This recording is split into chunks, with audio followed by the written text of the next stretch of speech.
conversation or video they want to listen to, song you want to listen to.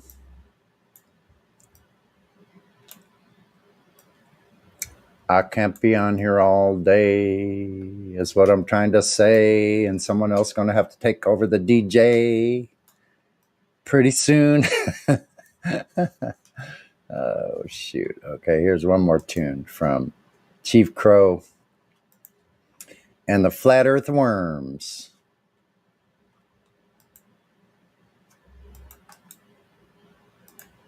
Oh.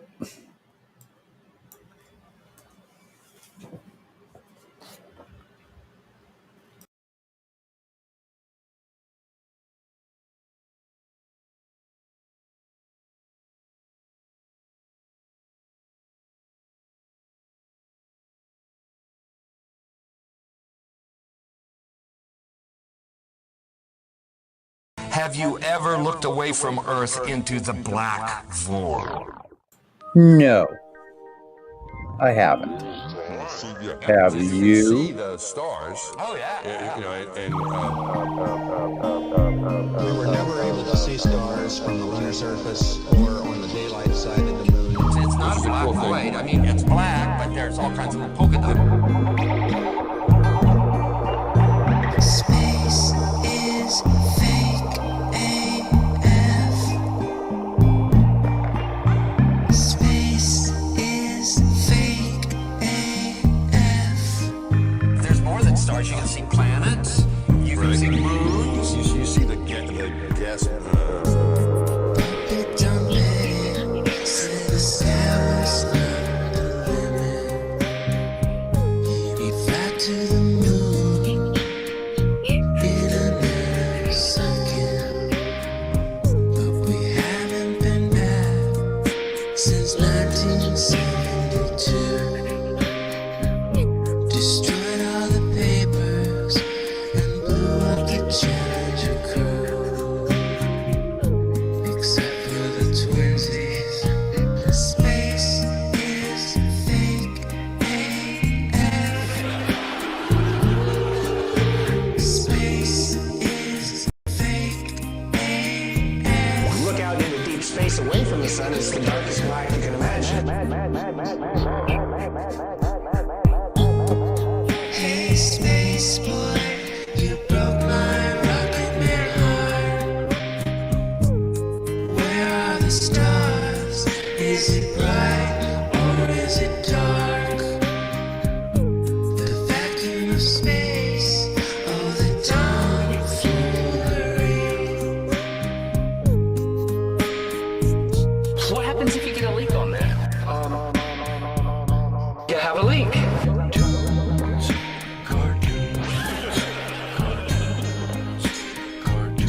Debunk my bubble.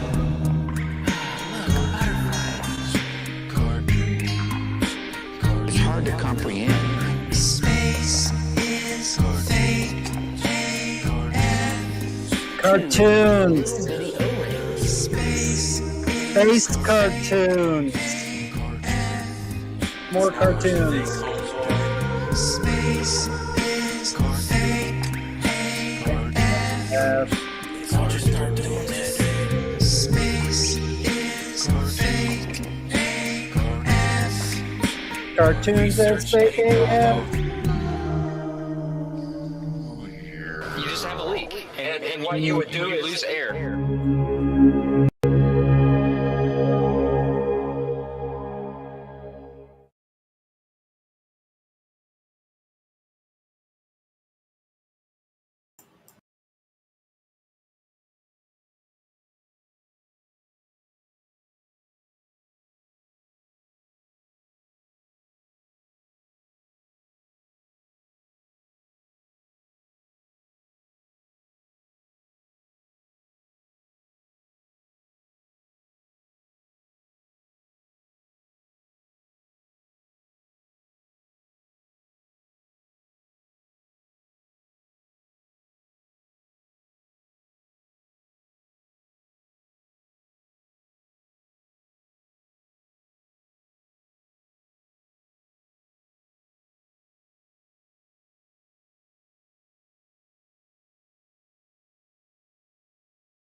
Hey,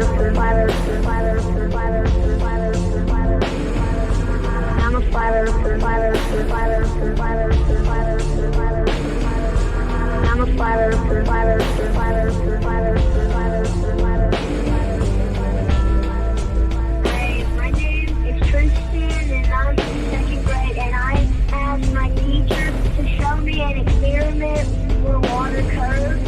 She couldn't do it because it doesn't curve. The water always finds its level.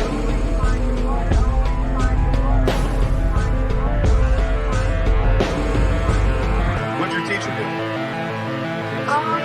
She just didn't talk to me anymore. All she did was walk away. And I was like, what is this about? What? That's okay though. For being so young, you're very, very smart. That's fantastic. Yeah. So keep up the good work, man, and stay flat, okay? Okay, I'm a flat earther.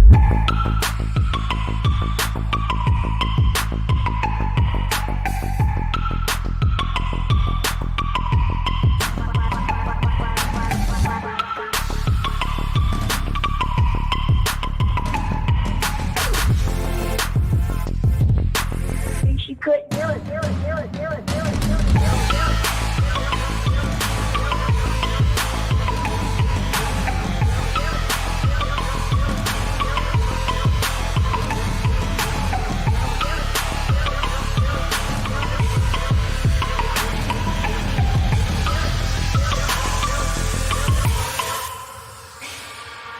I'm a flat earther.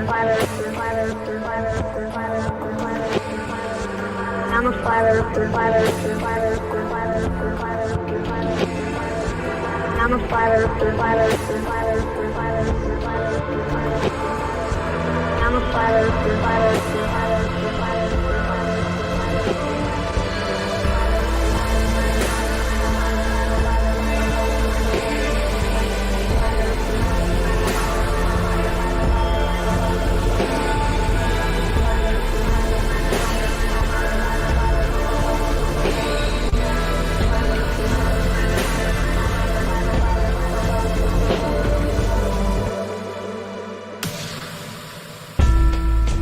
Hey, my name is Tristan, and I'm in second grade, and I asked my teacher to show me an experiment where water curves.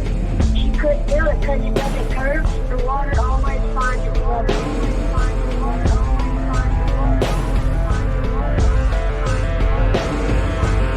What'd your teacher do?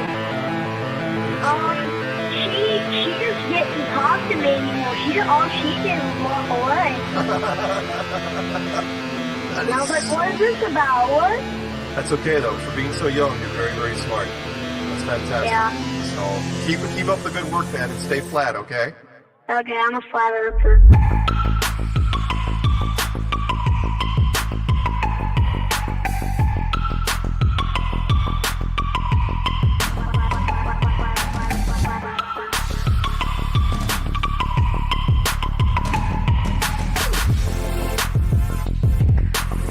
She couldn't do it.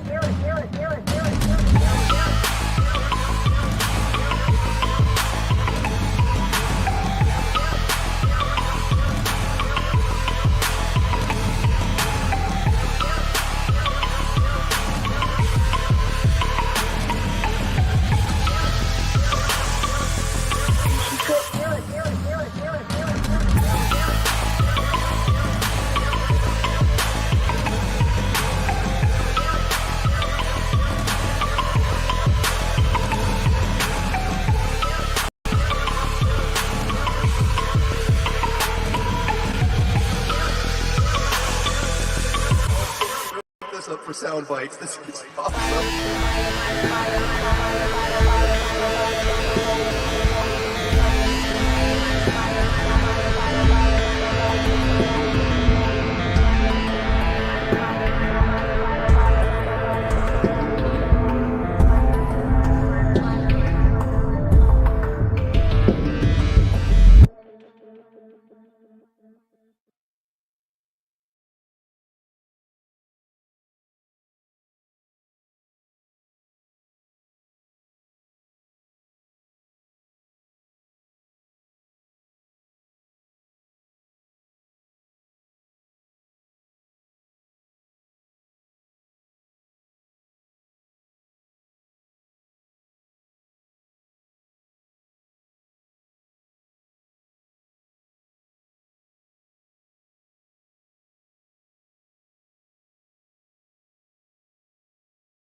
is the world that we're living in now that we know we're not spinning? What is the world? What is the world that we're living in now we know curvature is missing? What is the world? What is the world that we're living in now we know flat earth is winning? What is the world? It's like a brand new beginning. We know that most of y'all sitting there wishing, probably just itching for us to go away, completely dismissing things that we say like our minds have gone missing. Meanwhile, you're really the only one shifting reality as if it was switching, like it was some type of fantasy pitching. Next up the bat, but you wind up just whiffing. Nothing but air, you just can't do no hitting. Running around saying that water sticking to outside the balls, your logic is slipping. I understand that you might think I'm tripping. Pay attention to the words that I'm spitting. Only thing that really needs any fixing, your view of the world and the way that you're thinking. No need to go always screaming and kicking. No reason to think that Earth might be tricking. If it was spinning, then we would see drifting. If it was curving, the ships would be sinking. Logical fallacy, keep on insisting. Probably just listen. How about you try some form of consistence? Ships disappear due to angular distance. Makes a lot more sense that the curve's non-existence. Why the persistence? Why the pursuit of unending persistence? Fighting a war like a soldier enlisted. Really seems as though you got it all twisted. Why not just be a bit more optimistic? Lies you've been told has been lifted, now you've been gifted, given permission to take a position, not in opposition to the world that we're living. Create ignition, start up the engine, choose to accept it, now this is your mission. Tell us why the damn curvature's missing. Maybe just call up a mathematician, give him a listen, have him tell you about his presuppositions. Talking about how it's not superstition, a vacuum and air pressure juxtaposition. Make a decision, tell us how this model came to fruition. You have the right to enact your volition, right up to the day of mental acquisition. All I could do is provide ammunition. Can't take the heat, stay the fuck out the kitchen. Judgment day or to the last demolition. You can see this as an act of attrition, on the condition that after admission, do you a favor and start the forgiving. Then go out and share your newfound position with everybody who's potentially victim, falling for the global prisoner system. So many flaws, no woman can list them. Shout to my beautiful parents, I missed them. Taught me to think for myself, I could kiss them. Now to the day that I'm able to whisk them away in my arms, I will reminisce them. Yeah.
Why would they lie? Why would they lie? Why would they lie? Why would they lie?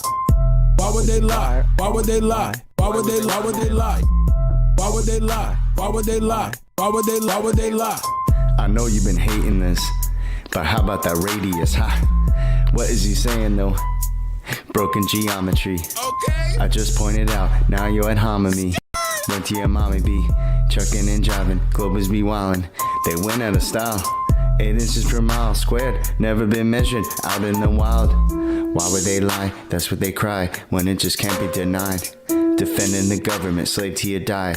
You ain't got no reply. That stuff is flat. Who told you that? Like I can't trust my eyes? There ain't no curvature, and the swan is black.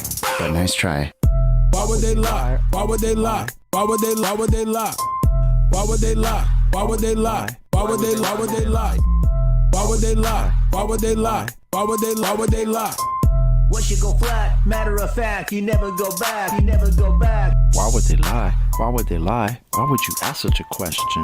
Coming here crying to ask why they're lying? Dude, may I make a suggestion? It seems to me in your mind that you could use some introspection. Instead of advancing your thinking, you're headed straight to a sad state of regression. People keep thinking it's our job to find them the model that they've been requesting. Meanwhile, they're walking around every day in the world never ever suspecting that the very own senses a human possesses have never attested. Something that's absolutely and completely reversed to the world manifested. How can you think that a person like me could take someone like you even serious? Why would they lie? Why would they lie? Bro, are you fucking delirious? How can we even engage in a true conversation if we can't surpass this? I'm gonna need you and your little fundy friends to pull their heads out their asses. Why would they lie? Are you fucking high? You really gotta be kidding me. The world that you've known, all on its own, has been nice and flat since the beginning, see? No 8 inch per mile square, that's why y'all scared to have this become mainstream. So as a result, we transformed into nightmares, waking folks from the daydream. So proceed to ask why they are lying without verifying your story. And at the end of the day, maybe all I can say is that y'all fucking bore me. Why would they lie? Can't even deny. You're sounding just like a baby. Maybe a hero is all that you need. Maybe else somebody save me. Global abortion, all applauded. Cheers, big heads, small, enormous. From cradle to grave shall be like tortoise. NASA Tower lies every day is exhausted. Nothing more boring than the stream they recorded.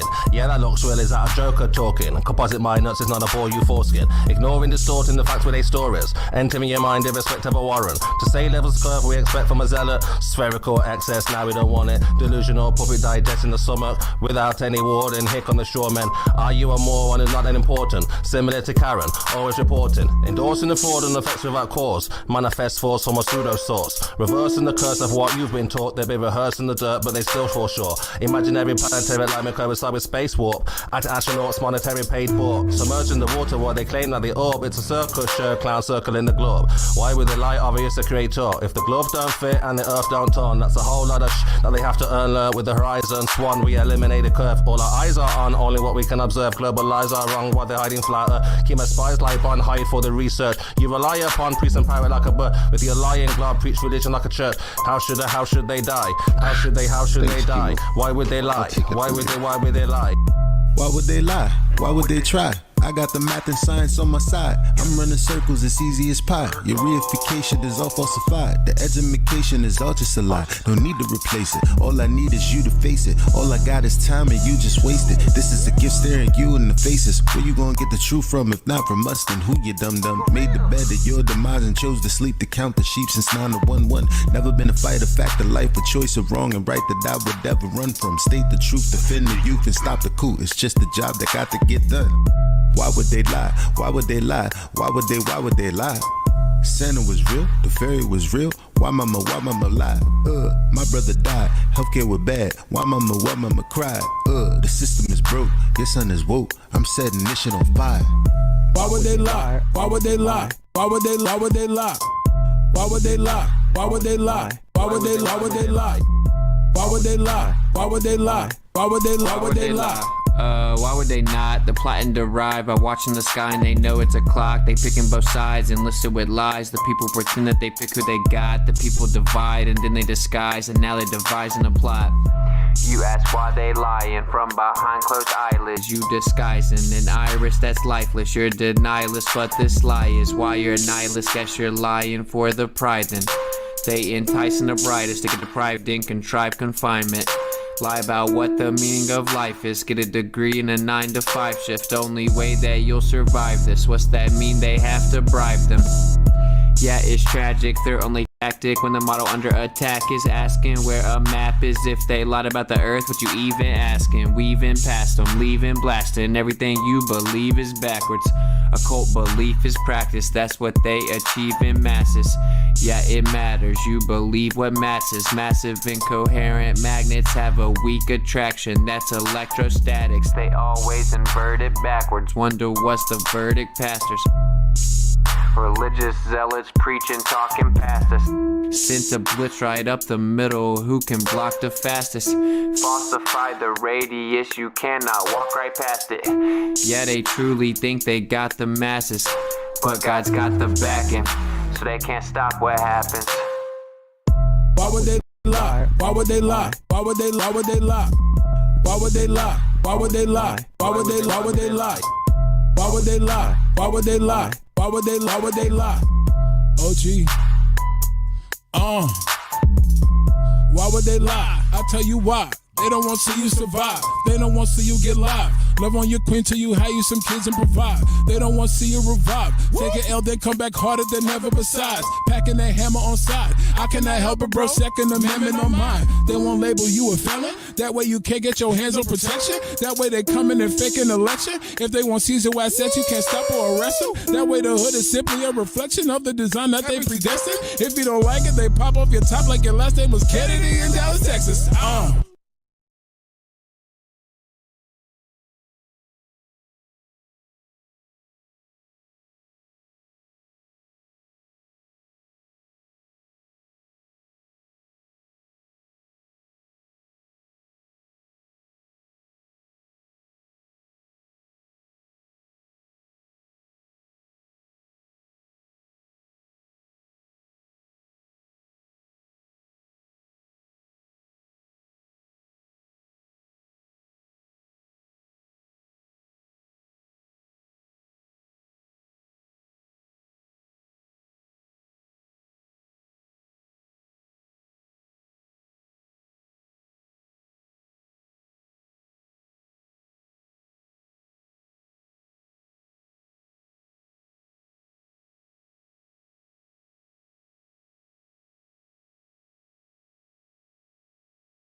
Twilight Zone.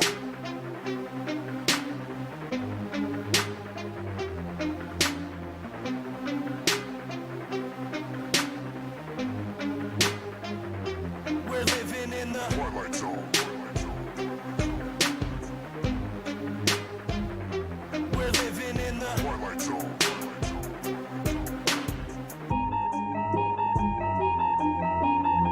These These crazy days that we live in just cause me aches and pains. Lately my life is like a season of Stranger Things. This place is flooded with demons and they invade your brains. This is an artificial hell and they create the flames. Day to day I just try to stay strong and make it through.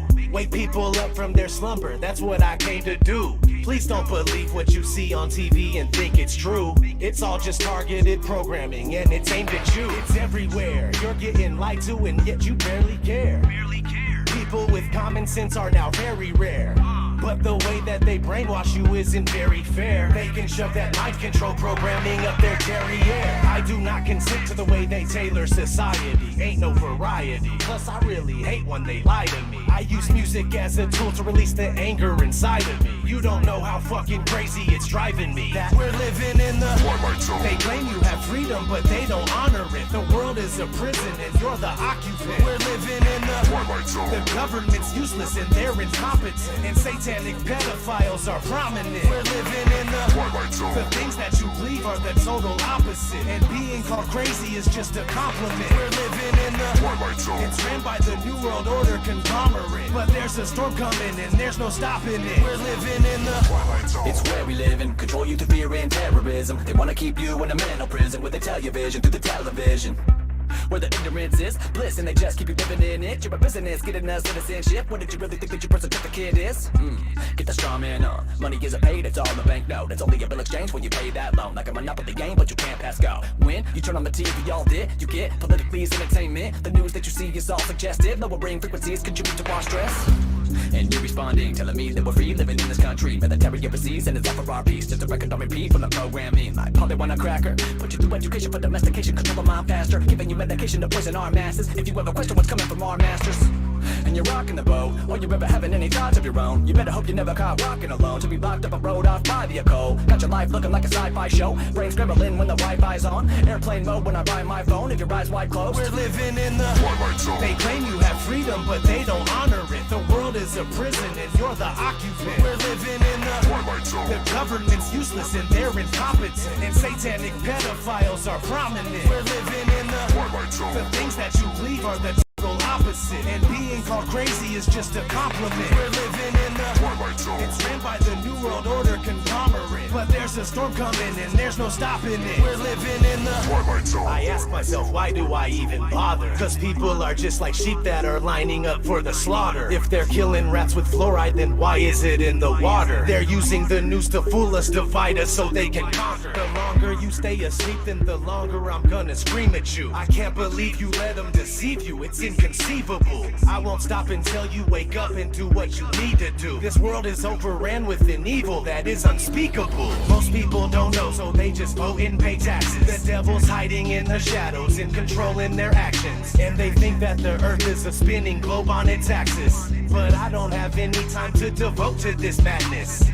I have nobody to relate to, so I ride alone. Just me and all these wild thoughts that are inside my dome. I feel like I don't belong here and I can't find my home. I'm tripping and I'm wishing it was different, but we're living in the Twilight Zone. They claim you have freedom, but they don't honor it. The world is a prison and you're the occupant. We're living in the Twilight Zone. The government's useless and they're incompetent. And satanic pedophiles are prominent. We're living in the The things that you believe are the total opposite. And being called crazy is just a compliment. We're living in the Twilight Zone. It's ran by the New World Order conglomerate. But there's a storm coming and there's no stopping it. We're living in the Twilight Zone. And there's nowhere that we can go. Awaken now, I'm feeling all alone. We're living in the Twilight Zone. And the rest that remain asleep, sedated and still thinking that we're free. We're living in the Twilight Zone. And there's nowhere that we can go. Awaken now, I'm feeling all alone. We're living in the Twilight Zone. And the rest that remain asleep, sedated and still thinking that we're free. We're living in the Twilight Zone.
and ye shall know the truth, and the truth shall make you free. Okay, you guys remember how I showed you the maps that were here on Earth before 1958, before the governments took them out? Now I'm going to show you the Encyclopedia Britannicas in the public libraries before 1958. Here's volume 2. Now this is actually the Encyclopedia America, but the Encyclopedia Britannica is the same thing as Encyclopedia America. It's just the Britain version. So I call it the Britannica. Anyways, this is volume 2 out of the alphabet A. We're going to flip to the Antarctica, and this is from 1958, as you can see. Now, we're going to flip to the Antarctica and see what the Encyclopedia Britannica from 1958, before the Antarctic Treaty, says is there. Now, you won't find this in the new encyclopedias because the government's discontinued them. But what I want you to notice right here is, notice how it says, the flights proved inland areas to be featureless in character, with a dome 13,000 feet high at about latitude 80 degrees south, longitude 90 degrees east. Take a really, really close look at that. Now I'm going to zoom it in for you. When they returned to New Zealand, these flights proved the inland areas to be featureless in character, with a dome 13,000 feet high at about latitude 80 degrees south, longitude 90 degrees east. Now, if this doesn't make sense to you, let me show you with an image on Google Earth's heliocentric model. And now here we are at 80 degrees latitude and 90 degrees longitude. And as you can see, we're about a third over the supposed continent of Antarctica. And there, it's supposed to be, the dome is supposed to be 13,000 foot high. Makes no sense, right? Okay, now on this geocentric model, all of us truthers, flat earthers, know that the supposed Antarctica is nothing more than the ice wall. So if we go out here about a third over the ice wall, just like you've seen on the heliocentric image, about a third over Antarctica, then this is where the dome comes down to meet the ice, somewhere hundreds of miles off through the ice desert there, but somewhere right in here around 80 degrees latitude and 90 degrees longitude, this dome is about 13,000 foot above this ice wall. Now, if you go back out into the center of the Earth, or up the North Pole, and try to go up to the firmament with a little bit of calculation, it's going to show that it's about 385,500 feet away. It's really, really simple. And isn't it awful coincidental that the Antarctic Treaty of 1958 bans anyone from going to Antarctica? And guess where that ban starts at? At the 80th parallel south. And as you can read here, Antarctica is a continent, is located in the southern hemisphere. It is the 5th largest continent and has an area of about 14 million square kilometers. The continent is almost completely covered by ice and is very difficult to access. There are only a few research stations that are located on the continent. People can only visit Antarctica if they have permission from the authorities. Now, if you're not familiar with any of this at all, and you're just now new to all this, you could say, well, this guy's crazy. He doesn't know what he's talking about. But what you got to ask yourself is, why do all the maps before 1958 show a flat Earth with the ice wall around it and a firmament, a dome? And not to mention the fact that all ancient cultures depicted a flat Earth with a dome over it, a firmament over it, for thousands of years. And let's not forget that the Holy Bible depicts a flat Earth with ice walls and a firmament being a dome. And why does the encyclopedia tell you that there's a dome there, and it gives you the exact height at a certain latitude and longitude? Well, the reason is because in 1958, that's when all governments and all nations of the world signed the UN treaty to ban all civilians from going to the Antarctica, and NASA came in and erased everything just like they're erasing everything today.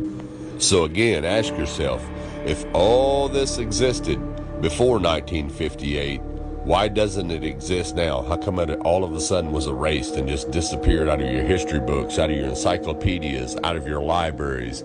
Wake up, people. Wake up. And ye shall know the truth, and the truth shall make you free.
is that what you're observing when you're seeing the horizon is the geometric horizon.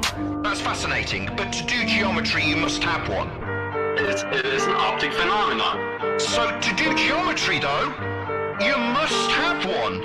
A tangent point with a straight line to it. Now you're telling me all about what you haven't got. So, which one of you guys can fight? Which one of you thinks you're right? Step up to the mic and see what the people them decide. Who will see his demise when the truth finally come to light? I've been on the globe for my whole life. Something in my nose don't smell right. Meditating, feel a slight breeze in the wind, but I know I ain't moving, this is no ride. How you gonna tell me that the air that I'm breathing, that the PSI I'm feeling, it contain, motherfucker? How you have gas pressure next to a place 10 to the negative 17 to a space, motherfucker? What did Nixon say? One small step for man is one giant leap for mankind. And at the same time, a can of tuna landed on the moon while the Vietnamese died at the same time. I ain't got time for the life MLM. Helios, flame out, breaking down the dam. Crushing all false gods in the program. Believe when he say that I am that I am. I am that I am.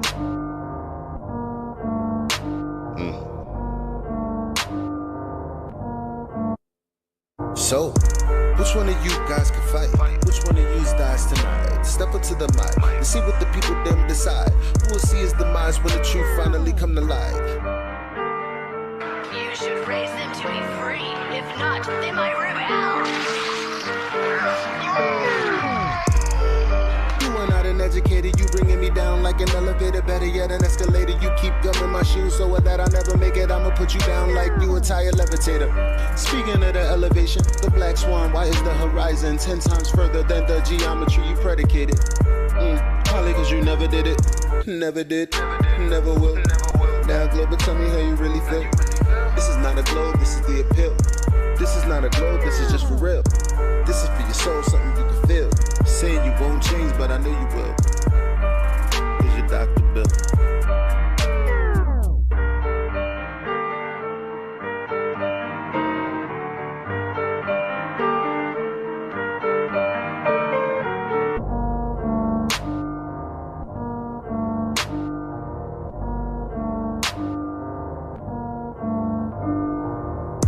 Which one of you guys can fight?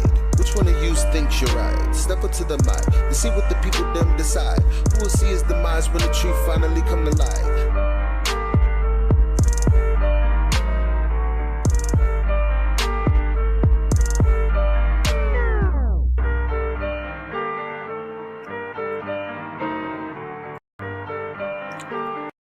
Boom, boom, boom, boom, boom, boom, boom.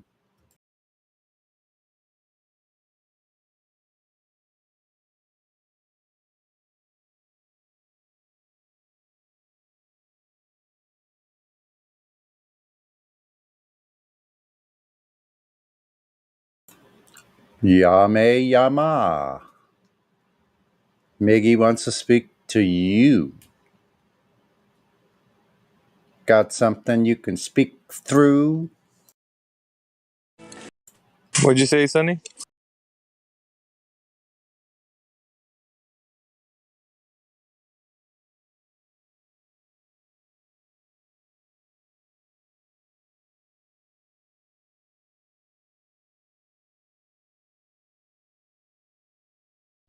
How's everybody doing? Hello. Pretty good, pretty good. Doing good. I guess it's Lame Llama. Lame Yama? Are you there? Oh yeah, Lame. I've talked to him earlier. He's a flat earther, but he's just come into the knowledge of the server. I see.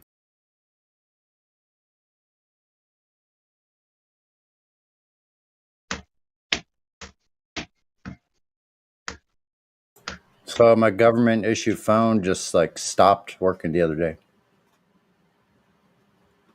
Completely no connection, nothing. Did you say government issued phone? Yeah.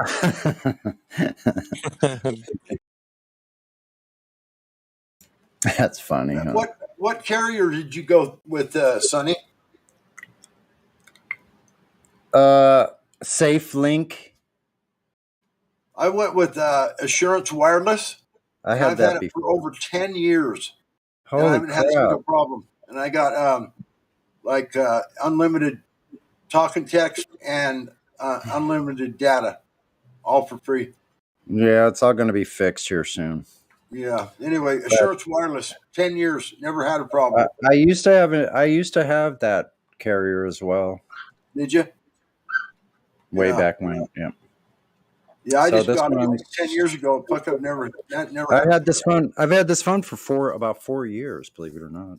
Check it out. When I first signed up with them, they gave me a free phone. It was a piece of shit, and so I didn't like it. So I went on their website and I shopped, and I found a Samsung J7 Refine, and so I bought a brand new nice Samsung phone and had it activated, and through Yeah. Assurance Wireless. Anyway, so when they said that I had to switch, like about 6 or 8 months ago, because they're changing towers. There used to be Sprint towers they used. Now Yeah. they're using T-Mobile.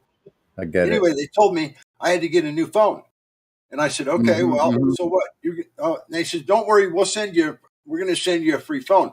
I And said, how was no. it? I said, I don't want your piece of shit phone. Oh, I see. I got you.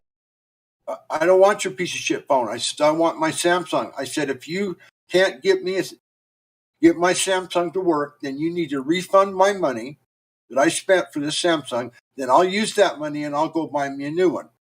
So this went on for about a month. They kept calling me, and I told them, look, either you get me a Samsung phone or refund my money, or I'm changing carriers. Oh no, Yeah. you've been a customer for over 10 years. We don't want you to switch. So they sent me a brand new Samsung S10 in the mail, free, $1,000 phone when it was new. So I just held my ground with them and told them, no, I'm not accepting anything less than a Samsung phone. They sent me a brand fucking new Samsung S10. And then they activated that. So now that's what I've got.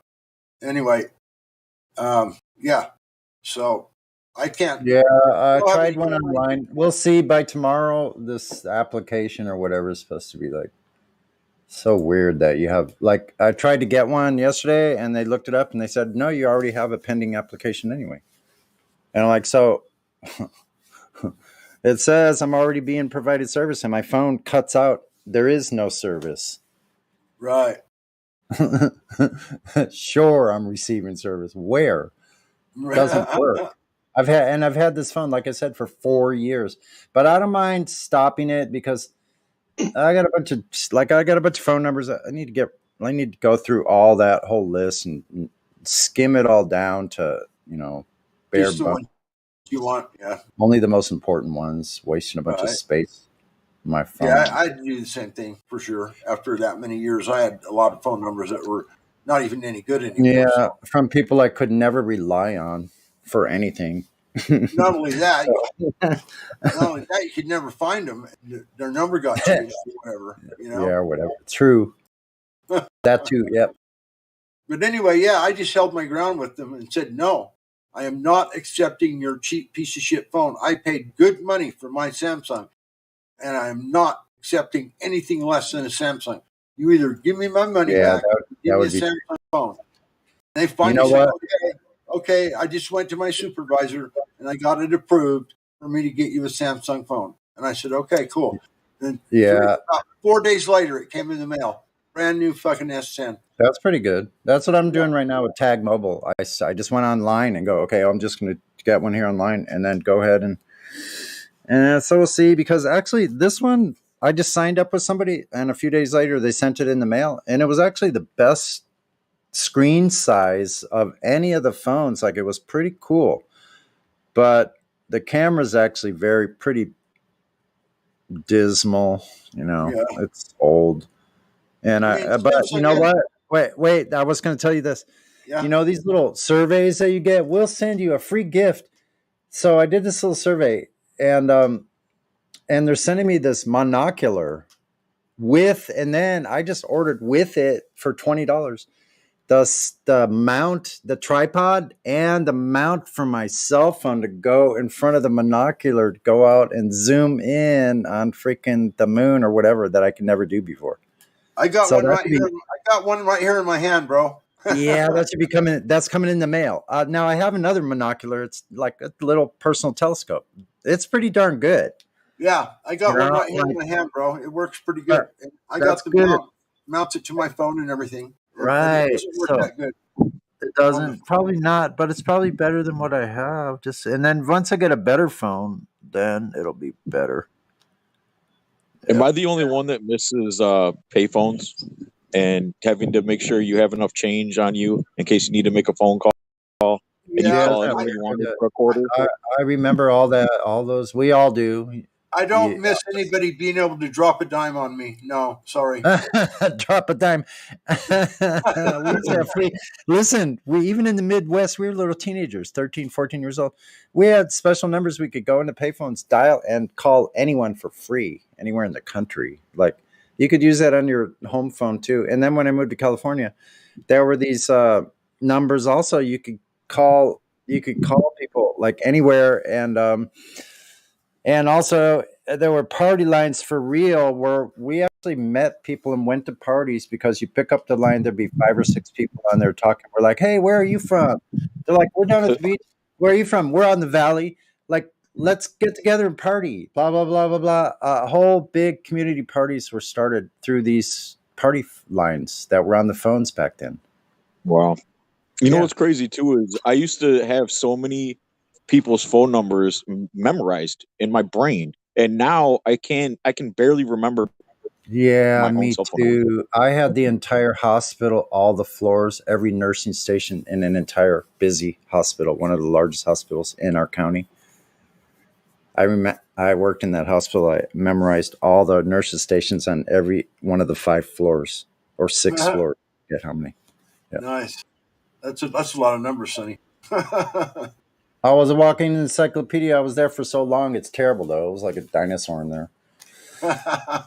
Anyway, yeah, that was. You know, it makes me wonder: do we really need that convenience of being able just to push one button and to dial the entire number versus having to press all the buttons to dial the Yeah. number? Because that's how you memorized it. You called it so many times on That's the right. rotary phone and punched in those numbers. Eventually, you just remembered it. And now we don't have that anymore. So I wonder, is it worth it? I don't know, because you need to stimulate your brain for stimulate your memory capabilities. So yeah, what you're doing is you're erasing that repetitive deal where you remember numbers. Yeah, that may not be such a good thing. Right. And imagine if you were stranded somewhere and you lost your phone or your phone wasn't working. Even if you got to another phone, you couldn't call anybody because you don't know anybody's damn number. 911. Well, I mean, yeah, in an emergency situation, but I'm saying just non left right life threatening emergency, and you need to Yeah. call somebody. Realistically, they're absolutely freaking useless. Like if you're somewhere where you're not connected, you're out somewhere. I don't care wherever it is. Can't Yeah. rely on them at all. They're unreliable.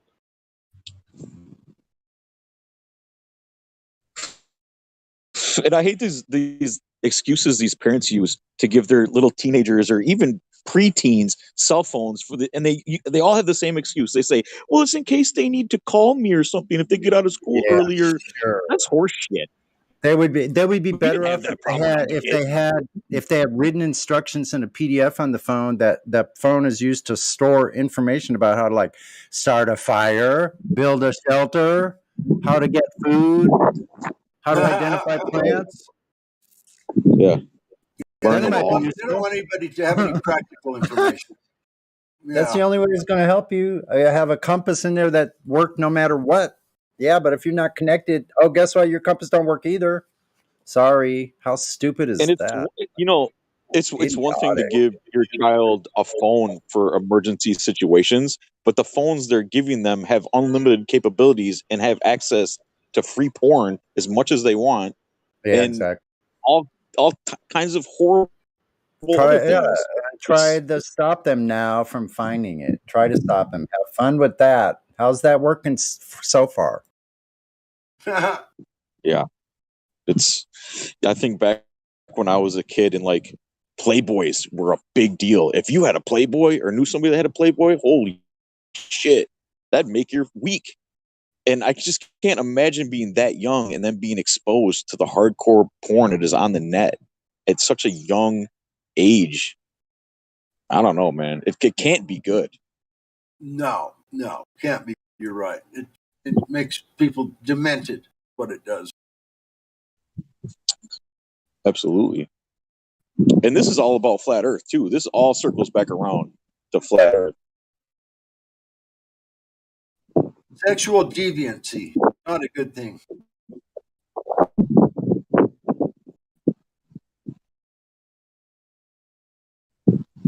Yeah, this little monocular I got, Sonny, it works okay, but it's nothing real impressive. I'll tell you that. Yeah, it's all right though. But it's like a mini version of some personal little version I could take on my bicycle out to like Right. places and just see sights. I'll start like using the one I have. The only problem is I wear glasses and I have to take my glasses off to use these devices. Right. And they work fine without my glasses, of course, but for everything else, so that means I'm stuck with holding my glasses, which are freaking fragile in my opinion. If I stepped on them once, that's it, probably. But so anyway, yep. Binoculars, same way I have to take my glasses off. So there's a transition between glasses on, glasses off.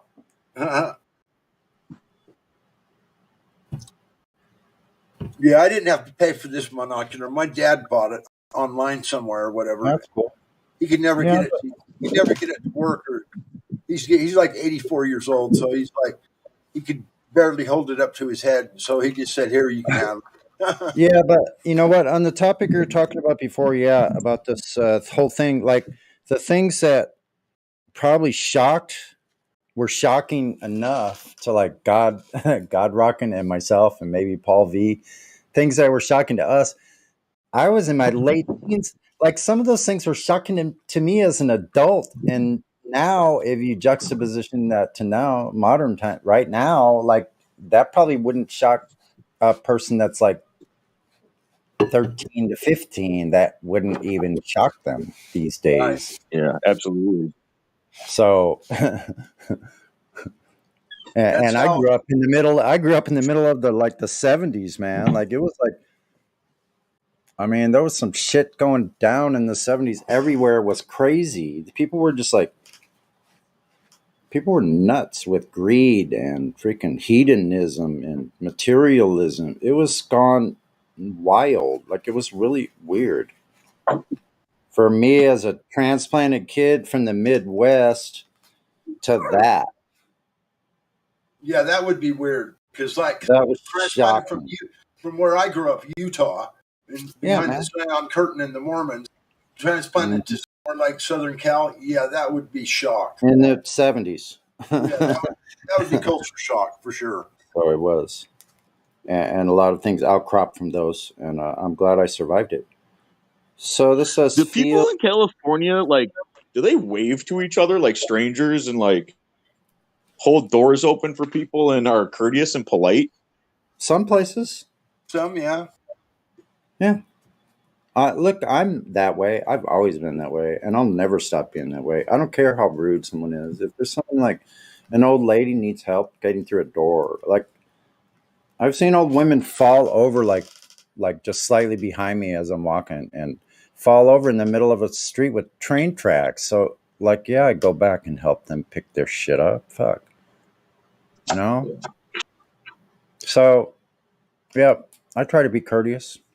But that's not common, though. Yeah, you're right. That's not common. The common is, who cares about you? I'm not even paying attention to you. Honestly, they're not even looking in front of them. They're looking everywhere else but in front of them. They're not aware of their surroundings. I call them zombies. Yeah, you're right. It's not They commonplace, and it should be commonplace, but it's not. Awareness of yourself and your surroundings is not common. Nope.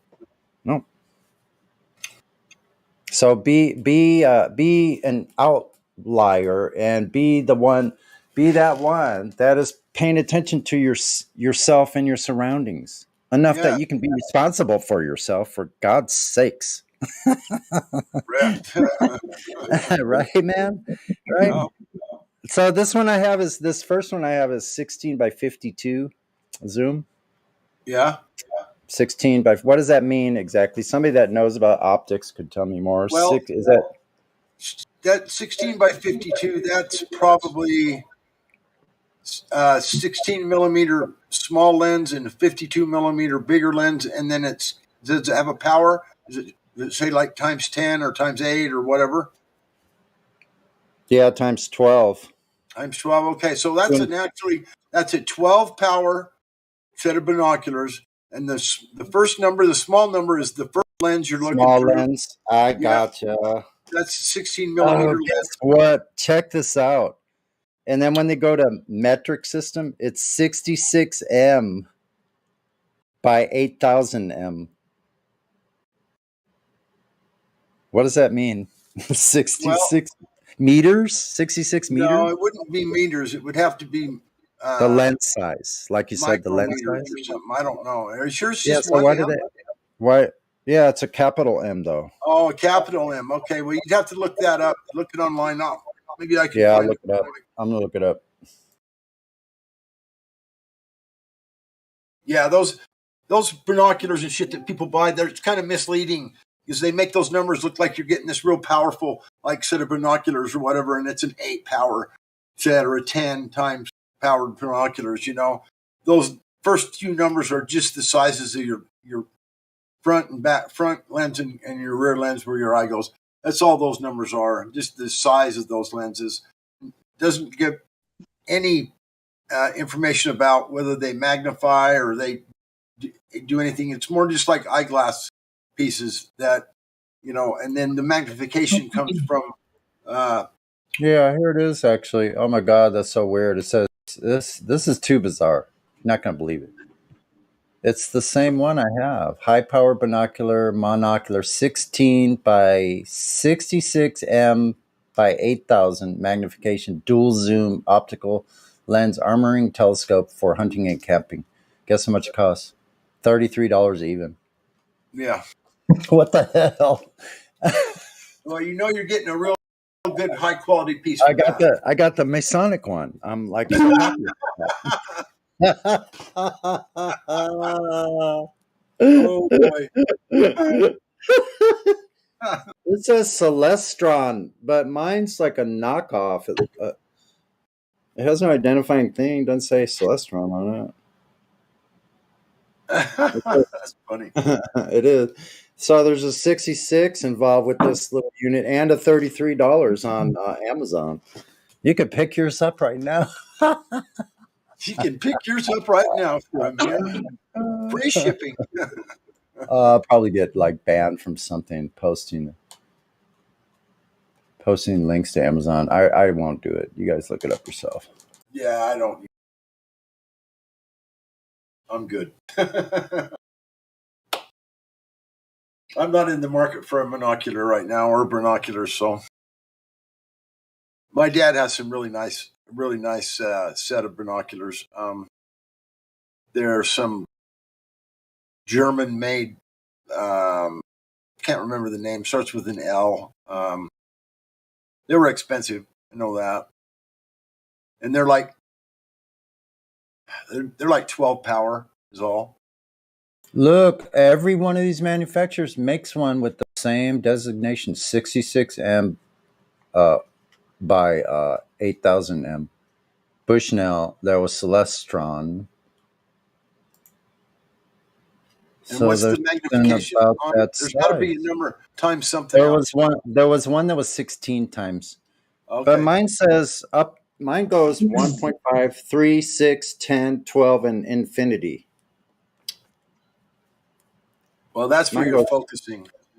Mine goes to infinity on the large focus. Right. That's so you can focus in on the celestial. It also says day and night field 22 degrees. So I guess it has a 22 degree spread. Huh. And it's day and night. Yeah, so it lets in more or less light, depending on whether you're looking. So it's pretty cool I mean, like a navigator back in 500 years ago would be drooling over this thing. But it looked like something so small I can zoom in more than 4 times. Unheard of, my man. Can't be done. You know, watch out for that cannonball. Boom. Right. Oh my God, you guys! I'm sorry, but I don't want to interrupt you guys, but I just found this book that I don't know if you guys have heard of it. My father gave me this book a few years ago, and I completely forgot about it. It's called The Law. Um, it's a book, but it's only like 58 pages, so it's more like a pamphlet. It was written in 1850, and I was just sitting here while you guys were talking, and I opened the first page, and I read the first page. You guys got to hear this. If you're not familiar with this book, just bear with me Read for a it second. and don't apologize for interrupting. Thank you for interrupting, God Rock in the This back. Go this ahead, is continue how on listening. I agree. this is how this Read this is how this starts out. Okay, the law perverted, and the police powers of the state perverted along with it. The law, I say, not only turned from its proper purpose, but made to follow an entirely contrary purpose. The law became the weapon of every kind of greed. Instead of checking crime, the law itself guilty of the evils it is supposed to punish. If this is true, it is a serious fact, and moral duty requires me to call the attention of my fellow citizens to it. Keep in mind, this was written in 1850. It goes on. Life is a gift from God. We hold from God the gift which includes all others. The gift is life, physical, intellectual, and moral life. But life cannot maintain itself alone. The creator of life has entrusted us with the responsibility of preserving, developing, and perfecting it. In order that we may accomplish this, he has provided us with a collection of marvelous faculties, and he has put us in the midst of a variety of natural resources. By the application of our faculties to these natural resources, we convert them into products and use them. This process is necessary in order that life may run its appointed course. Life, faculties, production. In other words, individuality, liberty, property. This is man. Fucking amazing. That is pretty cool. You don't hear people talking like that much anymore because it's all about, not having something to do with, with God or whatever. It's all about leaving the creator out of it, and the things that we were blessed with when we were born into this world. Yeah, that's crazy. Well, and basically, we don't need government. We don't get anything from government. Everything that we need, like was just quoted, individuality, liberty, property, this is already inherently bestowed upon us by the creator. We don't need a government to give us anything or tell us right from wrong. You guys know what I'm talking about. We have our own faculties to decide from right from wrong. We know what's right and what's wrong. I mean, you should. That should be your parents to teach you those certain things or teach you a set of morals and different things. Yeah. Well, you shouldn't need permission from any government to do anything. Right. Or know anything. Yeah. You should be able to know anything you want to know about.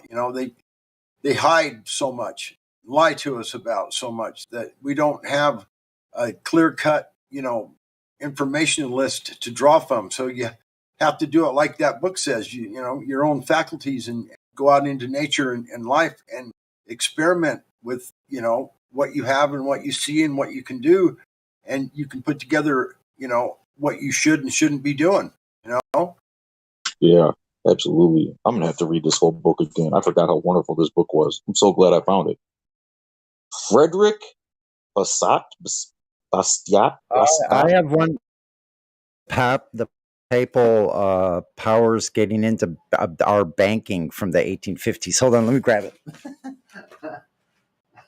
Isn't that a trip? I'm going to have to go get one of my antique books. Fuck you guys. It's crazy that this man I'm is just- that he wrote that, especially the part about the law in 1850, and it still holds true today. Well, Nothing's changed. This one is called Foreign Conspiracy Against the Liberties of the United States, the numbers of Brutus, originally published in New York Observer, revised and corrected with notes by the author. Oh, fire is without smoke and peril without show. What's that? So this is 1835, New York, Levitt, Lord and Company, 182 Broadway, blah, blah, blah, blah, blah, Boston, and Crocker, Brewster, 47 Washington Street, 1835. Wow. Jesus.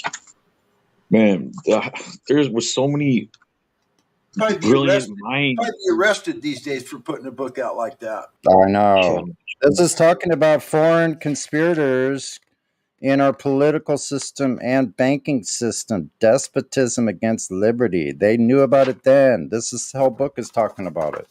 Well, of course they knew about it then, but it's always been about. Fuck, it's crazy. Yep. Since before. You know what? I bet you can't even buy this book in a bookstore, the law. I bet you can't buy it in a bookstore. Yeah, I bet you can't.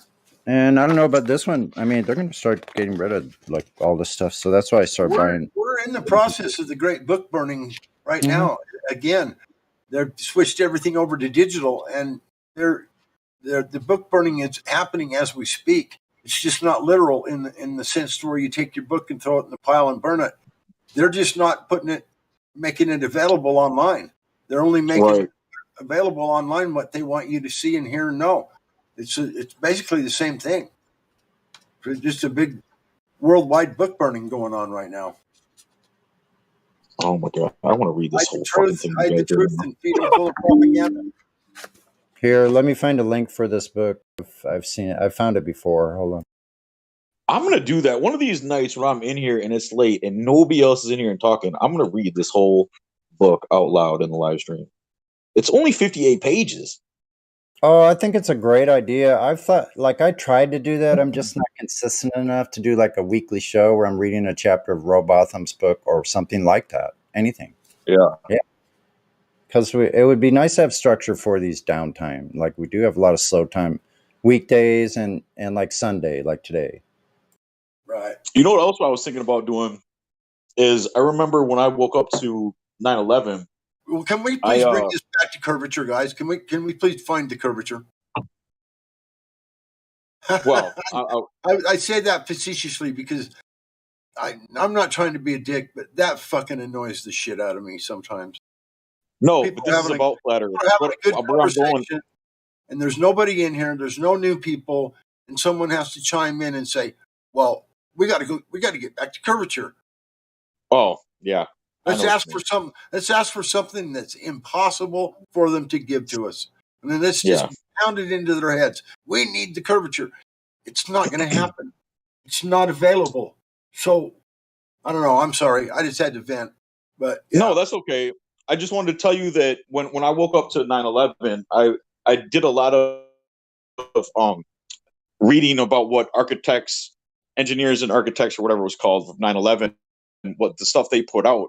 And they used to actually make these like laminated postcard sized cards that would have just tons of information about the bullshit that went on and the lies, right? And I used to get bundles of them and I'd drop them everywhere. Like when I go to the doctor, I'd slip them into magazines in the waiting room all over the place, or the dentist, or just everywhere. I was just littering my entire town with that shit. I was thinking maybe I should start doing that with flat Earth stuff. Start making the same sort of card with flat Earth information and just dropping them everywhere. Exactly. I did that during this the mask Holocaust. Anyway, I got the link. I dropped it in the live stream.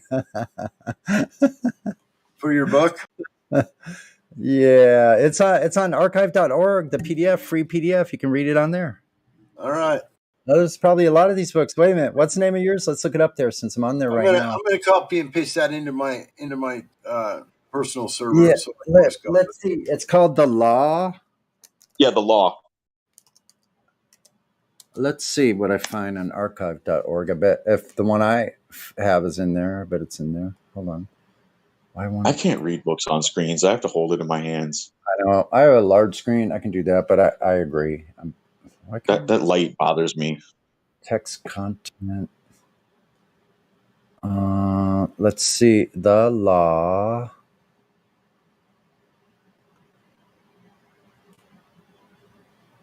Audio file CD collection. Hold on. Let's see what is this?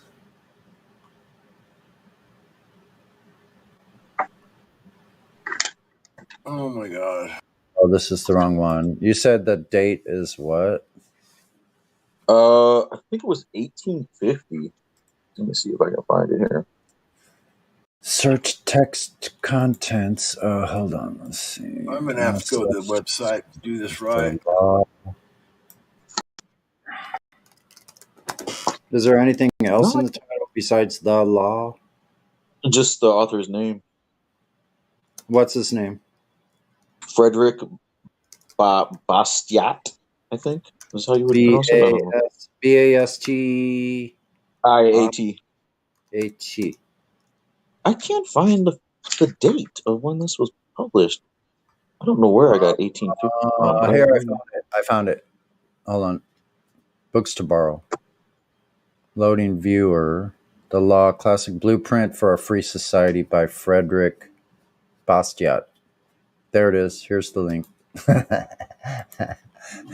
think y'all should tell Hank about that book. I bet he would like it. Yeah, I was actually going to tell him. I've been missing him. I was going to tell him because I was thinking about it earlier today, and every time I've been on here, he hasn't been around. And I actually sent him some links to some other videos that he really liked, kind of on the same subject. He's probably just on a different. He's probably just on at different times than you, because he's driving, working at night a lot. So there's the book. You can get a free download. Yeah. You can get a free download. So a lot of these books, actually, since I'm looking, I got to stop looking for in a minute here, but I'm going to look up that 1958 Encyclopedia Britannica that the other dude was talking about. I've been looking for old encyclopedias for a while now. Like when I'll go to flea markets and just rummage sales. I'm scouring the earth for those old encyclopedias. Old dictionaries too.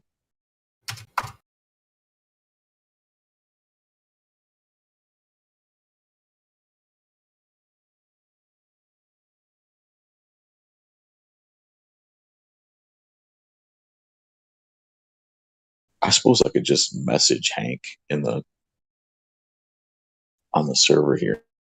Isn't it Encyclopedia Britannica? Encyclopedia Britannica, right? 1958. That's what the guy was reading from. Yeah, that sounds about right. There's a Britannica that's like in 1958 or 56.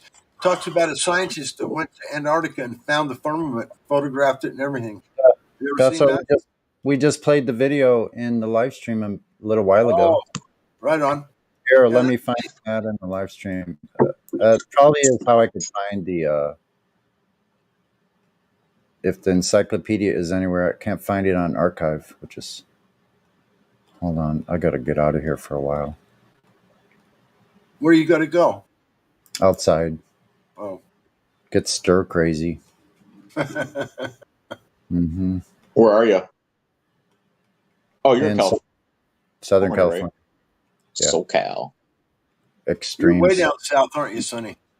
Yeah. I'm just about Mexican. Is it nice out there right now? It's about mid 60s for the highs. The high is only 66 today for about the third day in a row. That's my sweet spot. Right on, yeah. I know. I love anything from like 64 to 74. Yeah, 77. Once it gets past 70, it's too warm for me. I got to keep it. It's got to be from 67 to 70. That's it. I start sweating even with just a t-shirt on. I start sweating at 71. I'm too hot. I like the kind of weather where I can wear shorts and a hoodie at the same time. Yeah, that's pretty cool. That's pretty cool.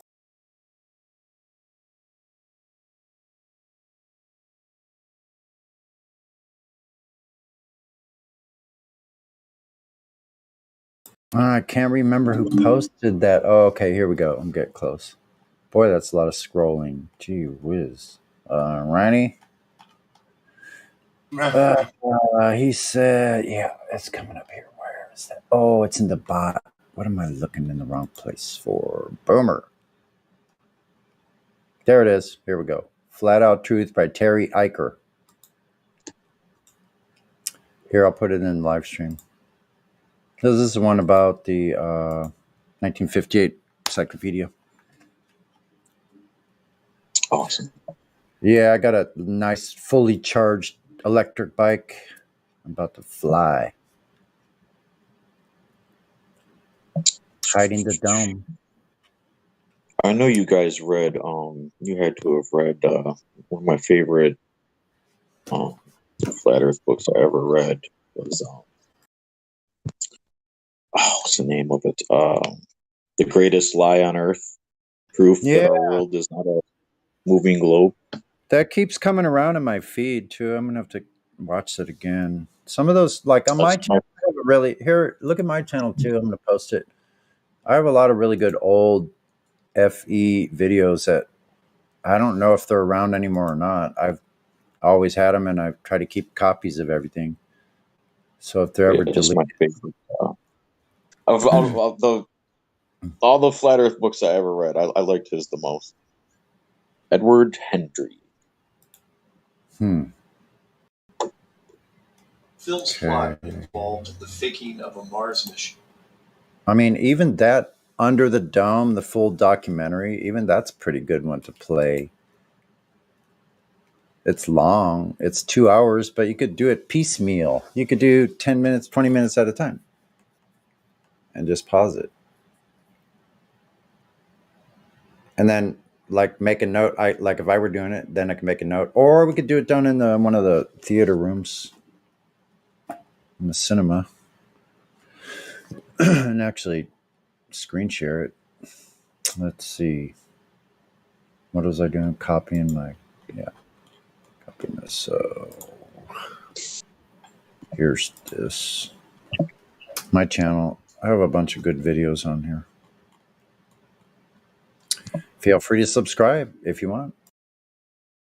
Not that it matters. There's about a snowball's chance in hell of me ever achieving anything high enough subscriber base that I could monetize anyway. So there's that. You're not getting monetized. Wishful thinking. The chances of that are probably, let's see, 30,000 light years, maybe. Oh my god! You got to turn your channel into the boot-looking channel, then you probably get monetized.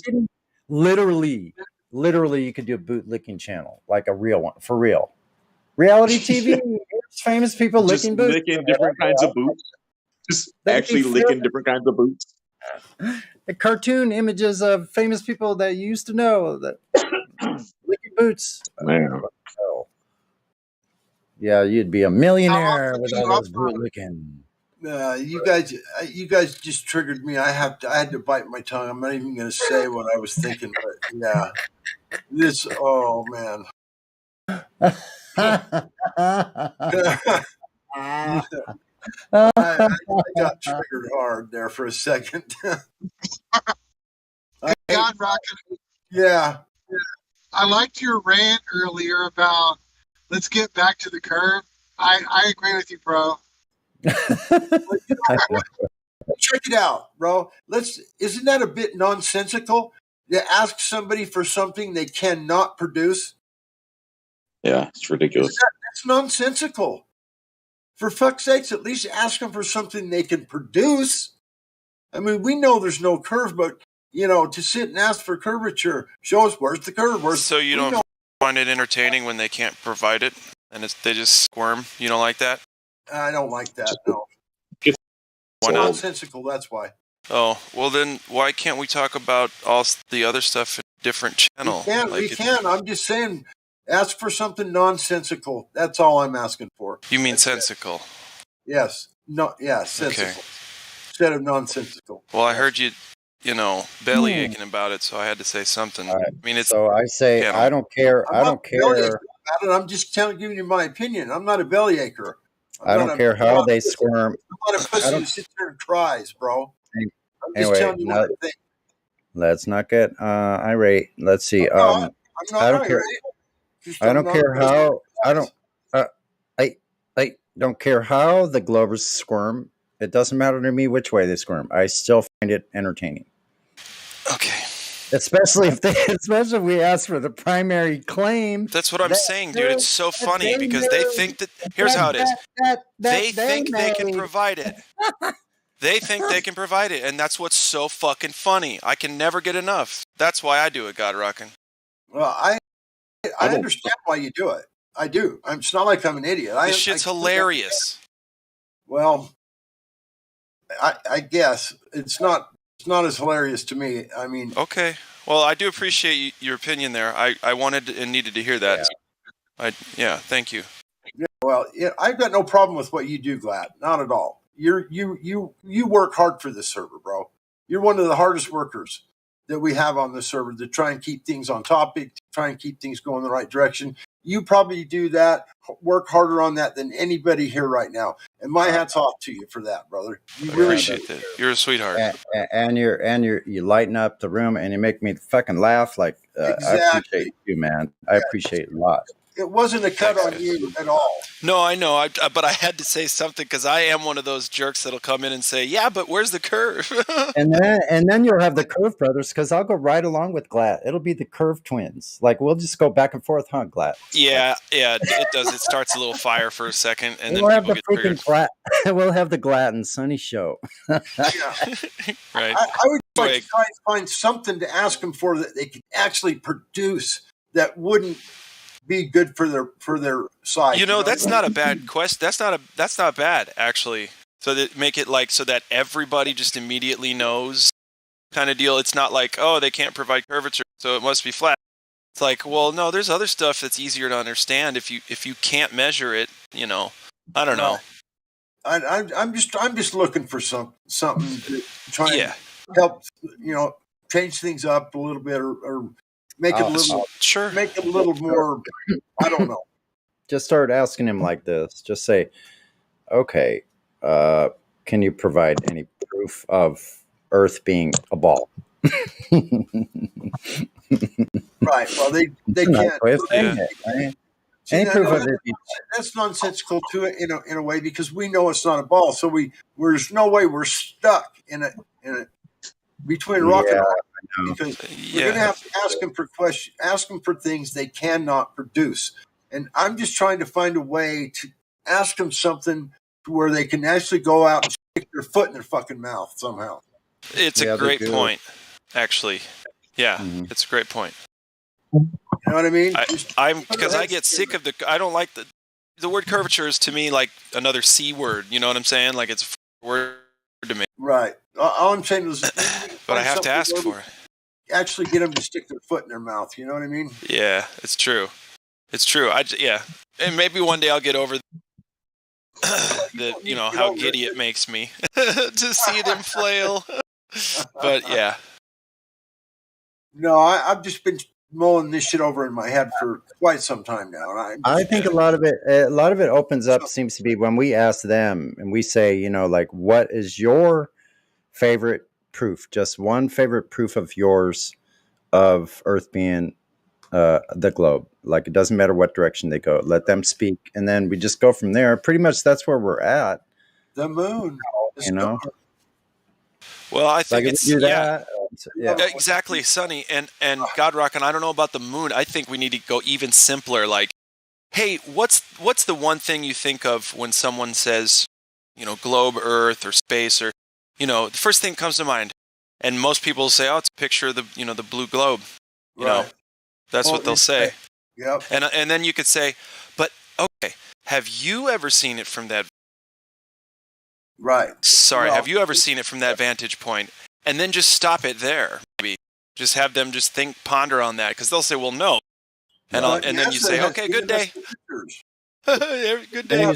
Then you can say, okay, full stop, all back. And then you go, okay, so we're going to stop it right here. So, okay, so direct measurements, like without presupposition. Like, Oh, so man. then, because then they have but people are going to get confused. Presupposition is like it's not a layman term, friend. Right. Yeah, and then we'll have to much as we explain use that it. because it needs to be described to them. They need to be told what it is because they're going to use it the next time they open their mouth. Yeah, you're right. They don't know what a presupposition is. So can we have?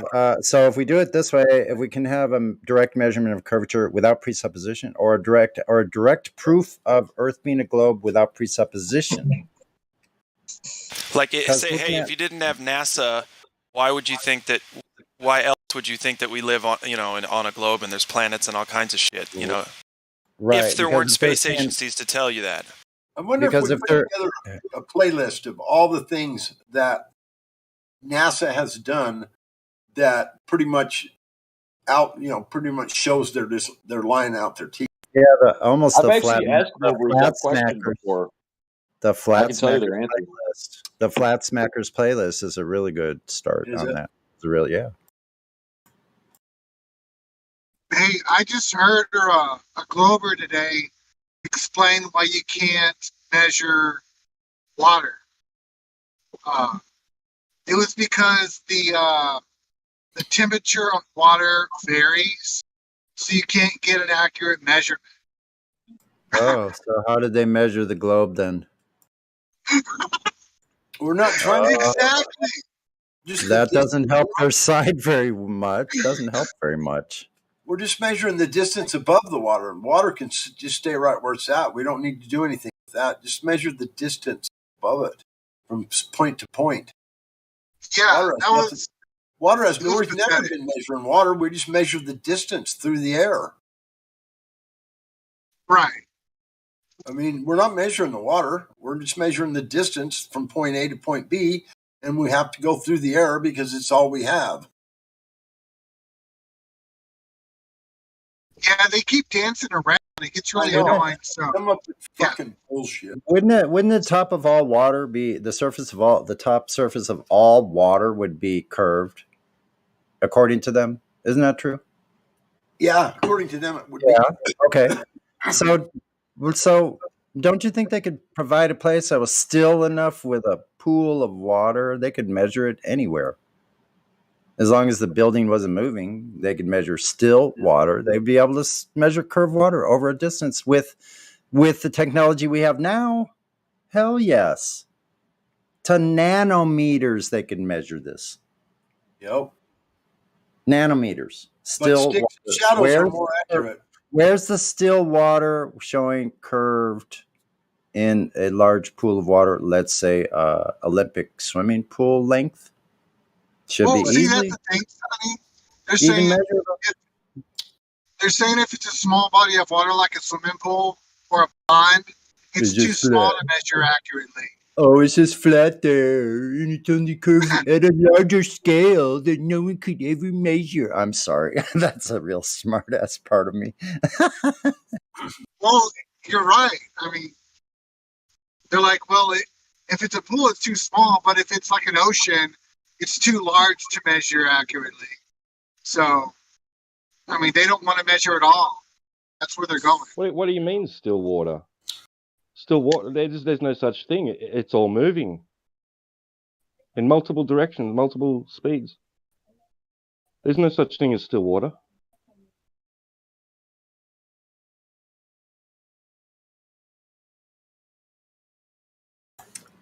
Contained water maintains a level. It doesn't mean it's still. Does it mean it's curved? Definitely not. Because water's not still, does that mean it's curved? I think canals are a really good example of that. When if you can find a canal that goes from one body of water to another, all the way from one ocean to another. Now, I don't know, does the Panama Canal have locks in it? Or is there any canals that go from ocean to ocean that don't have any locks? Yeah, the Suez Canal, it's 100 miles in length. With no locks. No locks. It should be 6,667 feet of curve. Yeah, see, that right there should be one hell of an eye opener, bro. Yeah, that's all you need. You could just leave that one right there. That's all you need. That should do it all right there. They need to Those explain two words. Those two words. Yeah, Suez Canal. Those two words. it, please. Study of hydrostatics actually does 6,000 feet of water at curvature. rest. Oh my to be flat and God. level. That would be so noticeable in a canal. I mean, holy fuck. And that is just flatter than a fucking pancake. That's amazing. Isn't that something? There was a canal that didn't have any locks. Mm-hmm. You know what's frustrating is before, I mean, I'm sure this is for all of us, but before we realized that the earth was flat, when we were globers, it was so plainly obvious and right in front of our face the entire time. We didn't even notice. Yeah, the simple fact that it just didn't match with reality. I don't know how the disconnect remained for so long. It's embarrassing, actually. It is. You feel really dumb for a minute.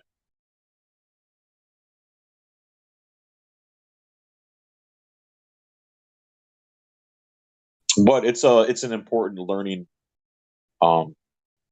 process, I believe, for all of us. It's important to learn those humbling lessons,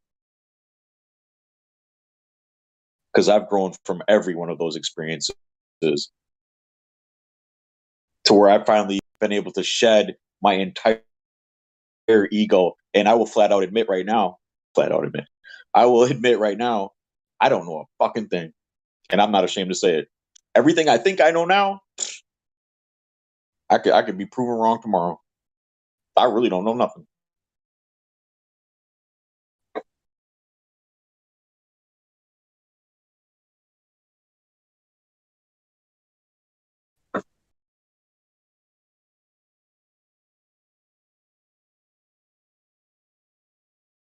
Hey guys, there's somebody here with without any roles. Feeds aren't. Would somebody give him a role, please? I offered him the other day to head up to VC check-in, and he's gone. How dare you!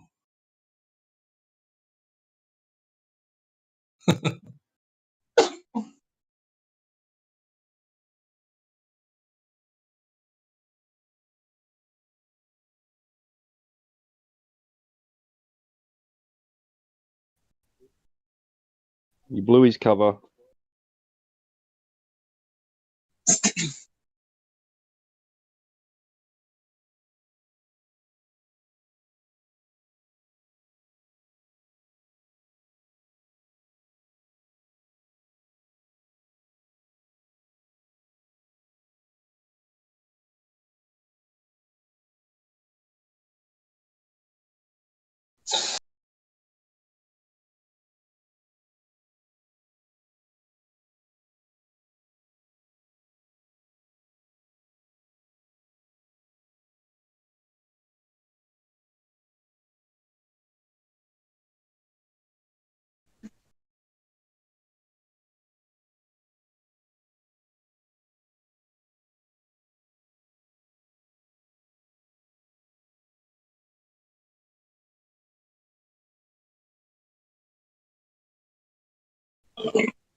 Hey, Sonny, you still there? Sonny, did you leave? Oh, he's gone. Where's the Suez Canal located? Does anybody know what country that's in? It's Egypt. It's in Egypt. It connects the Mediterranean Sea with the Arabian Sea. Okay, I'm going to pull it up on Google Earth. I'm a surveyor I mean, I've never actually been a surveyor by trade, but kinda, because I built a lot of skyscrapers and shot grade for, from the footings to every floor on the building up. I always have to go to the manhole in the street and find out how many feet above sea level the manhole is, and then transfer that to a datum point on the job site, and then do the math from there and put, the footings. When you get a set of blueprints for a skyscraper, they tell you exactly how many feet and inches they want the top of the footing above or below, above sea level. It's always above sea level. And that's where the numbers start. It's every single building in this country, for the most part, is built off of elevation from sea level. Okay. And you can go out in the road and every other manhole has got stamped into it the elevation above sea level from where that manhole is.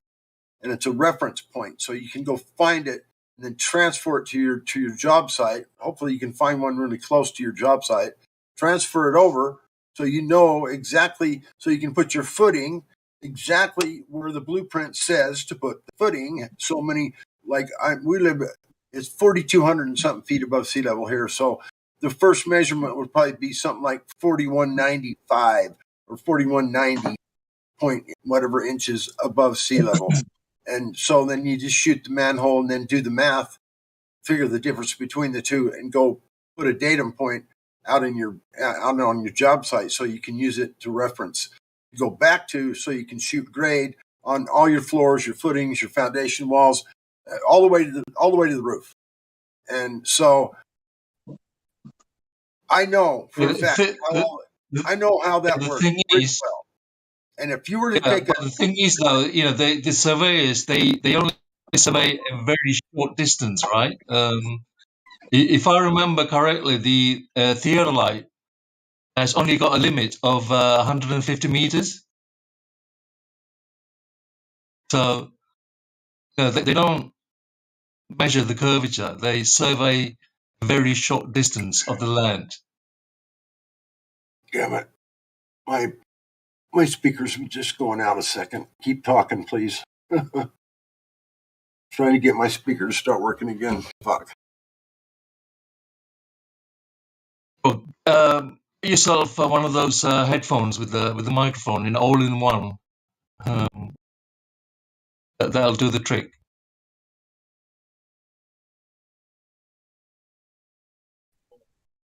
Actually, Tom, you sound a bit crackly. Okay.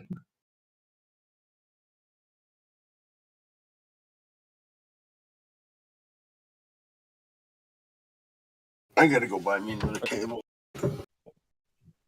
I can understand what you're saying. It's just sort of coming across a bit crackly in the background or something. I don't know. It's I don't know much about audio.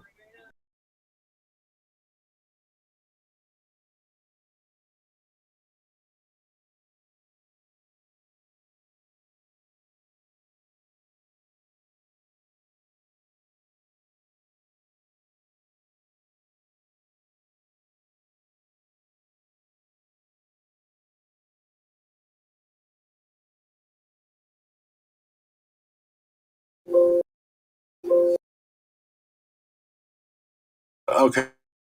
I think I've got it working now again. So somebody say something, please. First, just say a word. Anything. Word equate any drop to they equate it to curvature, right? Thank you. Yeah. As I was saying, I know how to shoot grade really well, and what I'm saying is I could take a builder's level or a theodolite. The only difference between a theodolite and a builder's level is you can tip it down. You can put your tripod over your stake, your square head, put your plumb bob down onto the nail that's in the top of the square head stake, and center your tripod so that you know that the center of that is at the center of your theodolite. Because the plumb bob comes right straight down out of the bottom of the center of the theodolite. You center it right on that little nail in that square head in the ground. And then you can tip the thing down so you can shoot on the ground. So you don't necessarily have to use a story pole. You can shoot like 90 degrees one way and then 90 degrees the other way, and then tip your theodolite down, and you can actually look at the other stake in the ground that surveyors put in or the one you're putting in. And then you can have someone with a pencil make a mark in it because you've got it right in your lens. You don't have to, so you can shoot that perfect 90-degree angle from that one point to the other stake. Anyway, I do this. I used to do this shit on a not a daily basis, but when I'm shooting grades on a daily basis. But anyway, I know that if I was to take a theodolite or a builder's level, set it up alongside the Suez Canal, and shoot grades starting at one end and go 100 yards at a time, 100 yards at a time, 100 yards at a time.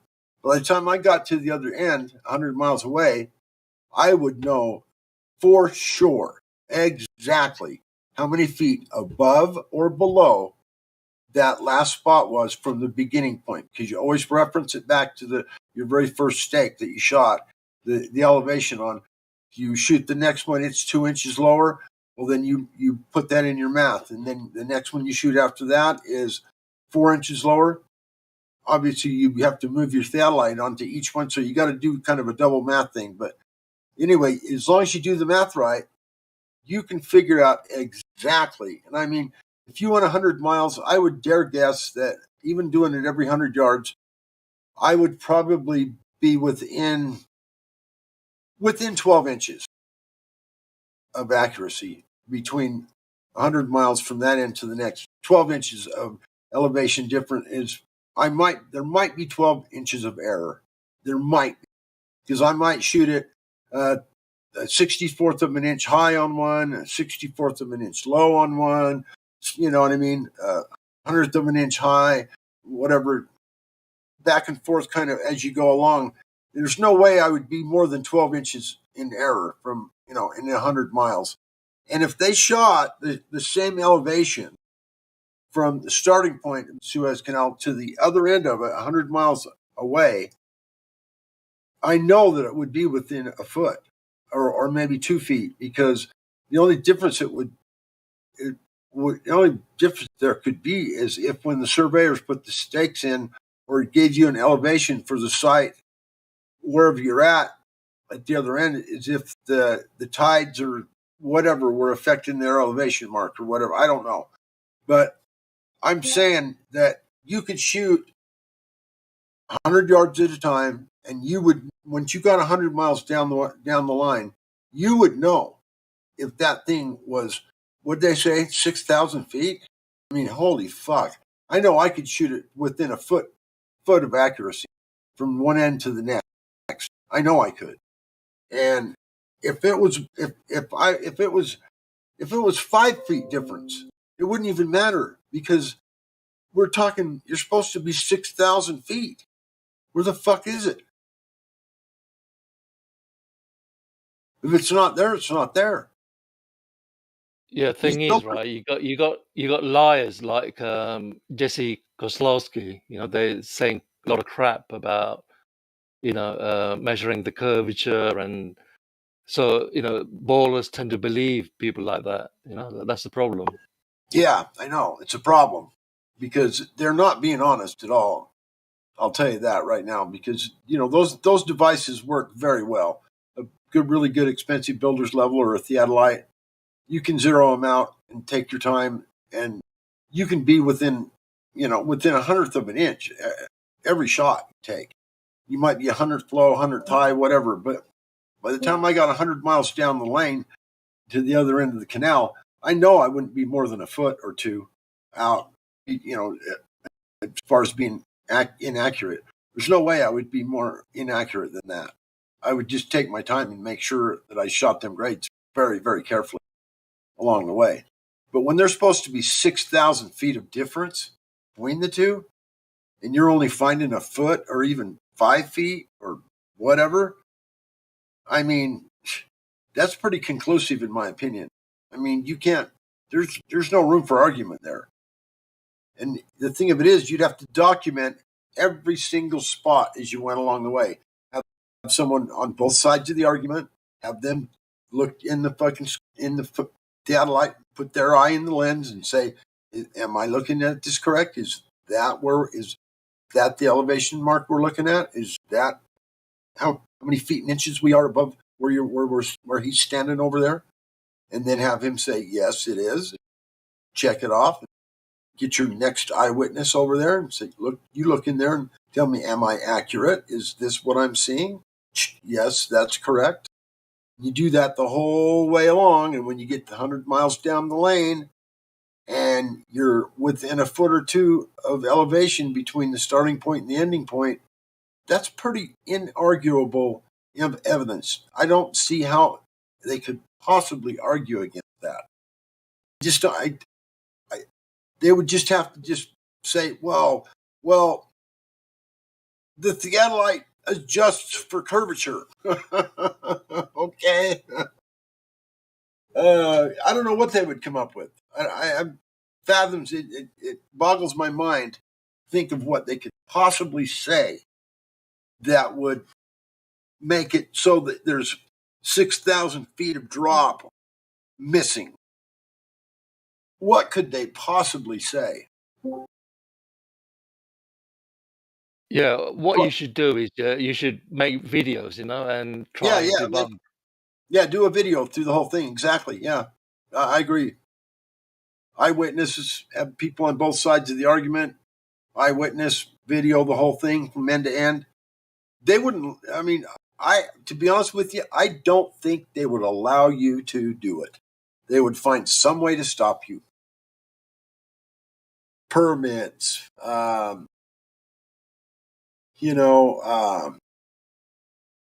what's it called when you got to get a passport issues, whatever. There'd be something. There'd be some way they would stop the measurement from being taken, because it would be very conclusive. I can guarantee you that. It would be very accurate. And their boat would be sunk. And I don't know why someone hasn't gotten around to doing this yet, but I would like to give it a shot, but I unfortunately don't have $20,000 right now and a passport to fly to Egypt or wherever and file the permits to walk alongside the Suez Canal with a theodolite. I don't know what that would cost to do.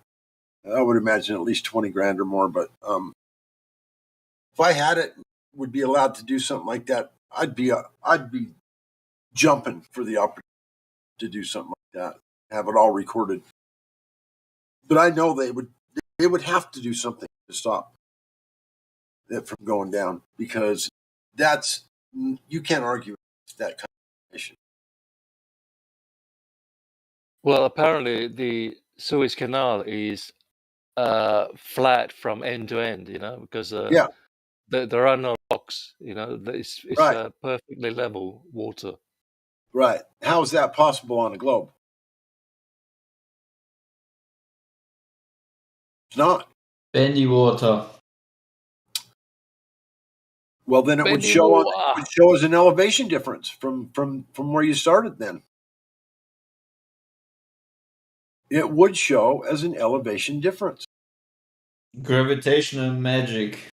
Gravitational magic made the theodolite adjust for the drop, so that it thought it was shooting a straight line, but it decided it was going to change its mind and adjust and follow the curvature. Okay, you got me on that one. Yeah, there's just no way to argue against that. It looks flat.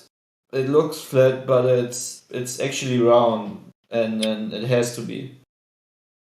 Well, yeah, straight lines are curved. Yeah.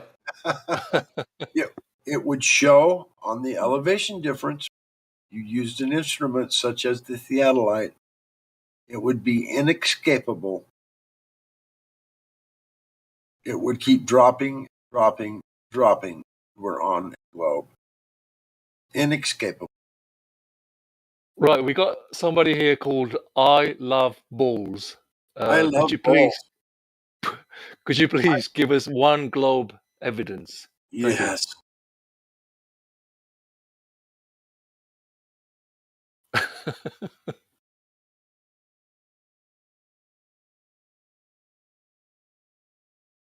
And balls are in capital letters. I love balls. I see it. I see it. It's right below my name. Fantastic.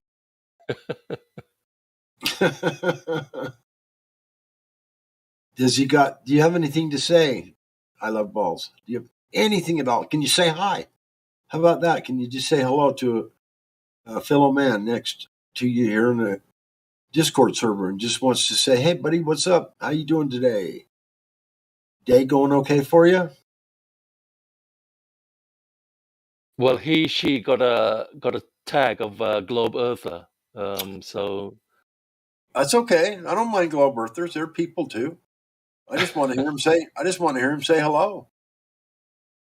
Tell us where his evidence for the globe is. I mean, please. We've been looking for it for a long time. I think the Earth is a globe because ... Fill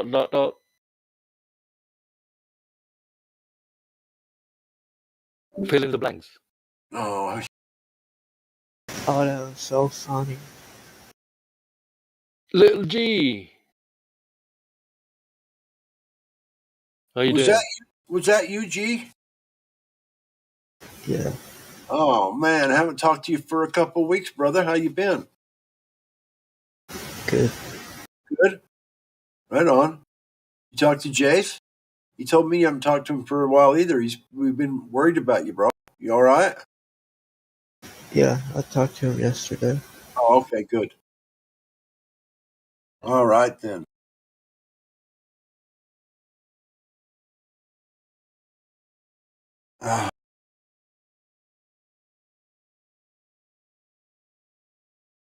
You know, somebody with a name like I Love Balls, it's not saying much. Can you hear me now? Yeah, we can hear you. Yeah, you my name's actually the Rig. You want to change my name back, please? Rig. Oh, mate. You've been in the arena for like 6 years now, and you still don't get it. Yeah, apparently so. Oh, he So doesn't what's get your it. proof? How can you prove the globe? How can I not? Is more the question.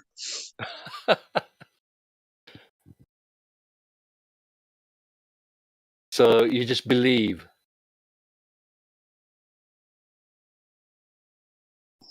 Of course not. That's silly. Yeah, give us one proof then. There's more than one proof, mate. Like what? What's the best proof?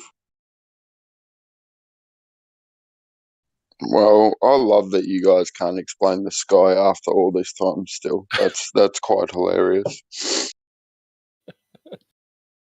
Can't explain the sky. Just magical lights in the sky, aren't they? Eh? So, because you can see the moons of Jupiter, the Earth is a globe. Yeah, you could say that, I guess, yeah. Well, that'd be pretty dumb to say that, wouldn't it?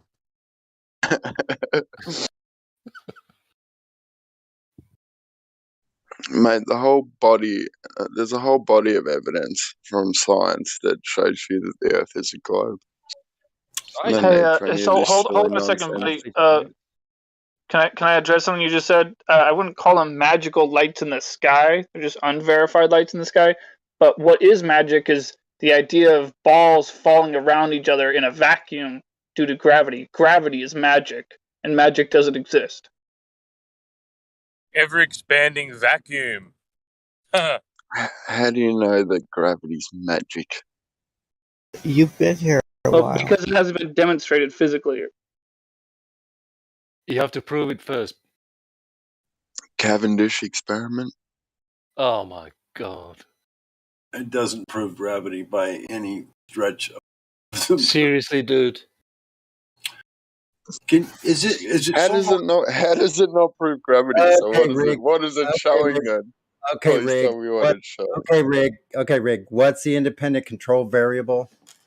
in that what you just claimed? Or do you even understand? Hold on, Godrock. All right. I just wanted to know if he knew what I'm waiting science. I'm waiting for him to answer. I know. I said I don't know. Okay, now it got diffused. Okay, once again, what is the valid hypothesis? I need the independent control that you used in the experiment that you claimed. Hello? I didn't do the experiment, mate. You said it was. You said it was an experiment. Yeah, it is an experiment, Cavendish experiment. Okay, then you need to show us what the independent control is in the experiment in order to show there's a cause and effect relationship between whatever it is you're talking about. So, what was the independent control? I don't know. It doesn't even have an observed phenomenon. So, you don't know what the hell you're talking about. Thank you very much. I'll be here all week. Like I said, Rick, you believe, yeah? Yeah, there's a certain set of rules that are criteria that the universities and all a real scientist uses, and it's called the scientific method. And it uses, prove water boils. You put heat to it, then you remove the heat. Doesn't boil. You put it back, it boils. So those are the variables that you manipulate. So what are the variables they manipulated in this Cavendish experiment, please? What were they? And it's the only way science works. You go to any university in the world. That's how they do it. It's not And all right. the paper itself, it says it was measuring density of the Earth. Right. Nothing to do with gravity. I know. Can I ask the gentleman a question real quick? Because these questions don't seem to be going anywhere. So I'd like to sort of ask him, everybody's saying that you've been here for years. Why are you still here? If you're not interested in really learning or being open-minded about what people are telling you, why do you keep coming back here? No, I am pretty open-minded, mate. How don't you get it? I've been in this topic a long time. Yeah, that's correct, but it doesn't mean that I'm not open-minded, mate. You've been in this topic a long time and you didn't know what the independent control variable was with the Cavendish experiment. Yeah, because I really don't give a fuck. How's that? Well, then why are you here? That's my point. Why are you here? Am I not allowed to be here? Do you want me to leave? I'll just leave and You're let you not guys talk to debating yourself if anyone, you want. though. You're not debating anyone, though. You're I didn't barely even want to answering come in anybody's and question. fucking debate anyone, did I? You called me out because my name is I Love Balls because some dickheads trolled me. It's probably Mickey or something. Because you I didn't call you anyway, out. Yeah. So anyway, you know what? We asked you why. He asked you why you're here, and then you immediately jumped to, "You want me to leave?" Like. Yeah, well, he's you asked me always, twice. I ignored the first I one. was almost done talking. So Yes, you always, yeah, that's all right. yeah, I was interrupted again. So Hey, yeah, I do you always can use do it I was again. interrupted again? So logical I can fallacies. try Is that again. the way Do you want to go normally again? operate? Yeah, I'll just fucking Somebody mute him. I did. Jesus. Yeah, I let's muted him. Let him finish. I'll unmute you when he's done talking. That's good. He can't hear either right now. Oh, well, he did that, not me. I know I did. I deafened muted. Someone muted him. Thank you. I deafened him too. What a dick. Yeah, I muted him for you. If I could have finished, I was gonna then ask him the reason why I was asking him why he's still here. Because if I were him and I was in, say, a globe Earth forum, and I was trying to tell them that they're full of shit and they're idiots. After 6 years, I think I'd move on with my life. Yeah, so here's the thing. If someone's here and they can't tell you why they're here and have been here this long, why are we talking to them anymore? Yeah. Thank you. Yeah, that's the truth. We shouldn't even be talking to him.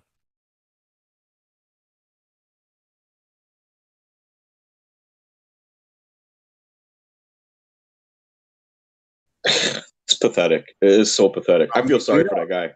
Yeah, I do too. And he's going to get a little ban just because of his great behavior. So, I mean, man, I think there's the things that you could be doing with your life, and this is how he spends his free time. He comes in here to troll. Like, get a life too. Get a life. We'll see what the bot says. Oh, a 7-day break.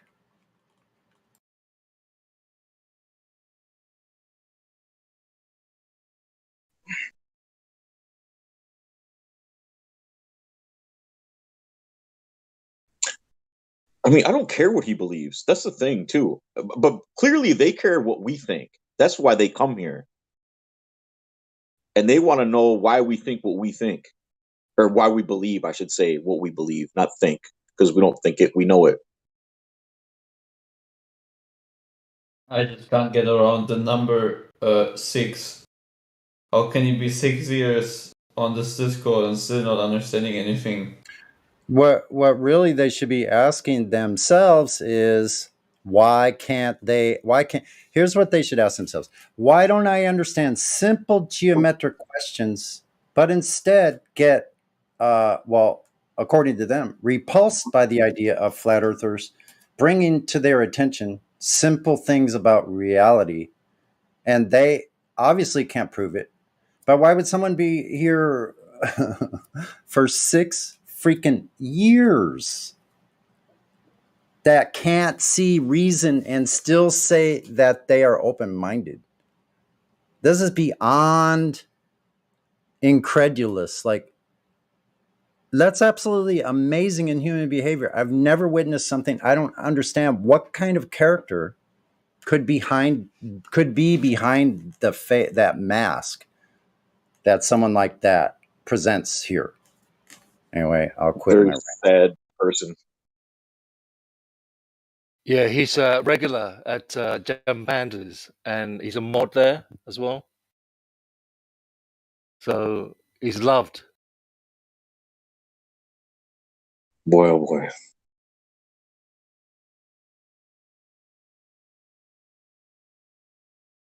You know, it's funny too, because when we were asking him what his number one proof is, I knew, and I wanted to say it before he said, I knew he was going to point out something in the sky. It's so ridiculous to make an assumption based off of something in the sky that's what we are, or that's what the Earth is. There's also a globe Discord, right? I don't know. I've never been there. I have no desire to go there. I find the interesting thing is how they claim there's a body of science that shows us that the Earth's a globe. Well, no, a body of evidence. Body of evidence, right? So, we can create a body of evidence for everything. I remember when I was little, my parents created a body of evidence to show that the reindeers visited the house on Christmas Eve. And I'd get up and there'd be this body of evidence. Like the carrots that we left were half eaten and the freaking, you know what I mean? They make the footsteps.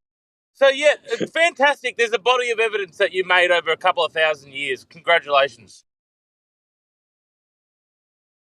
Well, he said Cavendish, and that's not even a globe Earth proof, so he failed from the get-go. The problem with guys like him is they believe what they were told, and they refuse to actually think. When they're told something that contradicts what they've been believing, I think their brain hits a wall, and they don't actually think it out. Maybe they can't. Maybe there's a blockage there, and they can't somehow get through it. But I don't believe that they are actually thinking about the things that we're telling them. It all comes down to like dissolution. You gotta give up so much of what you believe has to die, and then it makes you think that means you're dying. My brother in 2016, my brother wrote me this massive letter saying that like I would rather not live if the world was that much of a lie. If everything that we were told was such a lie. And he appealed to so many things in the letter, like, come on, man, Star Wars and Neil deGrasse Tyson, all those episodes of Cosmos that we watched. Are you going to say that everything's just a lie? Well, I don't want to live in a world that's such a lie. And that's the main issue, I think, for probably 90% of people. They don't want to live. They don't want to admit that they're too scared to go through the whole process of having to realize that most things have been bullshit and you got to start from scratch again. It's like taking mushrooms. It's a scary What's sad about that? I'm sorry. solution. Sorry, go on. What's sad about that is that he is actually living the lie now. He is living a lie. So he doesn't want to live in a world where everything he was told is a lie, but now he's choosing to. Wow. Yeah, that's sad. That philosophy that like you can almost will things into existence. Like maybe that's what they sort of think. If we believe it enough, it becomes true enough. It's pretty much the definition of cognitive dissonance. Yep. Lying. It has to be true because of my personal incredulity.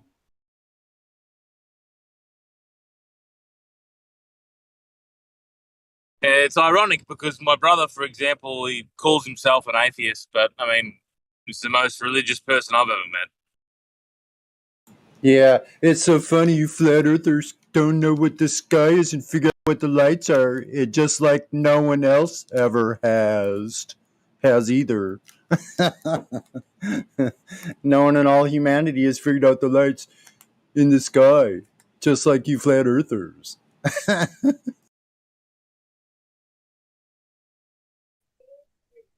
Yeah, if I was raised in a community where there was no globe Earth teachings, I think the last thing I would do is look up at the night sky and see the moon and see the planets and the stars and say, hey, those lights have a round shape. Huh. Maybe what I'm standing on, this rock that I'm standing on that isn't a light, maybe it's round and spherical too. No, why would you ever think that? You wouldn't. Earth isn't a light.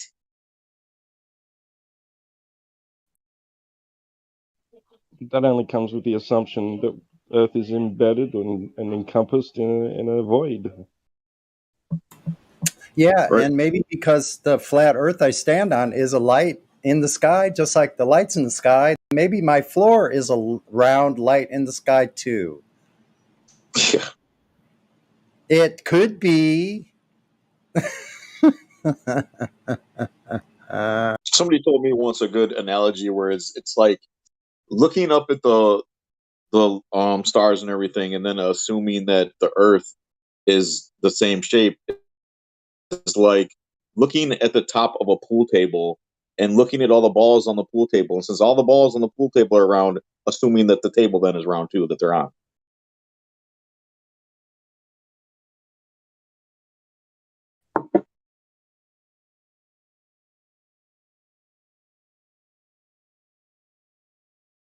And I know it sounds ridiculous to most people. That would sound absolutely ridiculous. But that's the same exact logic. It really is. That's the problem, though. They have zero logic. Yes, exactly. Then you get the crux of the problem. You know what else I don't get either is when I think back to everything that I was taught and how much of it was a lie, not just this, but there are so many other things that we're told that when we become adults realize, oh, that was bullshit. So, when I learned of flat Earth, all the pieces fell into place, and I said to myself, yeah, of course it is. Okay, I'm moving on. I don't even need to think about it anymore. Because why wouldn't it be? Everything else I was told was a lie. Why would this be a lie? But how come they don't? Well, maybe they believe all the other lies too, though. So I guess maybe I'm special in the head.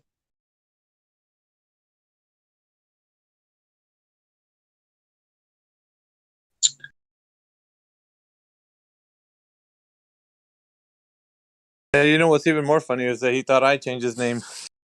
I'm the one that advocates for their name not to be changed, but I don't really care because whatever. He's crying about his name being changed, but at the same time, he's here for 6 years, man. Just spinning his wheels, and I don't know. Some people just like being in here, glutton for punishment, or I don't know. It's like Jem Panta, I've known him for like 7 years now, and he's still the same. He's like a contrarian, if Flat Earther says something, he says the opposite. He's one of those hardcore anti-Flat Earthers. It's a partisan.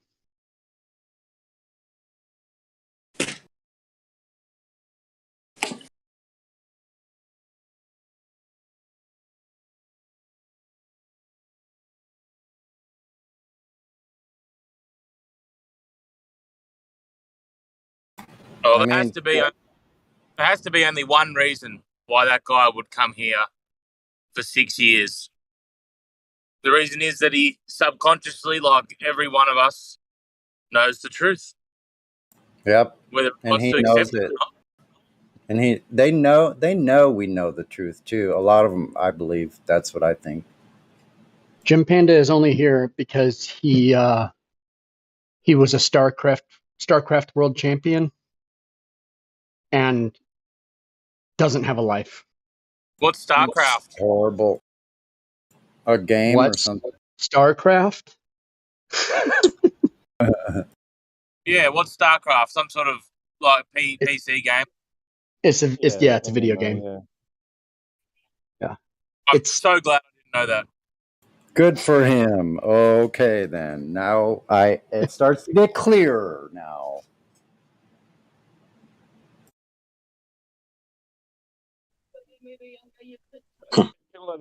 How was he not banned sooner? I don't get it.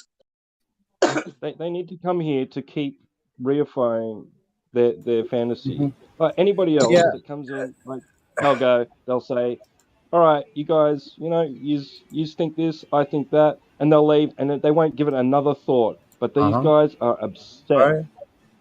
Yeah. So some people might think I'm a little harsh because I did ban him. But look, I've been here for quite a while. And these people that come in after 6 years and act like that, and then for the best proof, all that he could provide is a non-experiment, non-natural phenomena, freaking mechanical phenomena of something that is like, it's a parlor trick, man. It's like, it's a kid's toy. It's a kid's toy that these people are going to, like, if they do that, like, I don't know, man. Like, listen, I don't think there was any way to have a productive conversation with that guy. No, So and I think you did the right thing. yeah, I think I've been here long enough, and I'm always willing to take. If I have done the wrong thing and have banned somebody that they don't think is appropriate, they will let me know, and I revert to the admin and moderators to do that. Who you talking about? I'm just a lowly foot soldier here. Who y'all talking about? That I banned Rig. The Rig? For 7 days, yeah. Oh, okay. You have to go back and listen. That guy, he's been a while. He's been around a long time. 6 What years. was he saying?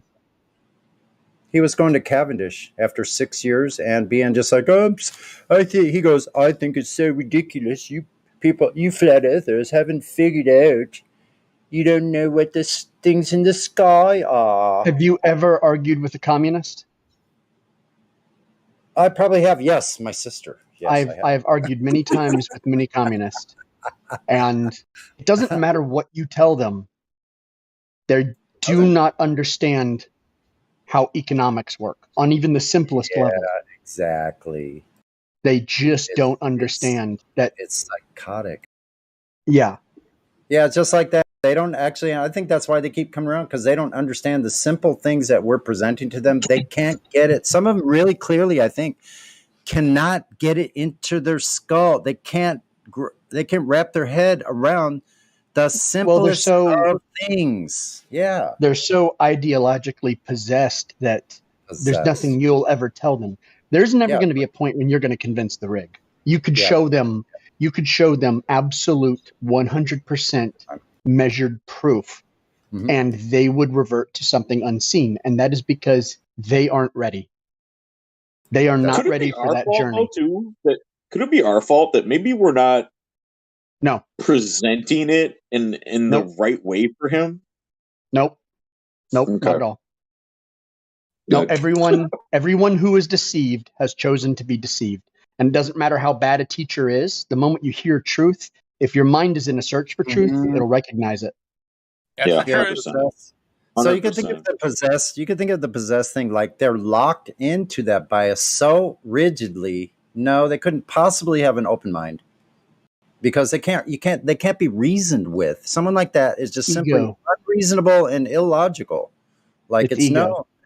Yeah, and I don't know, man. It's it's a difficult thing, but and I don't mean it's ego as in they have an inflated view of themselves, and I don't mean it as an insult. I mean it in the meta sense that it is literally the self-identification of the individual, and they will have to suffer ego death to let that go. I agree. That's what it is. And ego death is in some ways worse than real death because it's where the individual who you are dies, but you stay living. And you have to suffer. You have to suffer the death of your identity, right? And then go on living and pick up the pieces. Because the thought of them, they believe, or this may be speculation on my part, but I think they believe that their whatever knowledge that they think they have. And once again, that's either perceived or real. Could be real knowledge or knowledge they believe they have is being threatened by new information. They think that it's actually, like a survival mechanism. It's really bizarre to see in real life humans acting like that, fight or flight about something that they've equated their identity is linked to, namely their whatever knowledge or reading they've read, information, literature, all this information they've got. They think that's them. And they've never been so deceived about anything else. That's the height of all deceit that's been perpetrated on them, those victims that believe this nonsense, if they even really do. You know, that's one of the good things about debating religion and philosophy and not just like factual things, is that you have to learn how people are and why people make choices. Yeah. And you have to learn like who the shadow person is. That's the person that you don't see. Exactly. People don't know about that. I've done a lot of I did a lot of introverted searching in that type of realm, and I discovered a lot of very interesting things that became very useful. Now they're like tools that I can use, not just wild, half-cocked characters running around that I'm letting live rent-free in my head. So now they have a place, and I put them in their place. I tell them who's in charge and continue on with my day. You know what's crazy about what you guys are talking about is I was just thinking too, like, how do you make that your identity? That's not an identity. Like, flat Earth is my identity. It helps. It's not their identity. They don't even realize it. Them, not us. Them. Yeah. No. Yeah, I'm saying them. They make all that stuff their identity, but that's not an identity. Right. That's not. The thing is this is they're not making Earth is not their identity. Space isn't even their identity. The problem is all the things that they believe in life, like how they've lived their lives, their philosophies, their religious beliefs, is all derived from something that they don't know. And they don't know that it's derived from that. But on an intuitive level, they must. And that's why they defend it so hard. So it's not that their identity is wrapped up in like Star Trek. Their identity is wrapped up in the worldview that they've adopted because of those things. And so it's really difficult to break through to anyone like that unless they're the kind of person who is looking for truth. If you're looking for truth, it doesn't matter. You're going to find it. They need to be looking for truth, and then you need to have like 20 grams of dried mushrooms.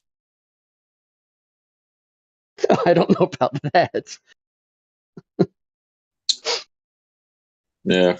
I disagree with that. You don't need hallucinogenics to. I'm joking. He's joking. He's joking. He's joking. But sometimes we get the people who aren't joking. Yeah, I apologize. I'm a sucker. I fell for it. But yeah, people just they're stuck. I mean, in it's modalism, frustrating. you know. It's frustrating because I don't understand. We've all been lied to at some point in our lives. So, I get how hard that could be for some people if you've devoted your life to a certain thing, like Star Trek. And then to have to, make. Well, that's the thing, too, is Star Trek is a fantasy. It's great to think about, and man, that would be great, but it's still a fantasy. Even if the Earth is a globe, it's still a fantasy. It's not true. You know what's funny? What's funny real. Is I actually enjoy Star Trek more now than when I used to. Really? Oh yeah, yeah. It's like one of my mates. He says that he actually enjoys watching The Big Bang Theory after he found out the Earth was flat. Oh, that's sad because that just means he doesn't have a sense of humor. Yeah, that's kind of late. I agree with enjoying sci-fi movies again more than I used to. Like at first, I couldn't watch them; they almost made me sick to my stomach. But now I'm starting to enjoy them a little bit. Like I can go back and look at them with new eyes. Yeah, I don't have a problem with watching sci-fi. I still love sci-fi movies because I look at it as it's just a fantasy, just like Lord of the Rings, all that other crap, and it's just fantasy. And there's nothing wrong with escaping reality into that kind of fantasy once in a while. There's nothing wrong with that. Hey, I still watch science fiction. When are we going to start making sci-fi films like on a plane? If I want to watch science fiction, I just turn on the news. There's some sci-fi that doesn't deal with planets and space; it just deals with future, and those ones are the ones I like. Look, if you're watching, like, let's take old science fiction. If you're watching The Forbidden Planet, or the original series of Star Trek, or The Next Generation, and you're coming away with this is about space and gadgets, you're a retard. Because that's not what those shows are even about. So, like Stargate never really had planets and vacuums of space and stuff, didn't it? You went through a gate and then you're in a different realm. Through a gate and you're in a different realm. Yeah, it's a portal, right? Shit, But I never thought about that like that. See, when you watch old Star Trek, if you think that what it's about is space, then you've completely missed the point of the show. It's not about that. World government, right? Well, I was going to say it's about like Gnosticism and like different philosophies, like humanistic philosophies, and it also is trying to create explanations for things. So, like Kirk, who is Kirk? Well, first of all, his name means church, right? Kirk. What? Yeah, the name Kirk means church. Yes, I'm dead serious. Oh shit, I didn't know that. You have Kirk, Spock, you learn and something new McCoy. every day. What they do is Kirk goes down to a world, and there's all these innocent people there, but they're being ruled over by this evil machine. And what does he do? He gives them the apple. God damn. He's played Lucifer. He's played Prometheus. He plays every Promethean character in the show. And one That's what always it's has about. really big cans where he gets to spread his seed. Well, see, the other thing is he went down to this one world, and the people there didn't die. They didn't die because the weather was perfect, and the air was perfect, and their bodies were perfect.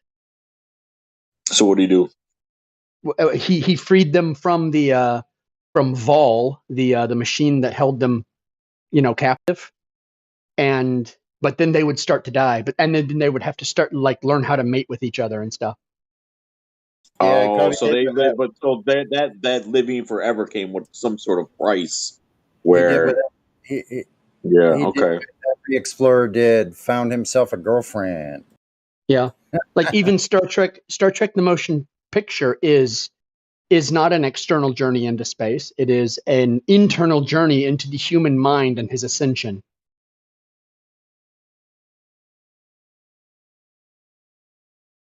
right? Because at the end of it, they find something that mankind created, the God that came back to them, and then they merge with it and ascend. Is that's a space show? What's that really about? Yeah, like, and that's why I love science fiction. It's because you have the normal mongoloids who watch it and they're like, "Ooh, gadgets, gadgets, gadgets." But then you have the people Let who me ask watch you it and are like, something real quick. "It's an amazing I story." love one of my favorite sci-fi movies. I love this movie. I saw it in the theater in the big ultra screen. I was blown away. But you know, I'm flat earther. But I still loved the movie. Interstellar, I thought was amazing. I loved everything about it. What That's do a you good got one. any inside knowledge on? Yeah. Like, what's your take on that? Watch that one over again. But da da da da da da da. Interstellar was a drama movie. It was what? It was just a drama movie. I'll tell you the worst kind of science fiction that there is. The worst kind is the quote unquote real stuff. So what was that movie, The Martian, with like Matt Damon? That wasn't science fiction. That was like just a drama with a high tech setting. That's it. Anyway.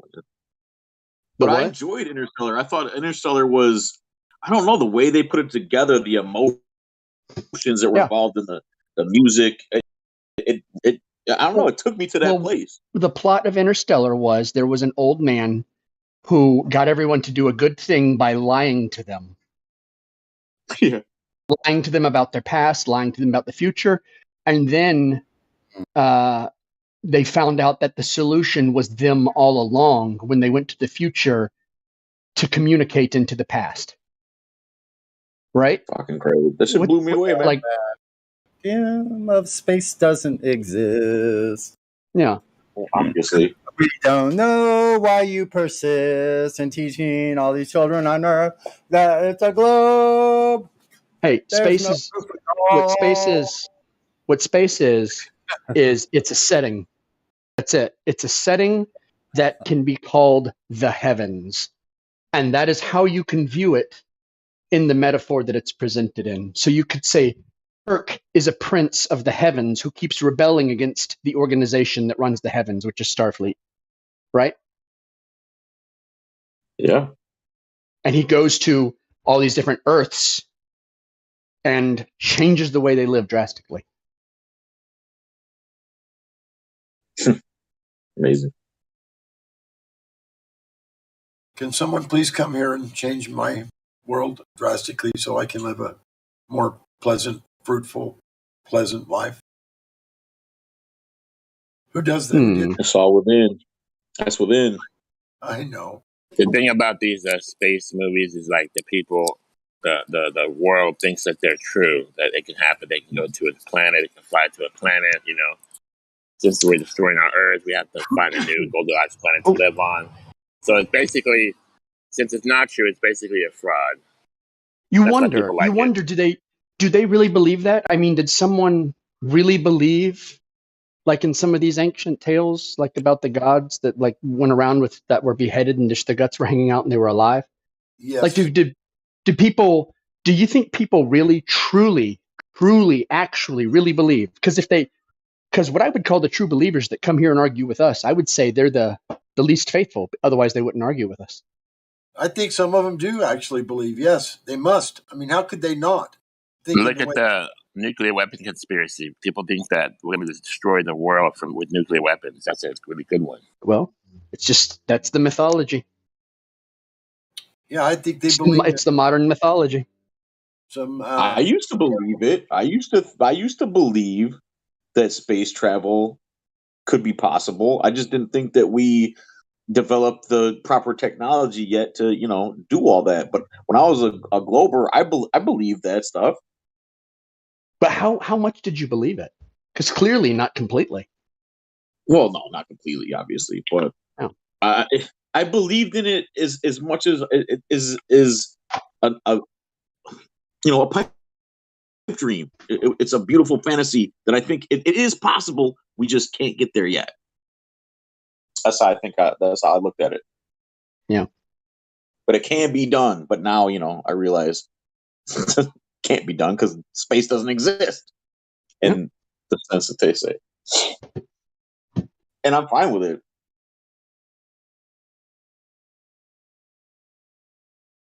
It didn't bother me at all.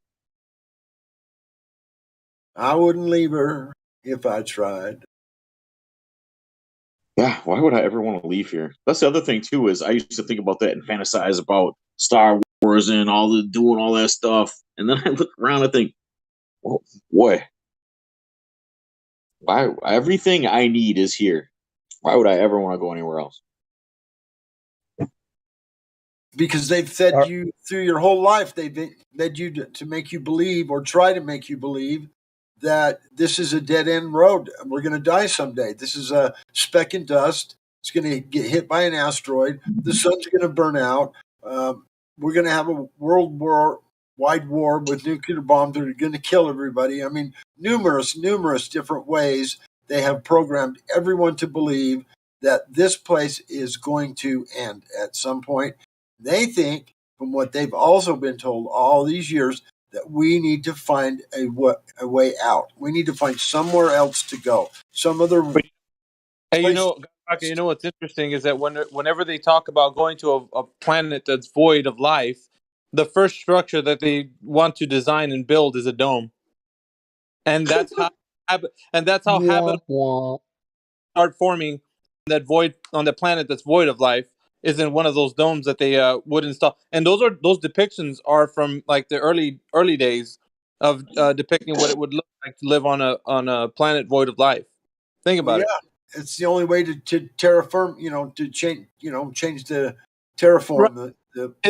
You can't do the whole planet, so you just start with a little dome. So it sounds logically consistent for anybody thinking about doing it, like building a structure, because it's the most sound, right, as far as structures go.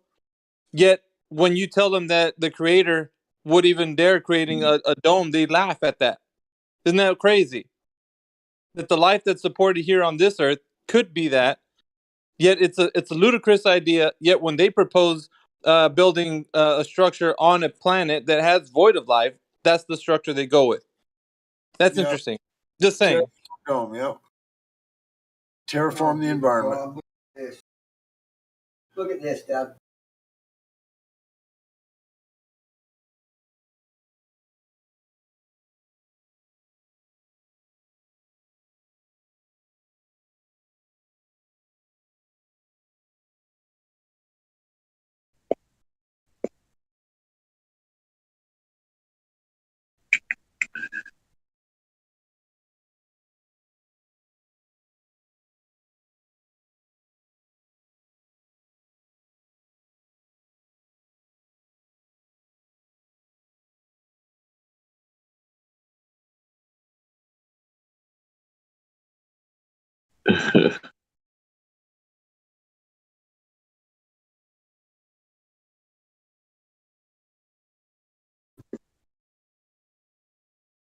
Larry, I see you in here. Can you unmute yourself and talk for a minute? I got something to tell you. I came across this book today that my father gave me a couple of years ago. It's called The Law. It was written in the mid 1800s, and you have to go get this book. I say book; it's more of a pamphlet, like I've been telling everybody else, because it's only like 50 some pages. It's brilliant, dude. You'll love it. The Law. It's called The Law. Here, let me do this. Nobody's talking about anything anyways. I'm going to read you the first page of this book. It'll be quick, so don't freak out, everybody. It won't take that long. But check this out. The law perverted, and the police powers of the state perverted along with it. The law, I say, not only turned from its proper purpose, but made to follow an entirely contrary purpose. The law becomes the weapon of every kind of greed. Instead of checking crime, the law itself guilty of the evils it is supposed to punish. If this is true, it is a serious fact. And moral duty requires me to call the attention of my fellow citizens to it.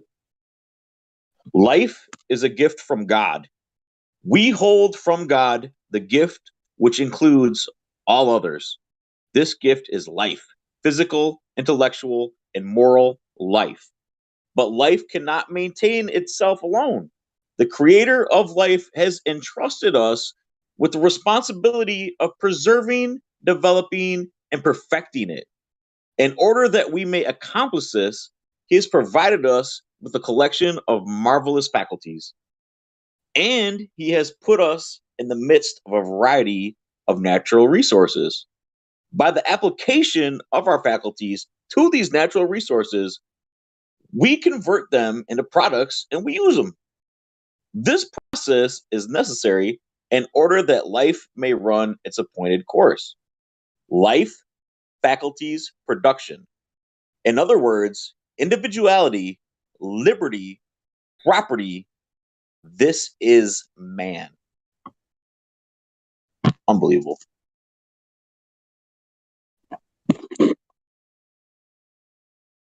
Life, liberty, and the pursuit of happiness, all under the wings of Elon Musk, Mars, and the future of our race. Yeah, okay. Cool story, bro.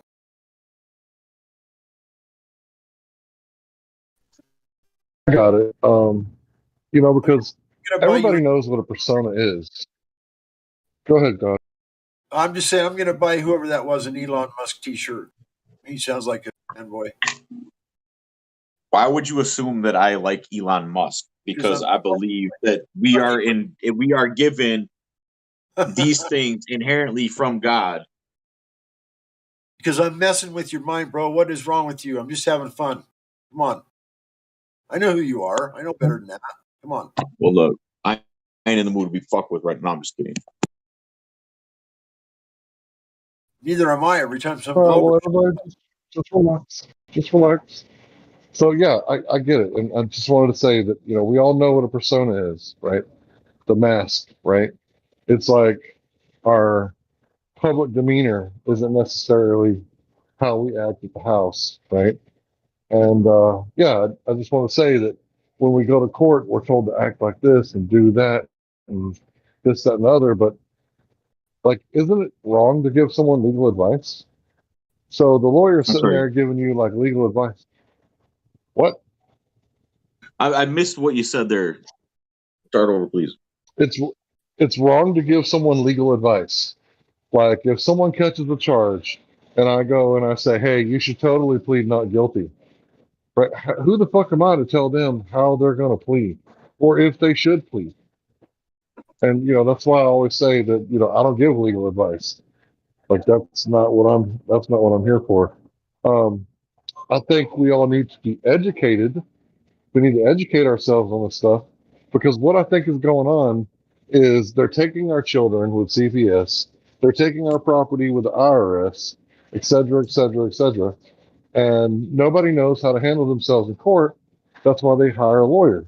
Like, can you imagine if it got to the point to where, like, you're so rich, right? Like Paris Hilton, that you don't know how to like operate a washing machine, right? Are you that rich that you can afford to, have people like handle your legal affairs? I'm not that rich, so I better learn to handle my business, right? My own business. So I can't really afford, $30,000 for a retainer. I don't know what the fuck that even means, So I think we need to understand that the education that we were given, it was given to us for free because we're the product. Thanks. Oh, come on. I got you, bro. Just give me 30 grand. I got you. You're right. It makes no sense. This is a really good book, though, and I highly recommend anybody to pick it up because it does break down how everything was manipulated with the law and how it's really good. I'm not trying to give anybody legal advice. It's not about legal advice. It just explains, how the system works. Hank, are you an advocate of private school or homeschooling? Both my children were homeschooled. from the age of 5th grade and up and 2nd grade and up. I'm definitely an advocate of homeschooling, provided whoever's doing the homeschooling can provide them with a better option, which probably wouldn't be very hard to do, but it would take some dedication. And it would definitely take someone that, it actually meant something to them, that there was educated, was taught how to think for themselves and, how to come to conclusions without being told what they are and whatever else. Yeah, I'm definitely an advocate for homeschooling, but with that comes a responsibility to be at least not just a little bit, but I think quite a bit better than what they're getting in private schools. No, I think. Yeah, that's awesome, Hank. Kudos to you if you did that. You took them out of the public system and homeschooling. That's awesome. And to what God Rockin said, yeah, I think it'd be very difficult for parents to homeschool the kids because most of them are working, and it does take a lot of effort and responsibility to make sure they're not goofing off, to make sure they're learning like they would in the classroom or better, actually. That takes effort and time, and I think most parents cannot do that.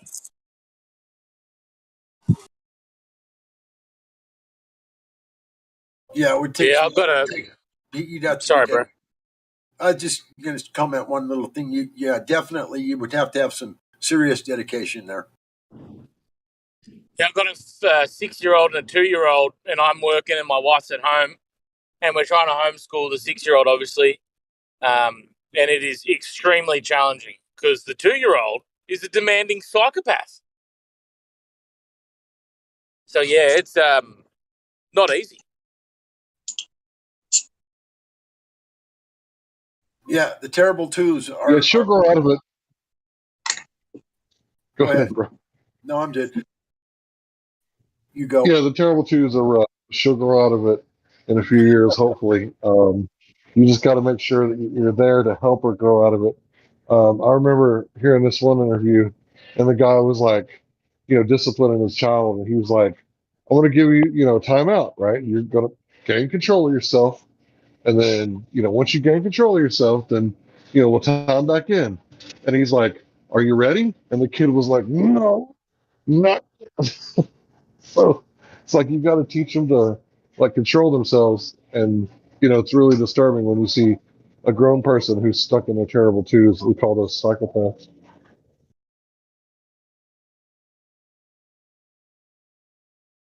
That's funny. Let a psychopath teach another psychopath, or create a new psychopath. When things seem to be getting a bit difficult, we've got to try to remind ourselves, both my wife and I, just to stick to the basics. So if we can't sit down and do writing and reading because it's just not working, then like every single thing you do in your life can be learned and taught. So even if you're walking him through how you do the dishes, or you're walking him through collecting the clothes and putting them into piles to be washed and stuff like that. Like you do life together. Don't just put them in front of a TV and go do those chores. Like get the 5-year-old, and that's his school. Like life is his school. So I think it's called unschooling. I don't know.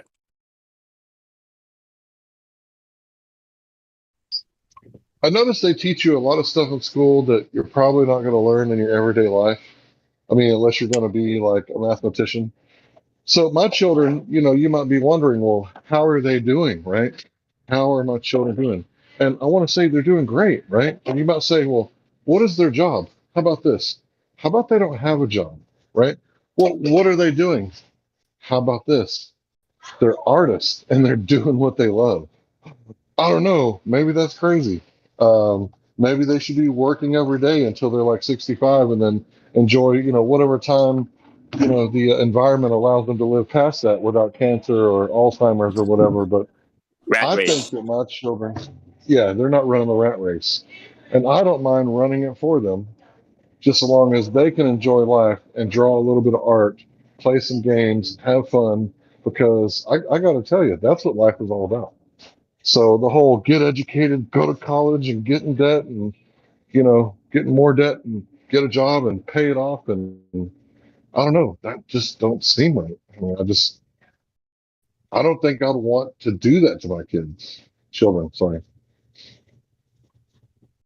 Yeah, our purpose here isn't to consume products that we don't need. It's not our purpose. Hank, you got some baby Yeah, both. goats. Then why do I do so much of it? Yeah. No, I ain't got no baby goats. So I just wanted to say that my children still both have the same very first cell phone that they ever bought with their own money, and they're all cracked all to smithereens, and the cameras don't work on some of them, but they're still working. So they're not but Daddy, I need this. Daddy, I need that. It's like, that's not what's going on. I mean, they get what they need, but they don't always get what they want, which is a valuable lesson for all children. I hate to say it, but it's a valuable lesson for me too, bro. That was real funny. Even me still too.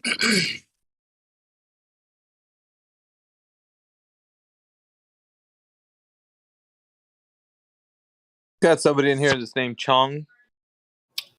Cheech and Chong. Does he have any roles? Let me see. I don't see him.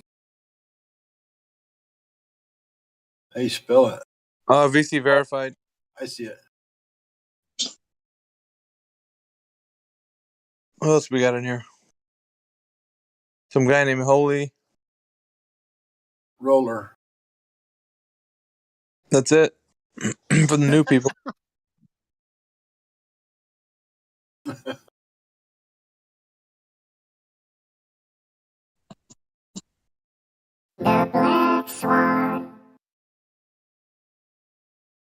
Black Swan. Sonic Chick. The dating game.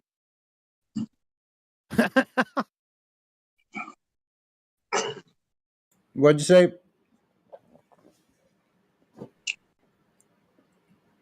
The dating game. Black Swan. What are you doing? I didn't do it. Black Swan.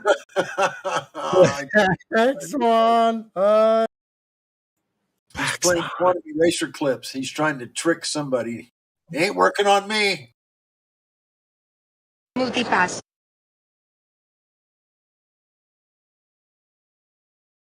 Multipass.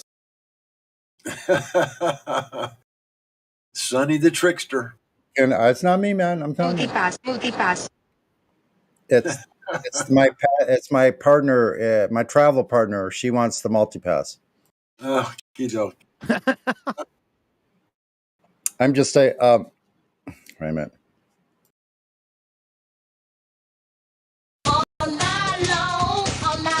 Yep, she's the beauty. I'm just a meat popsicle.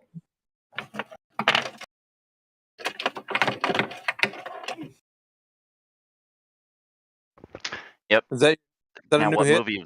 What movie is it from? The Fifth Element. There you go.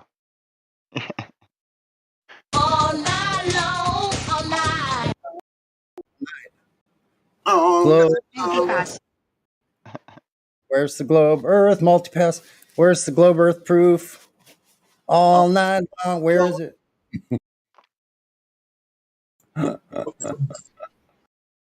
I fixed it so well. Yeah, I it's took working. my computer apart twice. What? Redid everything, and then customized it with software. So you did it to. That's great, man. It's just seamless right in there. Uh-huh. And it's you- seriously like I spent a lot of time making this. Now So it's my a sound. RGB, Yeah. RGB will blink every time I talk, every time I play a movie, or anytime you guys talk. Listen. It's so cool. It does what? It blinks. It goes like Oh, a level equalizer. It's like it's so cool. weirdo. I know. You nerd. I know. That's Well, pretty, when you that's pretty spend bad. $1,500 on a computer, you want Yeah. it to be your command station. Yeah. I got a green screen around. I can be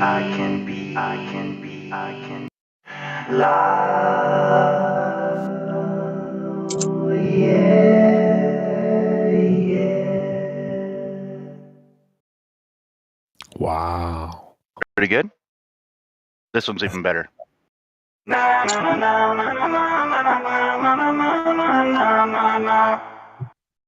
Wow. Great, man. What was I that? What's need that you about? for the ladies' night intro. Oh yes, and this one's pretty That would cool be too. phenomenal. Oh, never mind. What's wrong with her legs, Justin? What did you do to her? It's the background music for when you want to get checked in. Yeah. Okay. I guess we could talk about the backwards legs. Okay. Those legs that go backward. Have you ever seen anyone with backward facing knees? Pretty good, huh? She's just trying to figure out what's going on. What did you do to her, Justin? Oh shit. So, if you really want me to be a woman, I can be a woman. No, thank you. You're good's fine being whatever Let's you hear want. it. I'm a Go good ahead. woman. Be careful.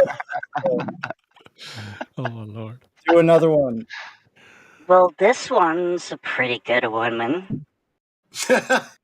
Oh shoot. Be a Glover. Be a I can Glover. also be a child. Yeah, be a child with and you're a Glover and you're here at the Flat Earth server. Hi, how you doing? That's higher than anyone in here. Do it like that one.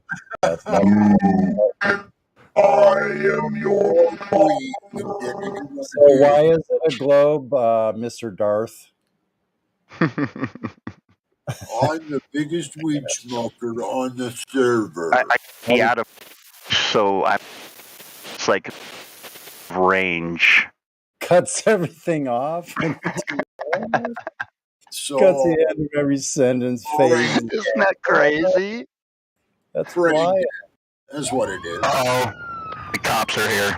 I'm gonna arrest you all. Run. Everyone run. Hey, we got some servers. All glory to them is the name of the guy. The name? Are we dropping times now?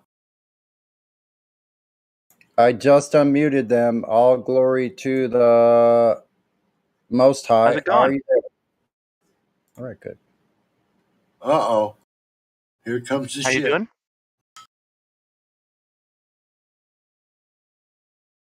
Who are we speaking to, Sonny? Uh-oh, more cops. I don't know. He sounds too friendly. I don't trust him. It wasn't. It was Justin again. He fooled you all. All glory to the what? Have you, the Most High? Have you responded? Can you use your mic? Yeah, thanks. Okay, there you are. cool. There you buddy. I smoke more weed than anybody here. So, I can't. No. Never mind.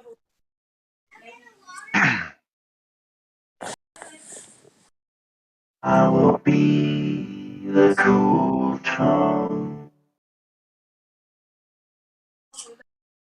Oh. So, was it All Glory? I guess this is a really long name. What brings you to the server, man?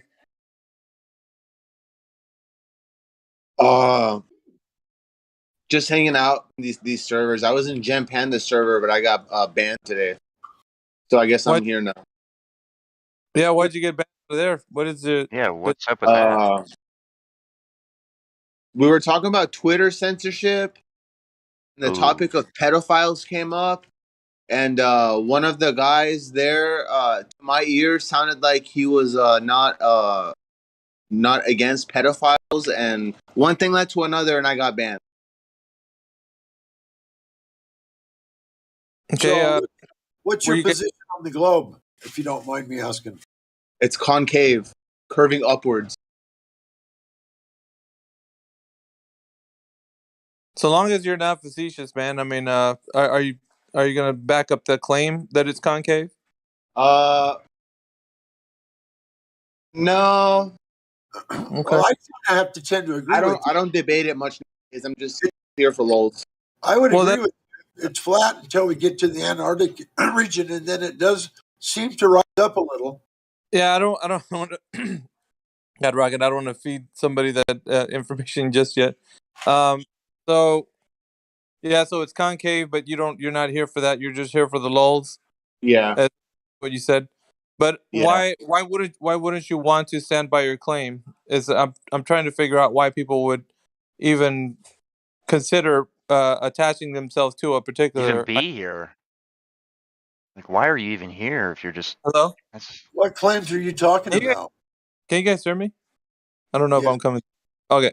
Yeah. So, all glory. I guess I'm gonna be calling you. So, why would you come into a server like this or this forum if you didn't want to discuss the the claim that it's concave? To hear other people discuss it. What, the concave? Nobody's discussing that. I'm not claiming it's concave. I know it's concave. I'm not claiming it's concave. Oh, you so you know asked it. me what do I think, and I said it. You're so saying if you don't mind, I'm gonna go back on mute. I'm playing Heroes of the Storm. Here for the lulls. Thank you. What the hell?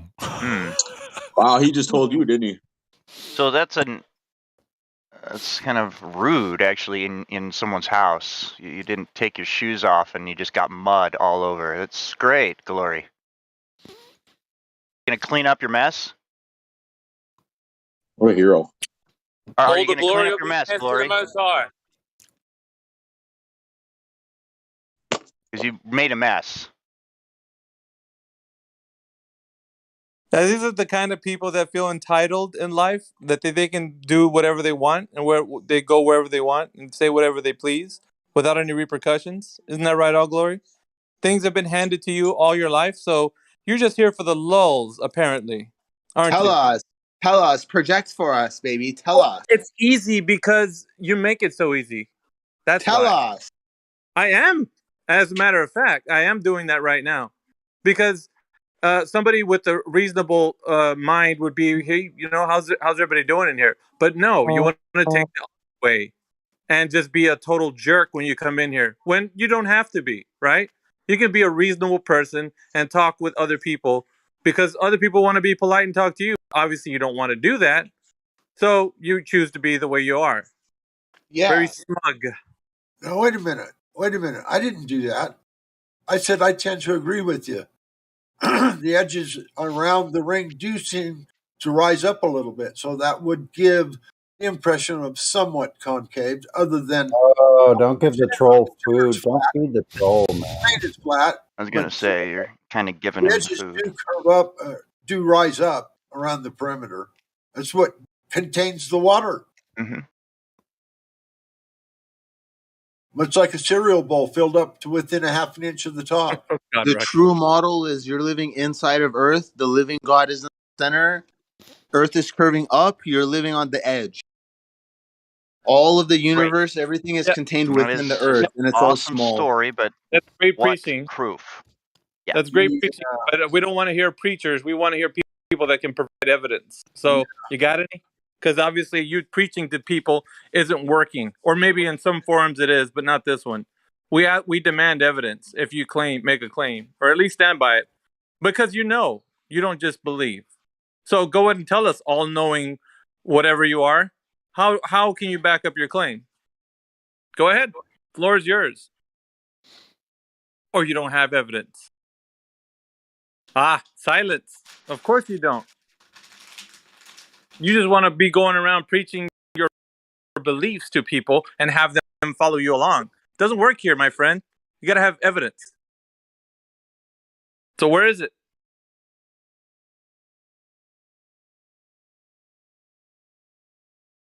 Silent, It's huh? all around you. The All horizon around me. rises Where? on up with you everywhere you go.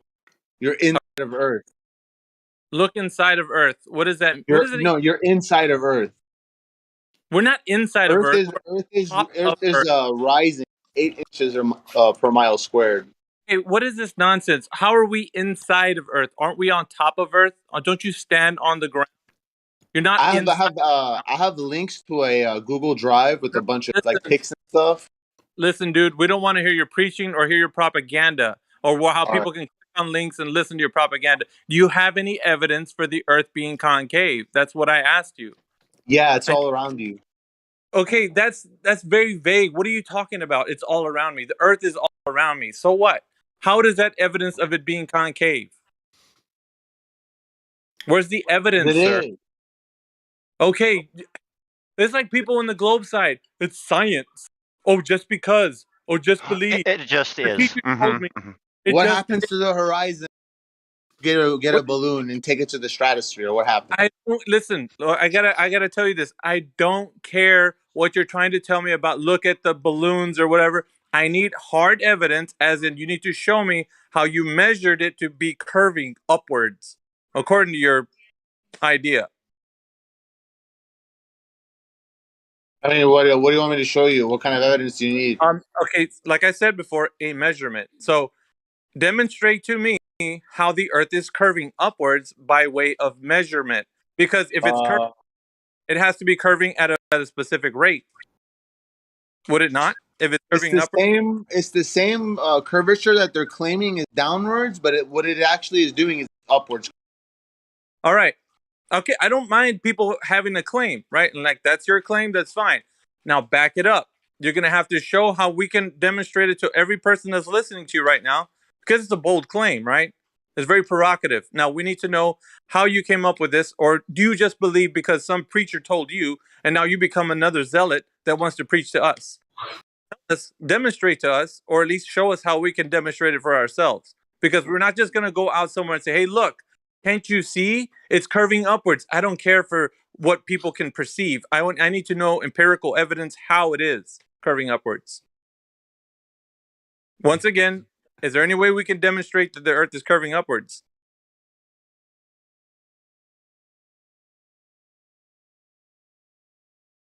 Is it curving downwards?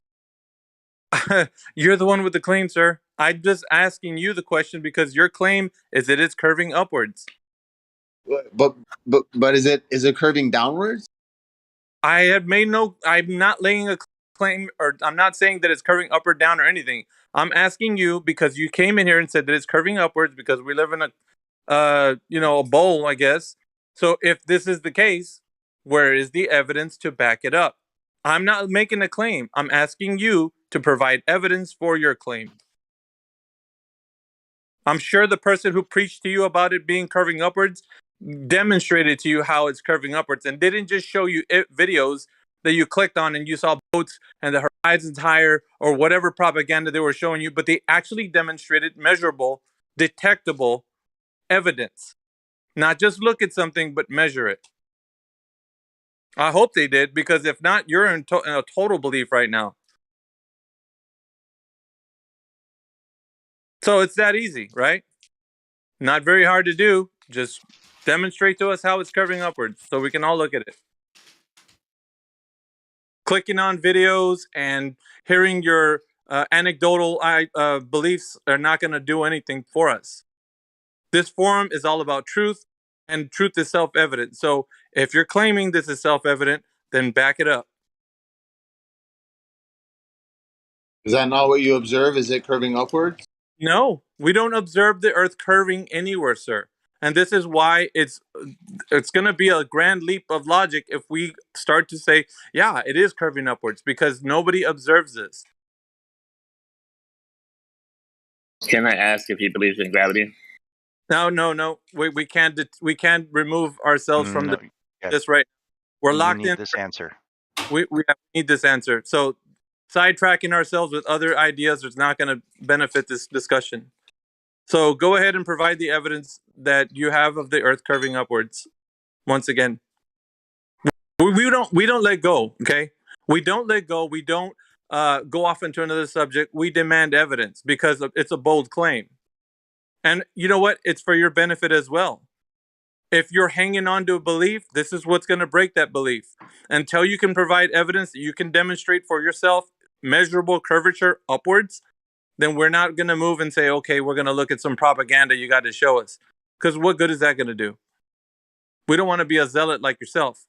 We want to be in total truth, understanding reality as it is.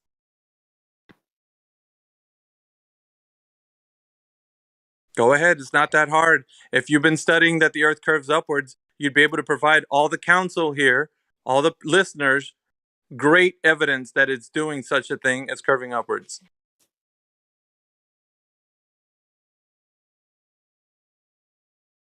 Any evidence? Or are we just going to sit here in silence?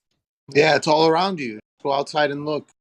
That's Get on a plane. Go what a zealot go. would say. You're saying things that a zealot would say because they want people to believe their ideas. I don't want to believe what you believe. I want to know what the earth is. And if you can demonstrate to me that in fact it's curving upwards with a specific rate by way of measurement, and everybody here can go test this for themselves, then of course it's not a belief anymore. It moves into reality. But so far, you're just preaching. No. It's curving upward the same rate that they're saying it's curving downward. So that's it. You've been saying this over and over robotically, and it sounds like a broken record. And we don't need to hear you preaching about what it's doing. We need to have you to show us. And if you're not going to do that, then there's no reason why you should be telling us here in this forum to go believe something, because we don't go on beliefs. We go on demonstratable evidence. When you go to the beach and your feet is in the sand and the water's hitting your toes, That's what I and need. you look at the horizon and you point where the horizon is, where do you point? So I need the measurements and everything like that so that I can make sure that what I'm looking at is the measurements away from where it's at. So with measurements, you can actually prove to someone else, because then they can have the measurements and prove it to themselves, not just by looking. Before we do that, can we agree that it's I not don't need curving anything downward? before it, because as soon as you have the measurements, you have the proof and the facts and the evidence. Before we do that, can we So all you agree can't that do it's not anything curving before downward? that, because you need the measurements to prove it's a fact. Can we agree that it's No, not we curving cannot, downward? because you see something different than the measurements that prove the fact. So you're trying to tell me that Earth is curving You down? do not have the measurements for the curve you Such are low saying energy. you see. You don't You have are to not try to be low energy. hearing You are naturally. anything that we are Just the way you saying are yourself is because making your fun of yourself. zealot You don't have to try this hard. attitude. I'm trying to be as slow as I can so You're you can slow naturally. understand. Your default route should be to speed up. Well, no, because if you can't understand the words Look that at are this guy said talking in slow fast, then you motion. It's can't hilarious. understand anything. You know that? You just really can't understand it. You can't understand anyone in this room talking to you. If they Now were I to can talk to you at all, then you would not understand at all, even though your name is All. Noted. 10-4, bro. I got you. I agree with you on that one. Now We're that I can telling you we understand need you. measurements. We need measurements to prove the fact that you see. End of fucking story. I wouldn't say this about very many people, but I would say that this guy is a waste of time. Like, Well, within yeah, I himself. tried to be as slow as possible. You saw it. You heard it. Well, no, I don't even think that would help. Like, I think he has a will to not understand. Actually, like, he's tried willfully it, though. ignorant. That was me trying it. Yeah, it was Guys, I'm the most awakened one in this whole server. I know more I've Wokeness. dug deeper. If you're Know so what's awake, going then why do on you keep more. acting like a child? If you're Yeah, so awake, why do you keep acting like a fucking child? Yeah, really. I think we need to talk to him like this. Yeah, see, he don't answer that, huh? That's strange. This wokeness that these characters think they have. Numero uno. Can you say that? Numero Utter uno. garbage. Utter See, I garbage. noticed these concave earthers, they all have the Messiah complex. So he's claiming that he knows more than everybody in the room, which means that he knows that he's done more No. study I than every other don't person in the room. know more. I know more. No more what? Propaganda? Of course you do. I know Full of it. more. It's awesome. You know more propaganda. That's about it.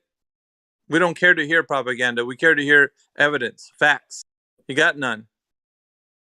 Hey, I just wanted to quickly point out that this guy reminds me a lot of, like, you know, feral humans I see in downtown Portland, like, you know, homeless people that are like kind of muttering to themselves or just yelling and moving sporadically. Like this guy, like he's saying stuff to us that they would say to me, like they would go up to me and look right at me and say what he's saying to us right here. Like, it's the exact same nonsense.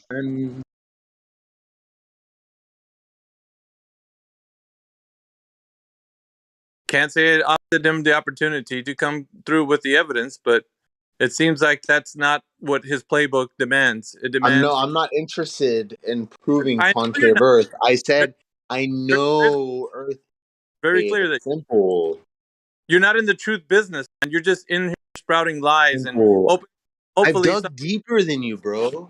No, it's not. But you know what is that you don't have to be this way. You can choose to be different, but you don't want to. I stopped spending my time arguing about flat Earth 2 years ago Wait, when why I are you learned it here wasn't then? flat. Just For the to get lulz. laughs. I've Like been what's that fully for? congruent in everything I've said so far. I'm here for the lulz. What's that I'm not for? here to There is no prove laughs concave here. Earth.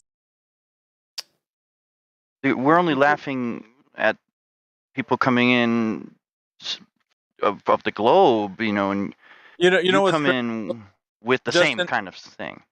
Is that he feels that the need to laugh at the situation that people are being deceived daily about this, and the reason why people have been in this server day in and day out is because it's not funny that people are deceived every day, and we're here so that people The can model you think that is the truth is not the All right, so truth.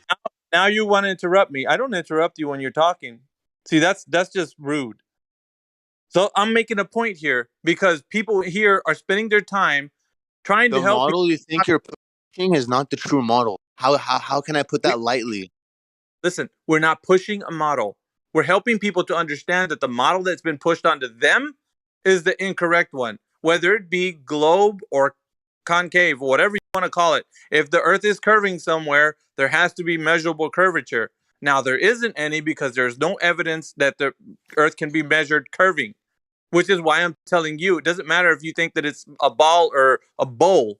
Doesn't matter. That curvature has to be measured. Now, if you think that it can be measured, go and do it. Bring us back the evidence. If you have the evidence, tell us about it so we can go investigate. But you're here telling us anecdotal stories and then telling us that, oh, it just curves upward because some guy shot me some videos. Well, whoopity freaking do. Who cares? We need to know as a human race what people are telling us is the truth. We're in the truth business, man. Everybody in here is tired of being lied to. So the lulz? Are you freaking kidding me? Yeah, you're lulzing right now. You're heavily virtue signaling. I'm a bigger truth seeker than you are. I You're doubt giving it. me heavy lulz right now. I doubt it because the way Pat out your chest. Tell us. Yeah, I I don't love know what saying that. Tell us. Yeah, that's fine. It's good that you feel like you can feel like you can poke fun at this. It's great, but at some You're point you need to inviting grow yourself up. to it. Tell At some us. you need to grow up because this is an adult shows your conversation. maturity. This is an adult conversation meant for people who are serious about the truth. Act like Everybody has been nothing but respectful to you the whole time you've been here. Nothing but respect. But you want to come in here and start talking slow Come on, man. I Grow know up. I have. If people know me. I just want these characters to realize that this whole woke idea is utter garbage. Nobody's out there to look for truth. They're in there spouting propaganda to other people. Hopefully, other people will catch on to this whole woke idea. It's garbage. If it was true, if you were truly woke, you would care about the truth and you would see the deception happening around you. But Yeah. no, you want to It's a these psyop. little crazy little cultist lies that you're latching onto right now.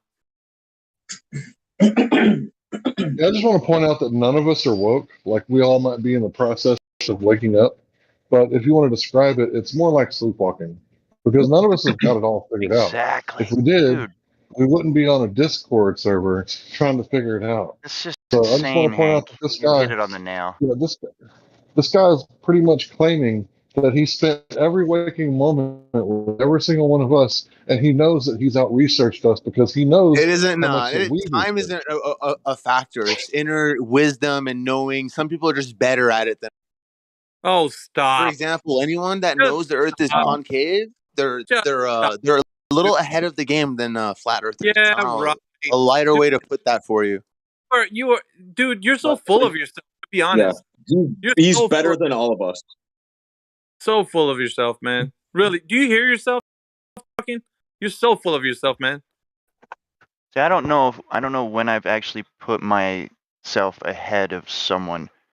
I've always tried to put them right at the same level so that we're continuing on Say that to together your friend at the same trying level. to lecture me. Say that to your friend trying to lecture.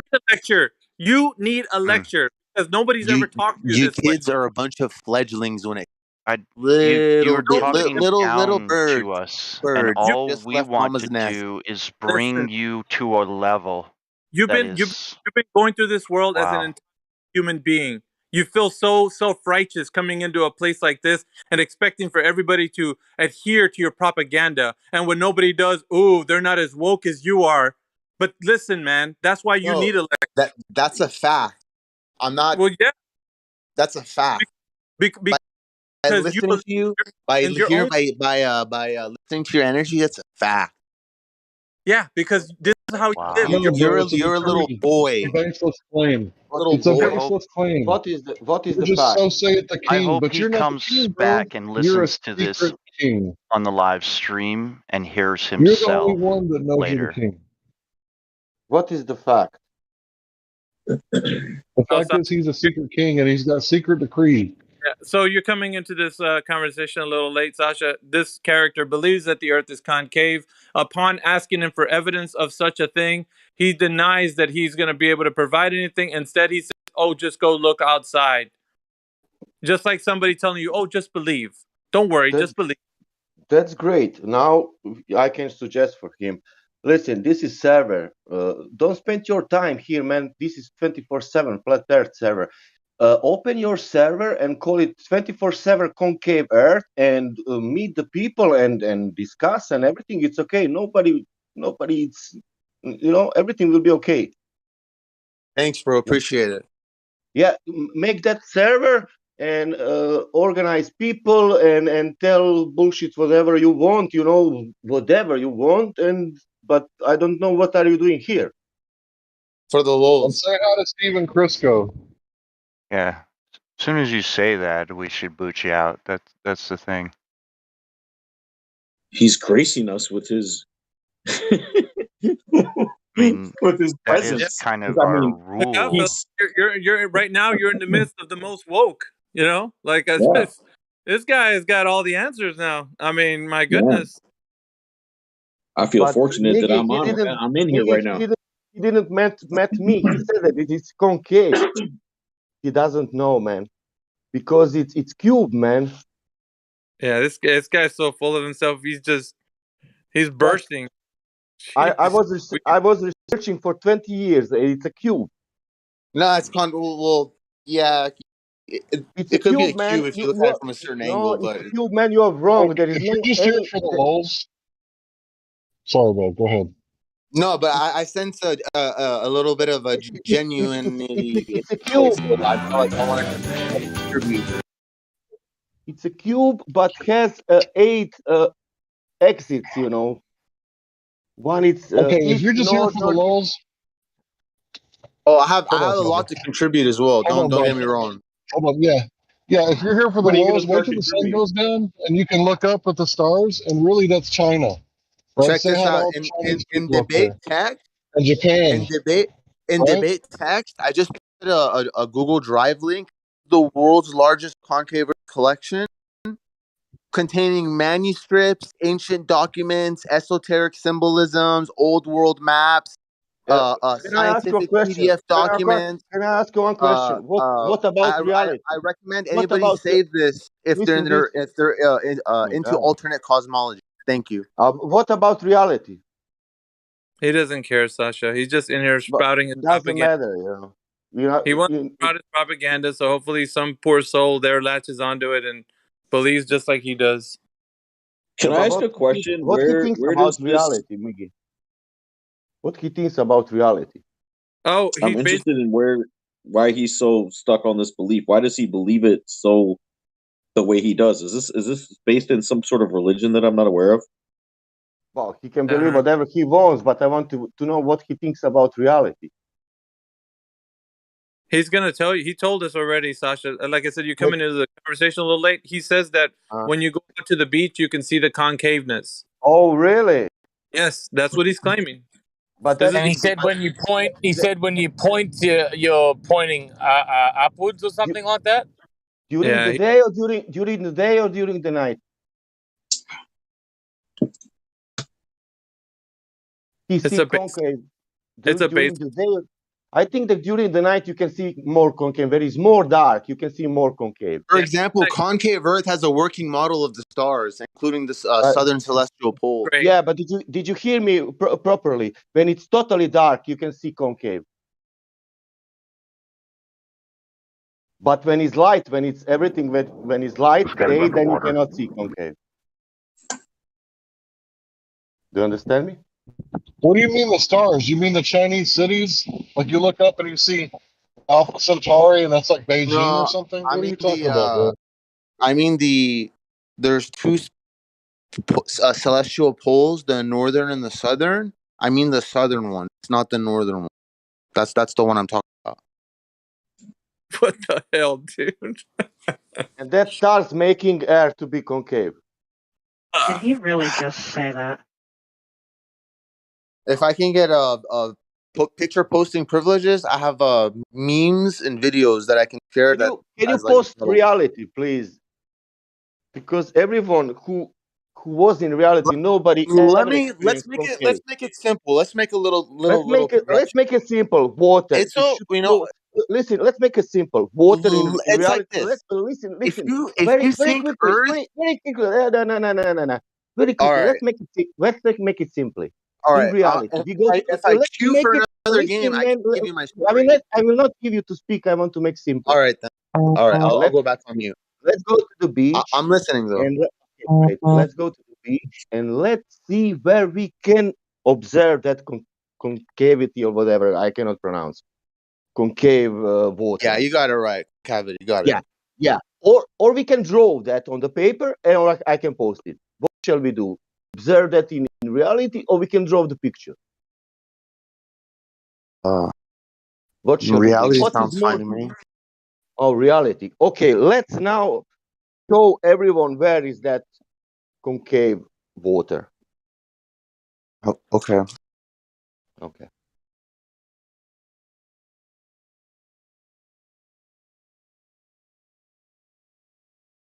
And where it is?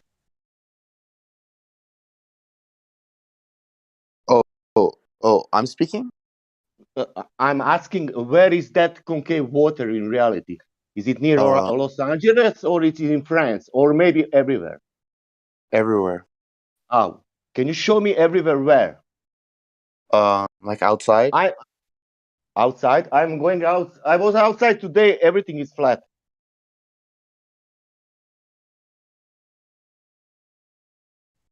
And yesterday, and my friends also who was making observations, they didn't fucking in any observation they didn't find any concave shape. That's strange. Yeah, that is strange.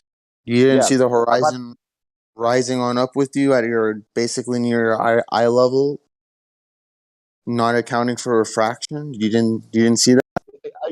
I didn't see that horizon. It's going more and more up, and then it's going to the sky. Well, it just goes up to your eye level, and then the Yeah, sky. I didn't see Chicago, 500 or 1 kilometer above the sky. No, never. I didn't see water above the land. Never. To going like concave. Never in my life. Did So you see? when someone asks a Do flat you know earther, when you person? Do you know person who saw that? all right, I'll go back home. Yeah, go back on mute. Yeah. Because if you want drawings, we can draw that. It's a beautiful story. If you want to believe in concave Earth, that's also beautiful. Then we will speak about pyramids shape and cube shape, because you're wrong. There's a It's not concave. oxyhedron in the center of Man, the Earth. An if you want oxyhedron to, is like two pyramids on top of each other, connected at the yeah, base. yeah. So you're right on that one.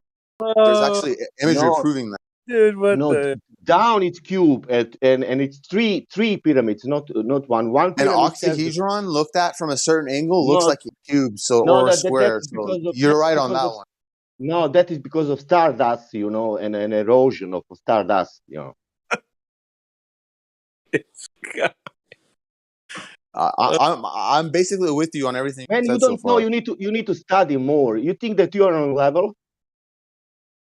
No, he thinks he's woke more than everybody in the server. By the way, he's woke. You never heard for two cubes and three pyramids? You are speaking about concave. Concave is, man, that's wrong. That's totally wrong. Listen, for flat Earth, okay, look, there's levels to this. As I was trying to say earlier before I got cut Man, off. it's not point I can't about get flat cut off Earth. again because I've been trying to speak for the past a long time, and I need to say something. So there's levels to this. Level 1 is you think it's curving downwards. If you think it's curving downwards, you're at the bottom of the barrel. After that, it's What is flat. curving? What is curving? Okay. Level 2, you think it's flat. Level 3, there's flat earthers that realize that the default model doesn't work. So they've created certain models called Pac-Man models. Is anyone here ever heard that word before? Pac-Man flat earth? No one's heard of that?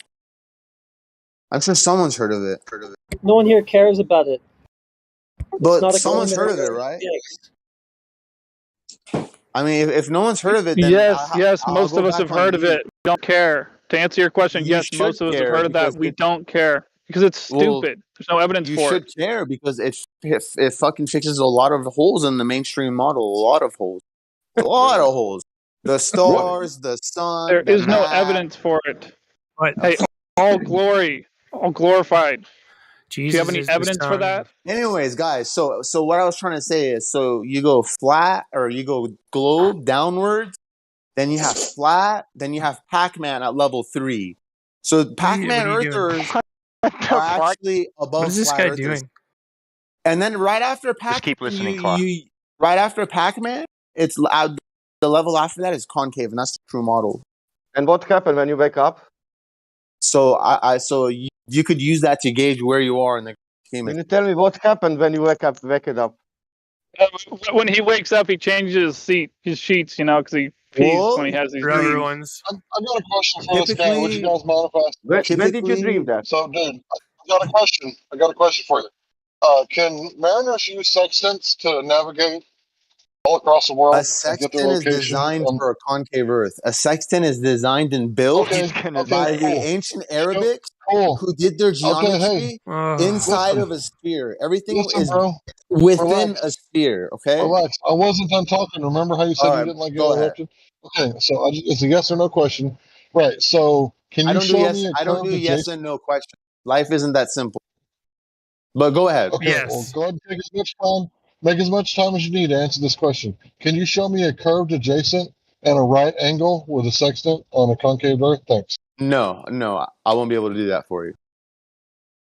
That's right, Because he knows the it Earth won't. is It's flat. not And you possible. wouldn't be able to navigate if you calculated like it was a concave Earth. It wouldn't work at all. But it does work on a flat Earth because you do get that lovely right angle that you need, right, from the adjacent. There's, you understand? For me, there's Go ahead. it's more wise of me not to even engage with those In that reality, stand behind it's a is it completely broken model. Like, is it that knowledge? the only way I could take you seriously is if you were a Pac-Man Earther. To be honest with you, Does your knowledge is going above the reality?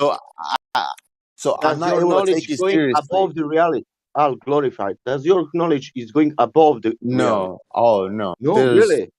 But where yes, is your reality? I cannot see your He reality. What sees you are too far. no. describing, but I cannot see your the reality. What you are describing, strange. I can tell you that what you see that there are The universe. the That concave universe. Earth model unites philosophy, That is religion, not a metaphysics, model. and science. It Are unites you it living? into one perfect, beautiful model, and it's Okay, all great. inside of a Great. sphere.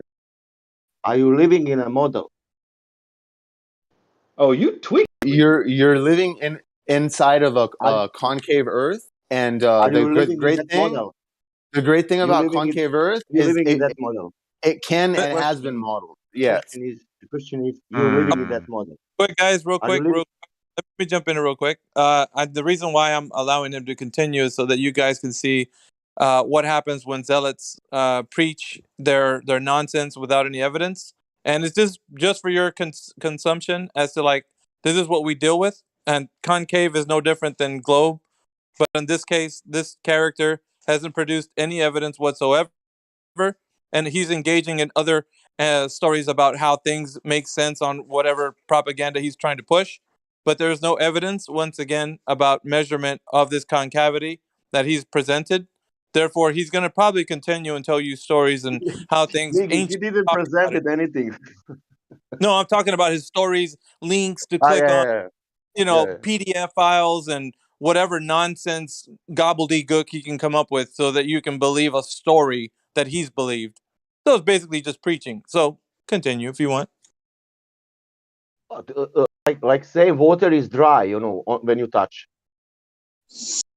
I know that, but you think that it's wet. You don't actually touch it. The atoms don't No, actually yeah. touch. When I touch the water, it's very, very dry. It's more dry than sand. But Like you this, think yeah. that it's wet. Mm-hmm.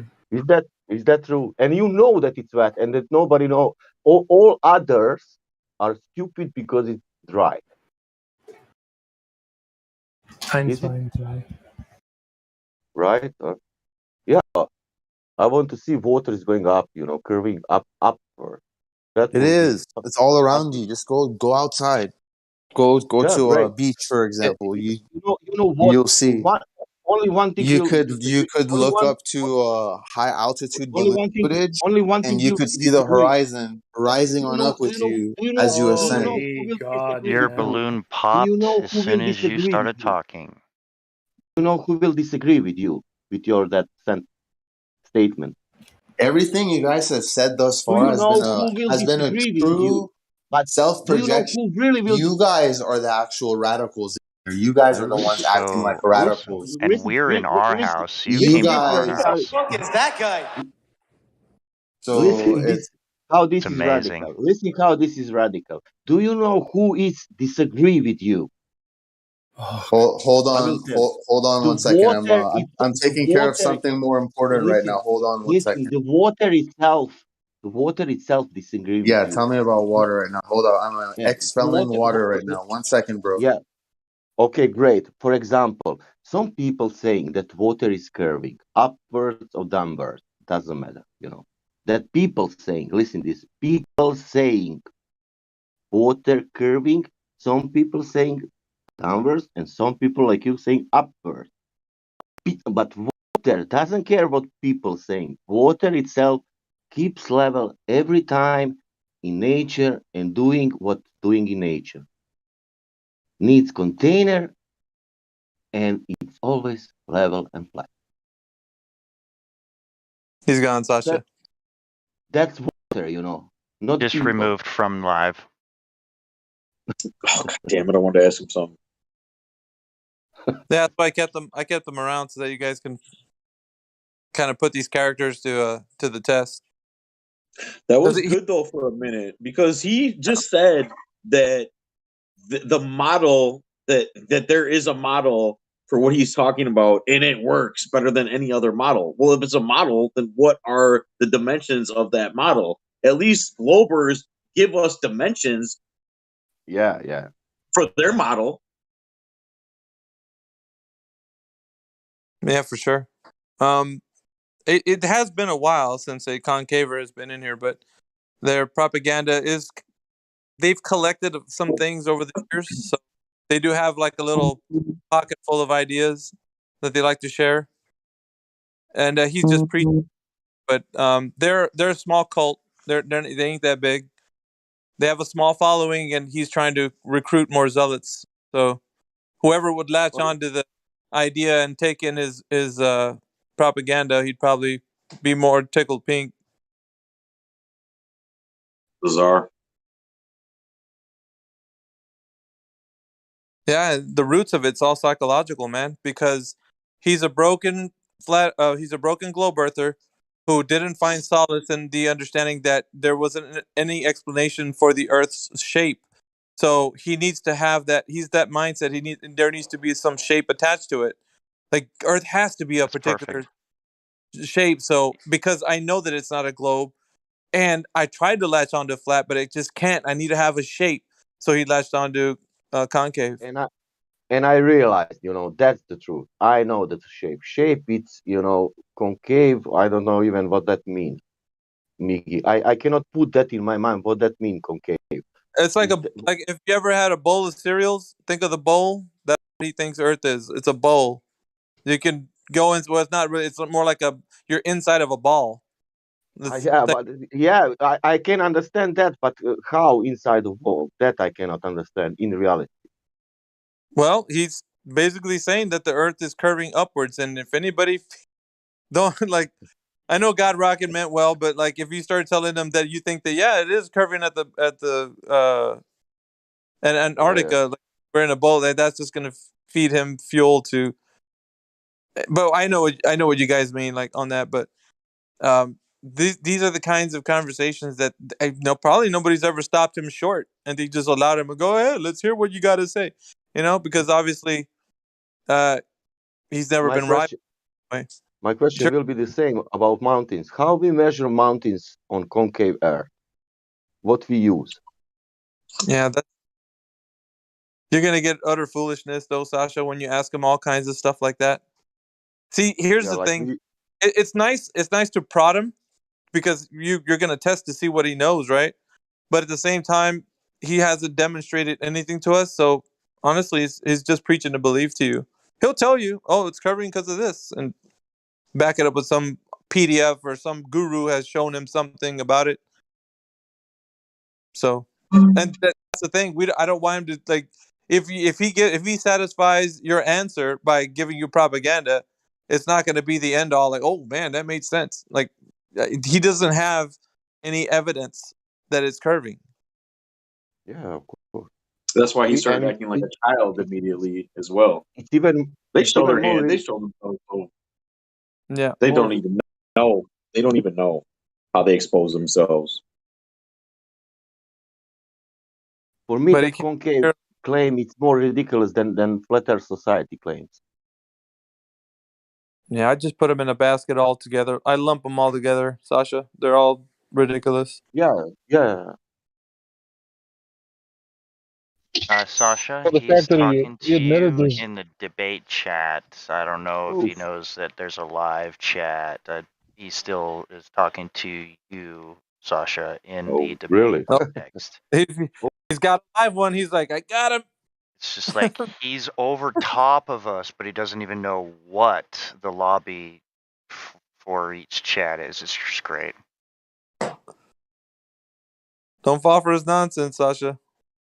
We don't want to have to bring you back from the. He's gonna send you I started. Do you know how looks like that map, North Pole map, old one? You know that it looks like one like a 4 islands, and you have like a 4 rivers or something like that. Mm-hmm. Why? Maybe I can imagine now that the Antarctica looks like that, and then I can put imagination now and start to speak about any shape you want.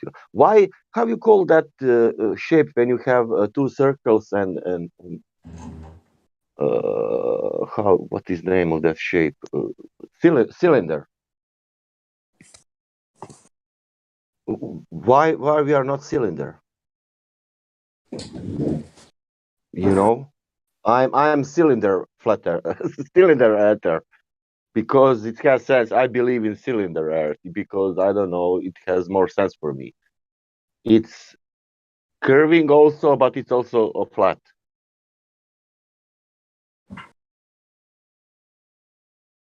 I don't have proof for that, but it's good to say.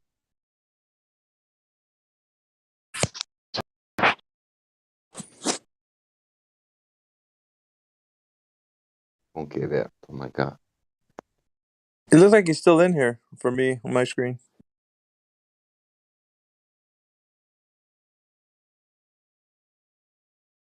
He is around here as well, but he's Somebody even is sending me messages. He's all yours, Sasha. No. Don't go to the Oh, concave earth. he's he's sending me he's sending me videos now. Now I will be. He will convert me. It's a Maybe in 1 concave week. earth. It's a concave earth propaganda package, man. Did you subscribe to it, or was it like a free sample, or what's this? Mickey, be prepared. In 1 week, I'm coming, and I will start to speak about concave. Dude, if we have to And pull you back from concave, I swear.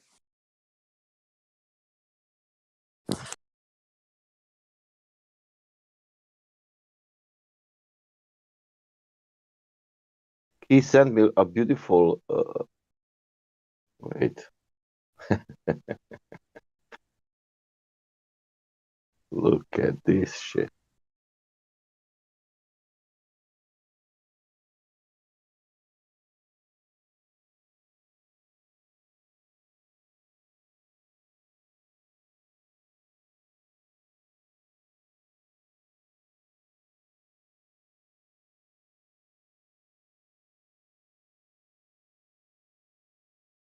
Okay, I'm ready.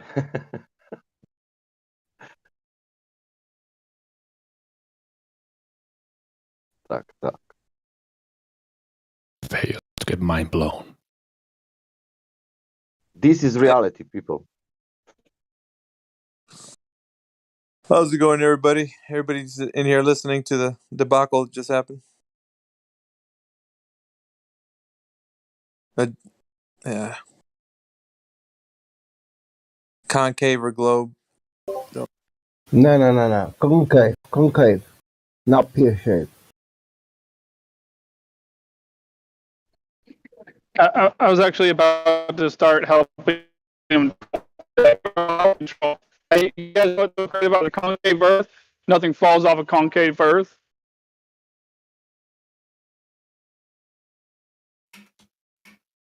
I think I got the tail end of that, Orion. Like what you said, you were chopping up.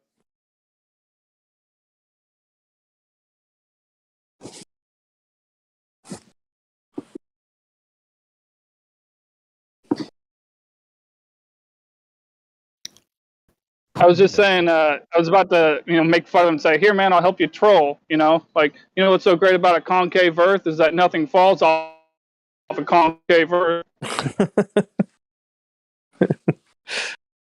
That would be a good argument, wouldn't it? You ain't falling off of that thing. It's still an enclosed system that you're in, though. No, let's not feed the trolls, man. He will never leave the server. Then he's gonna think this is a place to bring his ideas to. He's only making himself look bad, not us. Yeah, I don't like shoehorning any other ideas when I got him against the ropes and we're talking about providing evidence. Jumping to another topic is only going to distract his view, and he'd be happy to take it, that free out. When he's so much more woke than we are, so like I can't even I I don't know. I'm just gonna step back because it. You never know, Paulie. You might catch some of his wokeness, man, by him being his Yeah, presence just there. You that's might all I can hope for, right? it might rub off on you. Then you'd be like, "Oh, damn, I feel kind of woke today." It was all due to all whatever his name is, all glory, whatever. Somebody should shorten that name. That's too long of a name. Oh, somebody changed it to the perfect thing. All glorified smug is genius because that's what he was. Somebody changed his name. I didn't see it. All glorified smug. Yeah, Yeah, that's exactly how he was too. The moment he came in, befitting. I Yeah, am better than you. It's still around, by the way. yeah. I see him up there. I don't know if he probably can't talk. When I listen in these people, I'm thinking, is it really possible that water could be in some case level? With all this like people, like you ask yourself, oh my God, water is not level. Water doesn't need to be contained. He said there's 3 levels to this thing, man. When you're a Yeah, globe earther, you're at the bottom I didn't level. get Flat earther, that. you're in the second level, and concave, you're in the supreme third level. That's the woke level. That's the level that you unlock the mysteries of the universe. It's like he's some kind of spiritual freaking guru, man. That's genius. But I was in life in many levels, bad and good. Yeah, but see that kind I'm of propaganda. surprised we can even understand his words because I mean he's on such a higher level. It's amazing that my But if you monkey use brain Pac-Man, could even if you use Pac-Man, you are for sure in high level. He's like, does anybody here adhere to the Pac-Man? What the hell? This guy is. But my friend was the champion. He's playing that in 80s. It's sad though that somebody told him that and it empowered him so much that he thinks without any evidence and without even really thinking about it and trying to prove these things to be true, he just ran with it. And now that's who he is. And it's sad. He's like, looks good to me. Let's go with that, boys. Yeah, because now I'm better than they are. Yeah. Because I didn't understand flat Earth either. But see, I don't have to understand flat Earth anymore because now I'm better than them. Yeah. Third level better, Top shelf even. That's great. So how does What's this gonna be? There needs to be a 4th level, man, so that he can feel like he needs to achieve that one. That's when you get all the 3 combined, and then you're just like a freaking weird earther or something. I wouldn't even know what to. We are on first level, or we are even didn't touch that point. No, we're second level. Flat Earth is second level, like you said. Ooh. Globe Earth is, all...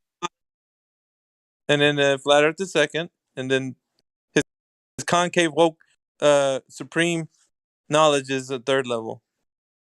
Shit. Is that phases? Is that phases you need to pass or what?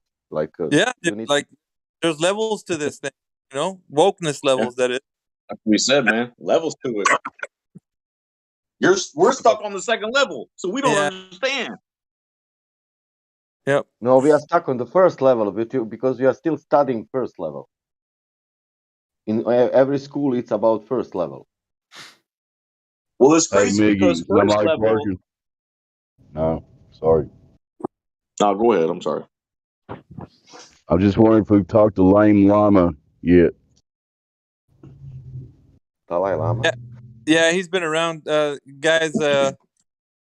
He's just been hanging around. He's more of a flat earther, kind of a new guy to the server. He's got a visa. I just got Hey, Dave. got here. I didn't know if you talked to him or not. No, you missed it, man. This guy who's in here all smug, or whatever his name is, all glorified smug. He was in Yeah, here I saying, got the tail end of it. I know. I heard but like the last 5 minutes. Yeah. "Oh, you heard it? Yeah." So yeah, he's a Yeah. concave I earther. never understand them concavers. They're crazier than globe earthers. Well, I guess they're about equal, but whatever, you know. Nah, see, he said that he's woke, Dave. Woke meaning he's more intelligent than the rest of us combined. We Oh couldn't yeah, be. He's he can We, dying woke. continue thinking that to himself for sure. we couldn't be as enlightened as him, Yeah, right. unless you That one. conceive the Earth is a concave or a Pac-Man or whatever the hell propaganda he's bringing up. I guess we don't need evidence, do we? Because he's already reached the fourth level, so we should just listen to him, huh? Yeah, listen And to then your. can we go to the fourth level too? If I just say, Fourth okay, level is my level. You need You. the correct spiritual guide to get you there, man. Otherwise, you'd be lost in the woods, you know. So do I have to mail a check with this somewhere? probably. This is so funny. Send your tax deductible donations to. Yeah. Why is it? It seems to me that a lot of people like this gentleman that was just here, and Globers too, they're really hung up on, say, test scores and grades and IQ levels because they took an IQ test once and they were told they scored really high. So somehow that means something? Yeah, And then they that's all they talk about too. They will repeat it over and over again. And it's yeah like, dude, lord it over I'm you, sorry, go Paulie. ahead. No, They it's lord fine. they lord their achievements over you as if it's something to brag about. But the most common sense things escape them. Just crazy, right? Yeah, it's and even if I would even if I took an IQ test and I was told I scored high, well, I wouldn't throw that in someone else's face because that seems like a not so smart thing to do. So I'm so smart. Why would I go around throwing this bullshit number and trying to pretend that I'm somehow better than other people that I don't even know based off some bullshit test that I took? Well, It well said. doesn't make sense.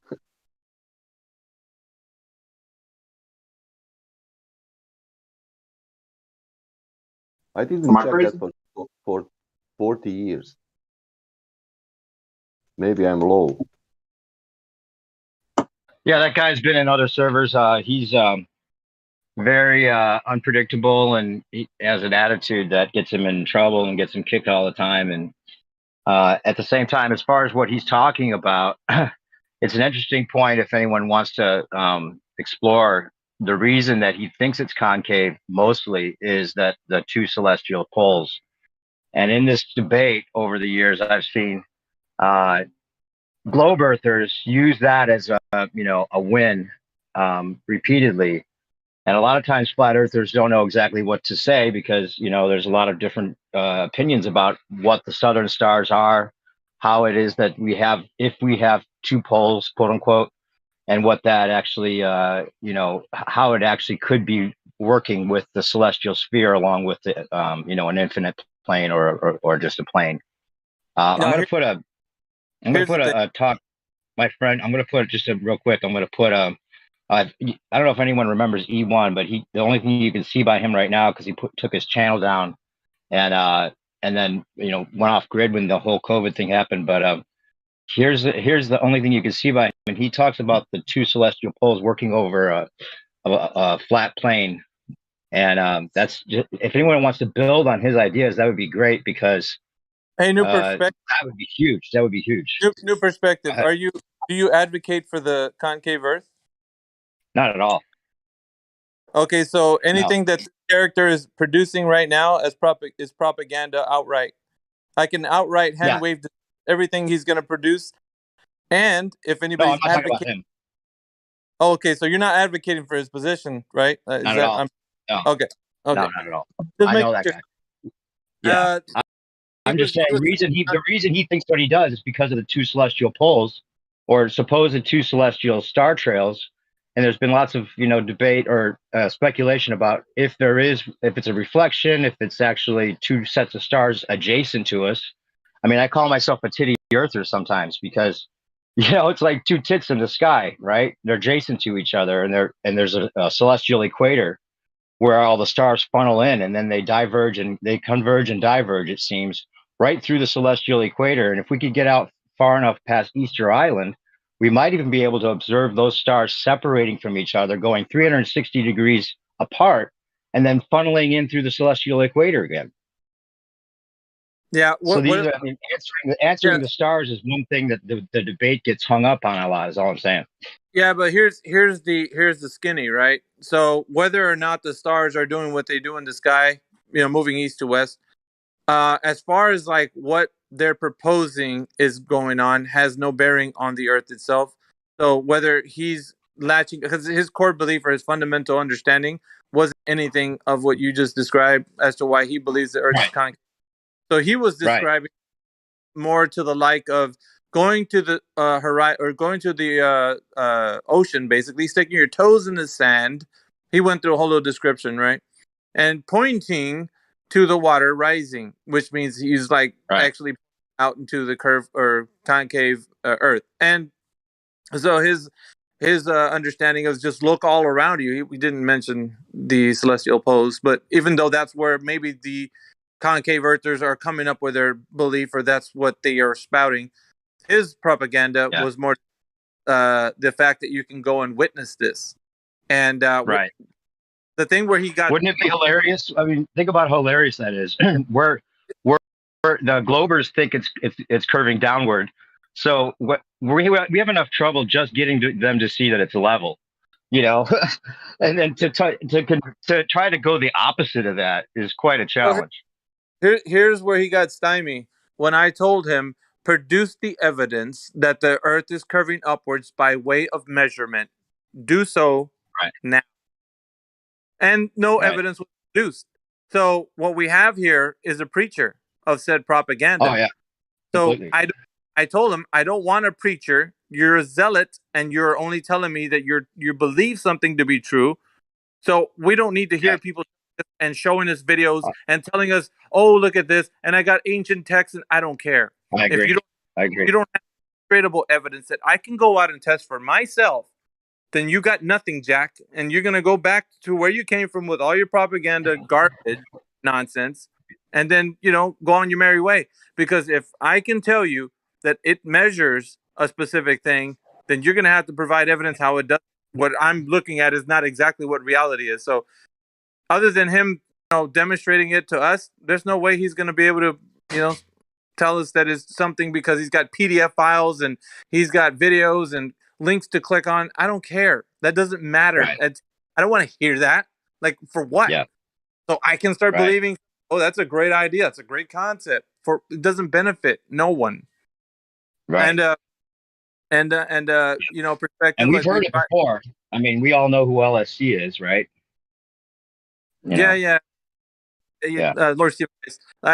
This whole movement back in the day was kind of like, at the time flat earth was really taking off, there was like a plethora of different ideas that everybody was latching onto, which of course was the one he mentioned, the Pac-Man model, and some other ball-headed character was actually proposing this and getting people to latch onto it too. But it shortly died out because none of us were actually investigating it. Were falling for that.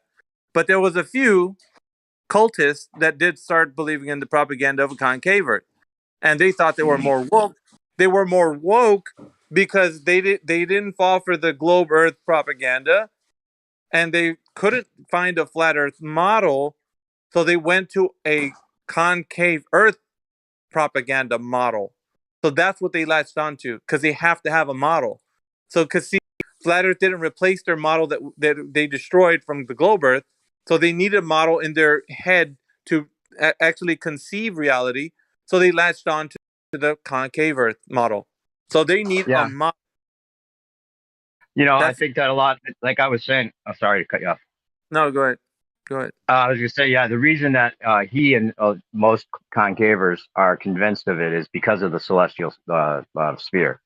And there's an answer to that with the concave model as well as with the globe model. And then as far as flat Earth goes, if we could answer that, if we could come up with an answer for the stars and actually show some kind of way of it working with the continents, and there's been a few attempts that I often recommend that may be close or an answer. There's the we've all seen like the paperweight with the way that the stars could be kind of like a reflection of each other. There's a channel called Fanfare, No Fanfare. I'll post some links from that. And he does like a really cool experiment where he puts his phone underneath this like bubble and shows how even at the tip of each of these four continents, you could see the southern stars, and there actually seem to be maybe spread out reflections of the northern stars, and that's kind of the effect that we're getting. So no matter where you were in the south, you would see that because of the times, the time of day, and they're all in different time zones. So it's frustrating, I think, on our side sometimes when the debate comes to the stars, if we want to actually try to engage in that part of the conversation. But if we could answer it, flat Earth would win, man. Flat Earth would win hands down, and there'd be a lot more Globers coming to our side. New perspective. I could see where you can see how that would be something, a logically consistent argument would be constructed from that. But I guarantee you, on globe, concave, or flat, the stars will never be explained and verified to be doing whatever because if it's a concept, then it remains a concept in globe, concave, or flat. So it doesn't matter what model, idea, concept you have. I can't verify that to be the case. You can propose a very good argument for it, but I can't verify it. Therefore, it remains in the realm of speculation. And when something's in the realm of speculation, it's not for us to have a kind of like, okay, we got concave, we got globe, and we got flat. Okay, you guys duke it out, because it's just going to be who has the better idea to the listener. And it's not going to benefit the person to actually understand what reality is, because then it becomes of what I make of reality in my own mind. Because it sounds good that you're proposing that stars are reflecting on the water, bouncing back, hitting the firmament or whatever, causing the flat Earth to make it look that way. The guy with the concave will propose his idea, and the globe would say the same. So we're not going to argue anything in reality. We're going to be on speculation, which concept sounds better. We don't need to construct another argument on that basis. We need to have them look at reality as for what it is, self-evident. If it has curvature, it needs to be measured. And if you don't have any, then your model is garbage. Basically, out the door. I can hand wave dismiss everything you can say about what the stars are doing, or a pyramid in the center of the earth, or all that nonsense, because you haven't provided the evidence that the earth is curving. And in concave and convex, you'd need to have both. So globe and concave. So that's just about that. So yeah, going to something else would just lead us into the weeds, as I call it, because we'd argue till the cows come home, and then at the end of the day, they'd be like, "You ask what you say, buddy." Like. Right. Yeah, I agree. I'm not saying we should debate it now or try to argue with one side or the other about that. It's just an interesting area to explore as far as the overall debate goes, because that the Globers treat the southern stars as a slam dunk, and it keeps a lot of them convinced it must be a globe. Yeah, but they haven't been. So the argument has advanced. I don't know how long you've been, into this, but we are now actually getting them to stop short on the evidence of the demonstration of the I keep saying concave on the convex Earth. So the globe Earth, they'd have to show you that the Earth is curving at the rate of 8 inches per mile squared. And if they're doing that, then there needs to be measurement provided as to the metrics, right? When they provide that evidence, because that's where it starts. When they do provide that, and then you have it that it shows 8 inches per mile squared, it's curving. Gucci, you can talk about other stuff. Let's talk about Coriolis and how that's working. But because of the fact that they cannot get past that first point, they're talking about everything else as a belief. Everything. Coriolis, the fact that their Cavendish experiment is something that they latch on, whatever it is, doesn't matter. Anywhere they take you in the conversation, It's about a belief. And when you indulge them on that conversation, you're not fighting on common ground. It's a high ground for them because you're in their belief system, arguing upon everything that they think is true on a presupposition that the earth is a globe. So if you take that away from them from the very start and say, dude, the rest of the thing you're going to tell me is all about what you believe, it's really kind of like the knockdown win for us, right? Because without the radius, you don't have the distance to the planets. You don't have the telemetry data for the rockets going around the Earth and going wherever they head off to, the moon, Mars, whatever. They don't have none of that because they need the radius. It's the thing they need. So taking that away from them takes everything, the whole argument away, even from concavers. Because I just told the character that was in here, I was like, dude, show me that it's demonstrate to us, or at least tell us how we can go validate it for ourselves. And crickets, because he couldn't do it. So that's where both convex, concave can't provide the evidence. Because if the Earth isn't curving anywhere, it's flat because it measures flat. So it's really the knockdown win for us, and we don't have to indulge them. And you can talk about like gravity and how that doesn't work with Newtonian, Einsteinian. That you can go there if you want, but it doesn't need to, because once you go there, you're already arguing that you're giving them the ball. Okay, I give you the ball. Yeah, you're Now, begging the question. yeah, now let's talk about how this doesn't work or it does or whatever. So right. I'm just like 2022, man. It's the year of just like taking them completely out of the game.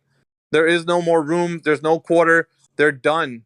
Like they're as soon as they come up here, demonstrate to me, show me, because we're done going into your fantasy globe ideas. Now it's time to belly up to the bar and bring your demonstratable evidence right here, right now. And we're not moving from this point. And I'm going to entertain your gravity concept.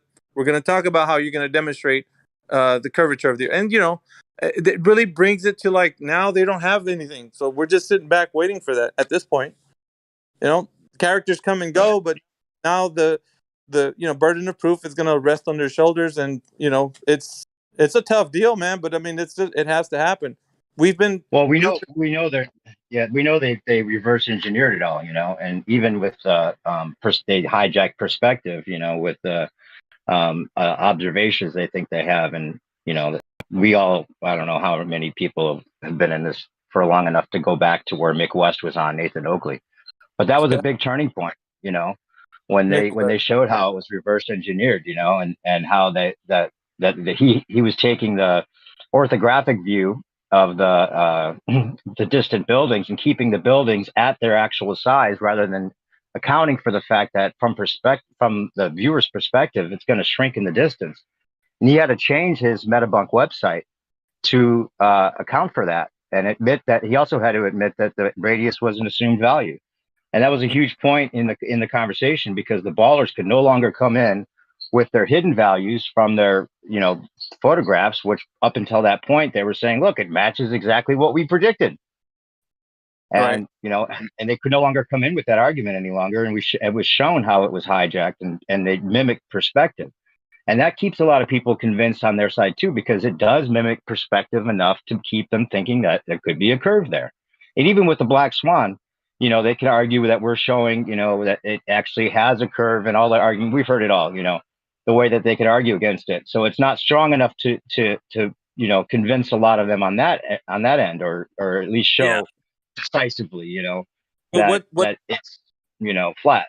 What is strong enough is that they have to provide the evidence to us, because they have the burden of proof, either concave or convex. They have to provide the evidence that it's curving. So that's what's strong. I agree. The strong point is that there hasn't been anything provided. Have they provided that? And then we can talk about other things. But because of the fact that it's lacking, we can't just give them the presupposition. We actually have to hold them to that until it's given. And so this is where, because of the fact that we're going to hold them to this in every conversation we have, the conversation might be a little boring, right, for us, because we're not going to get our entertainment value, let's say. We're not going to hear the screaming and the fighting, the yelling. We're going to have them admittedly say that they don't know or provide the evidence. So that to us will be the concession that we need to hear that every character that comes here won't have the evidence, or will be able to provide the knockdown proof that because there is no demonstration provided as to how we know the Earth is curving, then that's it. It's one and done. You know, you don't have that, you don't have your ball. We can't talk about the cosmology you think we are existing in, because how is it possible for you to believe that if there's nothing that you can provide evidence for it? Right. It's simple. Our default reality is a stationary level Earth. That's where that's the starting point. That's Right. our base axiom. So the burden of proof is on them. I agree. Yeah. And once it's provided, which in 7 years, I mean, we've went through like a lot of characters. There hasn't been not even one shred of them actually providing that. They even uh they have a hard time saying the word flat. You know, when we tell them, okay, so the Earth isn't curving anywhere, it's, well, I'm not going to say that Oh word. yeah, they avoid it. Yeah, they don't want to say the word. Hey, Oh, dude, they do. They avoid it. so it's just, I don't know. I guess being honest in the conversation we have here. You know, if they don't know, just say you don't know, and you know, okay, fine. If you believe it's a globe or if you believe it's concave, but when you say you know, that's different, because now we're gonna have to figure out how you know. Right. I often say I wish that the conversation wasn't focused so much on curvature as some of these other things that seem like slam dunks that people don't talk about as much, like the why wouldn't we feel the spin of the Earth? You know, and it seems like a lot of people are satisfied with their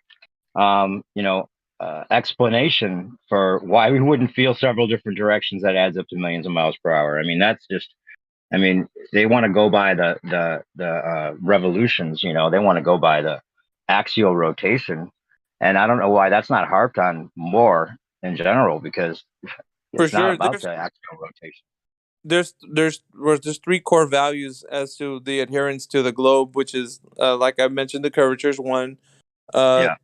axial rotation would be the second, and then of course, you know, gas pressure without a container would be the third Yeah. one, being that the concept of the vacuum of space exists next to the pressure air in which we're breathing. So that those, you know, they're tenets of the globe Earth belief. But if they can't even come to the they're not honest with you while they're having the conversation, then it's almost like, why have the conversation? Because you're already admitting that you don't even want to concede.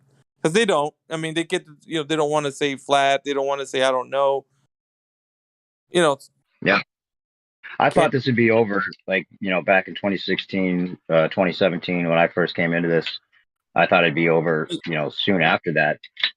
And like somebody was just talking about earlier, like, do they really believe it, or are they just trying to, you know, is it just, you know, them trying to argue for that side because they don't want to believe that we're true, that we're right.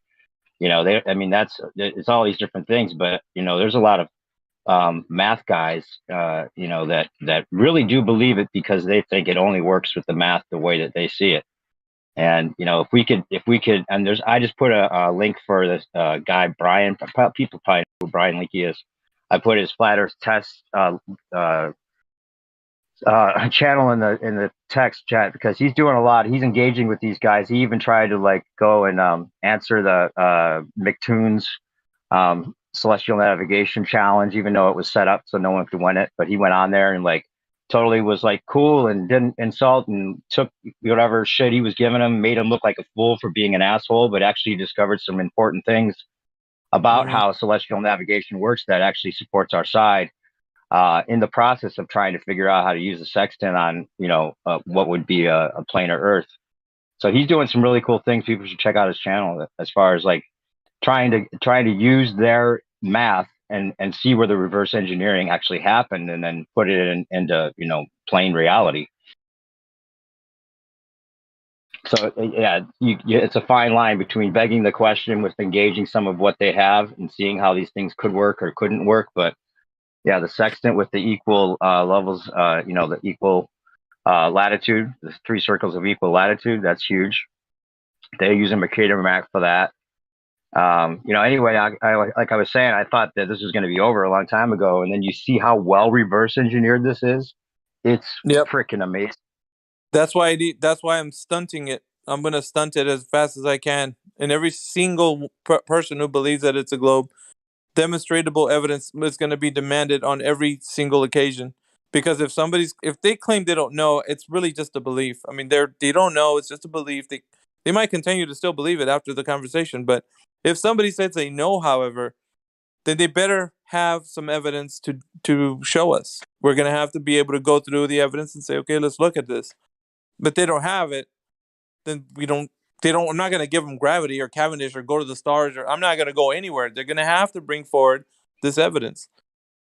It's yeah. It's just It's yeah. What is it? 2015, 2016, something like that. We really got off and going with this whole conversation, and it hasn't stopped. I mean, we got believers now, and like this character that's in here thinking the Earth's concave. I mean, somebody must have convinced him, assuredly. Yeah, it's the stars. It's the stars. And I think there's actually, some things about that whole idea with the stars that could work into explaining the stars with a flat Earth. If anyone's interested in trying to, reverse engineer the engineering on that or figure out how the two celestial poles with the two celestial stars would work, that's an interesting part of the conversation for anyone, even if they feel like they're begging the question just by looking at them. But a lot of flat earthers, just by saying the stars move east to west, well, that's not a good enough answer as far as the actuality of it, because they do move in circles. East to west is just through the celestial equator.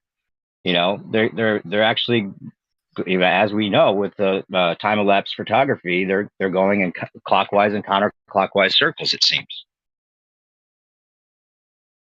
Yeah, but explaining the stars, I don't think it's gonna hold any merit as far as like how we can provide. Because even if, let's say we don't, and I'll take this for the flat Earth, right? Let's say we can't produce any explanation as to why that's occurring the way it's occurring. I don't think it's gonna value the fact that we're measuring flat, because I think that's the trump card, right? If you say that there's a great explanation that concavers have or that globe earthers have, it it doesn't matter what it means, because their whole cosmology is whack anyways. It's whack. Like the concavers think there's a pyramid in the sky in the middle of the sky. It's whack because the globe earthers think that the universe is endless and it's ever expanding. It's whack because nobody can provide evidence for this, crazy ideas that they have. So they're crazy ideas, and just because they're crazy ideas, and we see it in the sky doing something, we're gonna, hey, you're onto something. No, you're not, because if you had this reality locked down, we'd be able to verify that, which we can't. So whatever sounds good, it seems like it's the order of the day in that scenario. You know what I mean? So that doesn't provide the Can I fruit point out something on that? that we need. I'd just like to point out something on that matter. Is that Sure. their models start from two logical fallacies, begging the question one, and then affirming the consequence. So they go, if Q, therefore my assumption of P. Mm-hmm. That can be said for, I guess, anybody that's arguing that the concept is on the money.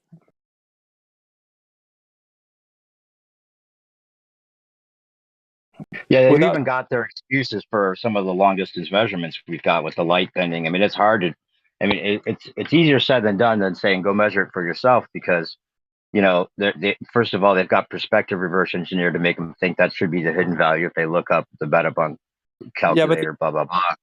They and haven't it's hard. It's a hard thing to get the laser test. I mean, we've seen it with the FP core and stuff. It's hard to make sure that that's decisive. You know what I'm saying? But yeah, new perspective. They haven't provided any evidence. This is the core. The core issue is when we confront them. I don't care what mathematic jazz hands they're going to show you. I don't really care, because they haven't provided the evidence to you. So whether they got some kind of crazy formulas going on and it's like, wow, this is some crazy stuff, reverse it, it's great, right? But if they haven't provided you the demonstrable evidence, they got nothing. They're really just got like some model that they're telling you about, which is like, it's a model, but it's not reality. They haven't demonstrated. You can't go somewhere, take the metrics, and then verify that the Earth is of the set dimensions that they're claiming. And I think that's if it doesn't matter if they're convinced or not. They haven't provided the evidence. So if there's no evidence, there's no case. There has to be evidence for the case. Well, the math is the evidence for these guys. Well, I know that's what they think, right? Because to them, calculations is all you need. All you got to do is calculate, bro. No, you don't have to calculate, because if there's nothing that you can demonstrate that the calculations exist in our practical reality, then what the hell are you even believing in? Like, it's just math, dude. Math is a language. It's not like the reality in which you and I exist in. Like, unless it's a tool that provides you evidence to measure something, then it becomes practical. But if it's some calculation that you have that's reverse engineered for some other preposterous idea, then it's nothing. It's really just imagination. So, and that's why, because they're stuck on this whole idea that they think that that's reality. You have to bring them out of that and say, okay, how are you going to tell me that this calculation matches what I am looking at? Measure it from point A to point B over a long distance. You got something then. You don't have it if you're not able to measure. Yep. Really, it's locked down, man. But they're stuck on it because they don't want to face reality. To you, keeping you in the loop of like all these equations makes it feel daunting, like a daunting task. But it's really just like, it should be real simple for everyone. Well, yeah, that's the daunting task of that we had in front of us when we first came into this. We had to figure out how their model works to be able to make sure that we were right to begin with, that it didn't work. Yeah, the And, metric. you know, The metric. we You had, have to know. we You have had to to know figure it out. what the claim is, that the Earth is of a set size and dimensions, as of course to their geometric shape, conforming to an oblate spheroid. That's this claim, this fabulous claim that they have. But upon knowing that, now it's time to see where that lies in reality. So we don't have to discover every facet of this globe Earth nonsense. We just have to know if it measures a certain, or they got these calculations where the metrics are something, right? So we take those metrics, take them to the Earth, measure the Earth. Does it measure this curve that they're talking about? No, no globe, right? It's just that simple. It doesn't have to go into an end void of like trying to figure out what exact thing that because they bring up nonsense. Multiple horizons, for instance. They're crazy, stuff that doesn't happen in reality is what they want us to look at. It's not going to happen. Can I chime in? Go for it. Yeah, I'll go on mute. Go ahead. The thing that I've seen is that we don't live in a theoretical world. We live in a world of observation, or observational world. And so, the globe model is only theoretical. It's never been proven by observation. And so that's the whole thing. They have math and they have all this stuff, but they have absolutely no observation. They only have a theory that's never been proven by observation. And as far as the sky, whether it's in the southern latitudes or whatever, the sky revolves around Polaris, the North Star, which has always remained fixed above the North Pole. And just because you're in the southern latitudes and you can't see the North Star or Polaris just means the law of perspective and vanishing point is kicking in and it's too far away to see. And so it's, I think the argument that, the sky moves this way to this way, well, actually the sky revolves around Polaris, the North Star, which has always remained fixed above the North Pole. So there's just some things that the globies like to say, but they're full of BS, because it's just not true. They live in a world of theory, and the people that know the truth live in a world of observation. So, thanks. Yeah, and plus there was an observation of the North Star from 30 degrees south of the equator. If anyone has that link, I'm looking for it. I'll figure it out on my own otherwise. But yeah, that's huge. If you can see the North Star from 30 degrees south. That would be awesome. I'd love to have that little piece of information. Thank you. Yep. If anyone has it, post it, please.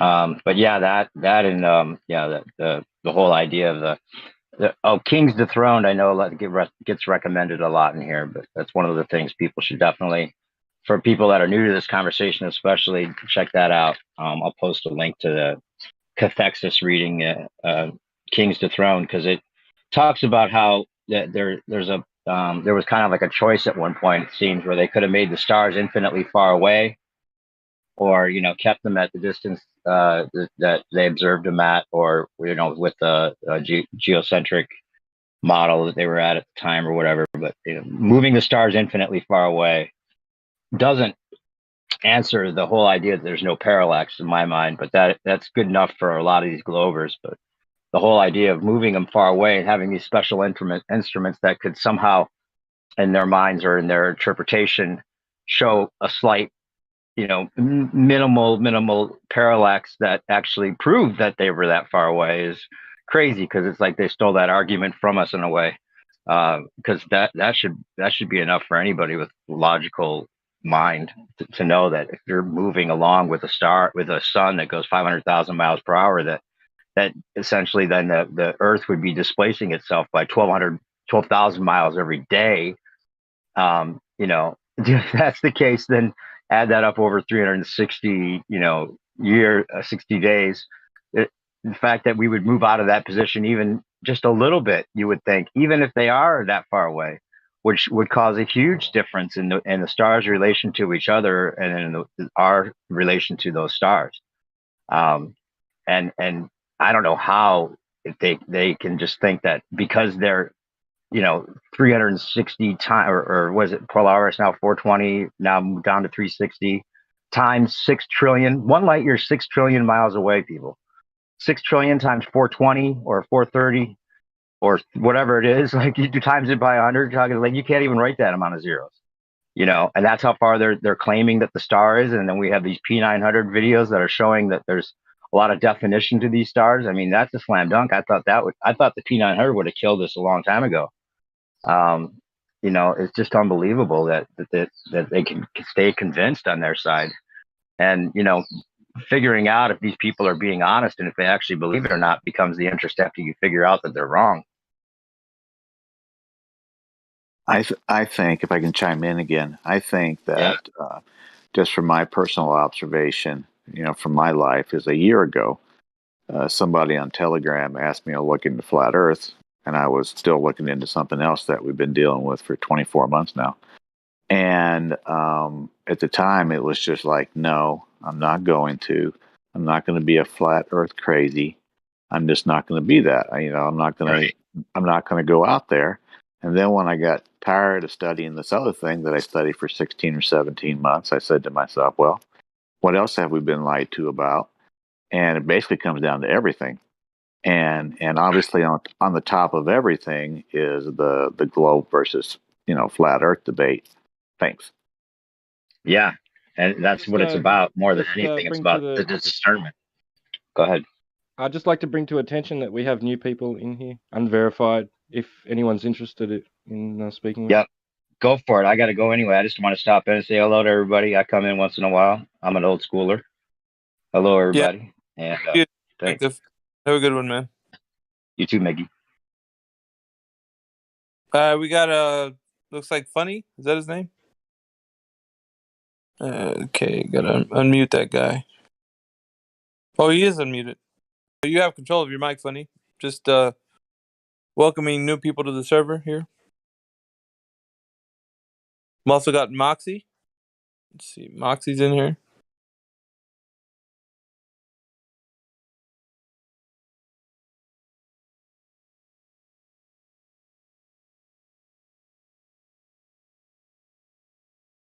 I believe they have control of their mics. Moxie's got control of his mic.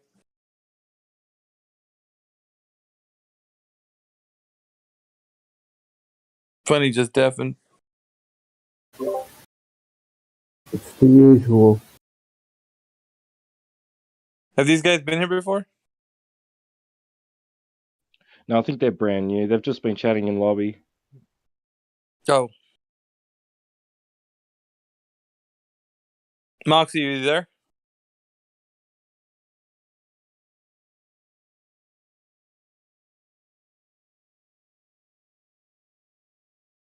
Maybe his mic doesn't work.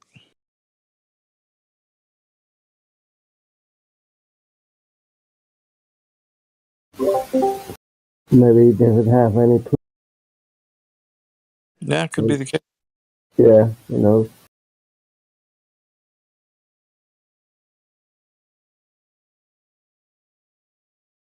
Sasha, you convinced yet? Do we have to bring you back?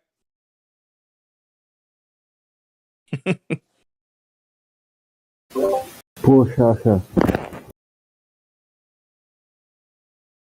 He's got a lot of stuff in his inbox, I guess. Yeah, I bet.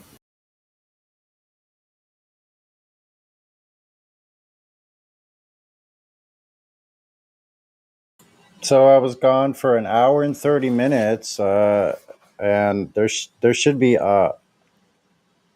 piles of globe proof here. I would think in my absence, there should have been all kinds of proof, even just in an hour and a half. So, what's the report on that? Yeah, so no one has come forward to provide evidence that the Earth is curving anywhere. Oh, gee We whiz. lost the technology. Yeah, it's a painful process to get it back again. Yeah. I feel their pain. You have to put a little southern accent to that. You got to go, I feel your pain. You got to give it a little Arkansas Bill twang to it. I feel your pain. Yeah, I'm old enough to remember when he said that. You know, so I'm sorry. Yeah, I truly do. You know, me and the missus, we kind of along the same lines as that. You know, we're simple folk.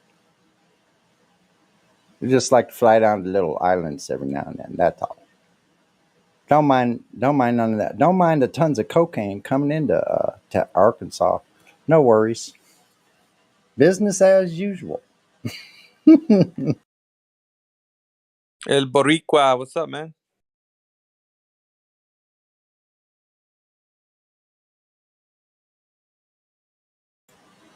I keep expecting some fantastic production like Elbow TV.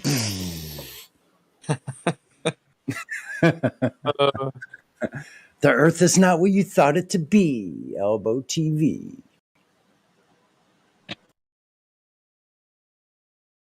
Concave Earth. I mean, really, guys. Yeah. That was funny shit, man. I was like, He's like, okay, it's cave, honest. Like, I don't care, dude. then right away you should have the proof of measurement of Earth's convexity. That would have it would have to have something like 8 inches per mile upward curve. Who do they think they're kidding? Come on, man. Really? He doesn't need that. Then, you don't understand. He's woke. He's on another level that you cannot understand. He's operating on like the fourth. I don't know what, man. Playing 4D chess. Like we're just these lowly peons.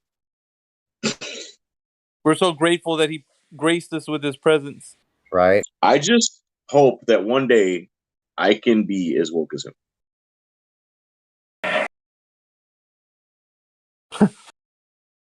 You'd have to work up another level to get there. You'd probably need all the propaganda that Sasha has in his inbox right now in your inbox.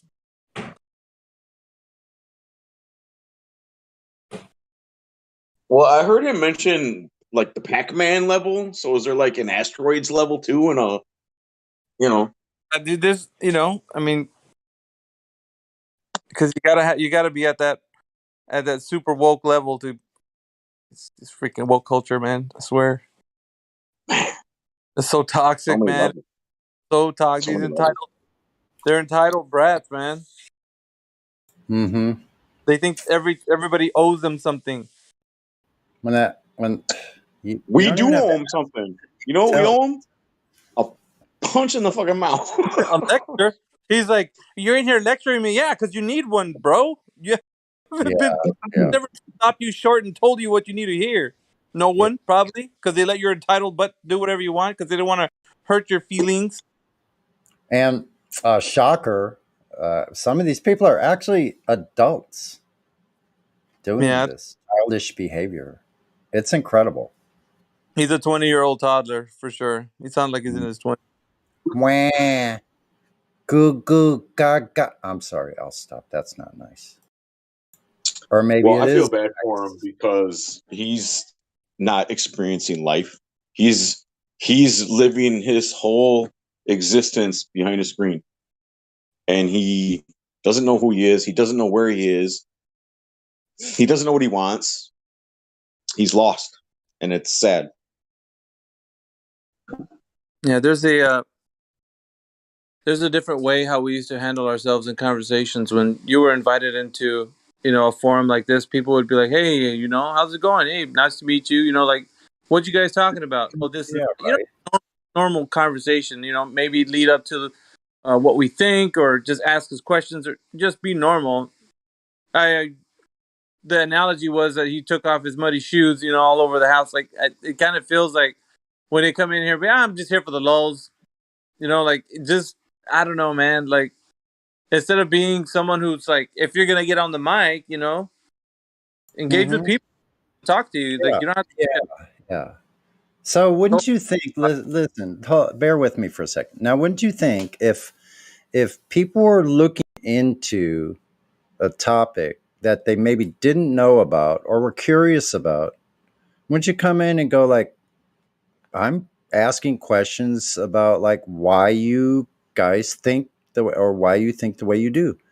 Wouldn't you ask for that evidence first? But we rarely get that. Rarely do we get that. Hey, he's probably in the live stream listening for pro tips. He's like, I better write that down. on his next session coming in here, he's gonna use that tactic probably. Mm. Well, you guys can't figure out what everybody else has not figured out either. The lights in the sky. Wow, how weird that was. I felt like I felt like I was in an altered freaking universe at that moment. Those little moments like that. Who needs psychedelics? Yeah, Larry was. When we look up at the stars, we're looking up at Hong Kong because concave means that the Earth, we're inside of a ball, so that Yeah, means that yeah. continents. So where are the navigators using the this would be a good one because that means the sextant they would have to be using upside down floppy pancake method. The pancakes would be flopping up instead of down like on a ball for using celestial navigation and the sextant. Right now they got a big problem because you have you have three circles of equal elevation. They're all equal elevation in three different places. So how could how could you have a curved surface and have one of those little floppy pancakes? You get what I'm saying, right? Flopping off to an angle, and then the other one flopping off to another angle, and another one flopping. How are you going to find your location with that? Show me the math. How that works out. You have three triangles at that point that are all three are greater than 180 degrees. I'm sorry, it doesn't pass muster. Doesn't pass the smell test, huh? Oh. Yeah. Like doesn't pass muster. When you're a boot camp, you have to pass muster. Your line, like your line has to be completely straight down, vertical. Like shit has to be squared away. All your laces have to go over one side only, the certain side. I forget what side now. See, I wouldn't pass muster. The globe hasn't passed muster. That means first thing in the morning, they're out of bed, 5 a.m. Here they are on the server, and you failed. You're not even allowed out on the grinder to march with the rest of the slugs. You're going to be sitting back in the barracks doing what they call swimming the deck to pick up dust and lint on the floor. Sorry, Glovers. That's where you're at. Unless someone's going to come in real brainy and bring something else that we haven't encountered yet. We got Love, Don Yo, and was it Buster? I think Buster's been here, right? Who's Love, Don Yo? There's Reggie here with no roll. What does this thing say? Filet Perignon. Filet Perignon. That's funny. Want to talk about your. Here, let's unmute him. Reggie Yep. 2092, are you there? Reggie. Hello? Hey, how's it going? What's up, man? How's Wait a everybody minute. doing? How's it going, Reggie? Sounds What's pretty up? good. Nothing much, man. What brings you to the server? Oh, I've been in here for a while. I just don't have a role. I just pop in here sometimes to see what's going on. Is that Iron Dan? How's everybody doing? We're chatting with the people there was a guy who came in here who was a concave earther, so we're talking with him. But I don't think I've ever met you, Reggie. I don't know what stance you have on the topic of the shape of the Earth. So that's why I guess just. Oh, I'm honestly, man, I don't really. I'm like open to all discussion, so I don't really. I'm open to both sides. Is that like a requirement that you have to be on like one side? Do you have to be perfectly like, or because I like to hear the other side as well? I guess traditionally I would say, but I'm not gonna. The thing about me is honesty reigns supreme when in a conversation. So if you're honest, you're honest, right? If you think the Earth is a globe because you believe it, then that's the case. However, if you know the Earth's a globe because you know that it is, then we have to find out how you know. So it's really just all about being honest. Okay. That's it. Well, yeah, I guess I would lean on that side then, but like that's why I joined opposing, like I guess thought processes because I obviously don't know everything, you know. So I'd like to hear how like the arguments for both sides. So It sounds like a daunting process, right? Because this debate has been kind of going on for a while, and although there are many topics to get into in concerns to the shape of the Earth, I think only one stands amongst them all, which is the basic foundation as to why people have been believing that the Earth is a globe. And that is because ever since you were very young, you've been taught that it is a globe, and that's a foregone conclusion in your mind. It hasn't been challenged, right? There hasn't been a rival in your thoughts that could probably challenge it because you've been taught at whatever age, and you're just carrying this idea as it's already, people a long time ago figured this out, right? So if I was to ask you, how do you know that it's a globe, and from what origin did this story begin? How could you respond to me? What would you tell me as far as how back then they knew for at least 1,000 years that the Earth is a globe? How did they figure it out? And then moving forward, it's kind of like I want a multi-step, but just so you can understand, moving forward from that point to now, how it's a globe. So very, very simple, very basic, but it's the key that unlocks your knowledge of how you know things. Now, if you don't know, right, however, then it becomes a straight belief from A to Z. Everything, the whole cosmology, the entire paradigm in which you believe that the Earth is a globe and all the things in the cosmos attached to it become a belief. So it starts with the very foundation, as into how you can tell me that you know that the Earth is a globe, just from what you understood or what you learned from school. And if you can be honest about it, then you can tell us how you know. right, yeah, I guess I would go with like that's kind of what you get taught, you know. And I would say the thing that I guess convinces me the most to one side, or why I kind of went along with the traditional view, is I guess looking at other, like planets, right? I guess I haven't read too much. So when you look, you can see like other planets. It's kind of like solipsism, you can't guarantee consciousness in anybody else except for yourself. So I mean, like you can look outside and see like this is like when you're looking at other planets, right? They're like that. So I guess that would be one of the reasons I guess I went along with it in the first place. But what is the argument on the other side of that?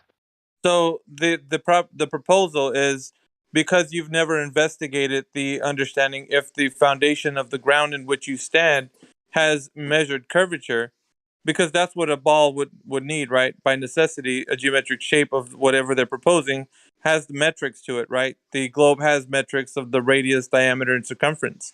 So obviously they derive those numbers from something, somehow. Now, in order for you to know that the earth that you stand on, not by looking at the sky, because everything in the sky you can get to later, but for now, stick to like how you know that the earth is of a set size of dimensions, right? So how do you know that the earth in which you stand on is of a set size of dimension? Not by looking at something up there, because that's just false equivocation. You're making an attribute of something you're standing on by looking at something in the sky. So that, as you stated, probably wouldn't qualify.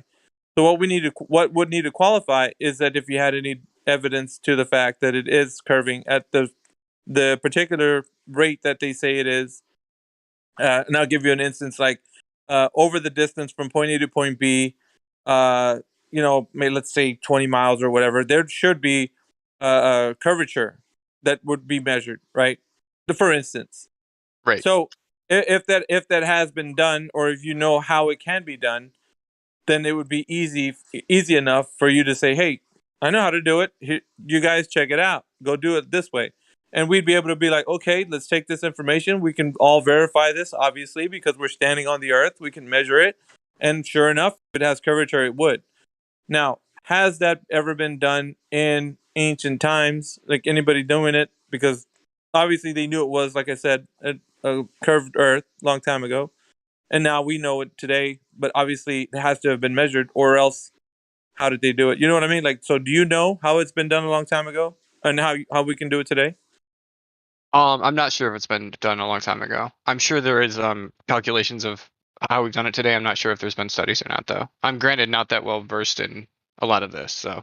Yeah, and you know what, Reggie, that's fine, because like I said before, honesty, right? That's all that really matters. So in this understanding, in this of the paradigm in which you're looking at right now, which is the globe earth, it would qualify as a belief, because if it was not a belief, then it would something be known to you, and something known would have to be demonstrated as someone showed you somehow how to look at how you figure it out that it's curved. So because of that, a fact that you haven't figured it out yet, it's a presupposition built. It's a foundation you built as a presupposition that the Earth is already of a set size of dimensions, and so your everything that rests on top of that is all just a story about what's been told to you as to how things operate within this paradigm. So the radius is definitely needed for the distance to the planets, stars, everything, because the Earth has a certain size. So it has to be measured from distances to place specific telemetry data that rockets need to actually leave this Earth using the radius is also something that's needed. Everything uses R in the formula, right? Everything. Perspective and all these kind of crazy things. So without R, without the radius, then really unravels the whole understanding of the foundation of which you rest your paradigm on. So because of the fact that you're honest, right? You didn't know, but because of the fact you don't know, it stands to reason that the thing that you don't know is just a belief until it's proven, right? Because it has to be proven in order to move into the realm of belief to reality. At which point you can say, okay, I don't believe it anymore. I know that it's a globe. But it stands to reason right now that you are carrying a belief, and the cosmology that you think about is still a belief. Unless you, like I said, you can provide evidence, which of course would demonstrate to us that you know that it is, but of course we've already covered that. So now moving forward, Reggie, what do you think about that whole concept that I've just described to you, that it's just a belief that you have because there isn't demonstrated evidence that it is curving? Because that's what you need, right? Geometric shape. Yes. No, I do see what you're saying. What do you say though about the fact, like, a lot of times, like, people don't have time or resources to do everything themselves. A lot of times in science, we don't. You know what I mean? For like clinical trials and drug studies and stuff like that, you can't a lot of times test it yourself. So do you think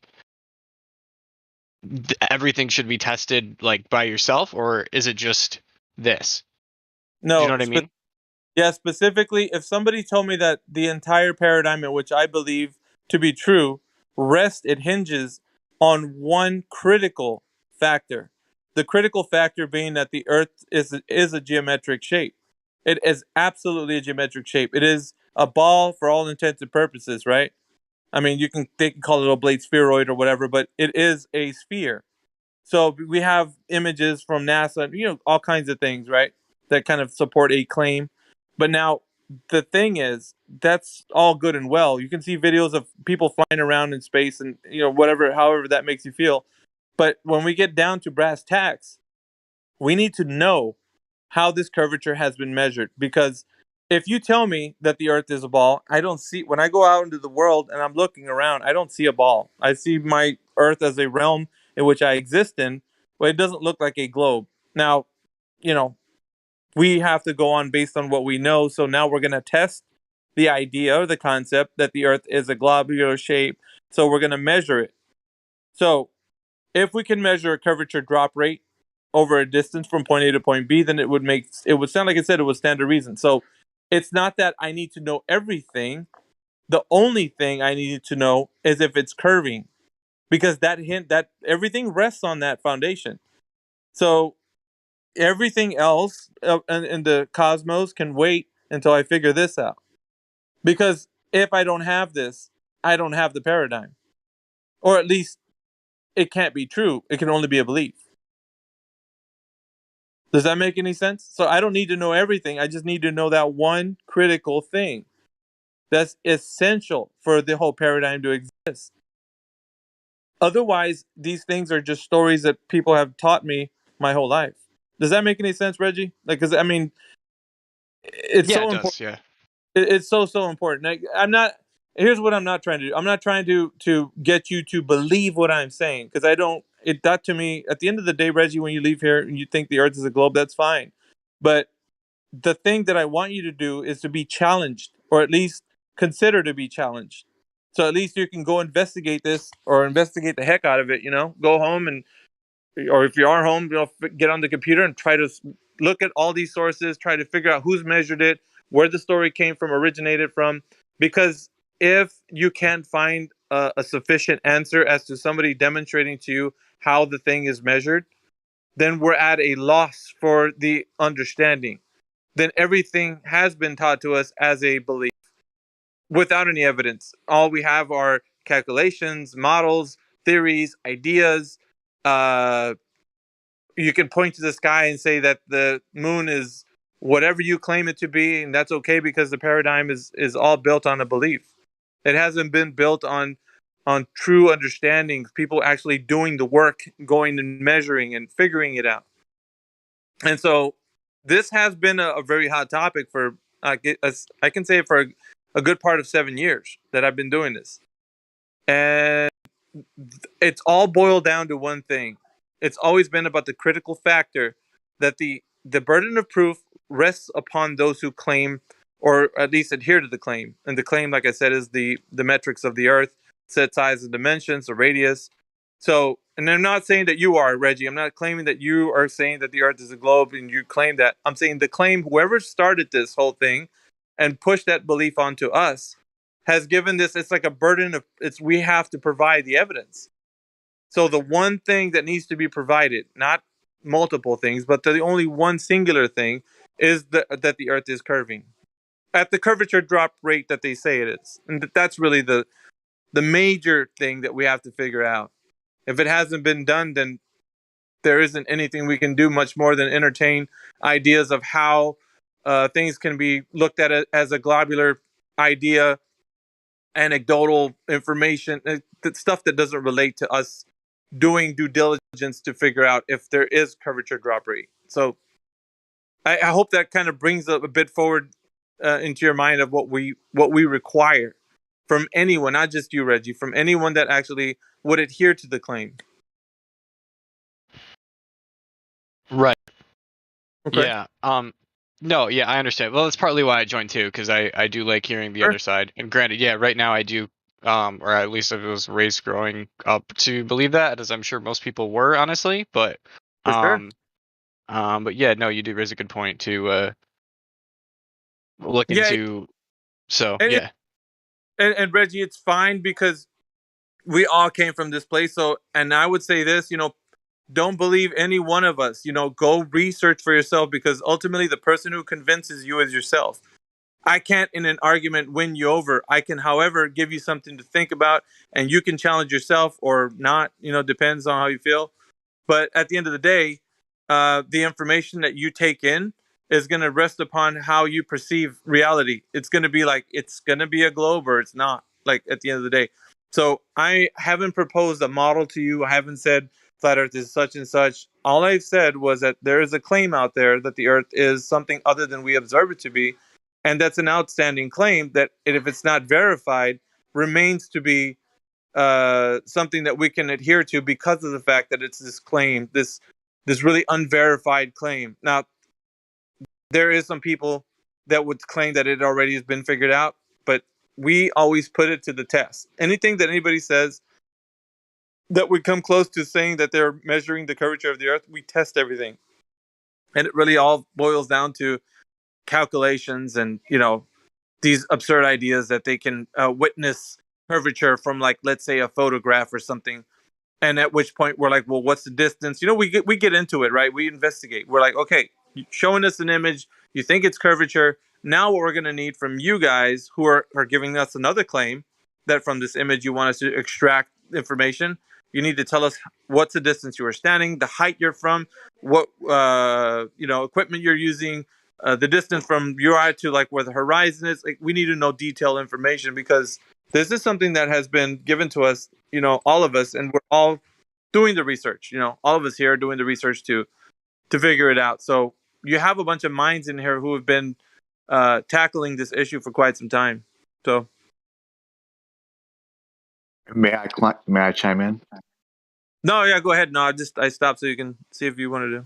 Oh, I just wanted to. Thanks for all that detail. I was just wanting to say, as a glober or a globie for 99%, 98% of my life, the default position where everybody runs back to has always been the globe, has always been a spinning watery ball. That's the default position we all run back to. And so if we have been told for generations that we live on a spinning watery ball, there should be no one or no opinion or observation that should contradict what we run back to or default to. There should be none. And so just three basic things that contradict the default position that we always run back to. One is that, we're told that boats disappear or curve over the horizon. So when your eye can no longer see the boat, it must have curved or gone over the horizon. If you put a 30-40 power telescope on that boat, where you think it is, it will all come back into view, hull and everything, until the telescope can no longer see it.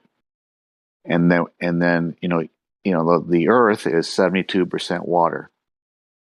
When in our observation have we ever seen water at rest bend or curve? We have never ever seen it. And so you cannot have a body of water that is supposed to be a globe that is 72% water, a body of, on Earth that's 72% water, that the water curves.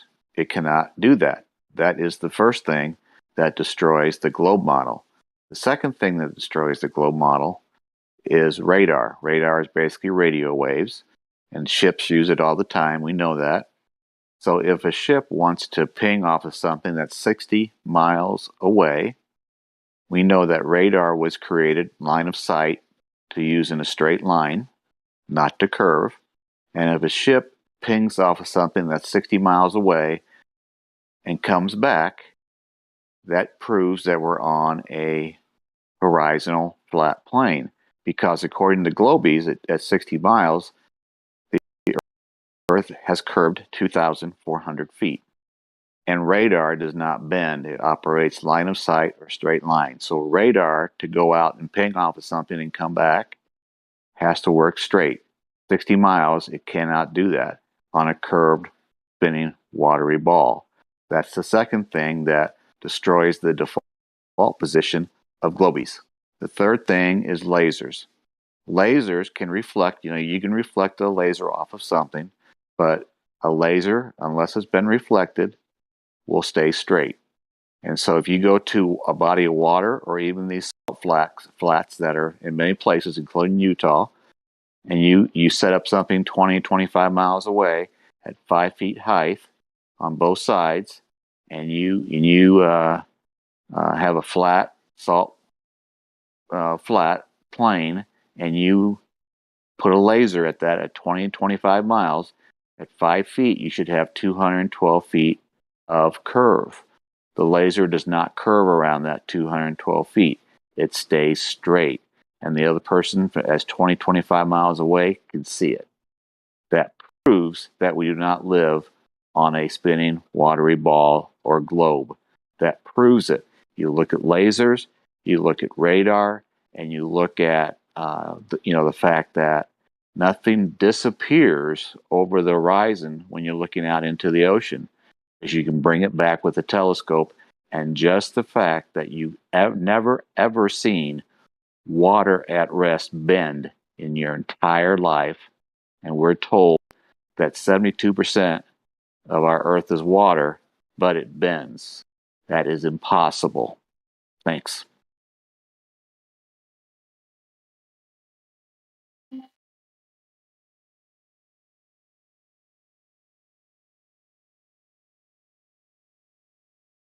All right. Yeah. Thanks for that. Yeah, I haven't heard a lot of these actually, so it's a lot of cool stuff to think about. Yeah. Thanks for coming in here and being cordial, Reggie. It Yeah, means a thanks lot. for you guys as well. Yeah, no, that's okay.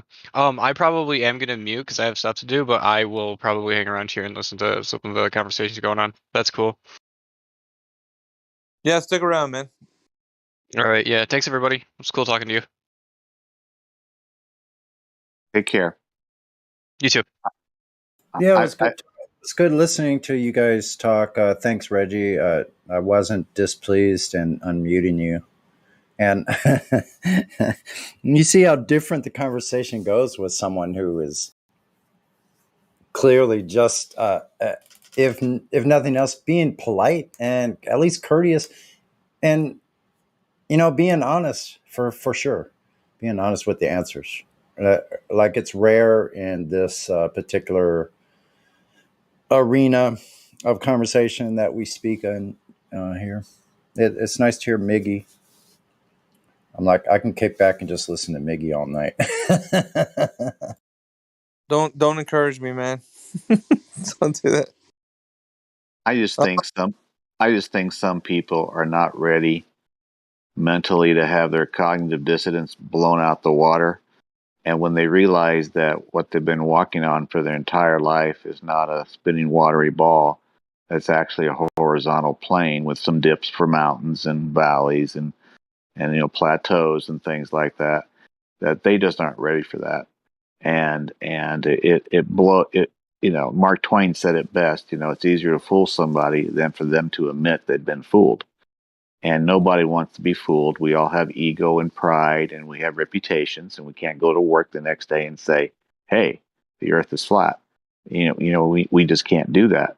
And so, people just aren't ready to make that jump from what they've been taught and lived for their entire life. 1 or 2 hours of flat Earth, horizontal, plain truth isn't going to overcome a lifetime of indoctrination of the globe. Thanks.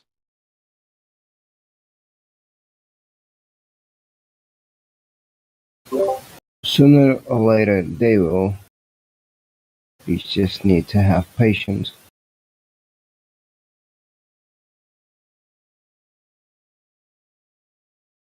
Yeah, it's good spending Sunday evening with you guys, man.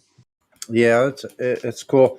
I like what you said about people where they are, the level they're at, and sometimes I personally forget that because I came from the school of hard knocks of a lifetime of being a skeptic, lifetime skeptic of everything. Like, it caused me great harm. And so, what was I going to say about that? So, for me, after my whole paradigm had been like turned upside down anyway, just in life in general, because that's kind of what happens sometimes. You know what I mean? We don't often plan for these things, but we have cataclysms in our life. And if you don't, I pray that you get some, because it only makes us stronger. But there may be some people, I think at the time that I actually gave Flat Earth a chance, I was already ready. I'm like, what else could possibly, there's nothing that, and it was easier for me, I think, because I live on the coast in a beautiful place where I can go out and look at water every day if I want, you know. So I was fortunate. Maybe that was easier for me to like digest it, but others. So I'm going to try to have more of a even tone with people, for try to see them at their level they're at. Mm-hmm. Yeah, good thing we got Jemsy. Right, Jemsy? Yeah, man.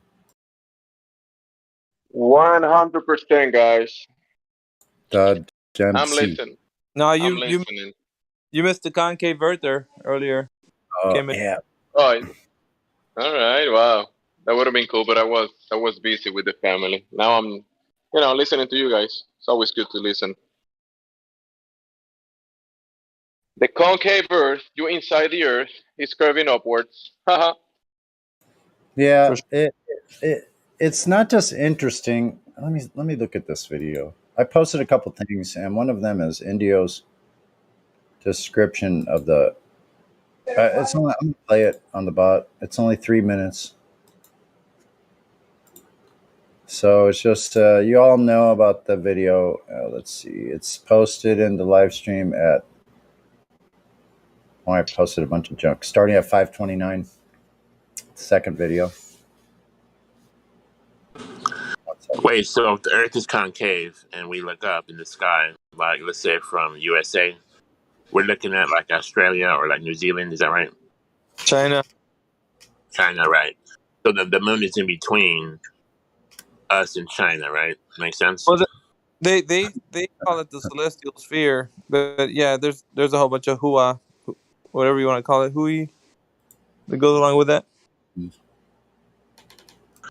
I do remember just one time that was decidedly Dave said that the laser went bent up instead of down at the lake, the laser experiment. It bent up instead of down. One time I heard him say that.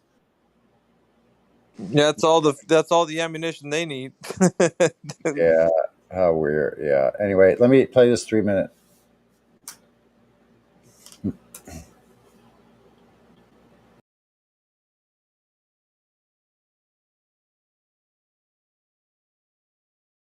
I guess not.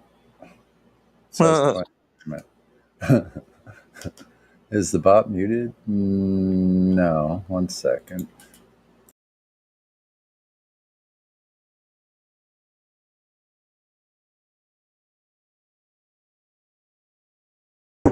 It said it was already playing. 1 moment.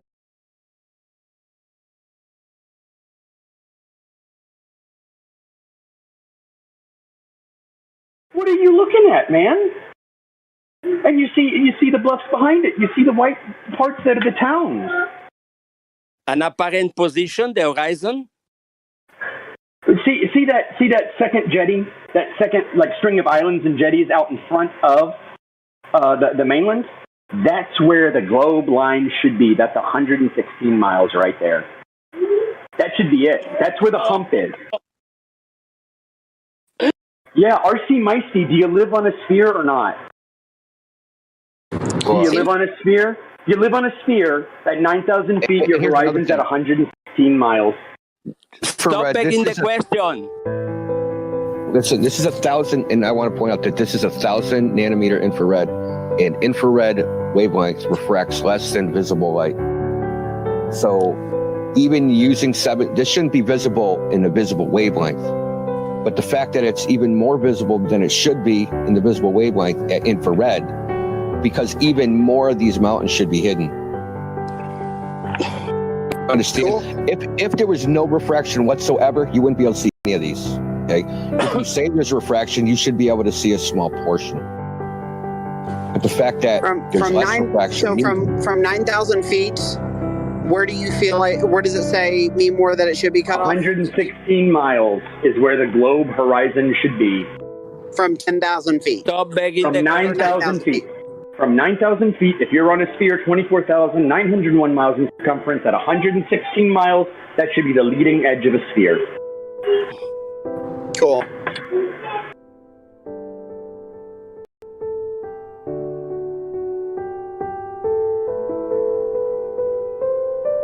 So I'll look up Tete de Garnister. God, these French names. one of the websites in Catalan, trying to figure that out. God, Catalan. What the heck? Seriously. Should be below the curve. Whole thing should be gone. Couldn't see the top of it at all. And we see the whole thing. Base of the mountain, all the way down. You can see it, dude. You can see the land after the water rising up. Okay, right after the water it doesn't immediately go into the mountains. It doesn't go in the mountains for like another 20, 25 miles before the elevation starts going up again. And you can see it rising up just like a regular, just like looking at the ocean or something, how it rises to eye level. Okay, so that's 7,765 feet, when we should have 12,500. Top of the mountain should be 5,000 foot almost below the bulge of sea in the middle. Game over. Rip the globe. Anybody here? So RCYC, look in Livestream. So this is from Google Earth, obviously. This inner circle, that's where the horizon is supposed to be. And the outer circle is where the furthest mountains are. That's 255 miles from the peak of Canigou. Go get the size of that circle.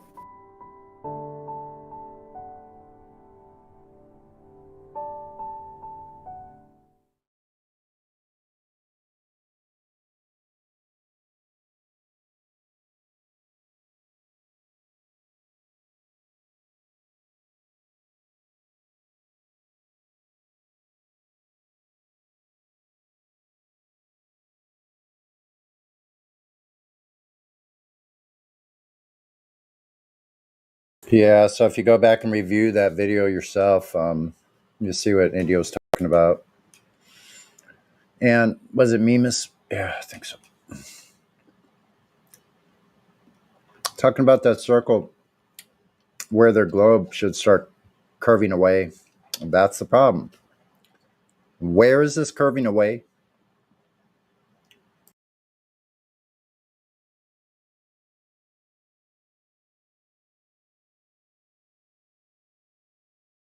You got Brian Boy that just joined the server, who's got VC verified. Anybody talk to him? Somebody talk to me in the voice chat thing. What's going on, Brian Boy? I wanted to see if I could get somebody to ask me the 3 points thing. Oh, you've been.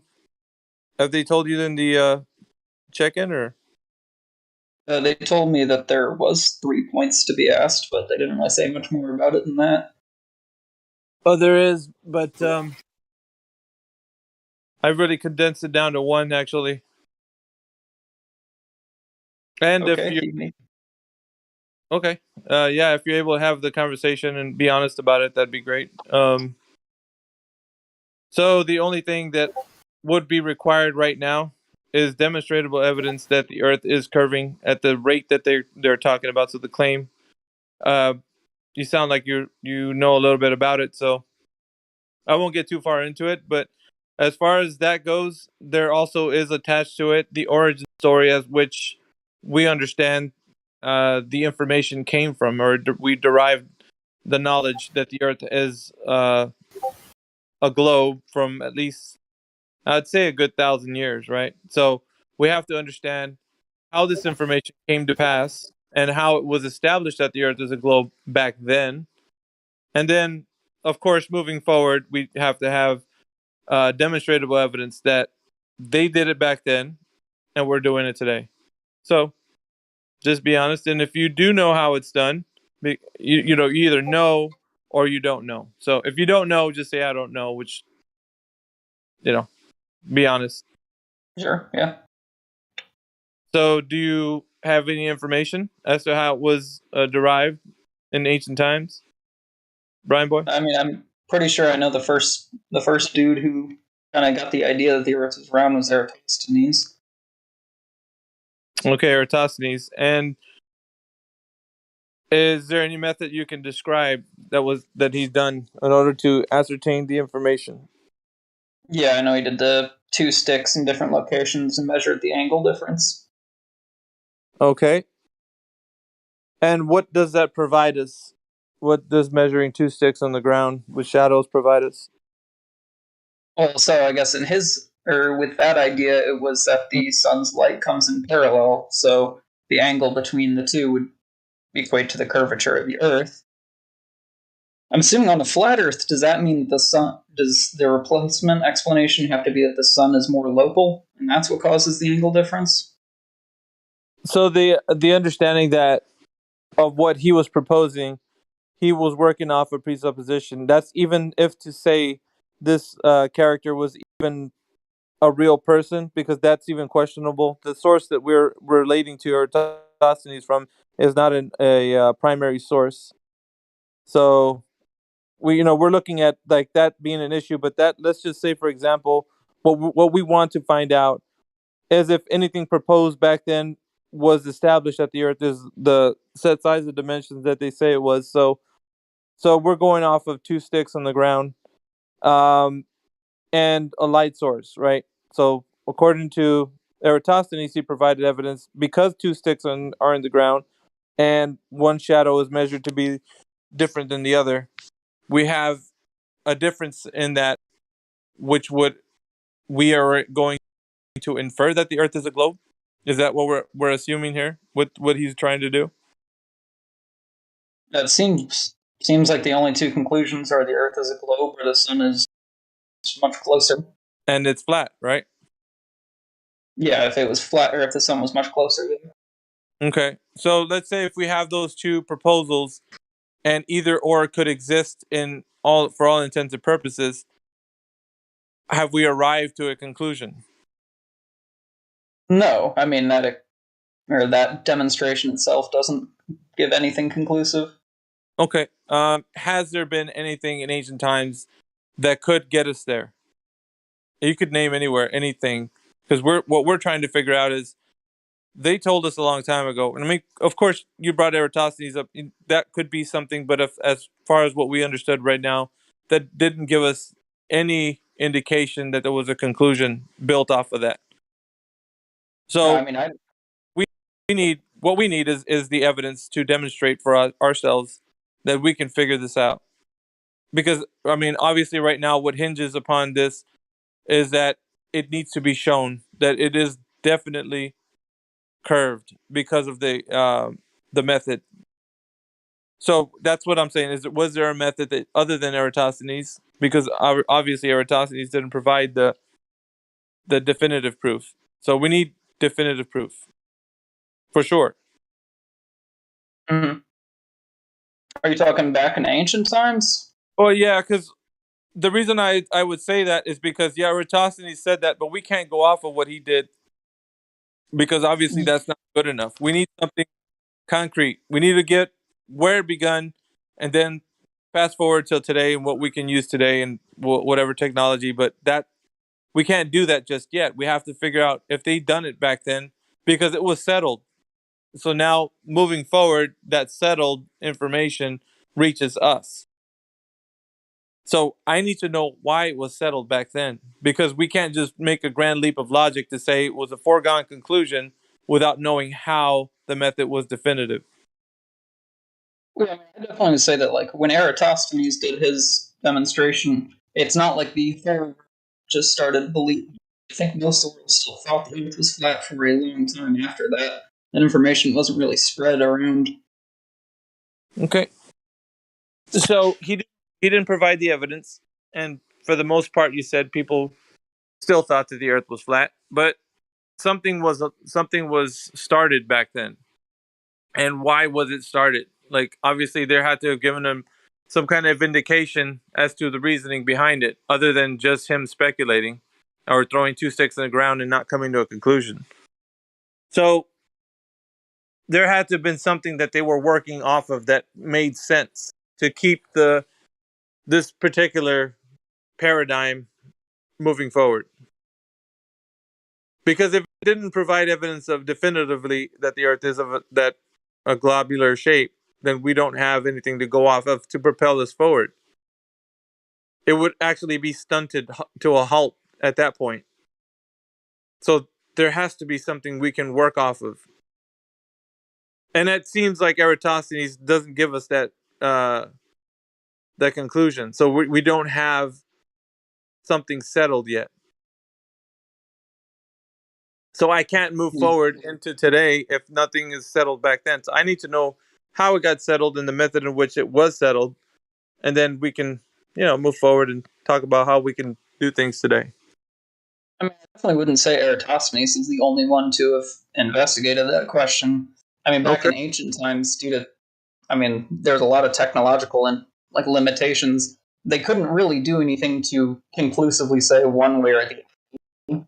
I mean, nowadays we do have a lot more tools at our disposal to use. Yeah, and I would be happy to talk about that. But like for us, the origin story it matters most, because if we can't figure out why people started to actually think this idea, because if it wasn't built on something sound, then why would it be sound today, right? So obviously someone did something to convince people. Otherwise, we wouldn't be talking about it today. If that makes sense. Yeah. I mean, I guess we wanted to figure out why did Eratosthenes come to the conclusion that the Earth is round. Well, it wasn't a conclusion, I guess. It was more of just his idea of what he thinks it could be. A conclusion. Well, he came to a conclusion himself. He came to his own conclusion, which of course was not verified in the fact that he definitively proved that the Earth was a globular shape. It was more of like what he thought it was based upon a presupposition. Mm-hmm. Well, so what it's almost circular if you think about it. Circular logic, because he was saying the Earth has to be a globe. Therefore, we're going to do these tests with these sticks to provide evidence that it is a globe. Circular. It didn't originate from something that was pure. Let's go see if we can test to see what the Earth is. Aha, the Earth is a globe. It wasn't that way. So, from his demonstration of the different angles of the sticks, what are all the possible reasons to cause the difference in angle? It's definitely this can be actually proven on a curved or a flat surface, and we can demonstrate this for ourselves, which is kind of like what people come to when in this conversation, this particular method that he tried to do. And you can do it with the light source yourself. A child can do this, right? So basically, you just get two objects, you place them in a specific part of your room. You get a light source. It doesn't matter, like a flashlight or something, or torch, if you will. And you put the light at a specific angle away from the two objects. Of course, one object will be farther away from the light source than the other, causing the shadow of that to be longer than the one closer to it. So yeah. Therefore, I'm talking about on a flat surface, and you can do it on a curved surface too. It works just the same, but doing that doesn't provide evidence that the Earth's the Earth is of a specific geometric shape. So it doesn't give us that definitive proof. So if we're working off of just a method, it's not a conclusion he could say was something he could work a method to provide evidence for the case. It was more like he concluded that it was because he was using circular reasoning, right? The Earth has to be this shape, therefore I'm going to use two sticks in the ground. I used two sticks in the ground and the shadows were different, so therefore the Earth is a globe. So you see what I'm saying? He completed the circle. I was going to bring up another point, though. So if we have those two, from his demonstration, there's the two possibilities. One is that the Earth is curved, and that's what's causing the angle difference. So the other is that the sun is moving overhead and causing the angle difference. But from the second option, if the sun was moving overhead, then you would expect it to be its apparent position to be moving much faster when directly overhead and much slower when near the horizon.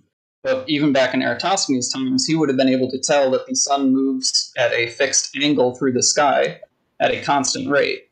You're right. The sun does move. That part you got right. Yeah, exactly as you see it and experience it, that's what's happening. The sun and the stars and the skies are moving above you. Not you. I think you might. Yeah, no, that's fine. But we're getting back to the method because I think that's what we're trying to investigate at this point. Because I want you to see if there's anything you can glean off of it from it being, because we have to figure out for a fact that there was something that we can work off of that's not just someone's idea of they're using circular reasoning, but actual evidence that there could stand for a case for the Earth having a set size of dimensions.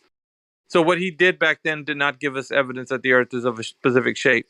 It was using circular reasoning that he thought, because already the Earth has to be a globe, because I'm going to put 2 sticks in the ground. 2 sticks in the ground provide evidence that the shadow on those sticks are doing it such that it could give us the indication of working off a globe, curved surface. Therefore, it's a globe. Back around again. So it's not.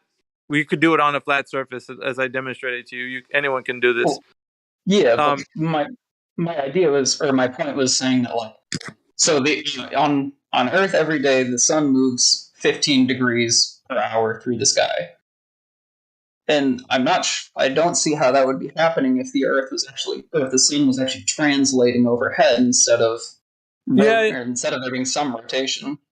Yeah, no. I mean, but we're talking about the Earth having a curved surface. The actual surface of the Earth, and that would be more of if the Earth is actually in movement, axial rotation, which is probably not even the thing we need to discuss, because if, like I said, the origin story of the Earth being a globe hasn't even been produced, when we can't work off of anything at this moment. This is only just like we're getting to the point where if can't be resolved, we're gonna have to chuck it up to I don't know, right?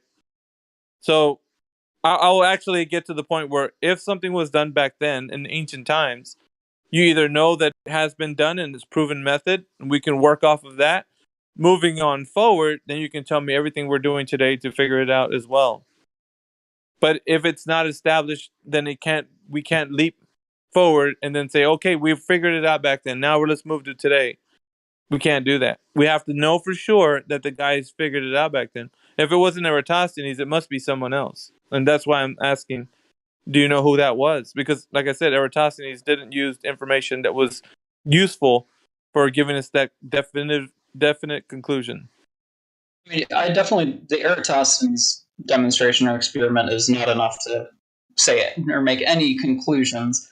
But I like what I'm saying is how he might have arrived to his own conclusions, that we've said that the only way that those angle differences could be created is if there's a curved surface or a light source more local overhead. But if the sun was more local overhead, its movements would have to be inconsistent with what we actually see every day. Okay, so I'll get back to the first question, which was, we have to figure out how the Earth is curving somewhere. So, and that's what we're doing right now by looking at how they did it back then in ancient times. I might be peeling back again every single time, but it's for a reason. Because it's important. It's important for us investigating this if its origins is rooted in a fundamental understanding of how we can investigate the geometric shape of the Earth. If it's not been able to be investigated, we're just coming to like, well, he didn't really do something that the method he used figured it out. Then who did?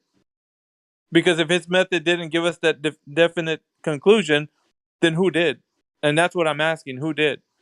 If we can't arrive to the knowledge moving forward till today, it's not going to help us, because we're just going to make a grand leap of logic to say that, oh, it was done, so we don't have to worry about that. No, we do have to worry about that, because our whole paradigm in the globe Earth rests on the shoulders of what they figured out. Do you understand? Like, that's why it's so important. What they figured out in ancient times? Of course. Sure. I guess I don't. This is something that you guys might know more than I do, but when did it become more popularly accepted that the Earth was a globe? I imagine it was much Demosthenes was supposed to be Yeah, around. here's the thing, and the reason why I'm asking in this way, Brian, is because I really want to get to know information that people new that come in here can give us to provide us evidence that they know that the Earth is a globe or not. So if you don't know how it all began, and then come forward to today, and then demonstrate to us that you measured curvature, or that you know how to measure curvature, then we'd have to write it off as a belief. It's not that it's anything against you. It's just that it's just a belief that you have that is not founded in any knowledge that we can verify. Does that make sense? Hopefully I'm making sense, Brian.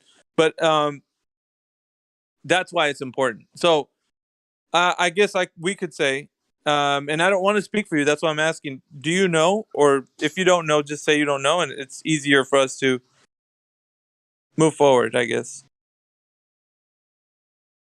Do I know if the Earth is flat or not, or globe? Do you know if the Earth is curving, like they say it is, the claim of the geometric shape? Do you know that it's curving? If you don't know, it's easier to say that you don't know, because if you do know, like I said, I will try to figure out how you know. And it's important for us to understand that. But if you don't know, then you can just be let off with just a belief. It's just a belief you have, which is fine. That's your belief. No, I'd fairly confidently say that I believe that the Earth is curving around. So it is a belief. Well, I mean, a belief is something that you hold true. So I do think that's yeah, the of truth. course. Of course, it's a belief you hold true, but it's just a belief at the end of the day. It's not. You don't definitively know that the Earth is curving anywhere, right? There needs to be something. It needs to be definite, Brian, for it to be something true. It can't be true and be a belief if you don't have the evidence to back up the claim. Does that make sense? This is just over the semantics of belief. Well, it's important, Brian. That's why it's important, because if you can't have evidence to back up the claim, then it's almost like you're really going off of belief system and then telling other people, just believe me, guys. And it's just semantic. You're not facing the fact that if you don't have the evidence, it's okay to say you don't know. Well, I'm not basing my beliefs without any evidence.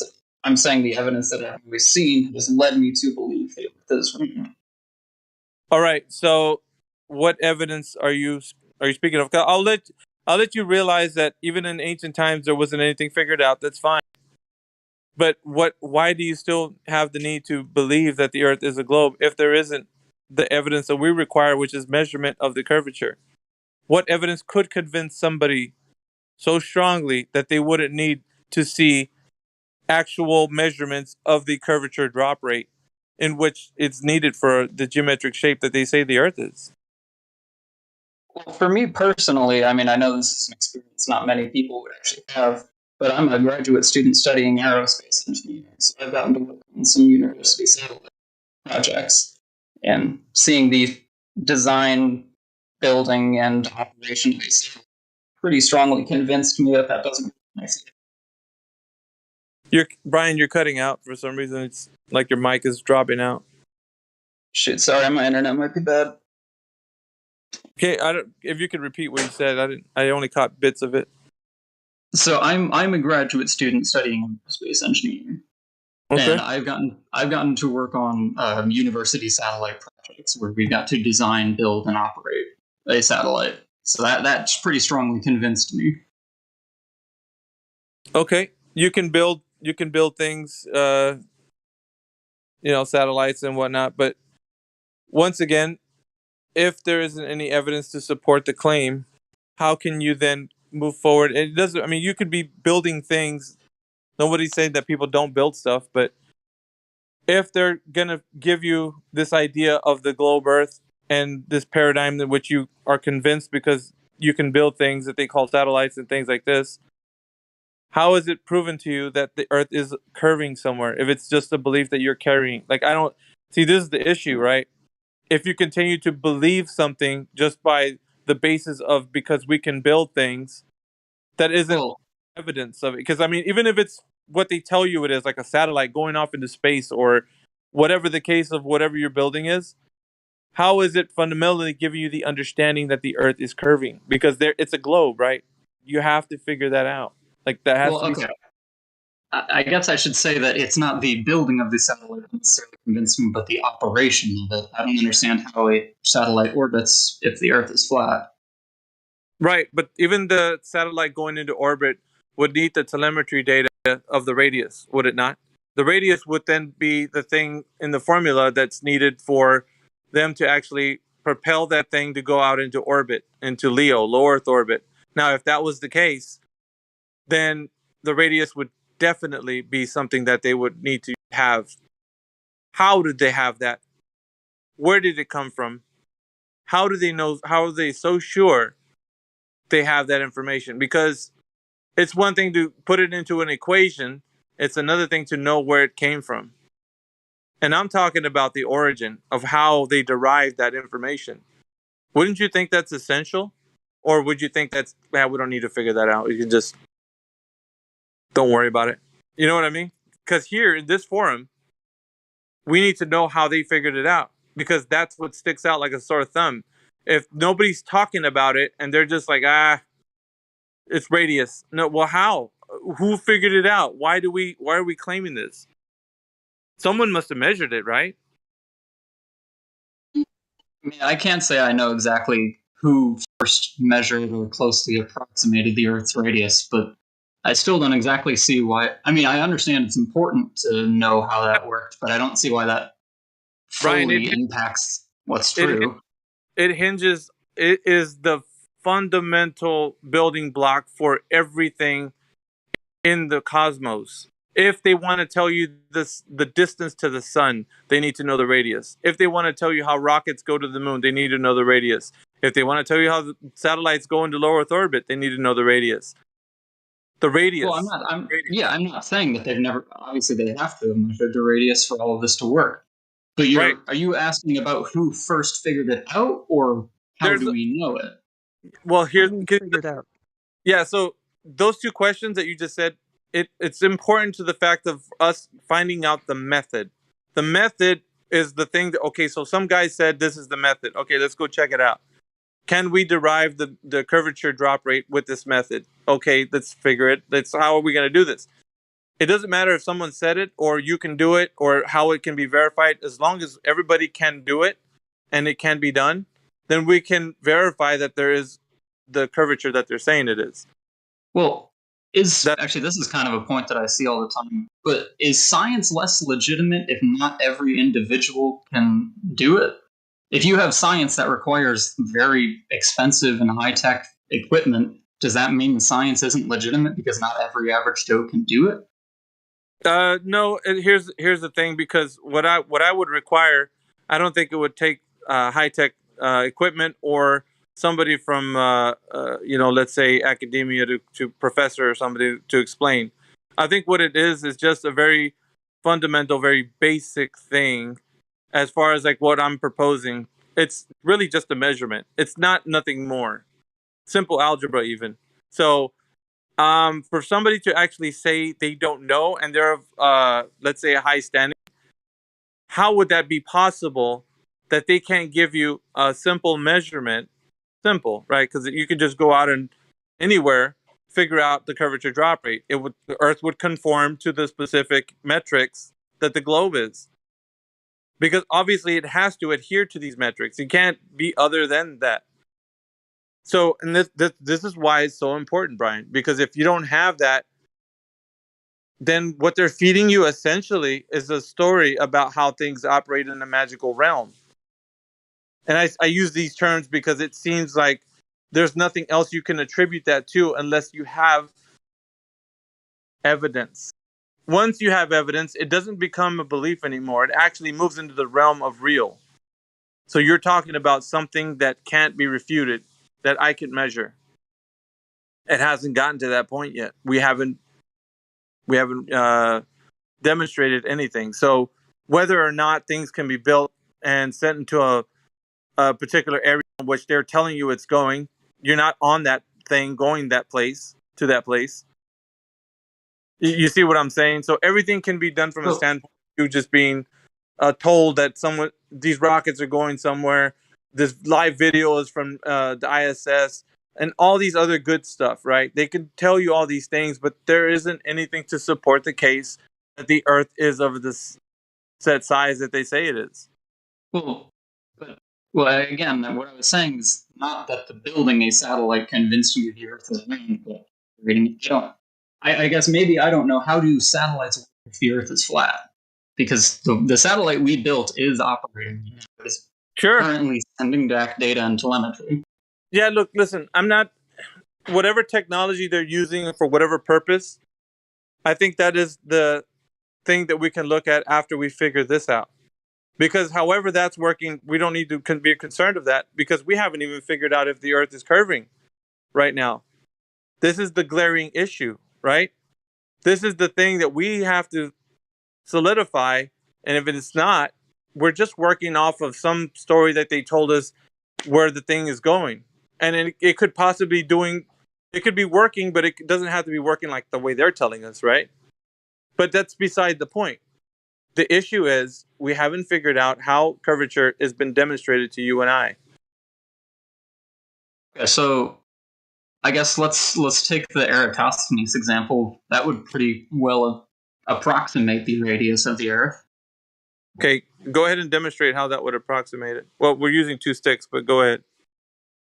Well, if you can measure the angle between these sticks, you would know at what different points along the circumference those sticks would have to be located at. If you can figure out the circumference, you can figure out the radius. How are you going to figure the circumference from those angles? I'm not exactly going to be able to show this without like drawing a diagram or something. Okay. Well, So do you realize that that test can be done on both a curved or a flat surface? Or do you understand that? Well, maybe you weren't here when I was talking about it earlier. But, so you have the... Oh, okay. So I don't understand exactly how the local sun idea works, because that doesn't really match the movements of the sun through the sky. How does it not match? Well, so the sun moves through the sky at 15 degrees per hour. That's a constant. It does move through the sky. You got that part right, yes. The sun does move through the sky over our head. Yes, go ahead. At 15 degrees per hour. If you have something moving over your head in a straight line over you, it would not be moving at a constant angular speed. No one said it was a straight line. Or I guess it's going in a circle over the flat Earth. Well, no, listen. I don't want to detract from the. Okay, the sun's doing something, right? That's fine. The sun's doing whatever it's doing. But what we're figuring out right now is the curvature of the Earth. Let's not detract from that. Let's stay focused on curvature, right? So the sun's moving. Like the sun's moving on however it's moving, right? That to me, I don't want to look at this point, because we're standing on the evidence. So how is whatever this is doing, like you said, continue by showing us how we can derive anything from what Eratosthenes did. But please continue. So what we were saying with the Eratosthenes, there's 2 possibilities: the curved and the flat. If the Earth was the curved option, then you would be able to figure out the radius roughly based on that. There's some other variables that would make it a perfect measurement. But if the Earth was flat, though, then the sun's... Okay, I'm trying to think about how to actually say this. Go ahead. Eratosthenes is inconclusive. You cannot use it to prove anything. So I want to let him, Jimsy, I want to let him just go through how he's going to provide. He went for the curve, now he's going to go for the flat. So go ahead, Brian. Well, so, okay. How I think Eratosthenes might have arrived at the conclusion that the Earth is round, not a local sun over a flat Earth, is because, again, I've been saying this, but if the sun is moving at 15 degrees through the sky, that means that there has to be a rotation involved. Otherwise, as it got closer to the horizon, it would be moving at smaller and smaller angular increments. So, knowing that it moves at a constant angular rate means either the sun is spinning around us, or we're spinning with respect to the sun. Okay, take out the presupposition that it's a ball that you have in your mind first. Even if the Earth is flat. Yeah, okay, that's good, Brian. So now let's get to the point where you're going to look at it now on the flat Earth perspective. What if there was a light source that was not where he claimed it to be, because I think he claimed it to be an infinite amount of distance away, so there wasn't a distance he claimed it. But let's say that the light source was not where the claim is, where it is, right? So if the light source was moving across the sky over the area, just like I told you, the example I was using was that what a child can do is put two objects on the ground, on a flat ground, and use like a light or a flashlight or a torch, and move that flashlight across the surface of the ground, or where those two objects are. Of course, those objects are going to cast a shadow in respect to where the light source is. So, because of where the light source is, and those two objects on the ground, that doesn't mean that the shadow being longer on the one farthest from the light is going to tell us that the ground is curving. Do you understand? Because I can do this Well, on a yeah, flat. I can do I this on a understand how it works on a flat surface as right, well. right. So the reason I'm going through this is because, as Jemsy came in and said, it's not evidence of anything. I could show you that it works on a flat surface just as well as Eratosthenes can say, using his circular logic, that it's on a curved surface. It could work both ways. It doesn't mean that it's providing evidence of either or. It can work both ways. So Yeah. we haven't arrived to how we can move forward with that information, claiming that we're going to teach people in the future about how we can look at this earth as being curved because using two sticks. It's not going to work because he didn't provide evidence. It was in his own mind as something he thought was reasonable. But I just showed you a child can do something like that with a light source and two objects on a flat surface, which doesn't provide us evidence that the ground that those objects are on is curving because it's a flat ground that they're on. So so that's the issue, Brian, is that so now the origin of the story, it doesn't have a good foundation. Yeah, I know. And what I was saying, I mean, I said it before a few times, but Eratosthenes' experiment is nothing conclusive to say definitively what is true and what's not. But what I'm thinking is that the movements of the sun would be inconsistent with how that would have to work if the Earth was the flat case. Right, but it doesn't provide evidence of what the sun's doing or of what, and it's just providing, because he wanted to talk about what the shape of the Earth is, right? So he wasn't really, the point of that wasn't to show what the sun is doing. It was to show what the Earth geometric is, the shape is, which it even failed to do that. So now we have nothing at this point because, like I said, Kyle can do it on a flat ground. It doesn't provide evidence that the ground is curved. So we're moved into the area now of where we don't have anything to work with. Is there anything else that is in the ancient times that we can use, useful to us? Because if Eratosthenes is the only thing that we're using moving forward, then we have a big problem, Brian. Well, Eratosthenes is absolutely not the only thing. Okay, in support of it? Well, okay, actually, I kind of want to go. Do you Hey, understand Miggy, what I'm? got a comment? Someone from Next. Sure, NEX. All right, he just said, may I ask, Miggy, how would space work since if we're just on a flat Earth then? Okay. I don't want to talk about other things, right, Brian, because it would kind of detract from where he's going with this thought. It's kind of like helping him understand and us in this conversation how things were actually started at the very beginning. Because obviously all of us have this idea of cosmology because of these guys long ago. Well, yeah, so I mean, the point I'm trying to bring up is one that ancient people also would have been able to infer for themselves. But do you understand what I was saying about the sun's movement through the sky and the constant angular velocity? Yeah, I heard what you were trying to say about that. So, but do you see how that would be inconsistent with a sun translating overhead instead of a rotation? Well, that depends. Does anybody have that meme of the flash or the street lights going into the distance, being like globers saying the Earth or the lights are setting? That kind of perfectly illustrates it.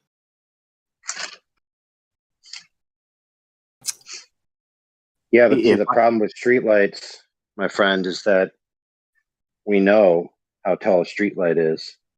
We know where it is in free space. We can verify its location. So we don't need to make assumptions about where it is and what it's doing. Well, no, but Unlike what I'm the saying is sun. that. Yeah. Okay.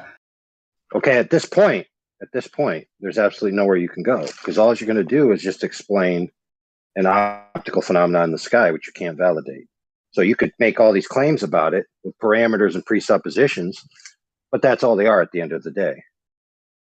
So saying it's not consistent with a flat Earth is quite irrelevant because it's only not consistent with your presuppositions about what it would do on a flat Earth because you haven't validated anything about it, and that's Well, just so the how facts. does the sun then work on a flat Earth?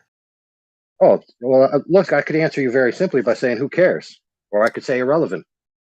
Those would both be sufficient. Okay. You haven't solved your problem yet. You just solved your problem.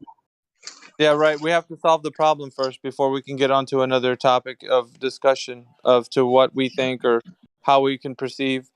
But this, like I told you before, Brian, this is a glaring issue. And the reason why I'm drawing it out like this is because to show you that this issue has not been resolved by Eratosthenes or anyone. So it's definitely an issue that we're facing. So if there is information, and I think you did concede that you said that it was just your belief that it's true.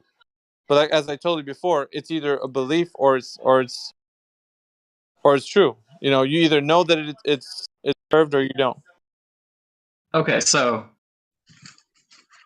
I still don't really understand the thing with the word believe. Believe means to hold something as true. If I think the Earth is round, I can say I believe it's round. Is that not the same Yeah, thing? we're talking about having backing, something to back up the belief that you can verify. And actually, you would not need to believe anymore. Then it would become knowledge because you would not have to believe something that you actually know that has been proven.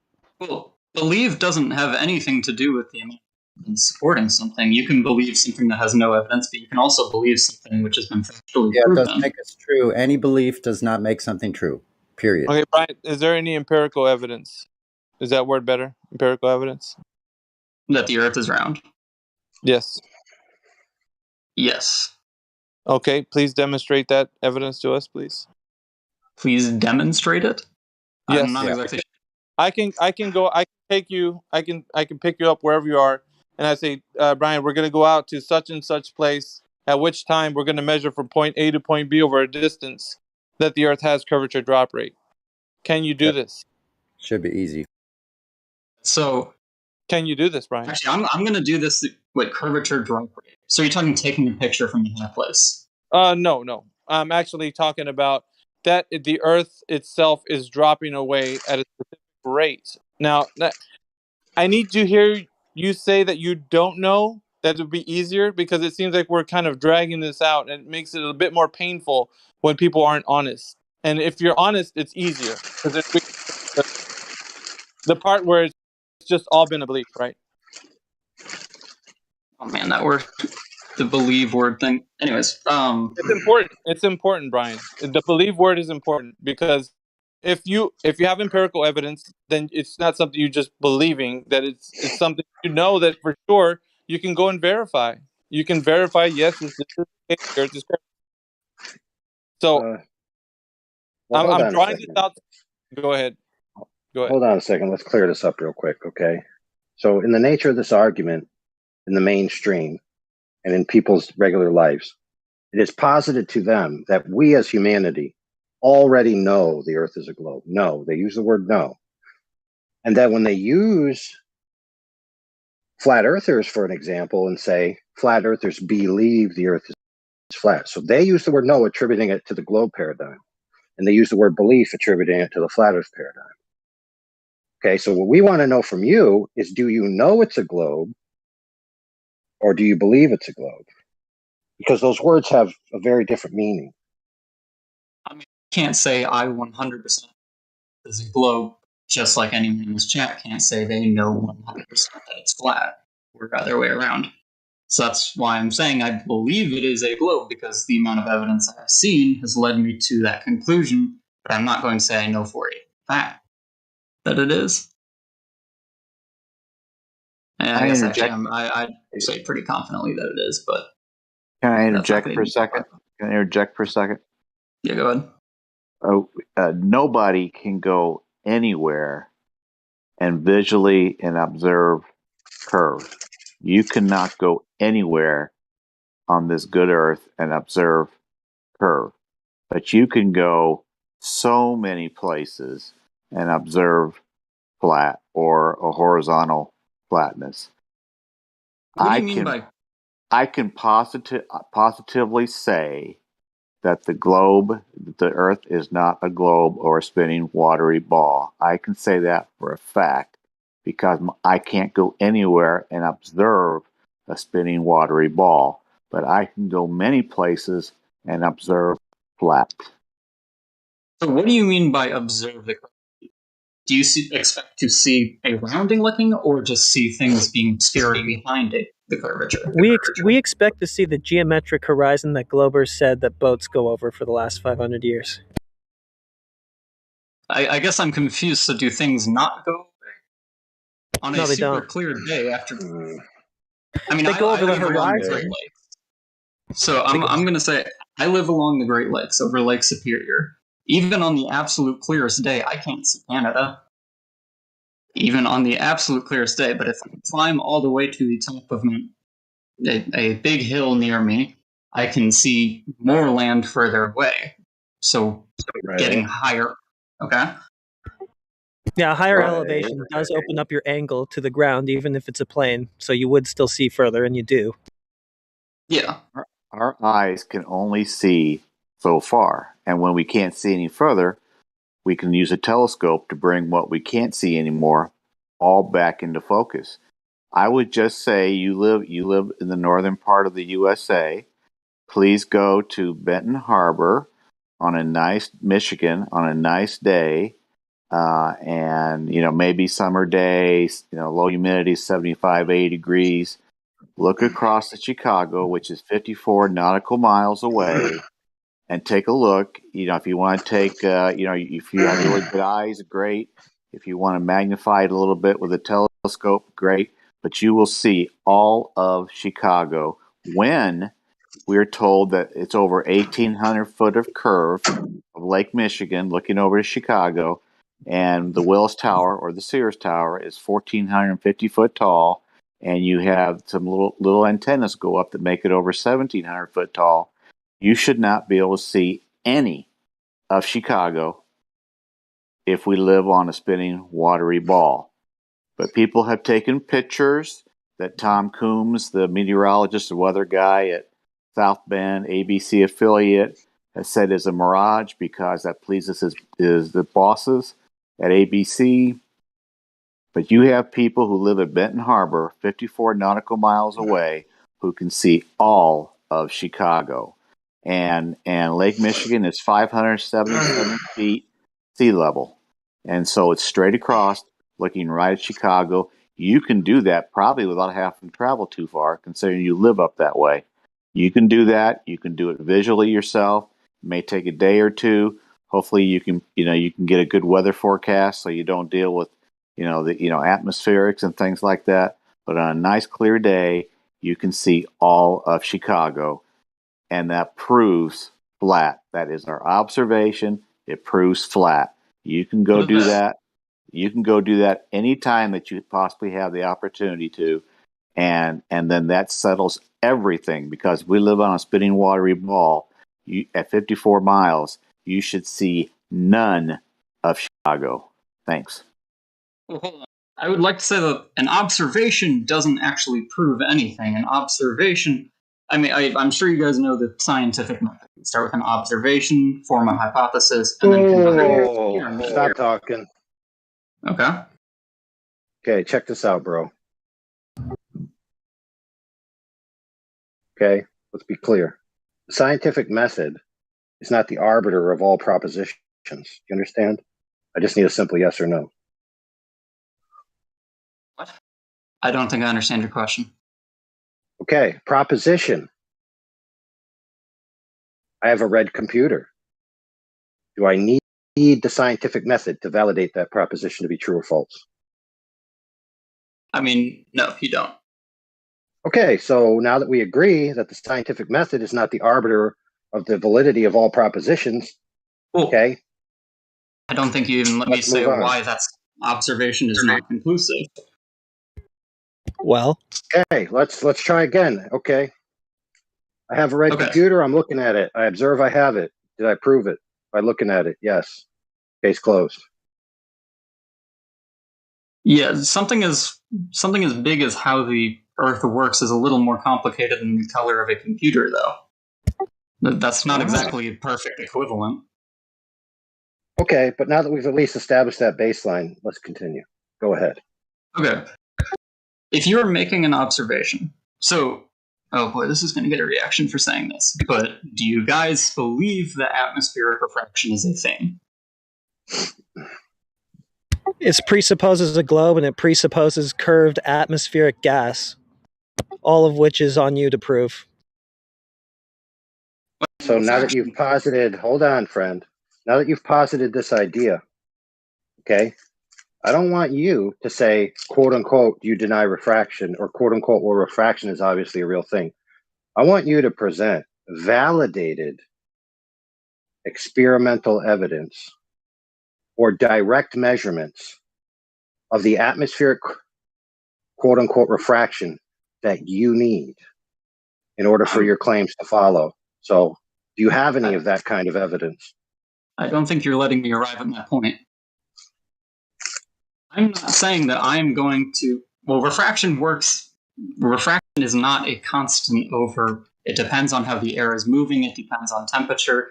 The point I'm trying to get at is you cannot draw any conclusions from a picture showing something farther away if you have extraneous variables that are possibly influencing your results.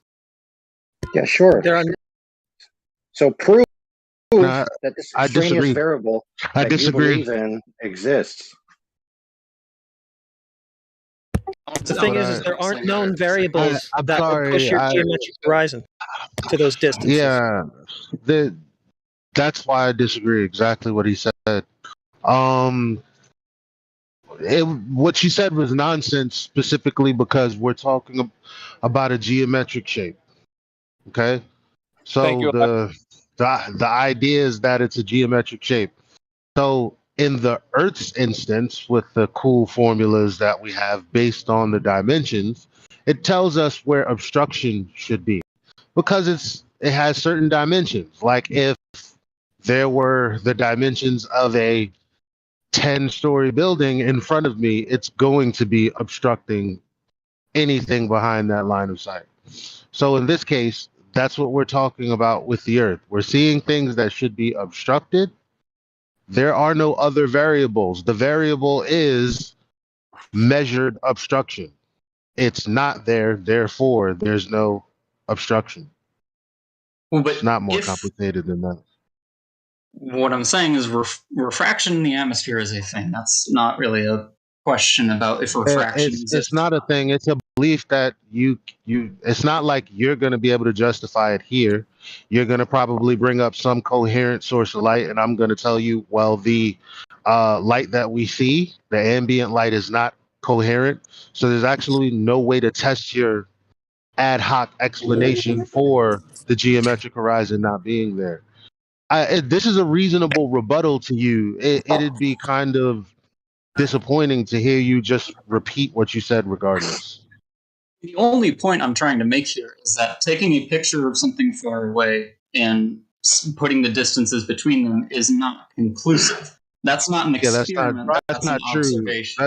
That's not true. The observation is that it's conclusive that I'm seeing from A to B. Now, it's not supposed to be, because there's supposed to be obstruction somewhere between there, based on the dimensions of the obstructing Earth that you supposedly live on. So there's no such thing as atmospheric effects changing something from being in your line of sight to something not being in your line of sight. That has never happened. Refraction? through the air. There's So, no Brain such Boy, thing as that. No, I'm going to repeat myself again. There's no such thing as atmospheric effects at all, ever, ever, ever. And this is your claim, so maybe you can give an example. Have you ever seen a But mirage? I'm almost done. It sounds like Sorry. sounds like you're not receiving what I'm putting down. No, I'm hearing what you're saying. I have something to explain it. Yeah, mirage is like typically the reason, and this is a red herring, but typically the reason that cartoons make it so that when like Bugs Bunny or someone's having a uh, some kind of heat stroke and they see a mirage in the desert, it's like of an oasis of water. Well, they're just describing or detailing what we see with actual mirages, like when you're looking out into the distance and it's very hot and it looks like the cars are driving on water. Well, that's what a mirage is, not Chicago. Well, yeah. What I'm saying though is that a mirage is a result of atmospheric refraction, but upward. The atmosphere. Okay, but when it comes to mirages, you have the light in your line of sight. The angle it's obviously possible for you to be receiving light. We're talking about light being obstructed from you.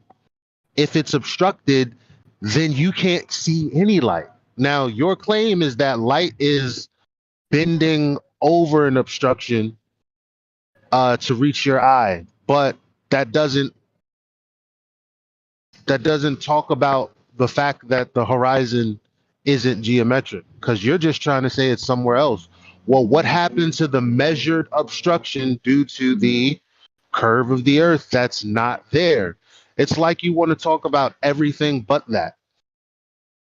I heard what you said about refraction. I'm telling you in rebuttal that you can't justify this ad hoc for the disapproval of the geometric claim of the shape of the earth. So Yeah, he was getting away from it. That's what I was trying to explain. And he was trying to get away with refraction and other things, but if we bring it back down to geometric shape, it then makes it more clear why it doesn't work. And that's still yet we haven't heard a demonstration as how people can actually go do this to verify the claim. So we're still at a loss, Brian, for the verification method. We're still at a loss. So until that comes forward, and if you know, then we're all we're working on right now is your belief. You're telling us your beliefs as to how things operate on Earth. We haven't got to the fundamental understanding of how we can verify the method. Well, this is this is the whole point I've been trying to make about measuring the curve. But if you've seen mirages, that is a result of atmospheric refraction going upwards. If you believe that atmospheric refraction is a thing, it would affect how things or from far away points look. So, if there's a variable which is possibly messing with the results and giving you inaccurate results, then it is not a conclusive experiment. Unless you can control all extraneous variables, then you cannot have conclusive results from an experiment. That's a nonsense answer, and it's a category error because you keep saying experiment, and it's not an experiment. So it's an observation? It's not an experiment where you would be needing to account for variables, and it's not an experiment. There are no variables to take into account to control because you're trying to figure out what caused the phenomena that you came across in nature. Now you're trying to recreate it. That's not what you're doing. There's a claim already, so there's no science necessary. There's a claim as to what the earth is. There's a claim to what its measurements is. Based on that, there's supposed to be obstruction. There isn't obstruction where the model predicts, where the math suggests. Everything you're saying is non sequitur, totally irrelevant, and unjustifiable. So is it possible that refraction can change how far away things look? I just told you what I told you, bro. Like, you're asking me if it's possible. I just told you you can't justify incoherent light and refraction bending 7/6R. Like nothing, none of that can you justify. You're I make asking two me if it's possible. Well, we wouldn't be talking if it was.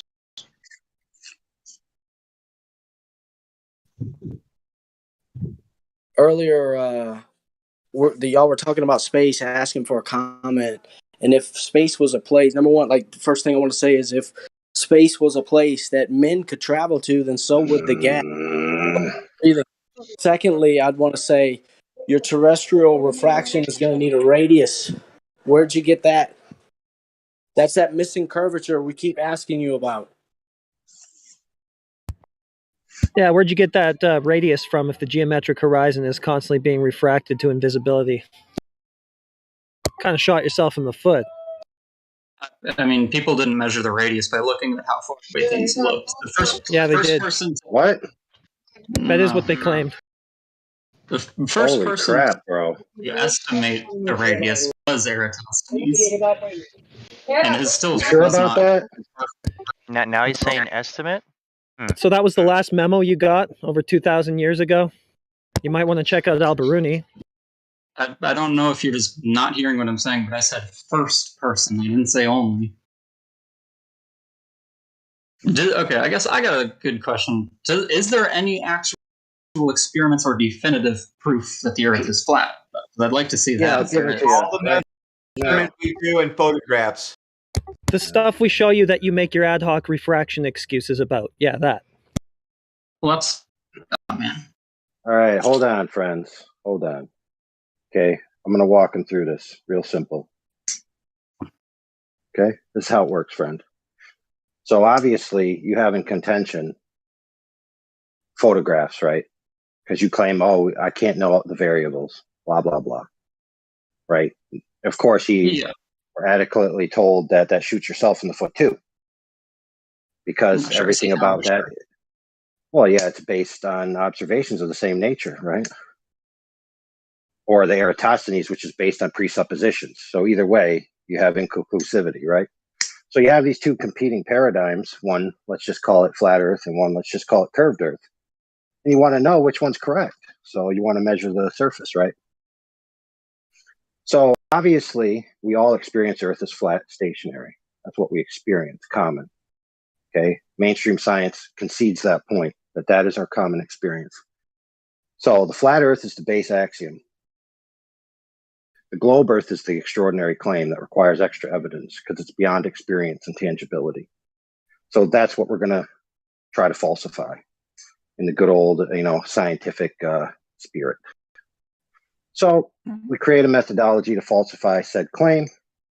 First, we have to know the claim. The claim is a ball, 3,559 miles in radius, which has a certain curvilinear surface to it, right? The circumference has a curve rate, etc. So we need a sample size sufficient enough with the measurement devices that we have to be able to be definitive whether or not it's curving. So we set up our standard. We'll call it 2 orders of magnitude. Okay, so if we can measure the Earth to not be curving by an error of 2 orders of magnitude, then that's definitive that it's not curving. Now we set up a methodology how we're going to do it. So very effective methodology for measuring flat surfaces used in construction all the time is called a laser transit. How it works is you set up a laser at a particular height, you set up a target at a particular height, and you get the laser to hit the target, and it tells you the differential below the laser and the target point.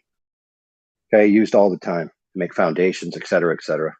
Very common construction practice. Very efficient method, okay?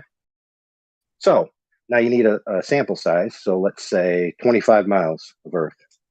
Problem is Earth has topology, so we can't use just any old place. It's got to be a special place. So the claim of the globe that the circumference, right, is full of water. And the claim of the globe is that this water is being held to the globe by gravity. And we know that water takes the shape of its container. We know that water lays level. And we know that water seeks equilibrium. Therefore, if the Earth is the globe that they claim with this gravitational force holding the water to it, on the curvilinear surface that we've already established with those parameters, then that means that the surface water must, of a necessity, be adhering to this curvature. right? So now we've got our setup. We got 25-mile stretch of water. We've got a laser 6 feet off the ground. Let's call it 2 meters. We got a target 2 meters off the ground at the other end of the 25 miles. Now, we want to be clear that we're definitely being legit here, so we'll set up 2 other targets at ranges that are closer. That way we can pan the laser horizontal to not only level one way, but level 2 different ways, right? Because if you know anything about targeting, okay, if you rotate an unleveled weapon or laser, you get an arc path rather than a straight line path at the target zone. Okay, so if you can horizontally pan your laser 3 targets, then you've proved that you're legit. So now you go up, you set up everything, and you decide, okay, we're going to do this. Set it up, you shoot the laser. The laser hits the target. Okay? Not only does it hit the final target at 25 miles, but it hits the previous targets at less miles with a horizontal pan, proving that that entire zone has a maximum differential between the height of the laser, the rad divergence, and the target zone. Just so happens at that range, if you have a millirad of like 0.002, you have about a 3 foot to 5 foot dispersion. Let's just call that a couple meters, right? So we've got 6 feet, 2 meters, another 2 meters. So we got what we got there? 5 meters of variance. Then we take into account the ambient refraction, we get about another 2 meters of variance. So now we have about 7. So less than 10. So we have single digit variance. Now, what does the globe model predict should be there? Let's check. Okay, doobity doobity doobity, beep bop boop ba doop ba doop. We do our calculation, and we find out that there's an apex arc supposed to be in between point A and point B, right? That apex arc is supposed to be the hump of Earth curve. Now, if you shoot the laser over that hump of Earth curve, obviously, if the target is on the other side of the curve, the laser is going to keep going into the sky while the target keeps descending away from it. It just so happens that the variance at 25 miles is 90 meters. 90. So the variance has superseded the tolerance. Therefore, it's flat.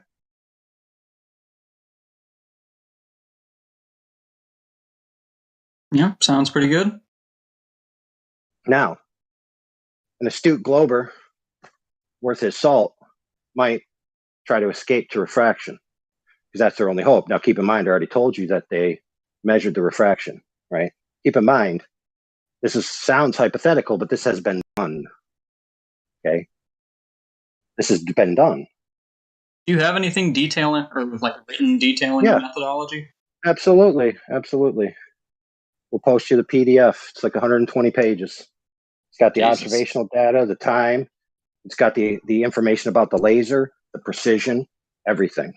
Now, an astute glober worth his salt would say refraction, even though refraction's already been taken into account.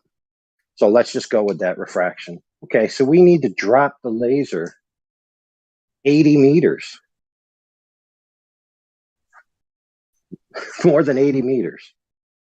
Okay, there's nothing that could do that. Now, you might say, oh, well, I just believe light can curve, therefore it can over distance. Okay, cool. So now we need to prove that it can. You can't just say it can. But what if you have something that disproves that it can? For example, a laser observation test done by multiple universities, Boeing, and the United States military. Okay, they shot the lasers different wavelengths because wavelengths of light, right, have different refractive rates. So that means that if you're shooting them through the same refractive medium, they're going to arrive at different times, right? And different locations in free space. So for example, if you've ever seen a prism, it splits the light and it spreads the light on the wall. So the bottom of the wall is one color and the top of the wall is another color, you see. they're in different locations. They don't arrive at the same spot because they refract differently. So if you take 3 different wavelengths of laser, let's just say, for lack of knowledge of which colors they were, let's just say red laser, blue laser, and green laser. Okay. So what they did is they set this experiment up, they got their results, and then they went back to calculate the model to see what was going on, because they were trying to figure out how these lasers are going to work, especially in light of military targeting, stuff like that. You need precision. So what they find out? Well, they found out that all 3 lasers hit the target at the same spot. Now that's very problematic, because the globe model needs this magical refraction that wraps light around their fantasy globe ball. Okay, so when you have an experiment, quote unquote, that disproves that the standard refractive model that people appeal to, right, it disproves it, then your excuse of refraction is thrown out the window. It's no longer plausible. Another problem with that AI is the Gaussian profile of lasers, how they're way more intense near the center, and then they exponentially get weaker and weaker towards the perimeter of the laser as it gets dispersed. So that's another big problem with refraction, because when you do a laser observation, you have to be looking at the central emitter axis. And so now you have what? A laser doing a donkey dick around the curve of the Earth, and you're looking at the emitter of the laser around the curve, and the person holding it. That's the globe religion, dude. Yeah, my friend. So I'll submit to you, this is why I asked you the question when we began this venture, where I said, where's your proof that this refraction that you need to supersede these observations even exists? Because look, no one's going to deny that quote unquote refraction exists. Of course it does. But this idea of atmospheric refraction, wrapping light around a globe to supersede miles upon miles of observation, demonstrating that a hump of Earth curve isn't in between point A and B, does not exist, my friend. There's no validation that it's there. Zero. Zip. And in fact, there's validation to the opposite. Yeah, this refraction thing's gone way too far already. It's a joke. Really is. Yeah, my friend, you may have heard of observations at 11 miles, like the Black Swan, 25 miles, like this laser. There are observations 250 miles, 270 miles, 1,200 miles. Obviously at altitude, okay? Now you'll say, well, of course it's its altitude, because that's how you see over the hump of Earth curve that isn't there. No, that's not the truth. The reason is because you have an increased angular field of view the higher you are from a surface. You know this. It's the facts of reality. You could demonstrate this to yourself with any object in the front of your face right now. It also gets you out of that dense medium that's closer to sea level. So that will help you see too, globeheads. And reduce refraction, because the atmosphere is seemingly disappearing or becoming less potent. The refraction thing. Yeah, I mean, you can't even breathe at the top of Everest. So. Refraction is a joke, man. These people need to quit trying to get away with using it, because, like he was just saying, absolutely no evidence to support that refraction is curving objects so you can see an object around a hump of water or around a building or above or around anything. There's no evidence for that ever. Never been seen to happen. You guys just say, it's basically a day. It's a day 2 globe Earth argument, because day 1 they called us retards, and day 2 they learned a new R word from flat earthers called refraction, and then they just parroted it like it was their globe Earth curve. No, guys, refraction is not your globe Earth curve. Right. So they hijacked all of it. They hijacked perspective to the point where it's not even in the Earth curve calculators. And here we are in 2022. now flat earthers got to teach them about Gaussian profiles and experiments with red, blue, and green lasers. Well said, AI. Well said. That was well put together. I was learning a lot. Very well said. Yeah, Yeah, I reflection. posted the link for what he was talking about. Sorry, guys, to interrupt. And yeah, anybody can check this out for themselves. I posted in the live stream just a few minutes ago. And I wanted to point out that, when they claim refraction, let's not forget that means that there is no geometric horizon. Because anytime you're measuring the distance to the horizon, you're only measuring the distance to the horizon. So the only place that you can see the globe is, if you think that you go to space, or in your mind's eye, this is the only place you can experience it is on TV. Yeah, real quick, we got Brian Boy, who's I guess you're studying to be astrophysicist. I think you said somebody to deal with building satellites or something, Brian. Aerospace engineer. Yeah. Aerospace engineer. Okay, so and he's studying that right now. So he's coming in here with some questions, and we kind of already posed it to him. Oh, gosh. For those of you who are coming a little bit late in the game of the conversation, basically we covered the area where he's conceded to say that it is a belief that he has that the Earth has measured curvature. He hasn't provided any evidence of that. Rather, he's going off into refraction, of course, as you will have heard of what he was proposing. But yeah, aerospace engineer, and he's doing that work. So I guess at the end of the day, he's gonna be challenged right now with what we're giving him. So, Was that a link with the? Wait, I thought you said it was 100 pages. What's the 50-page thing that was sent in the chat?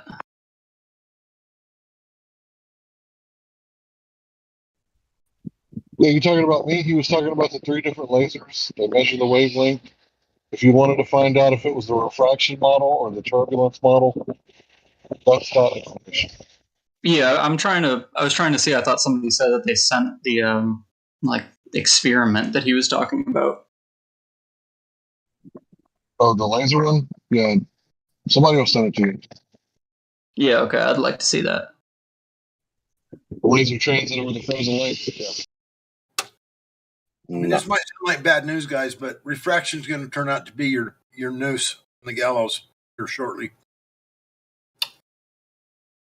All right, I posted the PDF, and it's called the links. It says links FE Core. Let's see here. They also have accompanying videos. They recently compiled one with a lot of the final stuff, about an hour long. I think it's called The Most Important Laser Experiment in History, or something like that. If you YouTube that. Apologies, I don't have it saved in the bot. Otherwise, I'd have it for you already.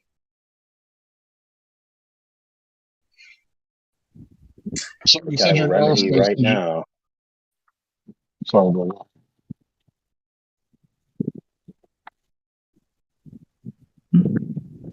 So you said you're an aerospace engineer, right? I'm studying I'm a graduate student. Studying. Right, gotcha. So do you see what I posted at 57 minutes after the hour? It's talking about in the Civil War, right, in the 1860s, they had hydrogen balloons and they had cameras. So technically, we've had high altitude footage since the Civil War, right? Seems like it now. So technology has increased since then, right? Definitely since the Civil War. Right. So pretty much what I'm trying to ask is how can you verify that so-called satellites are falling around the Earth in just perfect orbit to where they don't fall too far away and they don't fall too close to where they fall in, and they're just up there, some of them, as big as the ISS for like 20 years, or the Hubble telescope for like 20 years. How do you verify that? How do you verify that they're there? How do you verify that they're falling around the Earth? So you see a light in the sky, right? You call it the ISS. But how do you know that's where the ladies are dancing around with the hairspray and the mousse in their hair, and they got the cables? How do you know that's happening on that light up there? Well, I suppose because how else would they be orbiting? You know the ISS isn't a light, right? So just the fact you can see it at night when it's only 270 miles away from the Earth, and so the people on there say you can't Getting a robot. even Yeah, see you're cutting out a the lot, Earth man. curve from the ISS. It's on the dark side of Nathan, Earth. we can't understand. Hey, you gotta check your satellite connection, Nathan. Yeah, your robot in out of control. We're only picking up 1 out of every 8 words. So my point was that you can't really verify such things, right? The geostationary satellite, in my opinion, could probably just be a balloon, right? And as the balloon starts to fill up, they could let some of the gas out, and then as the balloon starts to fall down, they could use a dehumidifier and pull water into the satellite, and they could crack that water with electrolysis. And then once you do that, it'd be very easy just to pump hydrogen back in the balloon, send it back up. And these things could probably stay up, 5 years at a time, about the length of a battery, right? Are you saying for a geostationary satellite? Yeah, with a balloon attached. Are you following me? Yeah, geostationary is in the Okay. In other words, it goes up over Texas. It doesn't never move. It stays over Texas, right? Yeah. But those are much Okay, further out. So they say, right? But I'm saying, what if, they just did it this way, where as soon as the balloon got too full, they let a little pressure out, it starts to come down. It gets close enough to the, gas where they can get the water with a dehumidifier, crack the water, put the hydrogen back in the balloon, dump the water, dump the oxygen, go back up. And this process could happen for about 5 years before the battery went dead, right? And then the other ones, the ones that move around, all they would have to do is get in the airstreams, just like hot air balloons, and they could navigate by being in the correct airstream to go in the correct direction. I mean, all that I can mostly speak on is the one mission project that I've been involved in. But I know that one specifically would not really work if attached to a balloon. That one was pretty dependent on very fine pointing, which I don't really think strapping a balloon to our design for an orbiting satellite would have worked. You got an orbiting satellite now? I'm not sure if you heard that when I first joined in. I was not expecting to get into a debate here. I was just trying to get voice chat verified. But no, I'm an aerospace and we're studying aerospace engineering as a grad student. I've been involved in a university satellite program.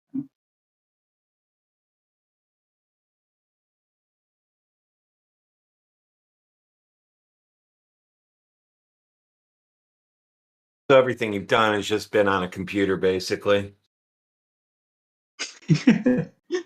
I guess you could put it that way. No, I'm it's not exactly true. sure. It is true because I work in engineering all day long, and I know what people do in reality, and I know what people do computer only. And what you're doing is computer only. I'd challenge you to point an antenna at a specific part of the sky and get the exact data that you were expecting from me. What do you mean a specific point in the sky? You mean the radio signal, even though it's a form of light that we can't see, it doesn't refract?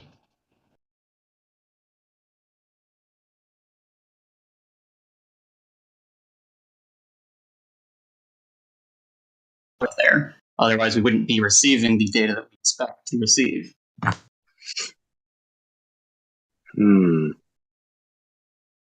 Well, so your argument is that information or signal is coming from a direction.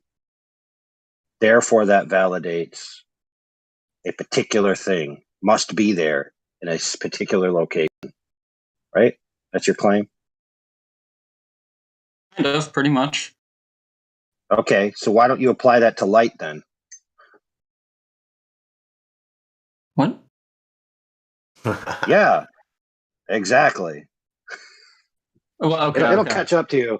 Listen, it'll catch up to you once it orbits around the Earth and smacks you in the back of the butt. All right, our antenna has a 5% or 5-degree cone radius, so it's not a perfect point. Also, though, with atmospheric refraction, if you're pointing an antenna or if you're pointing a light straight up, it will be not deal with as much atmospheric refraction as if you're going across the atmosphere along the surface. Yeah, straight up at zenith, but how often is your satellite right over your head? It was doing passes over the continental United States once every hour or so. Right, so as it passes, it's not at zenith the whole time, right? It's not a what? It's not directly over your head the whole time as it passes? We have 4 ground stations throughout the United States. I don't think you get what I'm saying. It's not just one ground station. You said that when it's right above your head, there's not a whole lot of refraction. I agree, right? Because it's hitting the different layers at a 90 degree, right? Hitting it directly.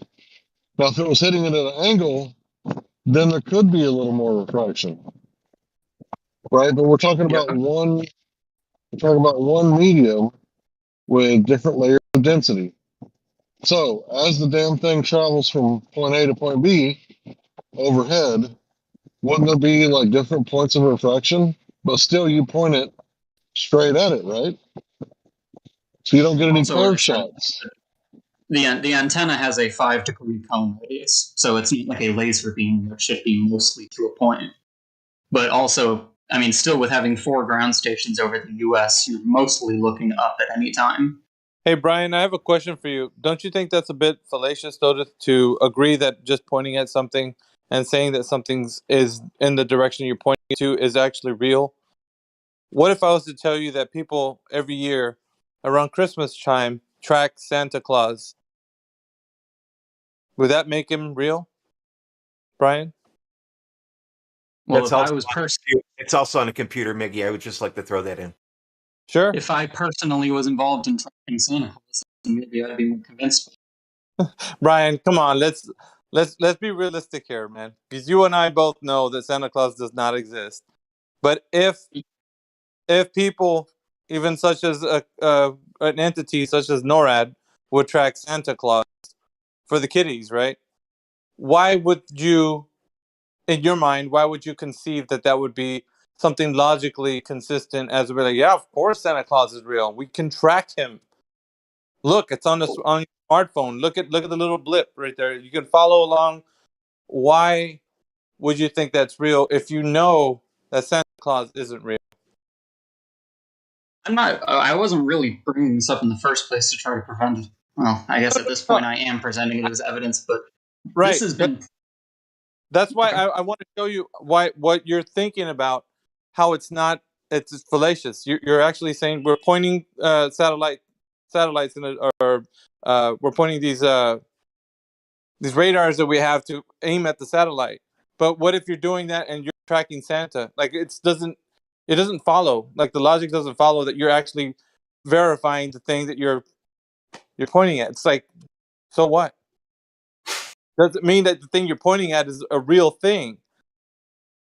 They're tracking Santa Claus, for goodness sakes. That's not Santa Claus, right? Or is it? I mean, I definitely don't really think that a satellite is comparable to Santa Claus. I mean, okay, if we expect to receive very specific telemetry, and the mission that we were involved with specifically was measuring back on radio interference.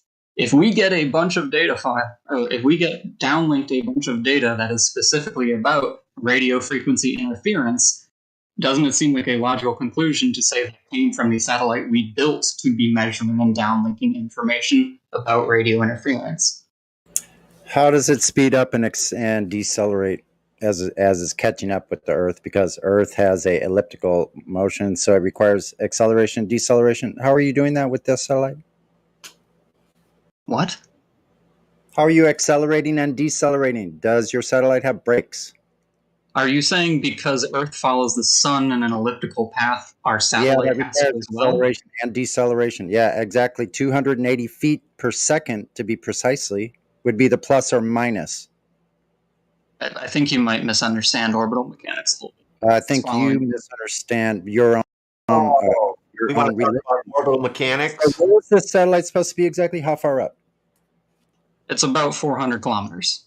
400 kilometers. And what device are you using, or is it using to measure that distance? It's got a GNSS. And explain that briefly. A GNSS is kind of like a GPS system, but it uses a constellation of satellites to find its location instead of one. Oh, so it has nothing to do with Earth. Okay, great. Thanks. Okay, my friend. Cool story. So I got a question for you. Okay. Just interested in the math that you do for your little programs and where you're expecting this thingamajam to be. What's the center point of rotation? Because it's orbiting, right? Yeah, so it's orbiting something, so it has to have a center point, right? Sure. We'll say the center of Earth. Really? That's the math that you use? I mean, that's generally how orbit works. Oh, good. How did they qualify that radius again? To make sure they had that right, they would have to have an exact. No. That's irrelevant. That's irrelevant, my friends. Okay. It's center of mass. Okay, because the gravitational center isn't at the center of the Earth. In fact, my little friend, I'm going to give you the address where it is. And I want you to Google it, and I want you to tell me what you find there. So go ahead and keep talking while I get you that address real quick. I got to do a little bit of computations. I'm going to be real, I have no idea what you're going on for. Great, you're getting data. That's fine. Yeah, I do know you have no idea. That's why I'm curious, and I'm going to give you the address. Yeah, I'd love to see the address for the center. Get the address while you're at it. Why don't you tell us what the data is showing, what the temperature is up there, 450 kilometers, please? Oh, that's lovely. I'm actually the thermal subsystem engineer, so that's specifically my career. After that, great. Tell us how they're. What's the temperature? The average temperature of the components is around 5 degrees. Is around what? The average temperature of the component is around 5 degrees. That depends on the data angle and also what mode it is in. Yeah, 5C. 5C. Okay, fine. What is that in Fahrenheit? Would that be like 40 something? Okay, great. Why is that magnitudes of hundreds of times off of what NASA says the temperature is there? Because the atmosphere is so absolutely thin that... Are you in the atmosphere in your satellite? I mean, are you attacking the model of globe Earth, or are you asking me how this... Is your satellite in the atmosphere? You just claimed atmosphere. Are you in the atmosphere with your satellite? I'm assuming you're talking about how the thermosphere is very high temperature. I'm asking clarification for the words you are using. So you said atmosphere. Is your satellite in the atmosphere? I mean, there's still some atmospheric drag where it is. So you can't answer the question directly. It's either yes or no. Is the satellite in the atmosphere? I guess technically, how far does Earth's atmosphere? Okay, so I'm just going to clarify this completely, that you do not know. You could not answer a simple question. Like I said, I'll be here all week.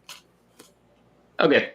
I'll say yes, it is in the atmosphere, but you have to keep in mind that the atmosphere is so extremely thin there that it's essentially like being in a low-pressure vacuum. Is that the thermosphere? It's not a perfect vacuum, but it is Is that the thermosphere? I think it's in... Wait, no. It's in the thermosphere? I don't know. I don't remember the atmospheric layers. You don't know where satellites are supposed to exist either, do you?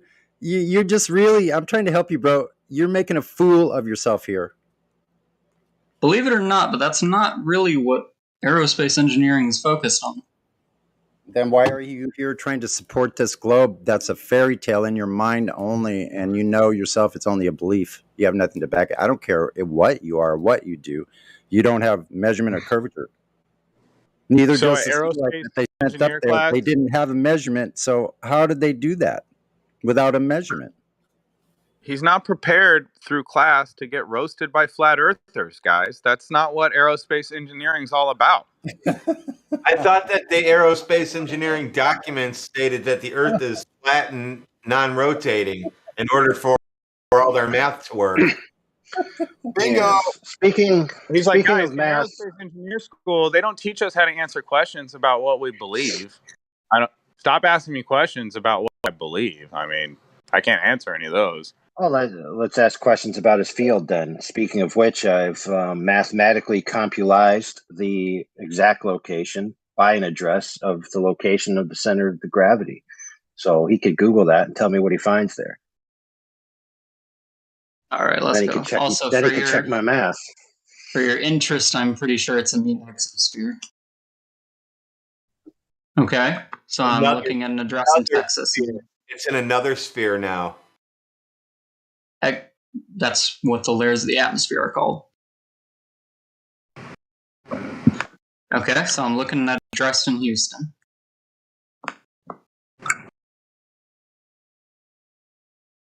And what does this mean? What's there?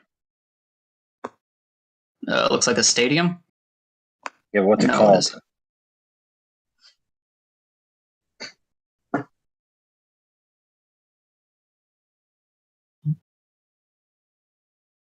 Oh, there we go. Cypress Fairbanks Independent. What? That's not what it's called. Berry Center of Northwest Houston. There you go, Berry Center. Now, what's a Berry Center? Okay. I see the pun. Yeah, do go on. What is this? Is this just a pun about Berry Center for Berry Center? Well, what's a Berry Center? A Berry Center? Like, Yeah, I don't know. what's I a just berry thought you were center? talking. I thought this was a pun. Okay, a Berry Center is the center of mass between two orbiting bodies or conglomeration of bodies. So you have a moon and an Earth, and that means that the center of mass is not the center of the Earth, correct? So if you're doing this math around the center of the Earth, aren't you in error? I mean, I assume that if you're orbiting the Earth at 400 kilometers, the moon's gravity is fairly inconsequential. Really? So why don't you tell me how inconsequential it is, since this is your field? Inconsequential enough that we don't seem to have to factor it in. Oh, really? Do you know that, or are you just guessing? I mean, I don't know for sure. Yes, maybe you should go find out. Has he done the 3-body problem yet? Dude, he hasn't even got past the 2-body problem. What the heck? Oh, Yeah, well, how do you not even account for it? How do you not account for it? But it's the basis for tides. The guy's like, we don't even account for it, but it's the whole basis for tides on the globe model, bro. I mean, it's not like the moon's gravitational influence is enough to pull our satellite out of Earth. Government says tides are long period waves, though. Also, the gravity of Earth is exponentially stronger at the surface. So as your satellites get farther and farther away from Earth, they lose Earth's gravitational pull and gain the moon's gravitational pull exponentially. The satellite's 400 kilometers away. That's like 1,000 closer times. to the moon. 400 kilometers away from what, dude? Earth's surface. Oh, don't you mean Earth's center? I thought you were calculating this stuff off of the center of Earth. Don't orbits go around the center, or now they go around the surface? Well, I mean, if you're going around a circle, you're going around the whole thing. So you're going around the center and the surface. Yeah, but I already told you that the center isn't the center, so now you don't have a center anymore. So what's up? What? Yeah, you seem confused. Yeah, what center was that? Is that the one they only drilled 7.8 miles to? I'm confused. Look, my Yeah. friend, Where did they? do the satellites orbit around the center of Earth's mass or not? I guess, yeah. Oh, you guess. Why don't you go find out? I mean, you should know these things, I imagine, since it's your Seems like a field lot and of you've built the guesswork. satellite, blah, blah, blah. Seems like a lot of guesswork. I thought this was precision instrumentation. Look, my friend, why don't you go find out where the real Berry Center is?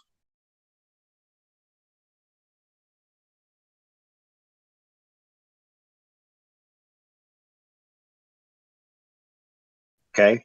What's the supposed radius from the surface to the center of this magical spinning ball that you supposedly What is- orbit things around? It's about like 6,000 something kilometers. So you don't know that exactly. What's that in miles? Nobody cares about kilometers. Okay, that's lame. What about miles? Let's go. You don't know how far it is. What in miles? I don't. What would that be, like 4,500 ish? I don't know. We don't do really work. 3,959 Blah, on average. blah, So blah, 3,559. Let's just call it 3,600. Okay. What percentage of differential is the Berry Center from the center of the Earth? I don't know. They don't maybe calculate for find it. out, Mr. Satellite Sender. Yes, I mean, I think you should know these things. Seems to me you should.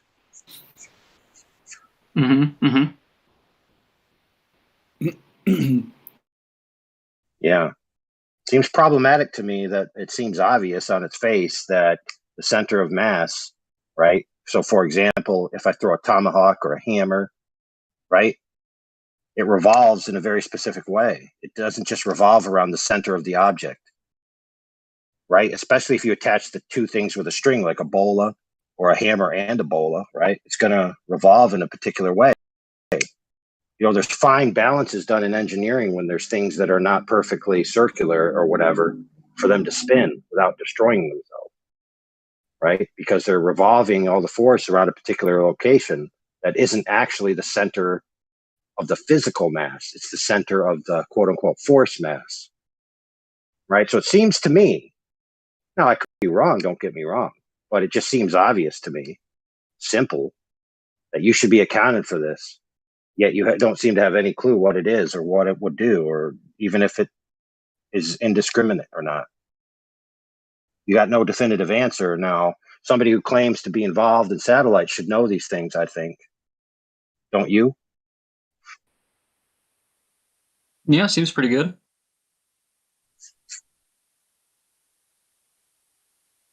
Yeah, so how about you find out these answers, you go watch those videos I sent you, you read that PDF I sent you, and you read that laser experiment by the government that you had access to, and then you come back and give us some cool answers or questions. How about that? Yeah. And watch the video I sent you also in your DM of the 35 documents that your government agencies are using as linear flight models. And I want to ask you when you're done watching it, which model you're choosing, because they're all choosing flat and stationary, including NASA. I'm going to go with NASA's flat and stationary. Take the challenge one step farther.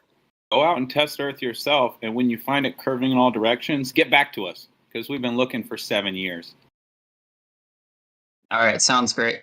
If you guys can figure out how the sun works, or how the sun moves, I'd be very interested. I don't have any clue, so why would you bring sure. Yeah, it doesn't matter because the Earth's not curving anywhere. So who cares? Yeah, look, fair point. Yeah. Brian, fair point. Okay, we're all interested and curious about the things that go on beyond our reach of tangibility. Okay, but you see, the thing about propositions, right? Like we talked about before, is sometimes a proposition is structured in a way where it has a logical flaw or a logical exploitation, to where it's very easy to disprove the whole proposition by disproving a logical contingency of a necessity that must be present in order for the proposition to hold true. Now, Kind of like just the so sun happens thing. that, not really, But it just so happens that the Earth has one in the globe model, and that's a curvilinear surface that must be there. So if you can disprove the curvilinear surface, you disprove the whole model. It's just that simple. Now, it's not our fault that the model of the heliocentric paradigm has this Achilles heel. That's just the nature of the beast. When you make a proposition about a globe or a sphere, that's very easy to debunk. Mm-hmm. Okay, so you falsify the proposition by debunking the logical contingency, right? Go out, you measure that the water isn't curved. Bob's your uncle. It's over. The end. You being an engineer should understand that you need curvature. You should understand this. Can I ask you a question, Space Guy? All right, let's go. All right. How long you been looking into flat Earth or listening to the arguments? I've been watching the posts on Instagram for doing the Discord. For how long? Probably like 3 months. All right. Can you tell me how much the Earth curves in all directions at sea level? Curves? Wait, what? Okay, if the globe is 24,901 miles around, it would have a rate of curvature in all directions. Do you know what the rate is in inches or miles or feet? Are you talking about, I know you guys for close approximations use your 8 inches per mile squared. That's for the whole Earth. I don't know why you say it's our 8 inches per mile squared. That's your globe model making the claim. Mm-hmm. We don't say Earth curves 8 inches per mile squared. You guys do. It's on the Earth curve calculators. Okay? Yep. Okay. I was just wondering if you knew the curve formula yet. Oh, that was the question? He seems disappointed now. Yeah, a little bit, to be honest. Yeah, we falsified that years ago. I just wanted to make sure you knew how much Earth should be curving in all directions, because it gets exponentially greater the farther away an object is. The same way with your satellites, how as you leave Earth's surface, you're getting exponentially less gravity from Earth and exponentially more gravity from the moon. Like, Because I think it works on an might be misunderstanding a little bit. Does gravity work on an inverse square law or not? It does, but okay. Okay. It's the center of Earth. Wow. Well, no, I just want to explain something real quick. This might actually help you guys a little bit understand what I'm saying. Wait, can you agree that the gravity will decrease as you leave Earth's surface based on the inverse square law? Yes, it will. Okay, great. So when I say gravity is responsible for things like tides on your model, but you're claiming it's negligible when calculating your satellite orbits, even though it's in a medium that would be exponentially less Earth's gravity and exponentially more moon gravity. Okay. So the Earth's radius we're saying is 6,300 something kilometers. The satellite we built orbits at 400 kilometers. That is like 1/15 the extra distance. The gravity where satellites orbit is actually not much less than the gravity at the surface. What keeps them in orbit is having that high velocity they're essentially falling at all times, but constantly missing the Earth. The gravity at 400 kilometers is not much less than at the surface of Earth. There's no friction up there? There is friction. That's why orbits decay. And how do they keep them up there? Something like ISS has thrusters that it can use some propellant to keep it up. You can't say it's some other thing. What? How do they keep them up there? How is Hubble up there? Do you know how Hubble is up there? I'm pretty sure Hubble has some thrusters in itself. Okay, so we actually know for a fact that they do not have thrusters on Hubble. So, dude, I just watched a documentary. There was a guy lying to his parents for 2 years about going to college. He made fake email accounts and emailed himself, and then emailed himself for the fake email accounts to prove to his parents that he was going to work at SpaceX and he had been graduating from college. People can fool their parents for 2 years. You guys believe this guy's an actual space engineer? Like this guy? Not at all. Joke, bro. This is a it's joke. a joke, man. What a joke. special. You're a Yeah, clown, I bro. mean, You have no credentials. Guarantee you can provide one single form of credentials at all whatsoever, dude. okay, all right. No. Don't even know the radius of Earth. I mean, come on. How does a flat earther know closer what the Earth radius is supposed to be than an aerospace engineer, you, that has a satellite up in space? I don't believe you. I You think guys spend that all your time figuring out how to argue against people who think the Earth is a globe. Of course, you know more about your arguing points. Yeah, you're supposed to be someone that's building a device that's up there doing the things. Also, did I get the radius wrong? Hold on. Yeah, you don't know what it is. You don't know what the thermosphere is. You don't know where. You don't know where your satellites are supposed to be existing. You don't know what the temperature is up there. You're out of your mind, bro. You think Better yet, we're forget simple-minded. memorizing. That's all it is. Forget memorizing 4 numbers, the radius. Okay, tell us how they got the radius. Tell us how you got it. This. Oh man, we are circling hard. Aerospace engineer, bro. Tell us how you calculated using the R value that was proven. First dude to approximate it was Eratosthenes. Oh my God, you're using a character as your proof of a radius. And again, that's not the first. So your satellite program is using the sticks and shadows from Eratosthenes to do their mechanics? Oh, how so? That was How good. are they doing that, man? I got to hear this. Go ahead, Brian. They got sticks on the satellites, and then they measure the shadows on the satellites to figure out where the thrusters need to point. Yeah, is that how, Brian? So they measure the shadow and then move the thruster till the shadow lines up again. The documentation. This is how we did our orbital mechanics. We guessed at the radius, and we used Eratosthenes sticks and shadows for technical data. Can I see that documentation, Brian? You need to give us the school that you go to because I have to verify that this is what they teach you there. Yeah, I need the name of like 2 professors at your school, and for that teach the aerospace classes, bro. Like in the next 5 minutes, or you're just like should be blocked for lying to everyone and deceiving. Yeah, he will be. He's lying. But go ahead, give us that information, Brian boy. 5 minutes, bro. Come on, give us a student ID. 5 minutes. You have 5 minutes. It's 32 after. You have till 37 after.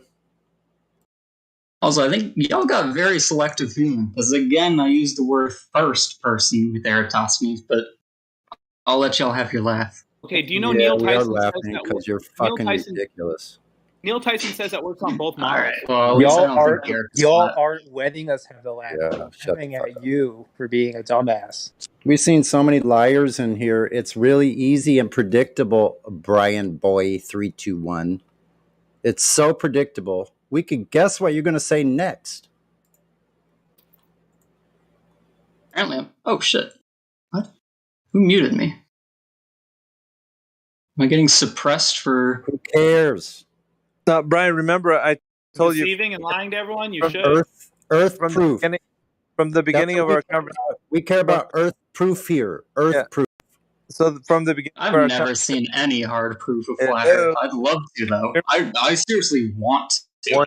Yeah, you don't have proof of your globe. Why don't you start there? Because everybody's been taught it since the age of like 6 in every classroom on Earth. So why don't you tell us how they verified your fucking radius? Hey, 1 second. Yeah, so that we're going back to the very beginning of our conversation here. So Brian, remember I told you we talked about this? So this is the reason why I told you there was no evidence when you brought up Eratosthenes in the very beginning of our conversation. We went over this, but you insisted that I guess this was some way the origin of how we understand the radius is derived. And I told you that wasn't, and you actually agreed with me. There wasn't a definitive proof of anything. Well, it's not definitive proof that the Earth is round, but he still approximated the radius based on that. Right. No, but that's the problem. And I don't know how you're circumventing that and then coming back around and saying, but yeah, we can still use it. Like, it's not definitive. Why are we going to use it? Well, I'm seriously, I'm not saying that the actual radius value used today is derived from the sticks and fucking shadows from Eratosthenes. Yeah, I was just saying that's the first person to try to do it. No, you just said about 3 minutes ago that the information your satellite program uses for the radius of Earth is Eratosthenes. You said it. Rewind the Yeah, tape okay. yourself if you don't believe me. Please, somebody do. I think somebody might.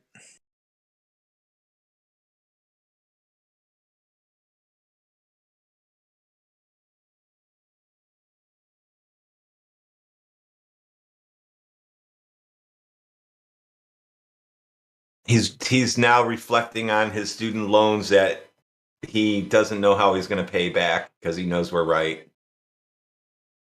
Yeah, I'm pretty happy with engineering pay. Yeah, I don't know if what he's doing is going to take that much knowledge into this. I think he's just got to punch a few keys on the keyboard and look at a computer screen. Hey, ta-da! You know, Man, so I it's, wish it was that easy. That's what, more dude. or You don't less. do any experiments. You tell me an experiment you do. An experiment I do? Believe it or not, aerospace engineers don't spend a lot of time wondering He if the Earth doesn't is know flat. what science is. He's not an engineer. He's a pretender clown. Mm-hmm. We have guys that don't run around in lab coats. All they do all day long is do helium experiments. You have guys that do? Yeah, don't run around in white lab coats. So how would you know that they're special scientists if they don't have a white lab coat on? Oh, actually, I do get to put on a fancy white lab coat and an hairnet, so I get to be one of the fancy science guys. Yeah, but you don't do any science. I mean, the point of the mission is to do the science, but building a satellite itself is Really? more What science? Oh. What science? Well, I already said Basically, them. just told you, I get to wear a white coat while I learn how to be a good worker bee. What? Yeah, like what science are they using? Well, the point of the mission that we were working on was measuring. We were You trying to said do science. beam mapping and MLab. I didn't Yeah. ask about point of the mission. You said science. I'm asking you what science? Yeah, the science is to measure the background radio Measure? frequency interference. How do they measure it? The payload antenna on the satellite is like a giant antenna. Okay, great. How did they verify the radius to get to the orbit? Yeah.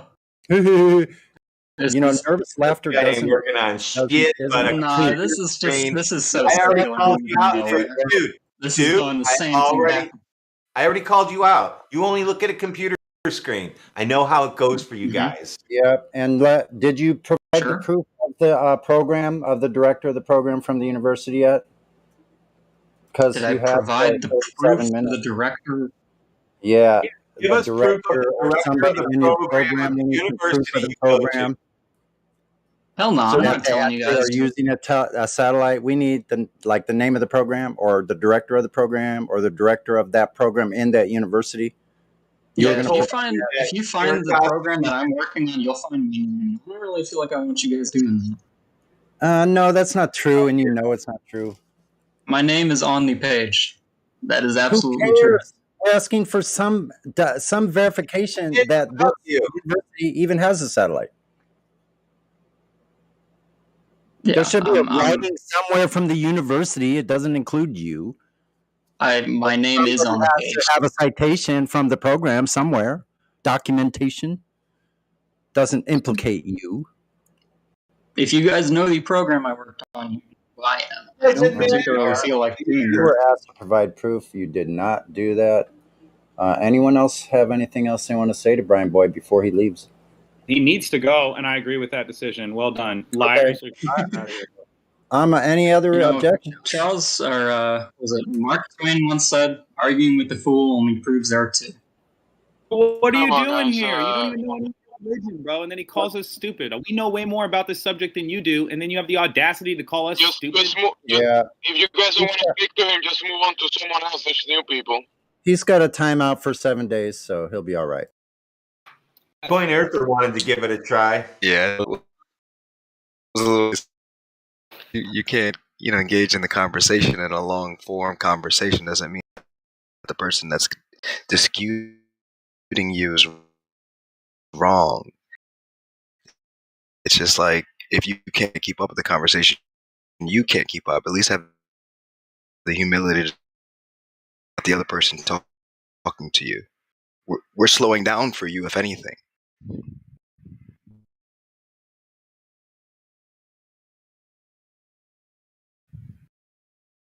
Yeah, all the way circled all the way back around to Aristophanes. Amazing. It was funny when I said, you have to admit all you do is stare at a screen. And he said, yeah, well, that's about it. And that is true. That's all they do. They go on, they take classes, look at videos, answer yes or no questions. Wait a minute. Dr. Phil was just in here while I was gone? Hmm. Wait a minute, Professor Phil. Oh, sorry. Dr. Phil.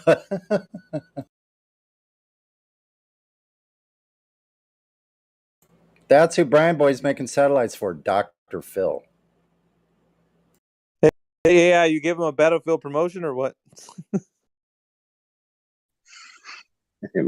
That's actually not a bad rank to have around here. PhD, doctoral, doctorate, professorizer. Mm-hmm.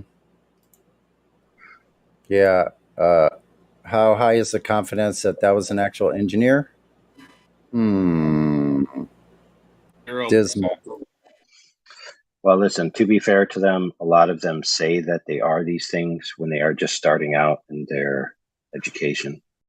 Yeah. That's when you find out it's like they're like freshmen, Mm-hmm.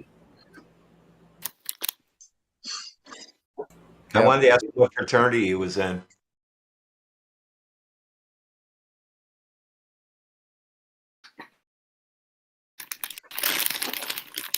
You know what's crazy is like I actually don't even mind. I actually don't mind if it's that way. Like if someone's a freshman in a new field and like they feel confident about their position, I'm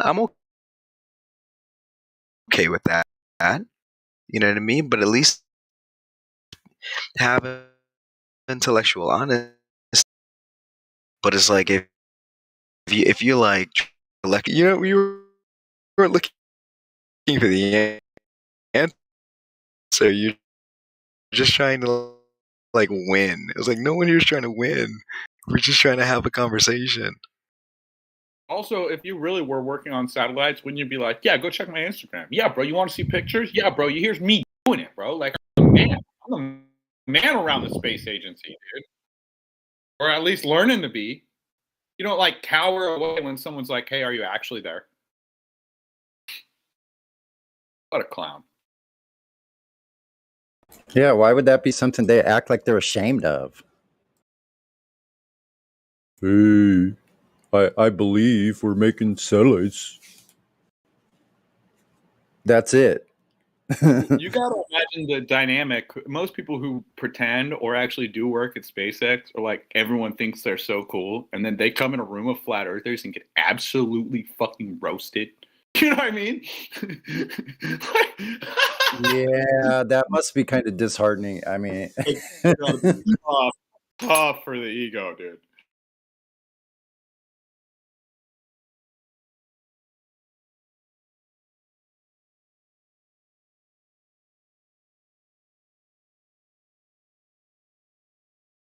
I spoke to a guy that he said he worked at a aerospace company, whatever, and he thought that the cell phones work with satellites. I was like, So our phone, when we dial it, that little tiny signal reaches to space, and then that's sent to another phone that's down. he told me that he works in this company that they build vacuums. He works with a laser and he cuts pieces to build vacuums for aerospace agencies.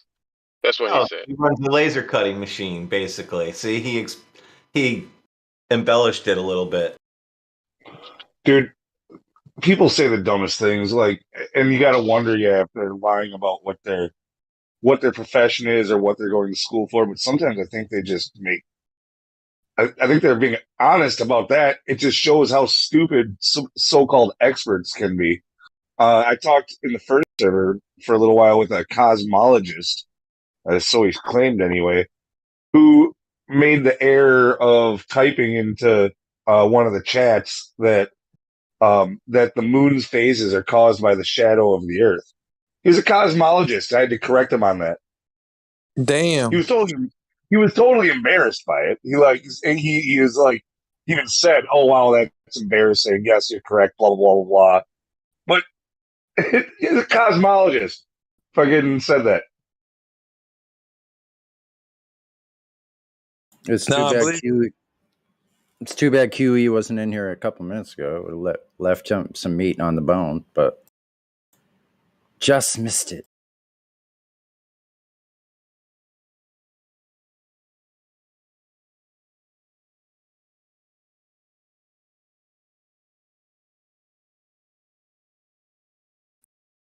But yeah, the thing was also with the guy that you were just talking to for the last couple hours, or the cosmologist I'm referring to, or like they're always just in theory in textbooks, talking about bodies that are supposedly billions or trillions of miles away, or even farther.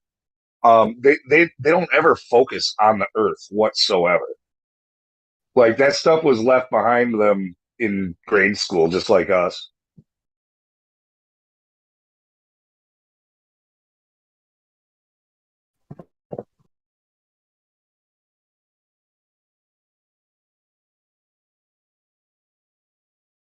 So the satellite's a three-body problem because you got the moon, so they can't. They're the end. How's that?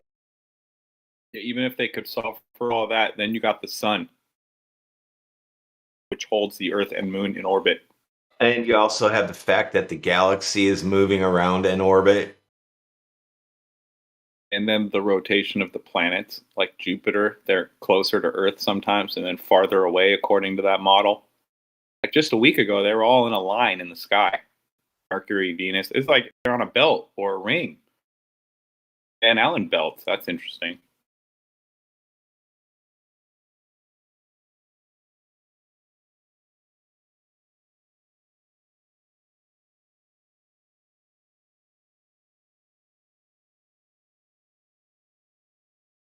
Oh my goodness, Mr. Levelist, you better watch that video I sent you. Hey, Coin Earther, are you there?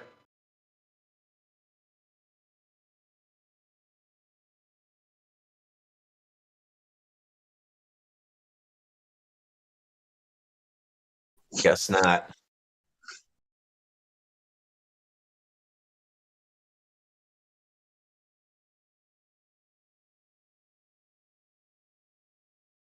He tried to troll us in the lobby, then he got sent to punishment, and then he's sitting in here.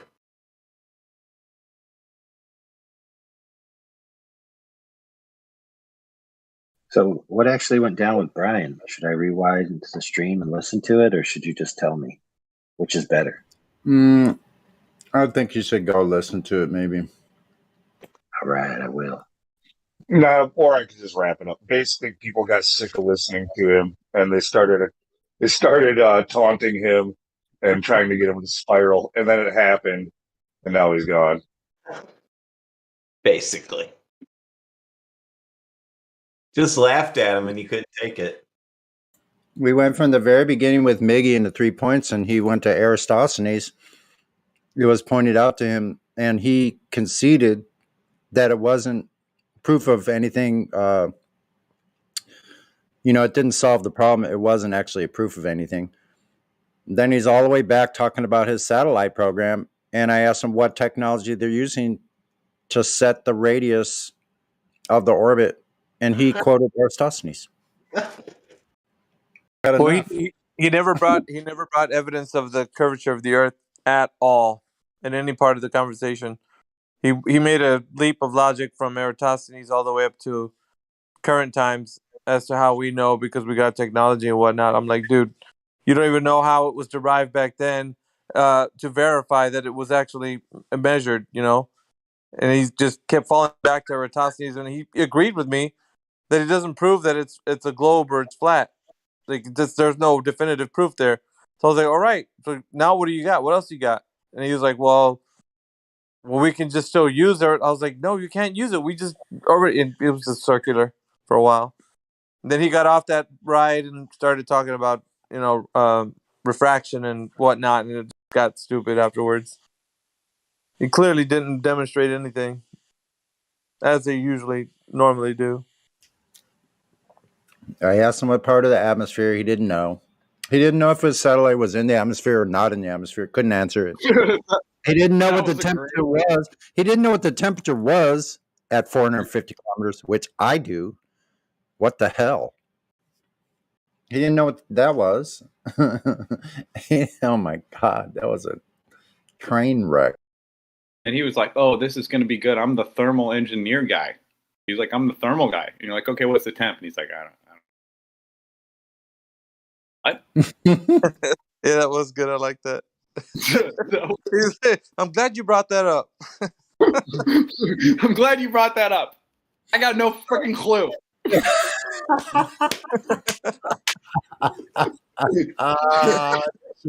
Hey, all you do is being on the computer. Yeah, that's kind of true. That's it. That's exactly what he said. He was so proud of his lab coat, though. You guys, he was so happy. I get to wear one of those.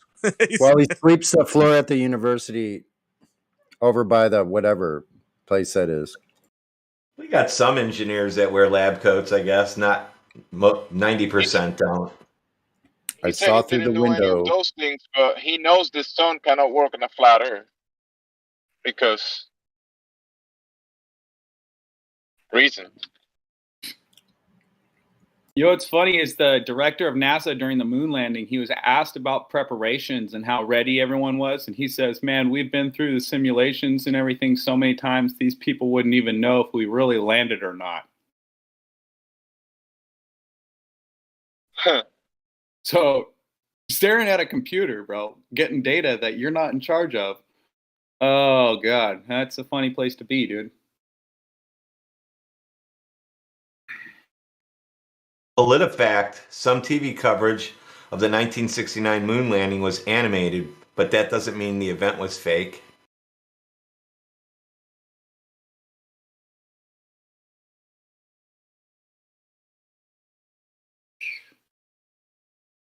That's my first time seeing that one. That one's actually great.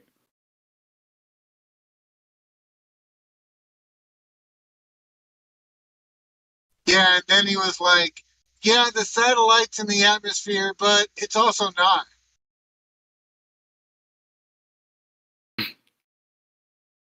Yeah, it's right there on the edge.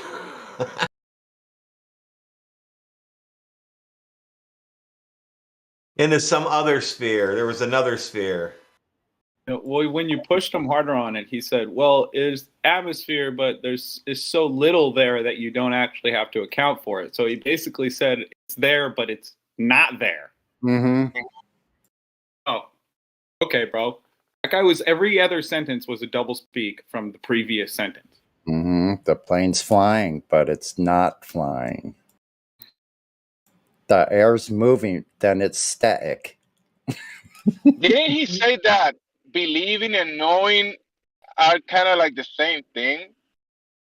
Yes, they're always trying to blur those lines, aren't they? That seems like they make a lot of effort at just that one part of trying to blur the line between they want belief to be synonymous with knowledge, and it is not. Will never be. Yeah, when you believe something, that means you know it.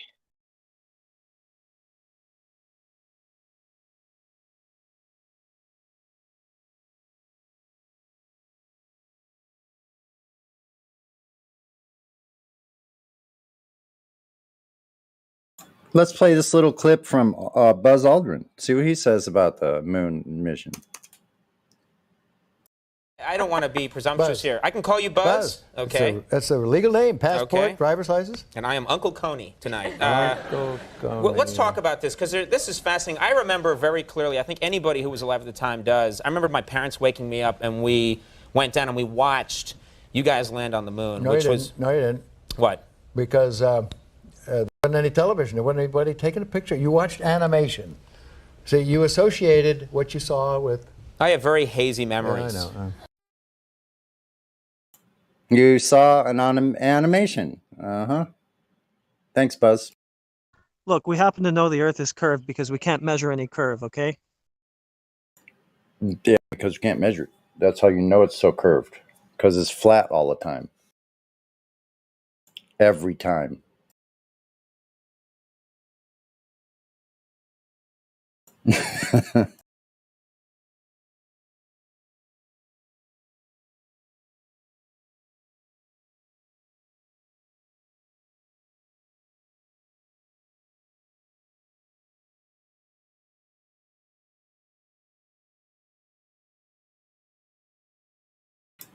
Should start asking them these quiz lessons, like for the Globers.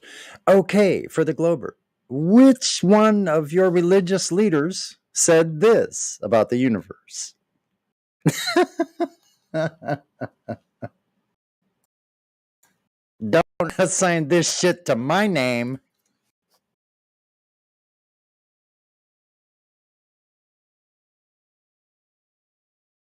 Yeah, that was Newton.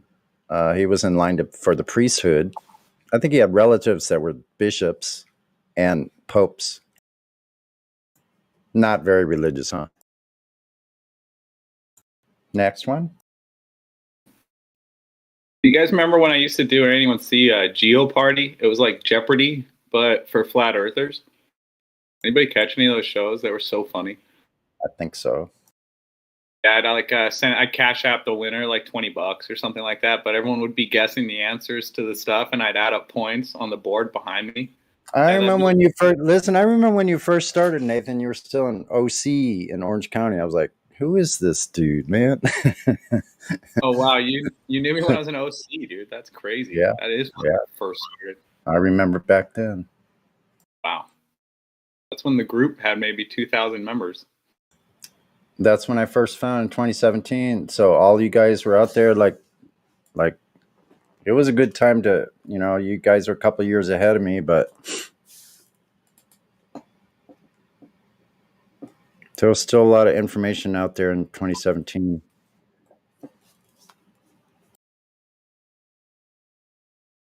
Wasn't so freaking, waters weren't so muddied up by anti-flat earthers then.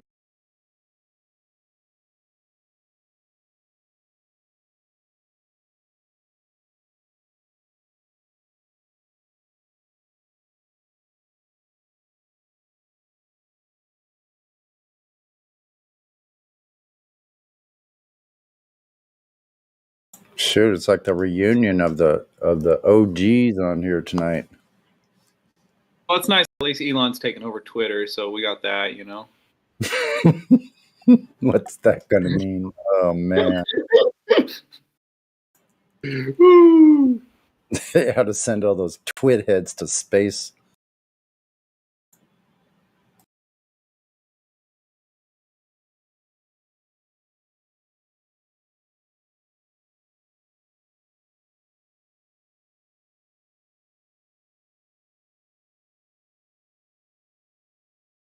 Any other Globers? Anybody got better than that last one? Can you guys step it up a little bit? Like, I don't know how. Like, do like we do. Go in your little wherever you go as Globers. I don't know where you go, to a little round room or something. I don't know. Go in there and practice and sharpen your tools like we do. Because they seem kind of dull, if you ask me. Yeah, give me a qualified black hole smith. NASA released yesterday. They have discovered white holes now.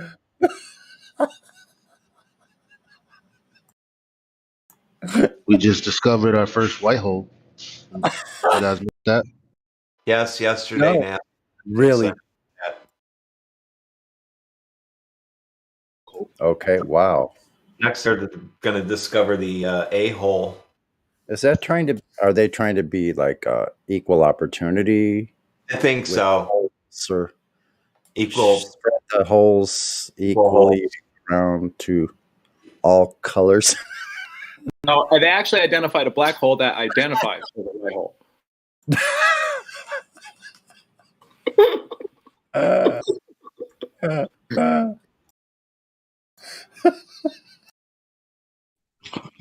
So, like a black hole sucks everything in. Does a white hole spit everything out, or is it also sucking stuff in? I don't know. Are they connected? Well, if you in true 1984 fashion, it sucks out. Sucks out. Okay. Where does it go? It's double speed. That's what you're saying. It's a hole that it identifies as a seal.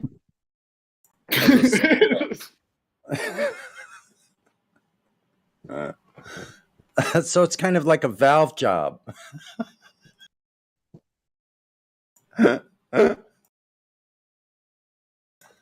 Oh shit! It's a closed hole.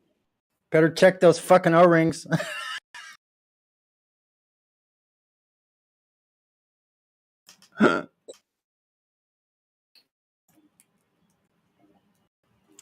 That's why they make all those things like their window blinds on the ISS operator, the mechanisms on the outside. That's why. Because when you're going near a black hole, you want all your mechanisms to be torn off the freaking hull. That way, it might take a spacewalk to fix it while passing through a black hole.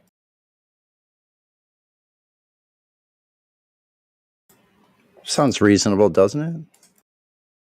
Come on, you guys. Here's something super interesting too. A lot of Glovers don't know how many people have been to space. It's about 550 people. But I mean, compare that to like high altitude mountain climbing and the risk involved with that. Space is like far, far, far safer than just climbing to the highest mountain on Earth. Like, look up how many people have died allegedly in space, and they'll tell you it's 30, but they were all dying on the way to get there or on the way back. It was all like, they didn't actually die in like the treacherous medium of space. They die like in a car accident, or their car got stuck on the railroad tracks, got hit by a NASA train, stuff like that. Yeah, or the Challenger rocket blew up and they got teleported to Yale University as a professor. Yeah, just like that. Poof. That's how you sprout twins. Have an accident like that, then a bunch of twins start appearing. Well, it's a good thing we knew who the astronaut was because we found his passport.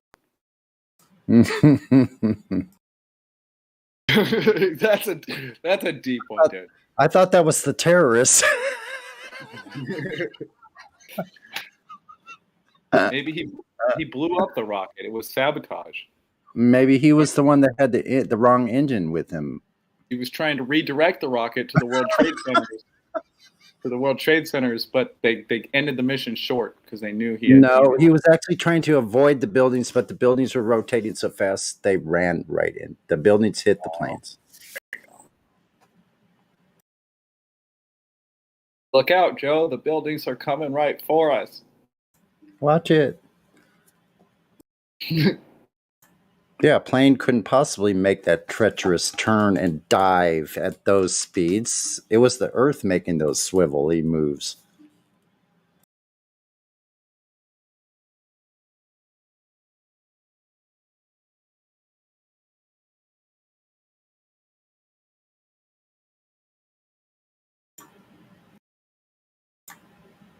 What about the plane in Shanksville? Did it go all the way through to China?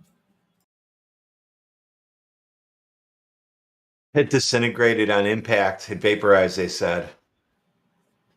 Here's how you know the Earth's not a globe, because if China was on the other side, they would just make a tunnel and then you just drop mail straight through, and then China could send us packages. They just drop the package straight through, and then we wouldn't even have to fly mail and packages and cargo containers.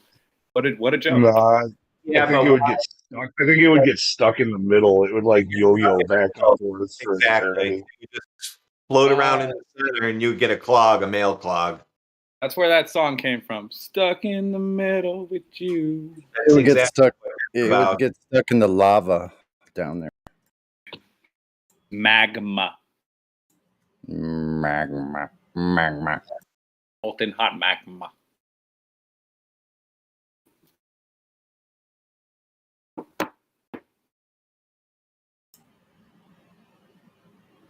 But that's cool. We'll just wrap them in what they wrap the satellites with, and then they won't melt. Yeah, that's right. Come on, Was guys. that I mean, heavy? if there's any globe earthers listening to this, they're going to think we're stupid. They're going to be like, they don't even think you could do a hole through the center of the Earth. You just got to wrap it in unobtainium, that special element. Some gold foil and space blankets. Space blanket. It must be. I think a key is the specialty curtain rods. Those had to be special items. You would just have to insulate the hole with your space blankets. Yeah, that's it right there. Spacey blanket.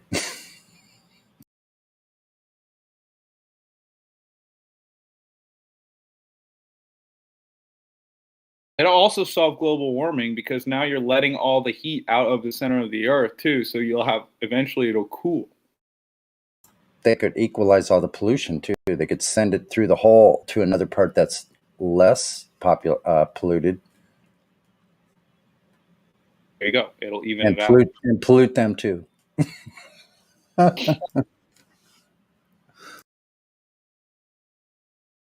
Be easier for the corporations to pollute everything. Just that must be what their mission is. That's why they want to leave so bad. We're just about done damaging this place as much as we possibly can. We plan on damaging it more. We're trying to figure out a way to get away from here. So when we do damage it completely, we'll have a place to go. That doesn't mean you guys. That means us. We're special. We're aerospace. We're aerospace engineers and stuff like that. I think they all know they're going underground.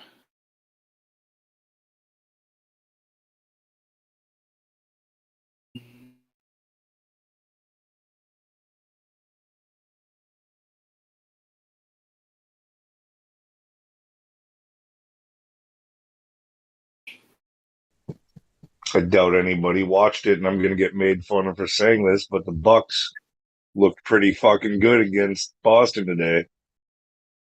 They're going to repeat.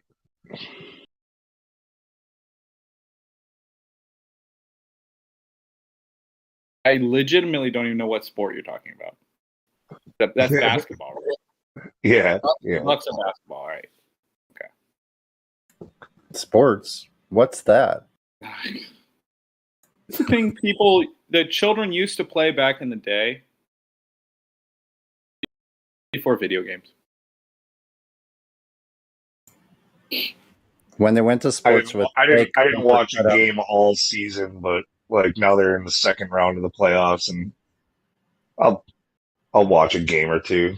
I'm not going to follow too closly, but when I saw the first, go ahead, Nate.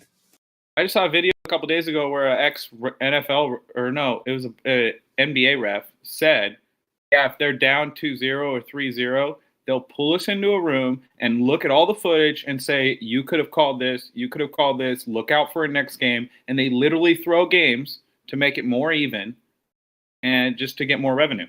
Yeah, no, I don't doubt that. I saw it kind of looking like that last year in the playoffs when I was watching. And it doesn't completely throw the game necessarily. It has the potential to, but yeah, you'll see them change the way that they like officiate the games from one game to the next. It'll be clear that obviously like they're doing, one game it'll be like we're gonna let them duke it out. We're not really gonna call shit unless it's flagrant. Another game they're like call everything. Even like it's weird.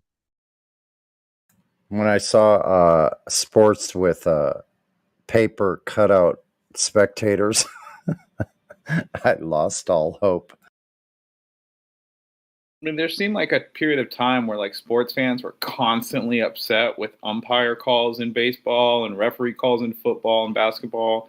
They were just like felt like they were always getting the game winning call.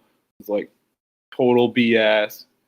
It's just like, why even watch sports at that point? They're way more fun to just play, in my opinion. So, and to watch, you know. Yeah, no, I don't disagree with you. I mean, I think. I mean, in here we get a lot. We hear a lot of criticism about sports, but I think it's great for the kids to get out there and do athletic things. It's good for the body and mind, and for social, being social with your peers, and helps you to learn pecking order too. See who's the leader and who's the follower, and all that. And like, yeah, tons of good reason for athletics. But um. Yeah, when it comes to professional sports, I'm not like a diehard about any of them, but when my local teams are, you know, making a good run, I'll jump on the bandwagon a little bit.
You get some new people in here. Clovers. Is tonight your first time? Is tonight your first time back on, Nathan? In the server? I jumped on a couple weeks ago, but I haven't been real active on here in at least a year. Well, yeah, you were in isolation for that long. Well, 182 and a half days or something.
Does anyone here play chess?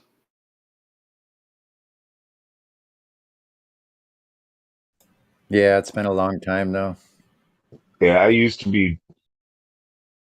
And I was never great at it, but I was pretty decent.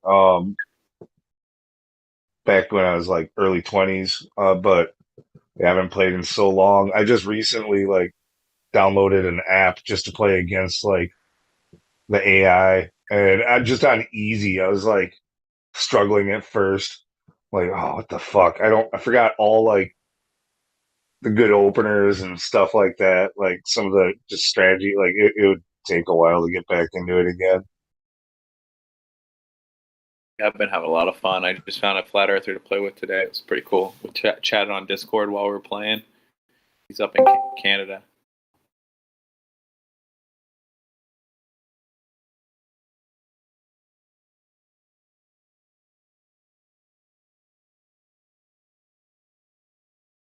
I bet Magnus Carlsen's a flat earther. I could just No feel way. it. Yeah, no, he's smarter than he's not just like chess smart. Like he's a smart guy. Like I can just sense it. I mean, he said red pill things before. Like he hides his power level, but he's not like a normal like chess autist. Oh, dude, did you guys hear about Bobby Fischer and why they said he was crazy and he went off the rails? Oh, well, yeah, he's like he was super smart. Just say that. Well, he had like 180 IQ, and he was like the greatest American chess player, hands down. I just heard Hikaru yesterday say like, "There's no one from America that was even close to Bobby Fischer." He did it all back when they didn't have engines and stuff. He was just a kid in his room, like playing chess by himself. You know what I mean? No, that's the thing. Like with today's tech, if Fisher, I mean, he hated computers, but like if he got around that and he trained with computers, he'd probably be like above 3,000. But yeah, he got to 2,800 with just a pencil and paper and just chess books. I mean, it's crazy. That guy was super talented. Yeah, but does anyone know why he was kind of ostracized and like called a crazy kook conspiracy theorist? Well, besides the obvious that he named a certain class of people. Yeah, those guys. Yeah, those he was the small hell-bent. hats. He was hell-bent on an idea that a particular group of people that you're not allowed to talk about run the world. And we're talking about a guy who's like 180 IQ, world level chess player, obviously an idiot, obviously, because dude, like that guy who was 187 IQ was world chess champion. Like he's a moron. Like, dude, we're all smart. Yeah. What an idiot! Yeah, there's definitely no conspiracy. Like you definitely shouldn't question Holocaust. You got to remember, at a certain point, when you get so smart, then you become crazy, and then you're not smart anymore. So yeah, then everyone is smarter than you. Like even like with a Joe crap in his pants, whatever is just smarter than you. Yeah, he just has to follow the herd. Yeah. There's some good documentaries about Bobby Fischer online that are really interesting. And then also, if you look up quotes he made about that certain group, it was crazy, bro. He literally said that they wanted to kill all the elephants because the elephants remind them of like people with large wieners or something. Like he had the fuck. He had some crazy far out quotes, dude. You're just like, what the hell? Like I don't even know if that was real. Like I never saw him say that, but. I haven't seen the elephants one, but I've seen some pretty non PC quotes from him, pretty on the nose quotes from him. But the elephants, that's crazy. I mean, I believe it though. So funny.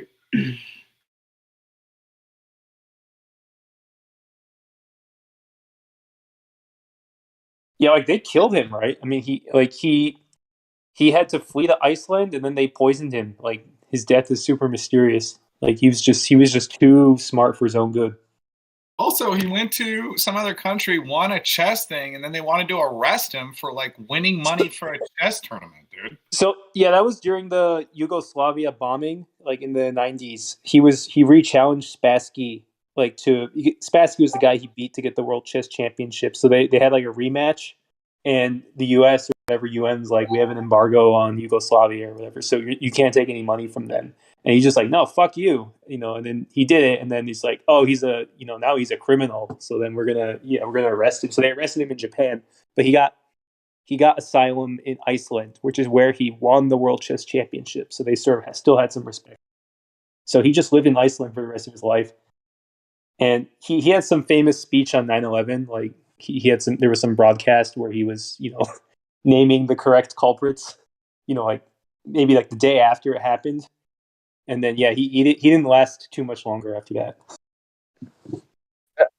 That kind of sounds like old day Will Smith, Chris Rock drama. Yeah, I mean, it's like less bullshit because, yeah, I mean, maybe, but he was actually, talking about pertinent issues, not just like some stupid Hollywood drama. Also, it's a lot harder to hand pick chess grandmaster. Like, actors and singers and rappers, like those are a lot easier to fake talent. But like, Bobby was just good, bro. There's nothing they can do about it, No, they tried to block him. Like, dude, so when he was coming up, like the entire like Soviet kind of machine, like there was sort of this like Soviet mafia chess, and they were like colluding in tournaments. Like they would draw against each other to just prevent him from winning. And they still couldn't stop him. Basically, like they stopped him once and he just went to training in like the mountains for a year and came back and he just crushed all of them. So yeah, that dude, he was just like too good to stop. So yeah, I mean that's literally what it takes to get through, some of these mafias these days. He beat all the Russians, but he was jealous of elephants. No, he was saying because of the size. No. He was saying a certain group of people wanted to exterminate all the elephants because of wiener issues, because of whatever. Who was saying that? Someone I here. don't know. I saw an elephant take a leak at the zoo one time, and when I was a kid, I'm still scarred from it. Does it go through the nose?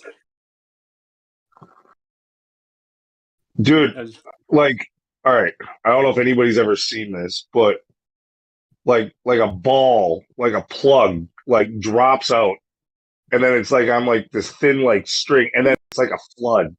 It just pours. It's one of the weirdest things I've ever seen up close.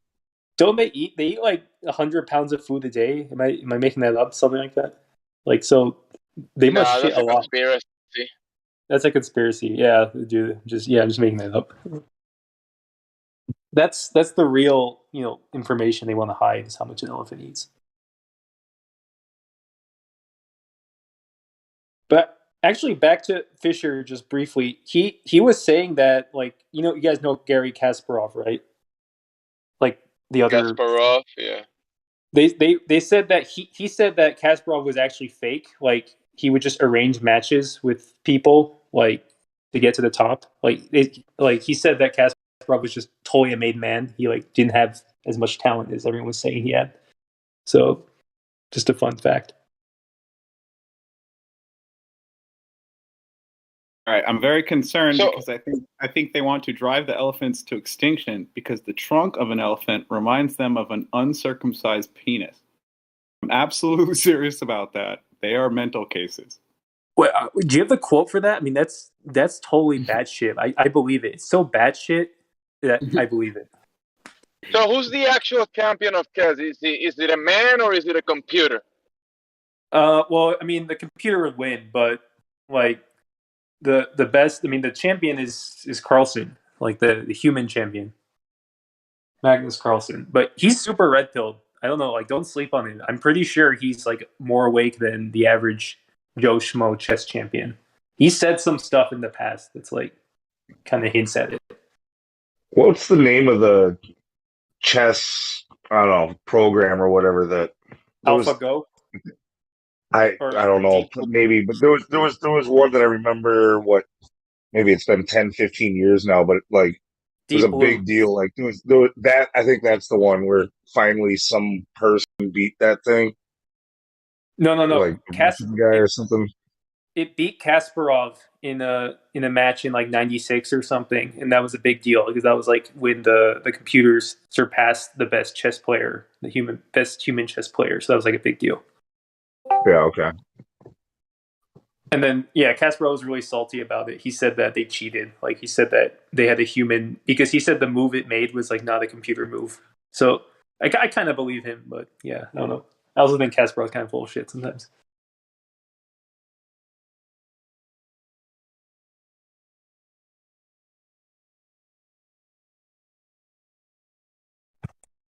Research Deep Blue and down the rabbit hole. Is that like a real rabbit hole? It's a channel on Deep Blue's IBM computer. Yeah. A chess player played against it, and it pretty much drove him insane. You mean Kasparov? I mean, that's the guy who played against it. No, it was another chess player, but the story's insane. It's Frederick Nunsten on YouTube. Just look up Deep Blue, and you'll see Okay. it. It's really cool.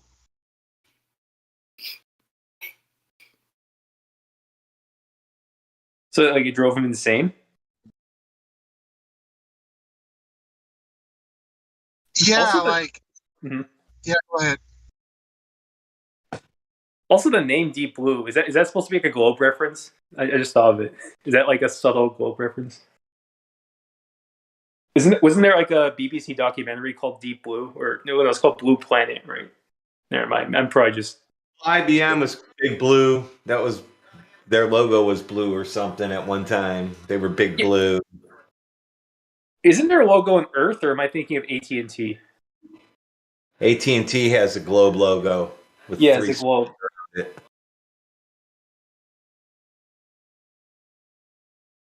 Yeah, IBM has all sorts of shady shit, right? It's like, I mean, like all the way back to World War II, right? I don't remember. I used to know more. Just DM Magnus on Instagram and ask him his thoughts on flat Earth. Let's see what happens. Somebody showed an old movie from like the early '50s down in the cinema. It was Gospel Bears showed this movie. I forget what it's called.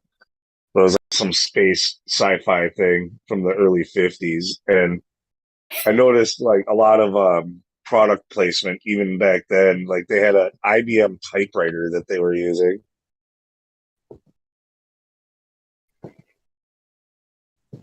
Oh, whatever. Not You really mean they're related to anything, but IBM's been around for a long time. Yeah, no, they weren't. I mean, weren't they like a Nazi company? Am I just making this up? Like weren't they? Didn't they? Probably, Yeah. probably a lot of shit was. I mean, like NASA is like mostly like these Nazi guys, right? Operation Paperclip. So they just got like the smartest guys so that they could just hide behind them and say, oh yeah, these guys are smart, and then yeah, rockets are real, and like all this other shit. I don't know if they're like the smartest guys or anything, but Yeah, well, they just like say, oh yeah, these guys are super smart, and then you believe us because they're like what secret Nazi. People that can keep secrets, that's what they do. So prove he's not smart. It's a secret. I mean, they also got these guys because they had like leverage on them, right? So like they'll never like speak out or anything, except Werner von Braun on his grave epitaph. I guess he had that pretty telling psalm quote, right, about the firmament. Did he put that there himself or someone else? No, it was in his will. He put it there. In his will, he wanted it put there. All right, good answer. He had a secretary, a blonde lady, that came out and said space was all just a psyop to make people believe there's some type of war or invasion. And she's like, Warner told me all this stuff and told me to release it later. And her story was actually really compelling. Do you have a link for that? It's interesting. I type in Warner von Braun's secretary, and she did like multiple interviews. But let me see if I can find something for you, bro. Yes, this is on Werner von Braun's grave. Is Psalm 19:1. The heavens declare the glory of God, and the firmament showeth his handiwork. So it's a pretty weird thing to put on your grave, right? If you weren't trying to say something.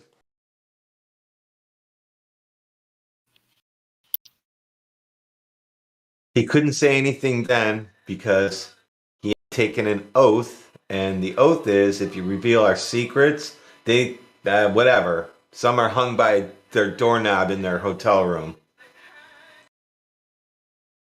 Yeah, I mean, I'm sure they have all sorts of leverage on him.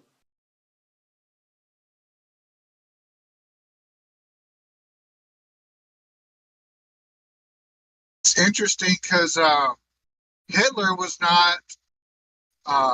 He wasn't a flat earther. He was a glober. So Actually, wait. I have a picture of Hitler with a flat Earth map. I would post it, but I don't have image perms yet. How do I get image perms? Have I earned the right yet? I have a picture. It's pretty crazy of Hitler with a flat Earth map. Oh wow! If anyone can give him the perms, give it to him because I'm driving at the moment. So just someone do it, please. Yeah, let me find And it. I would not think Hitler would be a globe earther.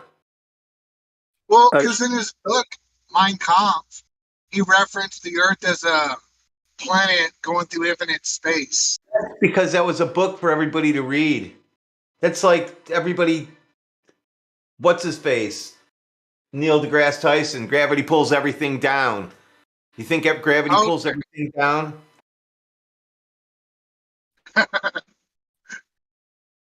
Yeah, all right. Who was it that was talking though? I haven't been watching the names light up. That one, the image perms. That's maybe me, Sleepy Joe. Joe. Sleepy. Yeah, I got Hitler was interesting pictures. Hitler was definitely a flat earther. He went to the outer realms past, and he actually I heard that he discovered UFOs there, and he actually communed with all kinds of entities and stuff. And he was doing the same thing they're doing now with this, the South Pole or the North Pole and all that stuff. And he was actually involved with making UFOs and technology and stuff.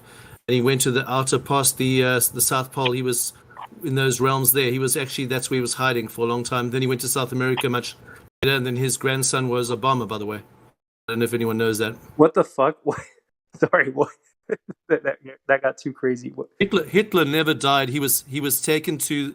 He went to the outer realms, and he was talking to all kinds of weird entities there. And he invented UFOs and all that kind of stuff. And then he came back to South America. He stayed there, and his grandson is actually Obama, by the way, just for interest. You're stating all of this as fact. Yeah. I've got lots of people who study this. I've got friends who are flat earthers who've been studying this stuff, and they got all this information. And I didn't believe it at first, but they showed me a whole lot of information and videos and stuff, and backup stuff and photos and all kinds of stuff with Hitler, with the UFOs, and going past the South Pole. That area. That's why we can't go past there, because there's stuff out there that there's all kinds of stuff that we're not supposed to see. Hitler is blocking us. Hitler was totally involved. He was totally in bed with the Bushes, and that they were all working together. It was an orchestrated war. World War II was an orchestrated war. It was a fake war. Oh yeah, that's totally organized. It was all a big scam. This Hitler picture is Photoshop, guys. You think that's Photoshop? Look under the pencil. The line there is. Oh yeah, he's fucked up. All right, that's just me. Okay, I'm just a patsy. Sorry. It's all good. But you know what? I looked for 2 or 3 minutes to try and find something about Werner Braun's secretary, and I can't see her face in a single thumbnail. I'm like 100 videos deep in the scroll, and I found a video how ex-Nazis and Jewish scientists got the U.S. to the moon. Exactly. He was working with all those guys that were in the Germans. They were working in NASA. The whole NASA is full of Germans that were working under Hitler. So that's the same people. He knew all about that stuff. He knew all about UFOs. The UFOs that they have nowadays, the technology for UFOs. He was the one who started working on that, and he was working on that stuff, and he got a lot of technology from other entities as well, through his demonic, satanic practices. He was a Satanist. He was a runic. He was a what's it called with those Viking. He was a Viking runic Satanist, and he was also and then he was also a Japanese Satanist. He was into Japanese occult as well. Who was Hitler? Absolutely. I got a whole lot of videos on him. I knew this stuff long ago, actually. This was out longer. It was actually, it came out on the... It's a lot of information on this, but you have to watch all the movies and stuff to get the background. It's quite involved, but yeah. I was watching some things about the connection with Hitler or the Nazis and the Nepalese, up in Nepal there, and all those esoteric things that they were supposedly going to learn these secrets. And they right before World War II broke out in 1939, they were bringing radio transmitters and receivers up to Nepal, so they could have a direct communication with Germany, with Berlin. If you're interested in stuff like this, Robert Seffer is an independent anthropologist, whatever that is. But pretty good information. Sapir, Robert Sapir, Robert Seffer. Yeah. the son of Ben-Hur Sapir. No, it's a YouTube channel. Yeah. Okay, but sure. I don't know if that's him or I don't know, but Yeah. His father's first name is Ben-Hur. Let's just say. Ben-Hur. Yeah, like the movie. Are you serious? I'm 100% serious. He I'm not made sure a I'm movie making about the the whole. connection, but He made a movie about the Holocaust. The people like doxed him, so you just search Ben-Hur Sapir, like the same last name.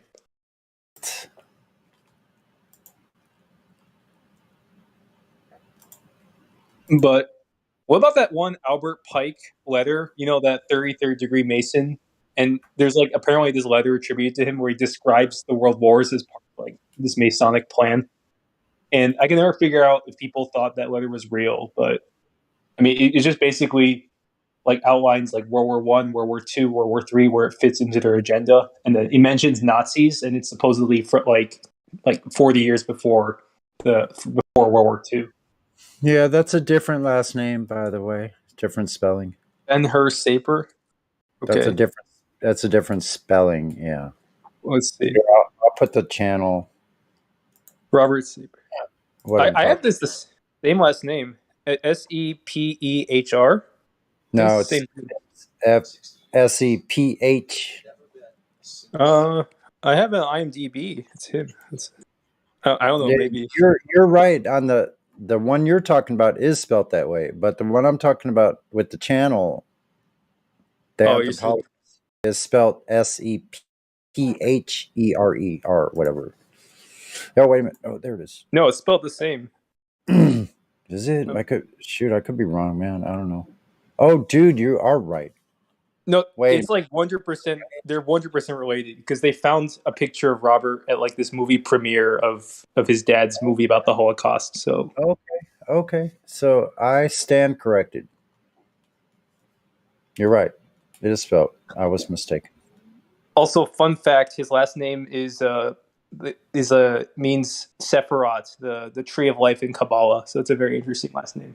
Very interesting, man.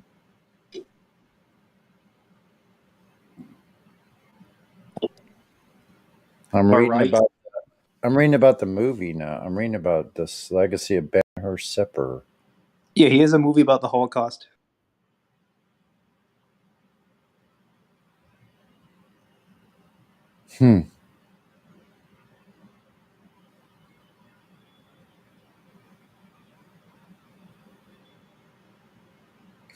Interesting. Robert's still he's a Glober, right? Because all his videos, he like recently at least he's been putting a lot of Globe stuff in it. I don't know. He actually tends to stay away from the word planet. I've noticed. I haven't heard him say planet. I haven't That heard is him true. say global things. I see he seems to stay out of that for some, for whatever. I think he said orbit around the sun. That's the only thing. Maybe it's what I picked up on. Mm-hmm.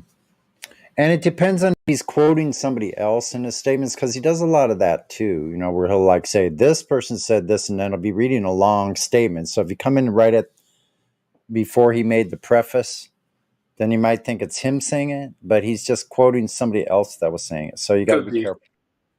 Yep. Yeah, he has some good info. I just get the vibe that he won't like quite lead you, to the final truth. But yeah. No. Yeah, that's not going to happen. Yeah. And we know why. Yeah. He's got a base of people. He's got 340,000 subscribers. It's almost got 500,000 subscribers just on his Robert Seffer channel. Then he's got Atlantean Gardens. That has 138,000 subscribers as well.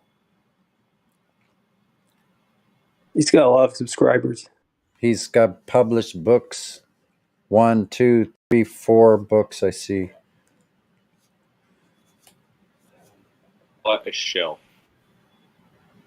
Yeah, Species Amnesia, Gods with Amnesia, The secrets. What does that say?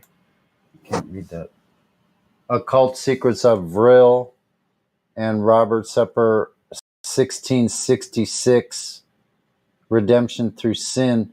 Very interesting. He's got some really good audiobooks that are worthwhile listening to, actually. I would suggest anybody here listen to that.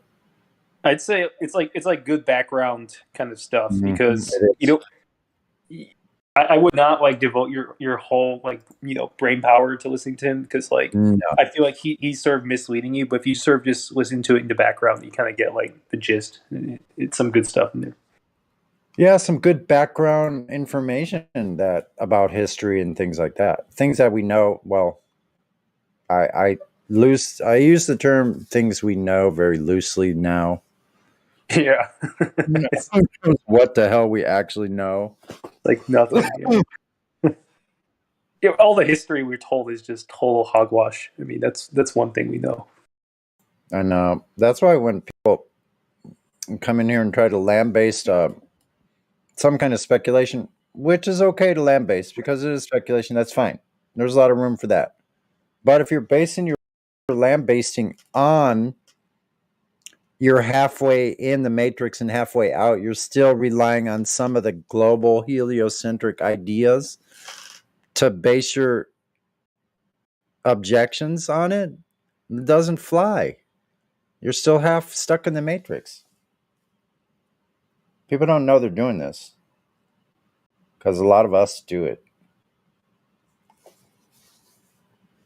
I'm no exception, I'm sure. Yeah, I mean, there's sort of these like conspiracy kind of wells they get people trapped in. It's like you get hooked on like aliens or I mean Bigfoot. That's like a really normie tier, but like aliens and whatever right, and it just prevents you from like getting further because you just get stuck on it. So it's like like the advanced tier. And the advanced tier of the aliens is the Anunnaki, the Sumerians. Oh yeah, it's like that's the next level, and then they start connecting that stuff. Dude, one of the funniest conspiracies I found recently that you can find on YouTube is that like clowns, like the reason where like some people are scared of them is because clowns are actually what the Nephilim looked like, and then it's like the funniest shit ever. But like if you watch the video, it's like you become convinced. It's just like whoa, what the hell? And then people are talking about all these like drug experiences, they have where they see gestures and stuff, and they're like, he's like saying, oh, those are like these interdimensional like spirits, like Nephilim spirits trying to get back in or whatever. Anyways, so if you want to laugh, I would suggest that. That's a good conspiracy. Hey, I do want to bring up something, and it's all right. So, like, people keep bringing up, like, just because you've seen a picture of Bigfoot, it doesn't mean Bigfoot's real. But then, like, it's like we keep reinforcing how you can't believe the government, and the official government story is that Bigfoot isn't real. So, like, I mean, it's like we're trying to have our cake and eat it too. So, like, I mean, is it kind of like a shot at conspiracy theorists that are saying that Bigfoot's real? I mean, I guess I don't understand.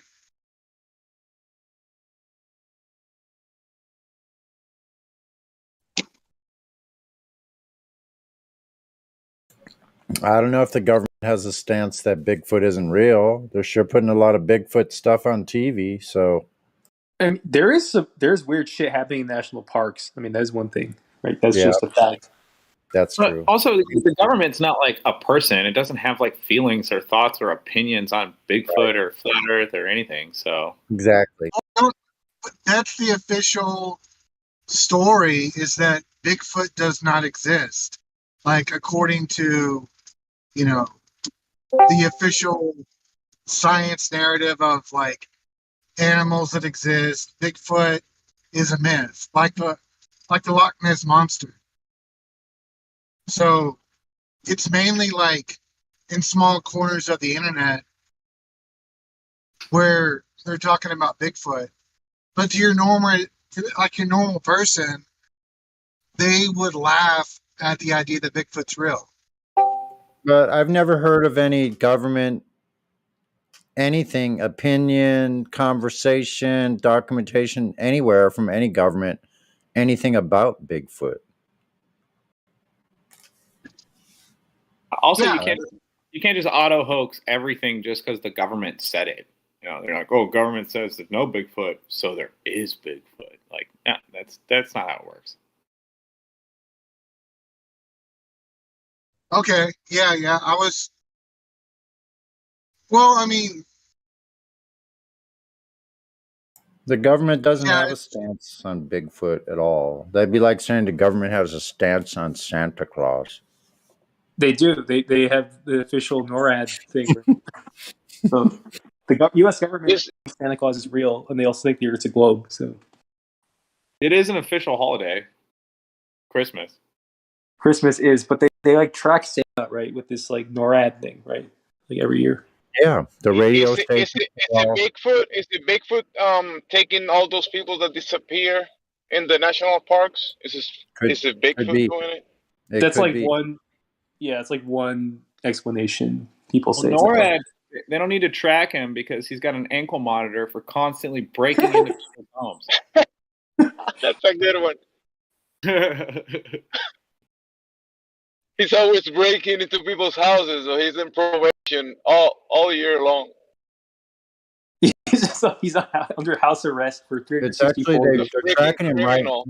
They're tracking him right now. They actually see him on their monitors. Oh, holy shit! It's not Bigfoot. It's Jimmy Hoffa. Jimmy Hoffa has been living in national parks since the 70s and kidnapping people every so often. Bro, why hasn't Santa gotten shot by breaking in people's houses? Santa? Like what? Yeah, he breaks into people's houses and no one has give him a bullet or something. Maybe he's a bulletproof vest, under all that huge jacket. I don't know. I don't think I was thought that far. You gotta poison the cookies. Especially with a bunch of drunk people. I mean, during Christmas, you imagine you breaking into millions and millions of people's houses all around the world. You don't get shot. Hey, just think about the back pain putting the presents under the tree. Like, why doesn't he just leave them on the table? You know, he doesn't have to constantly bend down and put them under the tree. You just offload them on the table. That makes way more sense to me. Wait, have you Why seen that? does he have to carry? Why doesn't he just use Amazon or UPS instead of doing it himself? That's it, dude. Jeff Bezos is Santa Claus, dude. That's that. Oh yeah. That's it. I don't know. That's why he's bald, is because once he puts on everything, you would never notice him. A million years. That's He's the best cover because Bezos is he's so bold. He's just Santa. He just shave himself so nobody can recognize him. Yeah. More sense. And that's how the Amazon was doing the next day deliveries. Reindeer. Reindeer. There you go. Definitely onto something here, folks. I mean, Santa only works on a globe. Tell me how Santa can work on a flat Earth. Wait, what's the congregation with Santa and the flat Earth? I mean, he could totally just spiral, or he just does like a spiral from the North Pole all the way to Antarctica. He works on a flat Earth because you don't even need gravity on a flat Earth. So that's how he gets around on a flat Earth.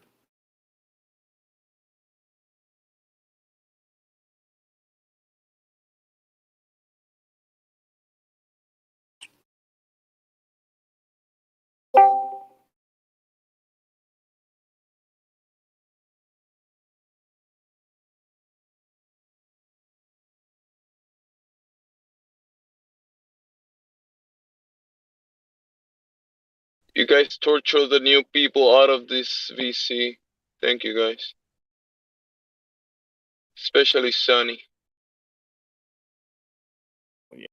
Team tagging with Nathan Thompson. What a combination.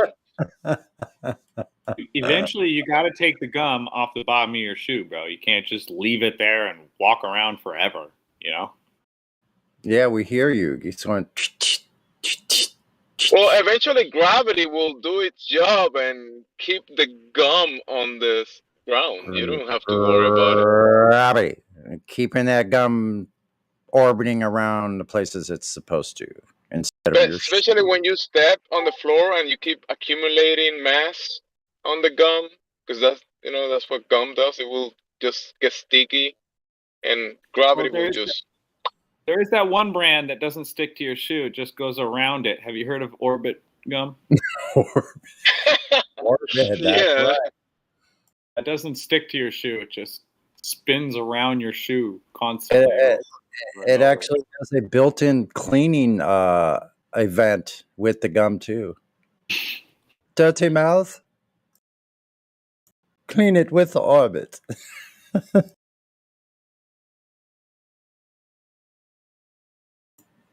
So does the gum like orbit around in your mouth and clean it? Is that how that works?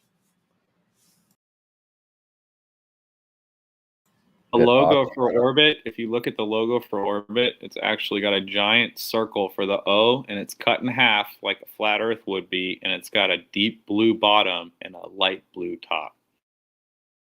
Huh. That's interesting. The hell? They're all using flat Earth. What's up with that? Yeah, chew on that one. I love how people that are in here defending the globe, be they aerospace engineers or not, how they come in here. Oh, never mind. I can't even say it. Just make asses of themselves. Yeah, it's just the way they do.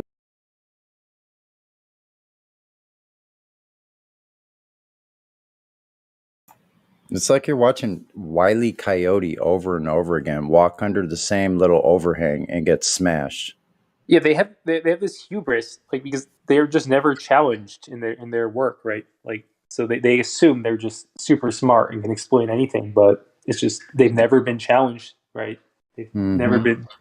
So then they come here and then they just flail around. I mean, and yeah, I mean, basically, they're just pretending it's not happening. Like, they're just trying to weasel out of it. But like, yeah, to the objective observer, I mean, they just look like children, right?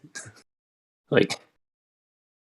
I mean, they can't even like defend the most basic tenets of their beliefs, right? Yeah, do they even know? I mean, we tell them right up front that this is live streamed. They're not self-aware. I mean, are they getting the message? This is live streamed. You will be. This is on. People are listening to you. Hello. Yeah, dude. They live in their bubbles, like their academic bubbles. So they're just not self-aware because they've never been accountable for anything. Yeah. They've just said bullshit their whole life, and no one's ever called them out on it. Mm-hmm. And they just assume nothing bad can happen to them. It's like, no, like, you're making an ass of yourself on recording, dude. Like, you're just red pilling more people. That reminds me of the As Good as It Gets movie. When they ask, "How do you write women so well?" He goes, "I think of a man, then I take away reason and accountability." Oh man, that movie's awesome. Yeah. It's like, "How do you write Globers so well?" "Well, I think of a flat earther, then I take away reason and accountability." It's like, dude, we should have like a.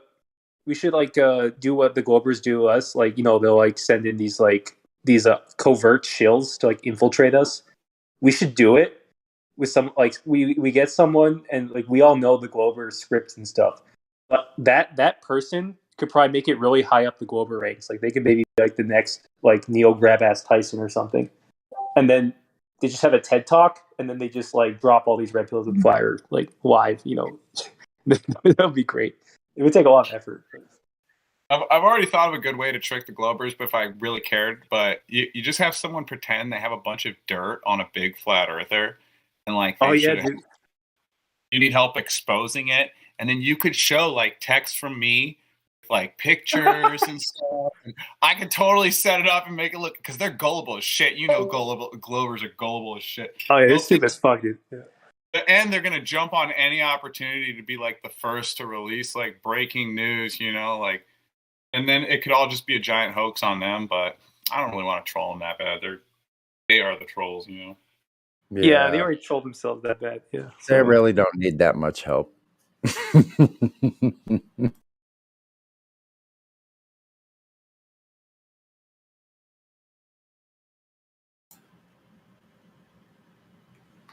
Yep. Hey there, sir. You're walking into a hornet's nest. No, it's not a hornet's nest.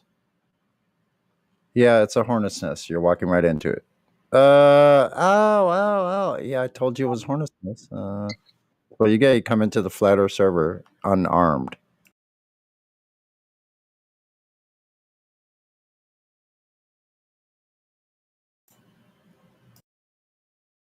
Wait, who is it? Is there someone new here? No, I was just making a hypothetical. Oh yeah. We should have like that Dante quote: "Abandon all hope, ye Globers who enter here." Just make sure they see it. Like they get like a pop up just when they come in, so they just know what they're getting to.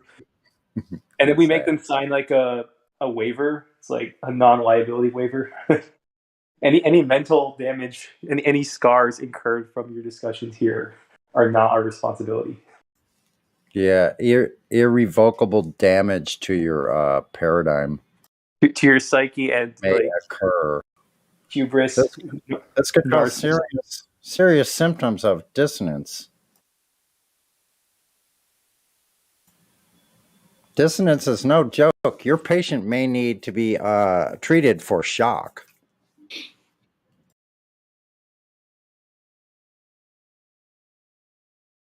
So like being a Glober is like basically being a schizophrenic, right? Like that's you, right? That's like it probably used to be classified as schizophrenia. Like if you have a delusion, like a worldview delusion.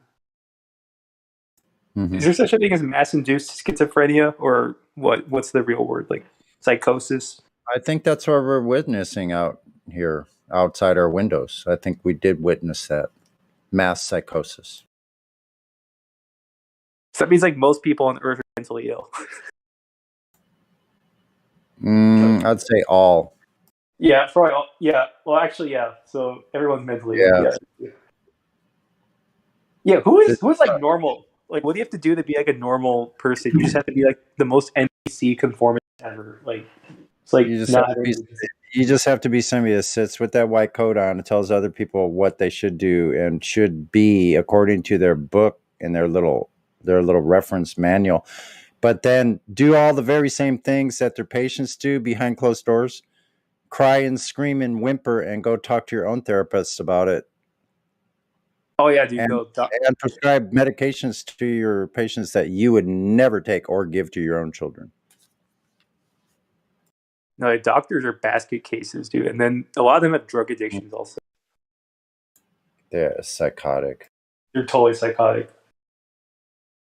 With God delusions, illusions of grandeur.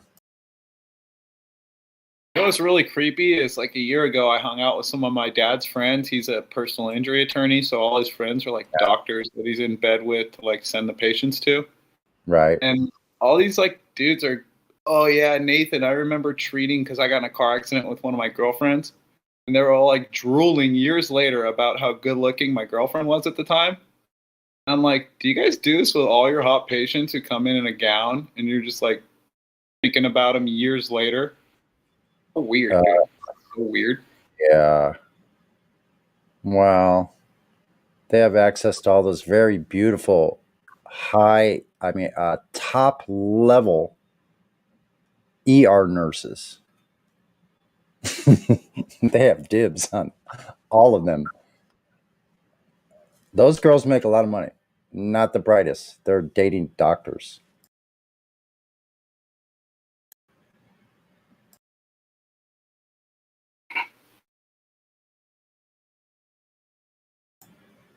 Hypergamy. Excuse me.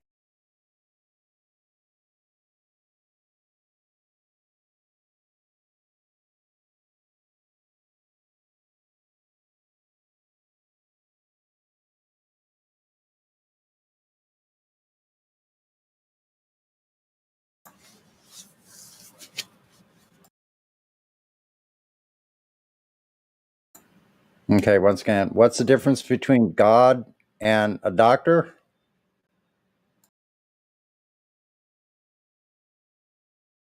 No idea. God doesn't think he's a doctor. That's funny.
Someone should send Platypus that clock.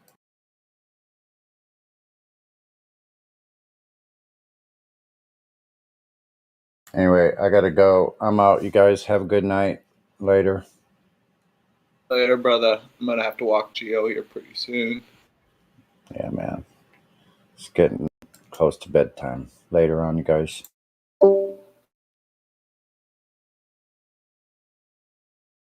7 o'clock here in Arkansas.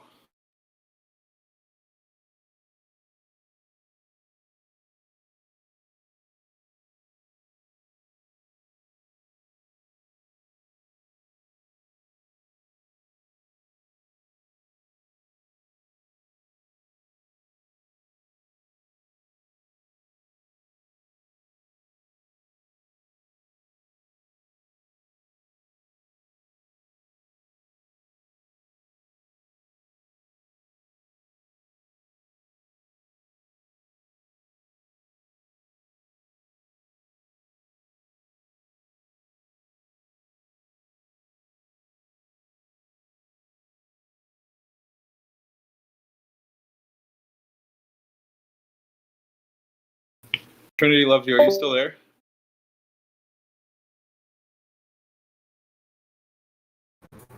To me. Yeah. You said you made videos. You're a content creator? No, I didn't make videos. I saw videos a long time ago. I used to be in a big LAN with like 300 people. We used to meet every month, and we used to share videos from the deep dark internet and all the latest videos and what's going on. And there was videos on all these subjects. So I watched this. This was a long time ago. This was like, I'm talking like about 25 years ago. So years ago. We used to just like LAN and play games like the whole weekend, like have a big LAN and then like go to have a LAN party, and then you just play games the whole weekend. But you like also like leech stuff from each other, leech videos and all kinds of documentaries and all kinds of stuff that most people don't get hold of, from the deep dark internet. Right So on, one but guy had access. You know, people had access to like all deep stuff that was like on the internet that was the top secret stuff at that time. you're not All a this stuff content came out. creator. No, I didn't. I didn't create anything. I just watched them.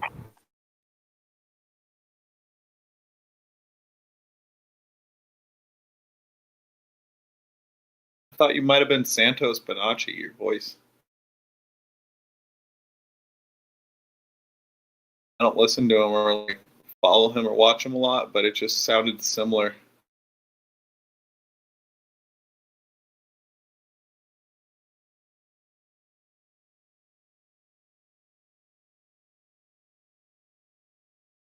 This one guy, he was working in a big company, in a big internet company, and he was like the top guy in the whole company. So he had access to the top server speeds. So he could download so much stuff every month, and like he'd come to the land with like so much stuff. It was like unbelievable. It was like everything. He had every single thing that you could download on the internet, basically.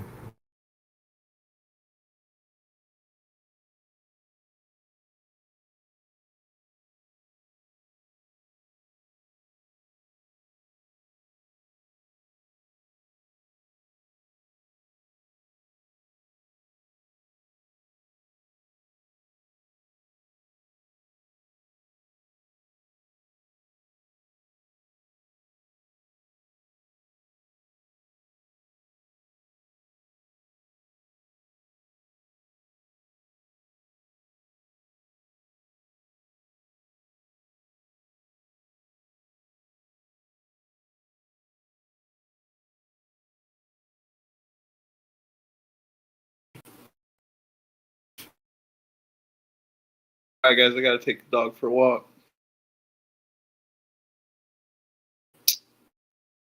About that time. Peace.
Is the bus sound screwed up or is it just me?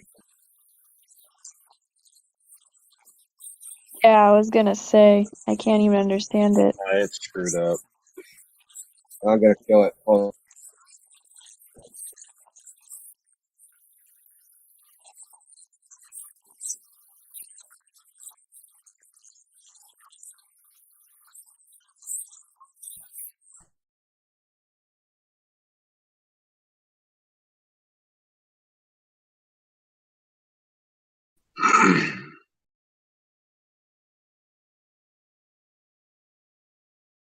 The channel that I got the link for the Curious Life compilation got terminated. I got to find the parts and make a new compilation. Yeah, it must be the bot still tries to play it, but there's no link there. Must know how to process YouTube or channel does not exist anymore. Damn. Weird. That's a bummer.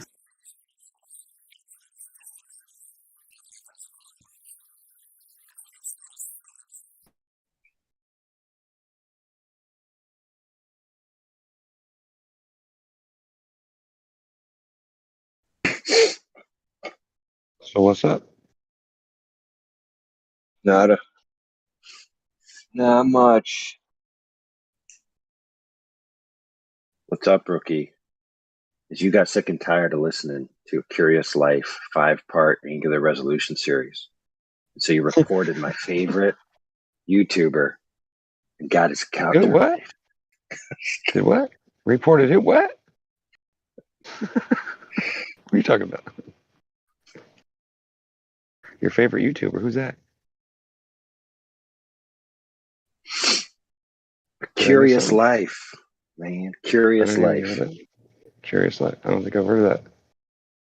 Dude, he was a flat earther back in the day. Right on. One of the first comprehensive series on Angular Resolution in the horizon. Sweet. It's more than 5 years ago.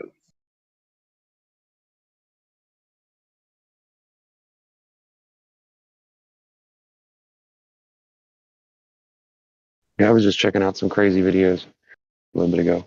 Everybody thought it was pretty crazy, but I'm sure you don't want to hear about it. He was one of those guys that left his channel up after he quit doing it. And then just eventually his channel disappeared. But other people had mirrored his stuff. So a lot of it you still had access to. So I'm gonna have to find someone else that had a mirror of it.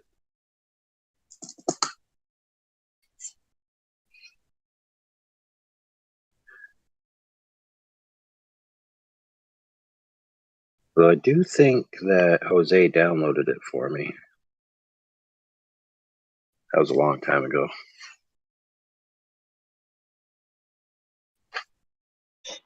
I know I have it.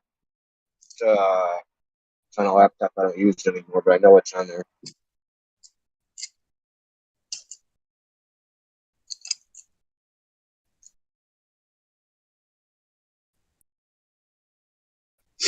Yeah, I was looking at Revelation 4 earlier, and I was thinking, I wonder what it means.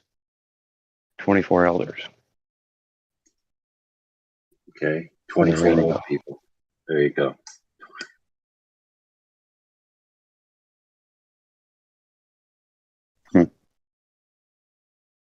Or maybe it's pointing to something.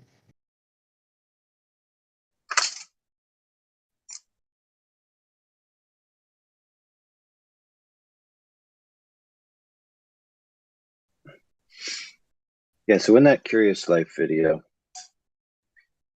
his last one, the 5th one, he kind of has the angles of propagation, kind of like you did on GeoGebra, India, for the angular resolution observation type stuff. So he has them going out from the center of the observation point, like the cone of vision. And then from the observation target, he has angles going back, representing the wavelengths of light. And so like he worked out a maximum distance where it's like over a surface as you approach 0 degrees, you're going to get to a point where the wavelengths of light themselves are going to become too small an angle. Give you anything resolvable.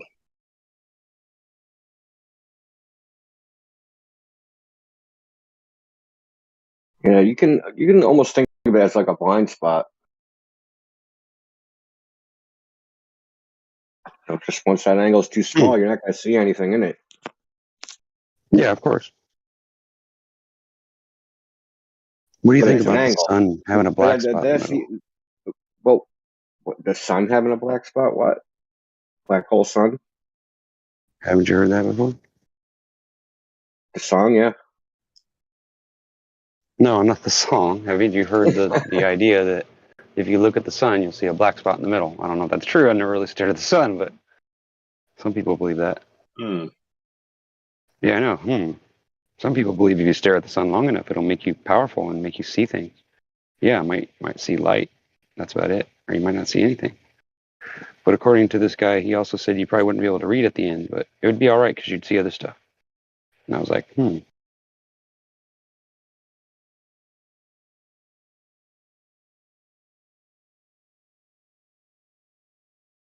Yeah, so one of the hurdles that the Globers have is that when they hear that there's a blind spot in your vision, they think that you should see it.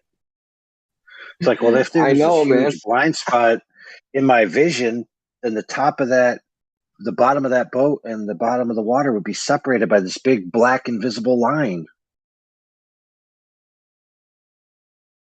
interesting. Yeah, why can't you draw that for us and show us?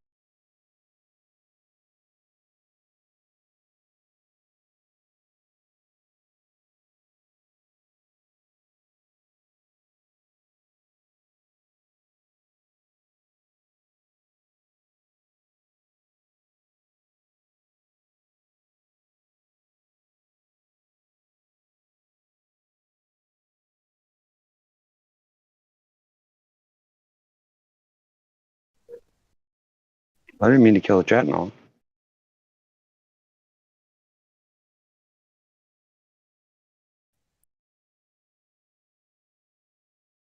Well, I'm running out of steam myself.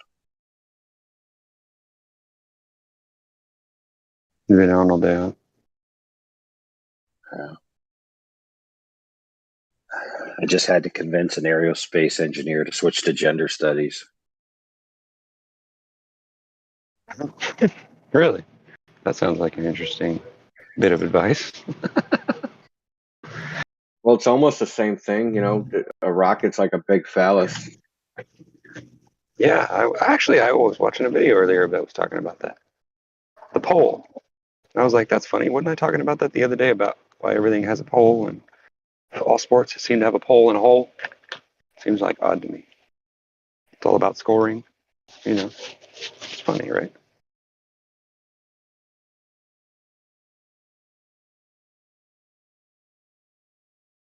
Wow, you guys are tired. Sorry, no, I'm multitasking. So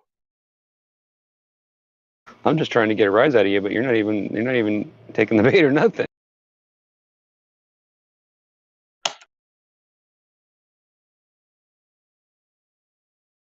yeah, I'm like autistic today. Totally. I don't know why. I mean, like that when you get those days where you just kind of like stare off into the distance and you're not really like focused on anything. You're just kind of like in a daze, and everybody keeps asking you what's wrong with you, and you don't know, like that.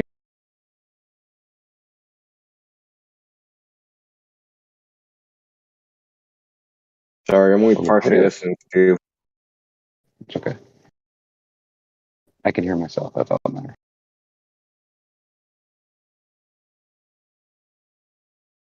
Nathan? Only psychopaths have that problem. You said that, I didn't.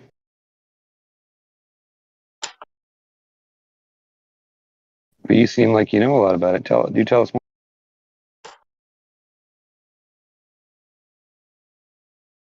I do. I observe psychopathic activity 24/7. Whoever that was, yes, you're right. That guy is a psychopath.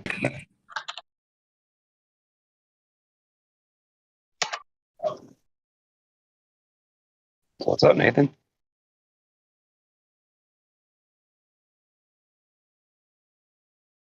What's up, guys?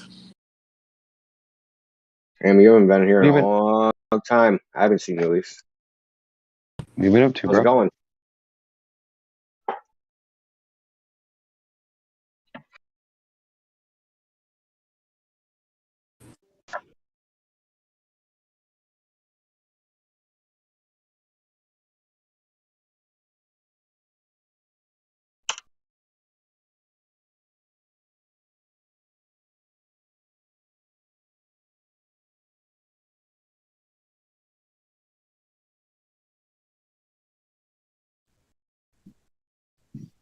Yeah, he was chatting with our engineer friend earlier.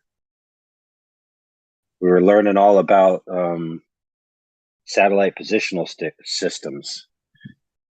They have like these sticks that they put on the satellite to get variable shadow data so they can position themselves using the Aristosthenes method or some nonsense, I guess.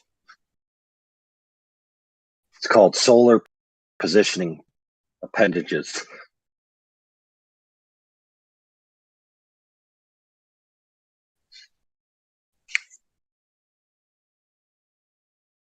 They call it the SSSS. It's the Solar Stick Steering System.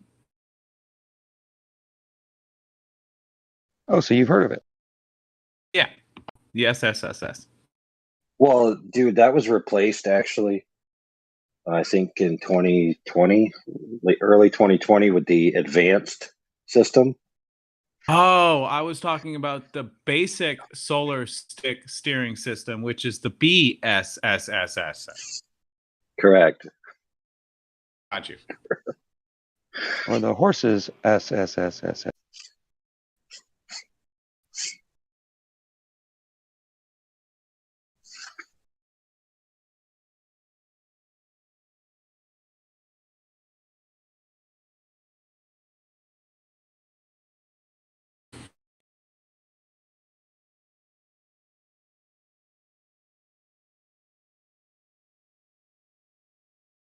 You didn't forget about me, did you, bro?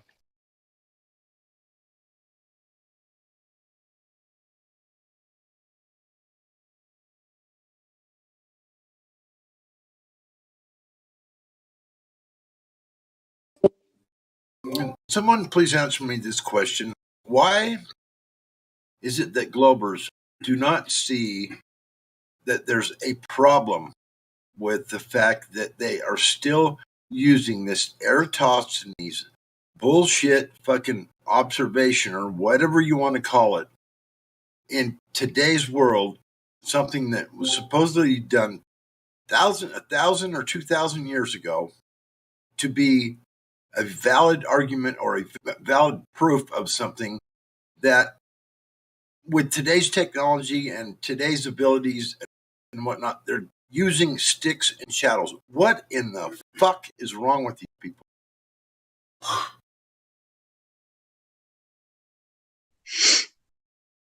Well, So the whole they point can with do it, the field of tradition fallacy. So they can say, we figured this I'm out not so sure what long that's all about. ago.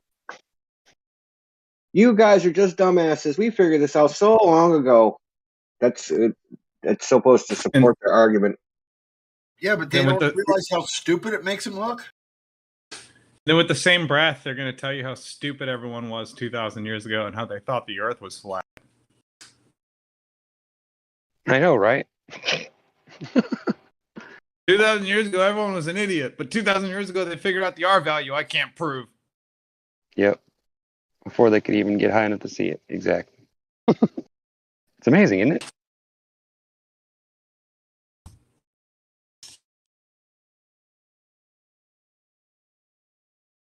What I want to know is what is the true R value of this flat plane?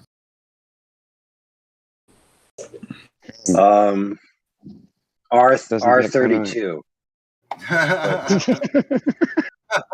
33. 24. Hut. All right.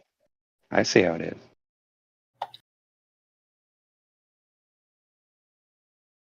Go ahead and make fun of the rookie. Go ahead.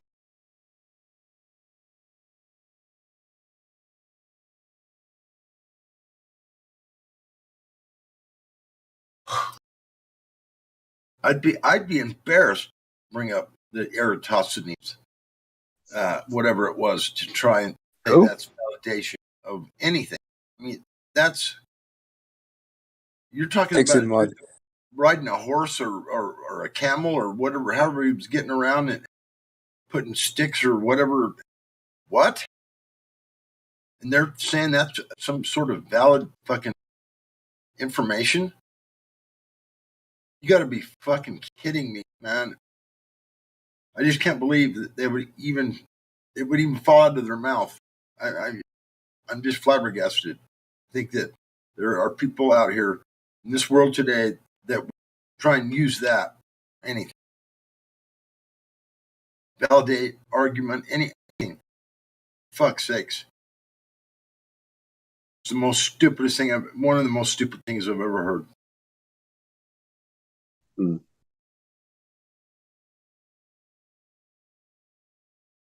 Who was it that did it with an orange? God. Wouldn't make much difference now, would it? My big one. It was that guy. That guy in the video where he said, "I proved Earth with 2 sticks and a bicycle or something." I think he had an orange with him. Remember, I told you, Casey almost won it, and I was like, "No, that's my dad." Remember? I know. Yeah.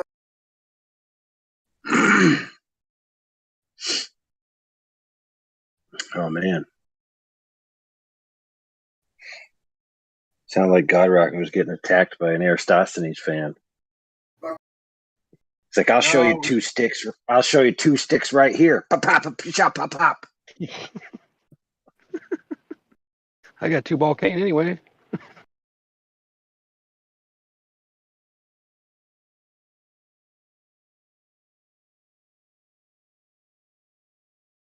Oh, now I've officially done it. And yeah, we find the flat earthers in their natural habitat, being stupid and making stupid jokes. Bonding. One day, they'll even make fire. So AI, that ship, how do you think Danny's lying? You think he lied and that he altered the images? Because, so check this out. All the images that he has are the exact same dimensions. They're 800 by 532, right? So the same dimensions. Supposedly, he took them with the same optic, right? 1300 millimeter focal length, 3.5 inch refractor telescope with a Canon D3500, right? So here's the thing. All those images don't seem to have the same level of detail, and refractor telescopes you can't zoom in or zoom out. They're a fixed focus. The only way to change the zoom is to take off the eyepiece and stick another eyepiece on it, right? Mm-hmm. So how do you have the same dimension image? That means he cut the same, like say he did the full frame, right? So the full frame it's a 4x3 full frame sensor that's 6018 by 4000 pixels. What spat out of that was his 800 by 512. That means he cut the same square, assuming he didn't do anything to it, according to what he said, means he's cut the same size square out of every single picture.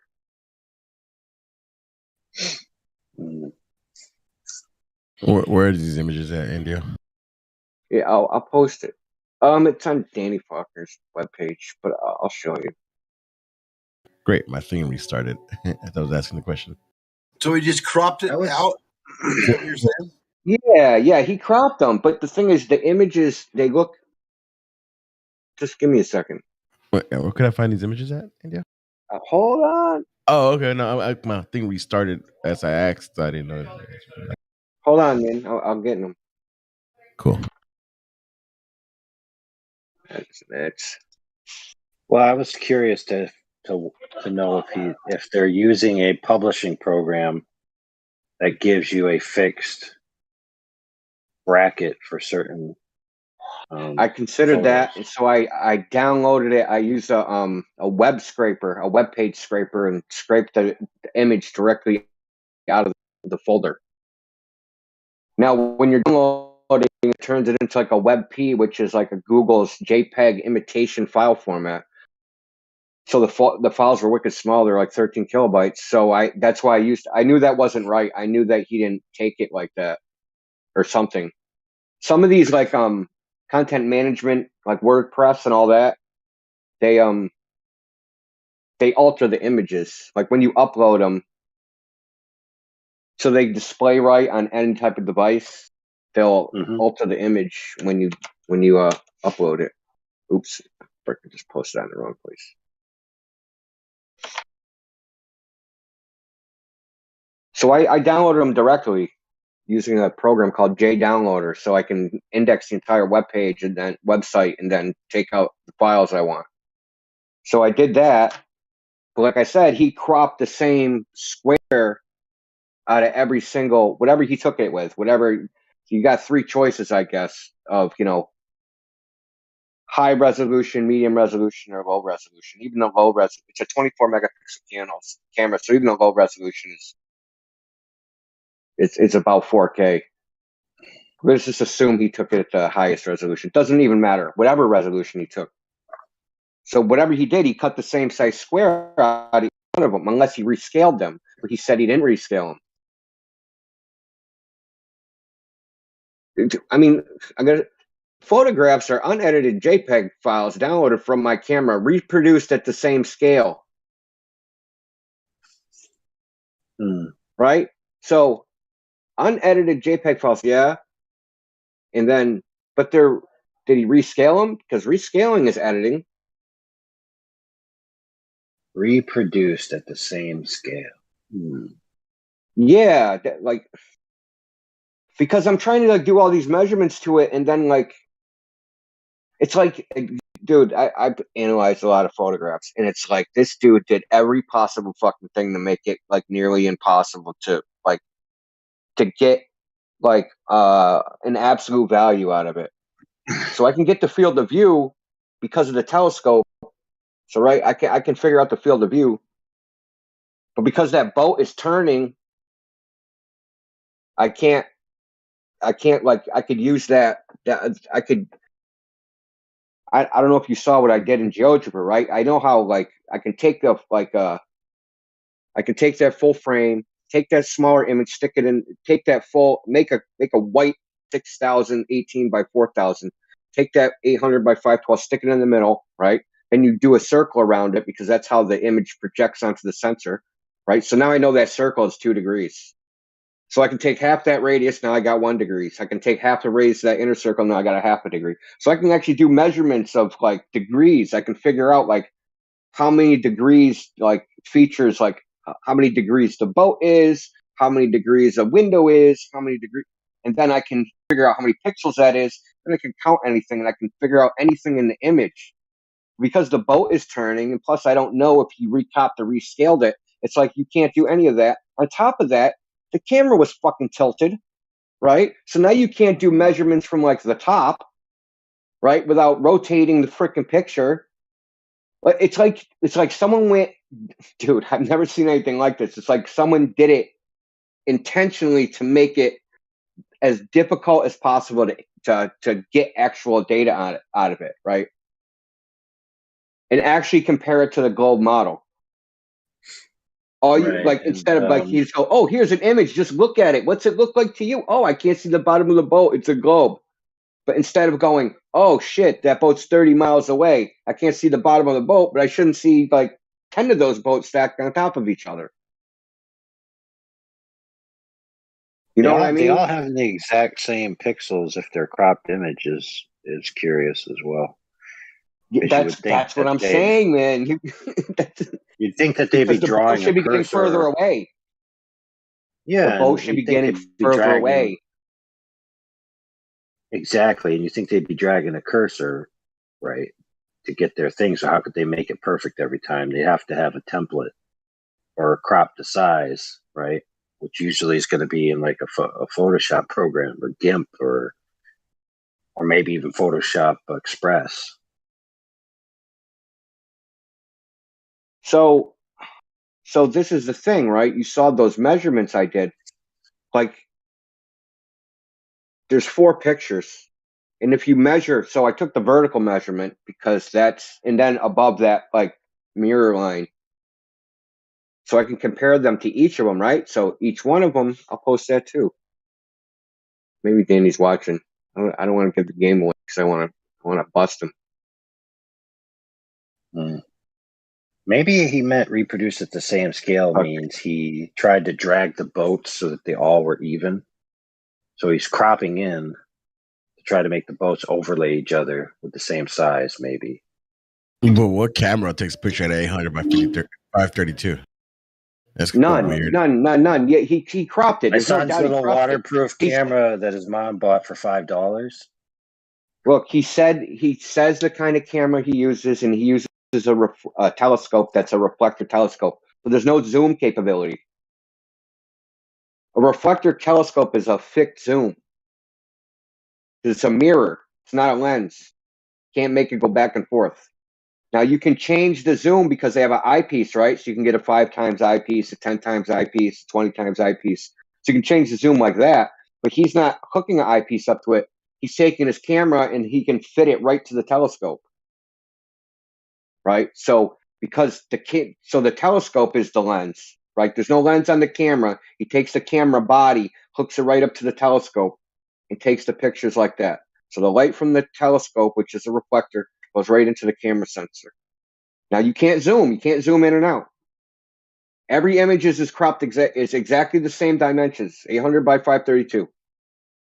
So I just posted a thing. I measured like all these things, right? So that the little crane thing on the front of the boat, now the boat's supposed to be getting further away now. And we know when things get further away, they get smaller. So I made all these measurements and they're all the same.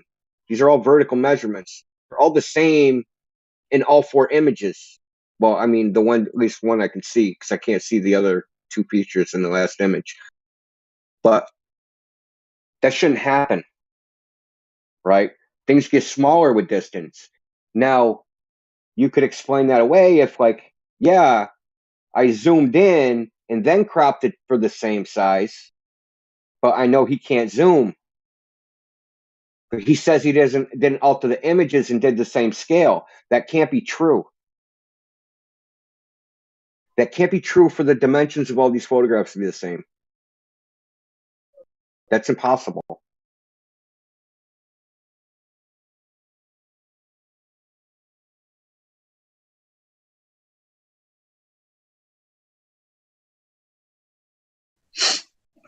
Did you try searching these images in a picture match software?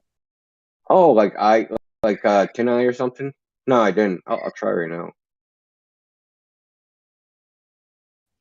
See, because I was trying to get how far these boats are away. And then, so here's the other thing, right? So here's the other thing, AI. Now there's this ship, right? And then there's that little teeny boat. You seen the pictures of the other boat? Yeah, I'm looking at a teeny boat now. I'm like, yo, this Okay. is the So think about it. That teeny boat takes up the same amount of area in the picture, but it's the same dimensions of the frame. So it's still 800 by 512. Now, if you look at the boat, now look at the small boat. Look at the window, right? The windows on the boat. Now look at the big boat. Look at the size of those windows, right? They're tiny. They're only like 4 or 5 pixels. But on the small boat, it's probably like 10 to 12 pixels. But it's zoomed. It has the same scale. But that big boat has to be fucking so much further away.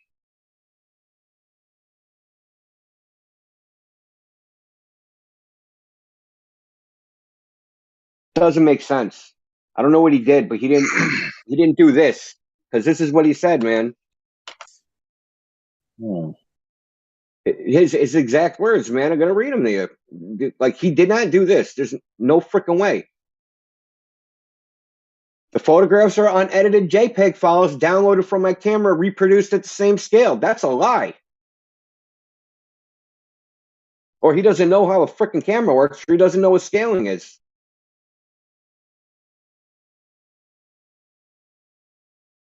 First of all, these images he took, they're 16:9 aspect ratio. The camera can't do a 16:9 aspect ratio. It can only do a 4:3 aspect ratio.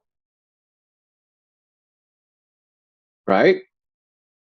So he can't rescale it, because when you turn a 16:9 into a 4:3, you get distortion. That's just the way it works. Because it's not, it's like dividing something into something. There's a remainder. And what do you do with the remainder? You throw it away. It's the same basic idea. So he has to have cropped them. That's the only way he could have done that. But how did he crop them and get the objects in the image to be all the same fucking size without zooming, without scaling? Right? You can't get them all the same size unless you zoom it. You magnify it, right? You can magnify it at the camera, or you can magnify it in software, right? You zoom either way. You see the ship 3 and 4, image 3 and 4, like the which one? The old one, the big ship? The big ship, yeah. Oh, dude, I've been going over that thing all day. Yeah, I've seen it. You see the middle part, like towards the front, like it's the middle mirrored. part of that. Yeah, there's mirroring. Yeah, there's crazy mirroring. Yeah, let me show you something. I wasn't gonna post this, but yeah, I'll post it. Yeah, dude, this is not Earth curve. It's not disappearing from Earth curve. I'm gonna show you why. It'll be real obvious once I post this.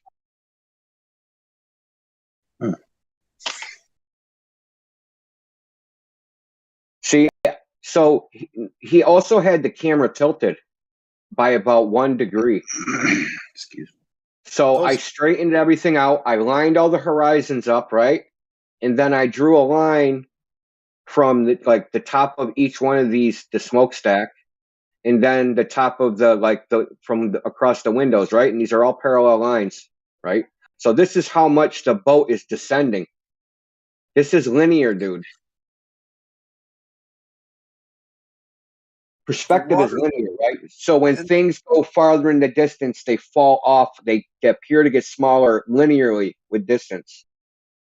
In that photo, in the top photo, everybody realizes, right, that those boats are sitting on water that are reflecting the clouds above. That's why. Yeah. Okay. All right. Just wanted to make sure. Oh, I see what you're saying, Ideo. Yeah, they're sitting right on the water. It's just the water has taken on the appearance of the sky.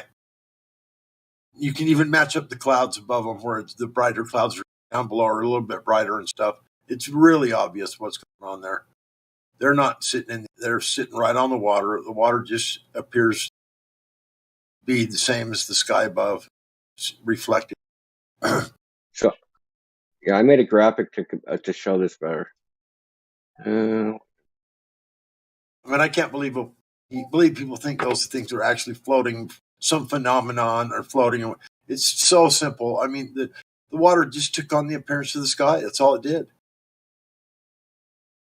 You can almost match the clouds right below. Oh, yeah. You know what I mean? I mean, it's so simple. I mean, anybody that can. Yeah, because you're at such a shallow angle, the water just becomes like glass. It's totally reflective. Yeah. So Alberico, look in live stream voice text. You see that little graphic? See, this is how perspective works. When things get further away, they shrink linearly with distance.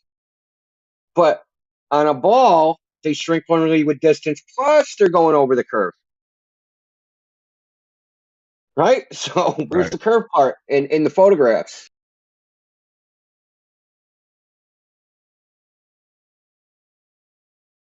On top of that, like I showed you the other one. All those features, like if you measure this this boat is turning. That's what Danny said, that this boat is turning like away from him. Like I got it in reverse. The boat was coming towards him and turned and went across his vision. So you can't really judge. You can't really measure like the horizontal because you're not because it's rotating. The angle is changing. So I measured the vertical, and if I measure the vertical, all the vertical features here, they're all the same size in all the images. If it's further away, that shouldn't be happening. The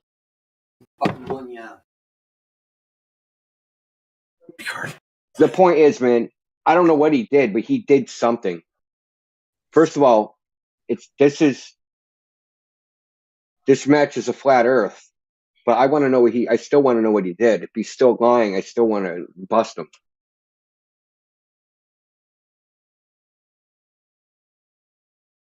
Because you have to think of it like this. Now, think like if you had think like a mile away from you was like a 20-foot wall. And behind that was a boat. Now, right, you can't see the bottom of the boat because there's a 20-foot wall in the way. That mirror layer is the same thing. Think of it like it's a 20-foot wall.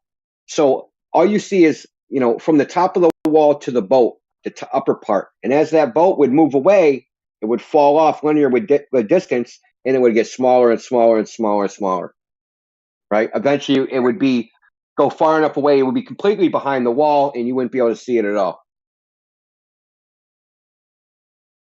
That's what's going on here.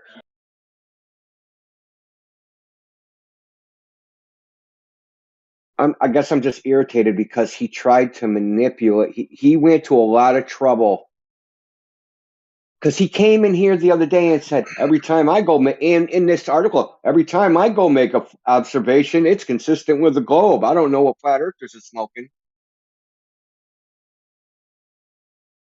And this is not consistent with the globe. He just wants, and he manipulated it so much that it's hard. Dude, it really took me like 4 or 5 hours today. I've been fucking with this. Because look, there's 4 images. First of all, he didn't put the horizon in the center of the image, right? And the images are rotated. The horizon is not exactly level. So now I had to not only line all the images up, right, so that the water level is the same all the way across all the images, but I also had to rotate each image individually so that it was the same. So that it was like the same distance from the top of the frame, so that the horizons would all line up in a line, the horizons across all the images to make this panorama. So it was like, it's almost like in the fact that all of them are the same frame. It's like someone went to the trouble to hide the shit, dude. I mean, I don't know why I find that so like hard to believe with what goes on around here. what Globers say, it's just like I can't like.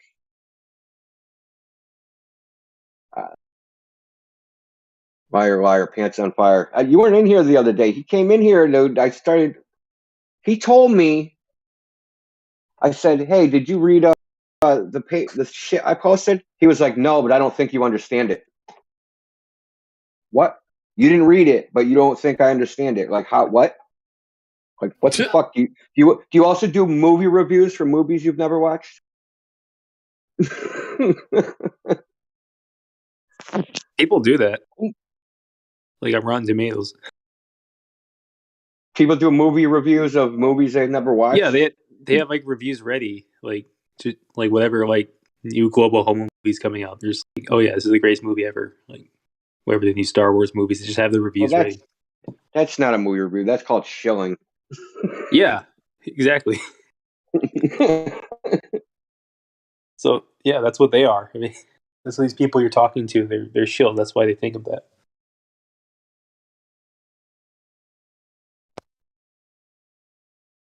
Yeah, I just think it's crazy. He went to a lot of trouble to like.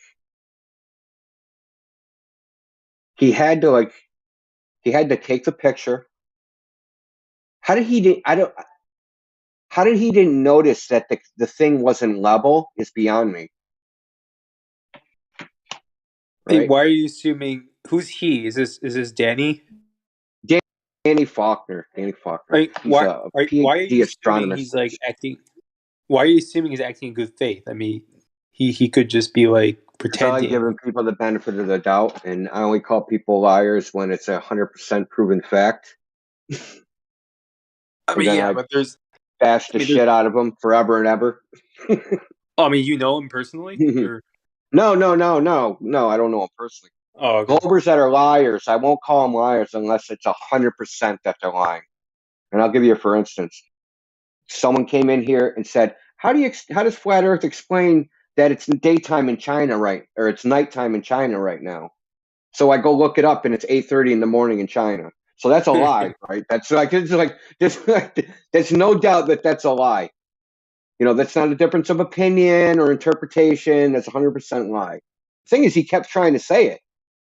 Like, that was the unbelievable part. I'm like, dude, it's 8:30 in China. And he was like, well, it's a big, huge flaw in flat earth theory. Like, dude, but it's not nighttime in China. Like, what are you talking about? Wait, so Danny came in here, or that's someone else? No, he came in here. He came in here, I think it was yesterday. Oh. Yeah, Yeah, he's been in here, but he just lurks lately. But he said, listen, there's an experiment, a laser test that they did in the Hawaiian Islands, right? Across from one Hawaiian island to the other. They took three lasers simultaneously and shot them 149 kilometers into a telescope, right? And each that's one of these crazy. lasers, okay, so each one of these lasers are different wavelengths, right? And the thing is, because of something called dispersion, right? You've seen a prism. When you shine white light into a prism, the colors spread out. That's because each wavelength of light or color refracts differently than every other one. Refraction is wavelength dependent. So they did this experiment to test turbulence in the air, right? But another person wrote another paper, well, it's actually his master's thesis on that experiment. And the first thing they did is they took the standard model of refraction and modeled each wavelength of light against each other to see what would happen, because he's analyzing their experiment. Well, it turns out that each laser should have been separated by 4 meters. That means they're spread out. Like, one laser's like 20 meters off the ground, the other laser's 15 meters off the ground, the other laser's 10 meters off the ground. But here's the problem. And this is because of refraction. If refraction is present, this dispersion phenomenon has to exist. It's not optional. It's not like something you could say, well, maybe it didn't happen this time. It is an integral part of refraction. Yeah, right. You can't have it both ways. Dependent. Yeah, it's part of it. It's not like something. You can go to the history of it. Newton discovered it. Newton worked with prisms. He came out with the the color theory of light. He invented, because of this thing, this separation of wavelengths and prisms. If you make a very thick lens, the wavelengths will separate and you get something called chromatic aberration. So when you take a picture of something, they get halos, rainbow halos around them. And because of this, right, he invented the Newtonian reflector, which was the first reflector telescope ever made. Because a reflector telescope doesn't have the problems, because it's not refraction, it's reflection, right? So he invented this. Anyway, the point is, they shine these lasers across, they picked them up all in the same telescope, and they picked them up to the degree where, right, they come into the telescope, they get routed, each wavelength gets routed separately in its own fiber optic cable and analyzed separately. So they know positively that they received all of these lasers simultaneously at the telescope. This person did a standard refraction model and took all three of these and modeled all three wavelengths. And like I said, the model predicts that they're spatially separated by 4 meters between each one. The problem is the telescope is only 3.4 meters wide. right? So how did all three lasers go into the telescope? Yeah, no, man. Exactly. Okay, so but this is with the standard model of refraction. This is what it predicts, that that experiment should not have been able to be done. This person analyzed the experiment after the fact. It wasn't like he did the model and then they were like, okay, we're going to set up this experiment based upon the model. If they had done that, they never would have did the experiment. They would have been like, oh, we can't do this. This is impossible. But they did do the experiment. They did get the result. This guy modeled it using, like I said, standard refraction, and he found out we shouldn't have been able to do this. You said 149 kilometers? 149 kilometers, yeah. And it was within 3 feet, like the telescope? What was the radius? 3.5 meter wide telescope. I mean, there's just no way. I mean, you can't. It's at the Hawaiian Observatory on Mauna Lea or whatever. Yeah. I mean, but there's no way you can reconcile that with the cold model. I mean, there's no way. So it gets worse than that. If there's refraction in the model, not only would you not be, they aimed it with spotlights. Like both sides of the island have a spotlight, and they manipulated the telescope, and at the other side, they manipulated the laser until they got the beams to all go into. Now, all these lasers are hooked into one. They called it a gimbal, so it's one device. They're not separately aimed. They're all in one fixture. So they aimed it just by looking at it. Well, according to the model, they would have had to have tilt the freaking laser up something like a 45 degrees because of the curved ray thing, right? So they can't just point it at the telescope, right? Because the curving rays. So you have to tilt it up so that the rays curve down into the telescope. This is what refraction predicts. This is what standard refraction predicts we should observe. The fact they don't observe that demonstrates that this whole standard refraction thing is a bunch of bullshit because they have no experimental evidence. Anyway, I was saying what I just said to you. Danny Faulkner comes in and starts saying, you were saying that refraction doesn't exist. Bezel came up with these tables. He starts talking about astronomical fraction. He starts talking about a dude named Bezel who made astronomical tables in fucking 1800, right? And I said, well, did you read what I posted? And he was like, no, but I don't think you understand it. Oh, yeah. Dude, I like just about flipped out, dude. I almost lost my shit. Dude, telling me I don't understand. They have like tactics. They have like specific. Yeah, that's one of the. That's what I told him. I said the dumb flat earther trope isn't going to work here, okay? Because it's just the trope they do. That's their old standby. You just rail into them on something, and they'll be like, "Oh, you just don't actually understand that."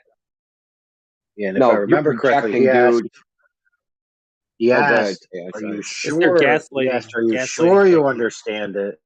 Yes, are you sure you understand it? Because something like this, being so highly technical, it's very hard for a normal person to be able to decipher it. It's impossible for a normal person to be able to decipher it. Right? When they start gaslighting, I don't know the secret handshake AI. Wait, yeah, but think about how much of a condescending statement that is. It's gaslighting, dude. Like that when they start gaslighting, that means they're panicking. So you just have to keep pushing, and you can break them open. I mean, that's like when you smell. Well, I didn't want to say arrogant and say, "Well, I'm not a normal person," but And have you gone through all of his blog? I've seen the Black Swan one. I brought that shit up to him too, and basically that's what I was kind of irritated about. I actually brought that up because he actually, and I'll go through it real quick. He said that Black Swan is cherry picking, and then he went to that the conclusion is wrong because of cherry picking. That's actually a fallacy, because just using a logical fallacy doesn't make you wrong. It just means that you can't prove it that way. And anyway, if you read the whole paragraph, he goes from use the fallacy to flat earthers are wrong to they can't keep being wrong, and then they call NASA liars, and then they're lying themselves. He had this whole paragraph where he meandered this cherry picking into, slowly sentence by sentence, pushing it into flat earthers are liars. That fucking shit triggers me, dude. I can't even tell you how much that shit triggers me because it's propaganda. It's blatant propaganda and assaulting our and besmirching our character for no reason. You should read the Scientific Method and the Flat Earther 3. Oh my god, I can't read no more of his shit. Oh my god! So is it that bad? Oh, it's bad. It's bad. Now listen up. In one of those that we read, Indio, we read 2 of them that one night. He had the photos there, and I have to go back and verify this. But if I remember correctly, in that article with the photos that we read, he did not mention that they were his photos. And it was very odd to me. I'm like, okay, you claim that you went out and did these observations. There's some photos presented, but there's no sentence structure whatsoever that insinuates these are your photos. And that stuck out to me. So now I'm going to go back and look. Hold on a second. Do you think? Well, it says on his blog that there's photos. Let me read it carefully because he's very sneaky with his words. Is Faulkner his real last name? I don't know. Sometimes these people, they change their names to make them sound more innocuous. If you know what I mean. It's funny thing because they're talking about a scientific method, and then it said that let me read this part. So talk about how we interpret stuff, right? The science is intellectual and particularly activity encompassing the systematic study of the structure and behavior of the physical and natural world through observation and experiment, right? He says, I don't think many people would disagree with that definition. However, it is flat earthers' misunderstanding of this definition that causes them to go awry. Like other flat earthers, Tony quickly insisted that, per this definition, any scientific study must include both observation and experiments. I think the use of the conjunction "and" in this definition is meant to be taken exclusively. That is, this definition means that science can involve either observation or experiment or both. Like what? So, was he going for his Juris Doctorate in law or something?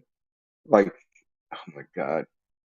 It was funny. So one of the sources that he puts, it says observation and experiment, and then the other source that he put that was from Science Buddy that doesn't have in the diagram the observation part. But when I clicked on what is the scientific method, it says in there, it says the scientific method is a process of experimentation that is used to explore observations and answer questions.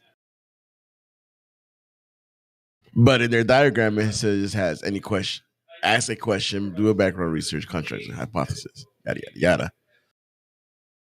And then what's funny in there, in if you keep reading the Science Buddies, which is so retarded, it says, "Do all scientists follow the scientific method exactly?" And his answer is no. Some areas of science can be more easily tested than others. For example, scientists studying how stars change as they age, or how dinosaurs digested their food, cannot fast forward a star life by a million years, or run medical exams, or feeding dinosaurs to test their hypothesis. Hold on. The dude said scientists don't follow the scientific method. No. Well, then they're not fucking scientists. This was from the source that he put it for scientific method. Well, I'm just saying, man, they're like scientists. Somebody that follows the scientific method. That doesn't follow the scientific method, non-scientist. Okay, that's. Oh my Jesus! Go on, dude. I'm in Wonderland now. Oh, but I want to say something. The Black Swan thing. I just noticed in in that one with the log with the ships, he doubled down, dude. He was saying it. Okay, hold on. I'll read what he said. Where the fuck is it? Black Swan. Is there a reason we care about this? So he says conclusion. I want a scalp. I want a scalp, man. I want to head on a pike. No, normally I don't care about Glovers, but their dishonesty level is getting out of hand, and they need to be addressed. My position used to be like just ignore them, but like it's getting to the point where it's just getting out of hand with their lying and not nastiness. I It's mean, that's what way they're worse trying to than what do, it though. was 2 years ago. Yeah, but they're trying to just they're trying to make it a war of attrition. Like they've totally lost like the ground war, right? So now they're just trying to like pull us into this like stupid, like just get us like embroiled in some like calling out their stupid nonsense, right? Instead of Well, I mean, you have red to pilling fight people. smart, not just like flail your arms like a weirdo, man. You gotta it like what you do if you're gonna confront them. It has to be a purpose, Yeah, but our and war, the dude, you purpose just should be to expose them as liars. no, dude, you Because just ignore that. You they're just keep going. Like when they're doing this, that's when they're desperate. We just gotta keep like red pilling people. That's it. Like this is the only way they can slow us down. Is it just getting us I can embroiled multitask. in Well, this attrition? anyway, I wanted to read. So AI in that more evidence Earth is a globe. He said it. He said cherry picking data this way is just. He says, indeed, as I showed in my blog about the black swan photo, the man who took that photograph admitted that normally he finds results that show the Earth is a globe. That's not what the guy said. That is literally not what the guy said. Anyway, yet he actually doubled down on that the other day too. He said it again. It says, yet he chooses to believe and promote relatively rare evidence for a flat Earth. Cherry picking data this way is dishonest. This guy, man, this shit needs to be addressed. Like seriously, the black swan. There's like, first of all, Huey, okay, Huey uses a particular video for the black swan. Danny showed a different video, right? He showed the video that has half the video is you can see the horizon behind the oil rigs, and half the video is with the rigs cut off, right? He was sitting there stuttering, saying he used the same one QE did. He lied. He didn't use the same one QE did. Like we got all this shit recorded. Oh, anyway, yeah. The point is that actually alerted to me that there's another video. There's actually there's either 6 or 7 black swan videos, right, that show the horizon beyond the oil rigs, and there's one video that shows the oil rig partially cut off. He's sitting here writing articles accusing flat earthers of cherry picking based upon that guy saying, he said, it isn't, I don't see this frequently. But when he said that, if you look at all his videos in his YouTube stream, that was like the 3rd video he ever did back in 2016. He didn't have a body of evidence, right? He had a small sample size, right? So Danny's backing up his cherry picking argument based upon what that guy said 6 years ago when he only had 3 videos. Now he has 36 videos. Every video since that 2016 video, has shown the black swan, and he's accusing that dude of cherry picking. This is the shit. This is. I mean, shit they've always done this. This is what they do. I mean, dude, this is like It's not about people. Shilling 101. I mean, he's not acting alone. I mean, clearly he's just like following the same script they always used, right, to muddy the waters. Yeah, well, so, the point is, like, they have to be exposed, just exposed, like, because that's what they want. Listen, I understand what you're saying, right? But people come in here and they say Professor Dave this dude that, this guy this, or they make the same arguments, or they're basically parroting the things that they say, right? But you see, like, Professor Dave's tactics, right? He always just tries to make it into this like mudslinging, this like messy attrition thing. It's never on the facts, on the ethos. So yeah, I know, but that's the point. Is to show that he's factually wrong. So listen, he did that Dave versus Dave debate. He made like 5 different things that he said that he was actually factually wrong about. Like he was just wrong. He was wrong about his own model. He said he could use Newton's laws to fucking determine the orbit of the moon. No, you can't. Newton's inverse square law applies to elliptical orbits, and the moon's orbit is circular in their model. Doesn't work. They have to use a special case, right? So he doesn't know what he's talking about. The other thing, he said that gravity falls off exponentially, which is kind of odd, right? Because what do they tell us when we say 8 inches per mile squared? They go, that's a parabola, right? But and if you say it's an exponential, they'll say, no, it's a parabola. Well, the inverse square law is inversely proportional to the square of the distance. Any squared function, 8 inches per mile squared, or inversely proportional to the square of the distance, that is a parabola. But he said it was an exponential. Yeah, he's a fucking idiot. Yeah, we all knew that. And accused and sat there and slandered Dave Weiss that he never did math in his life. That's what he said. You've never done any math in your life. That's how low he went. And then made mathematical mistakes himself. But the average person probably didn't pick up on it. The thing is, we should. Listen, I used to, like I said, I took the same stance you did. Just ignore them. And I've been ignoring them for a long time. Fight the Flat Earth, all these characters.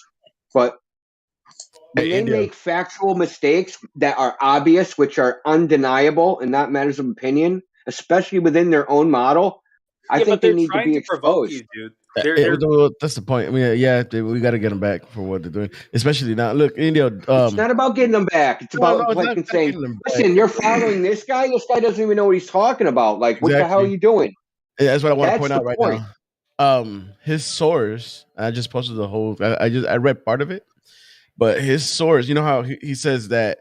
In his source, in his paper, it says that then astronomy, amongst other sciences, is not science and thus fulfills the definition of pseudoscience. That's what we say, right? And his source, I just posted part of what I read, and then I forgot I didn't read the other part where it says when direct experiment is not possible, scientists modify the scientific method. Hello? Yeah, when you need to defraud grant money, sure. Yeah. So what I'm trying to say is that this, with his paper is completely, BS, right? So I mean, of course we know that, but this could be something that we could, throw in his face, like, hey, dude, you're saying that other sources talk about observation, but hello, they're saying they're modifying the scientific method, therefore it is not the scientific method. Yeah, I mean, it's not just that they're saying this is science. I have no problem in calling anything they want science. Call reading chicken bone science.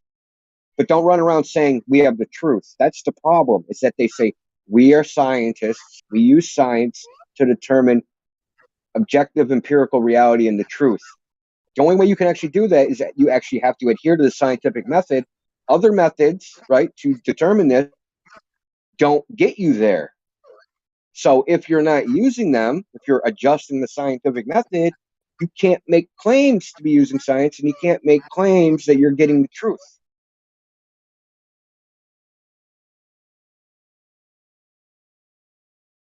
That's the real problem.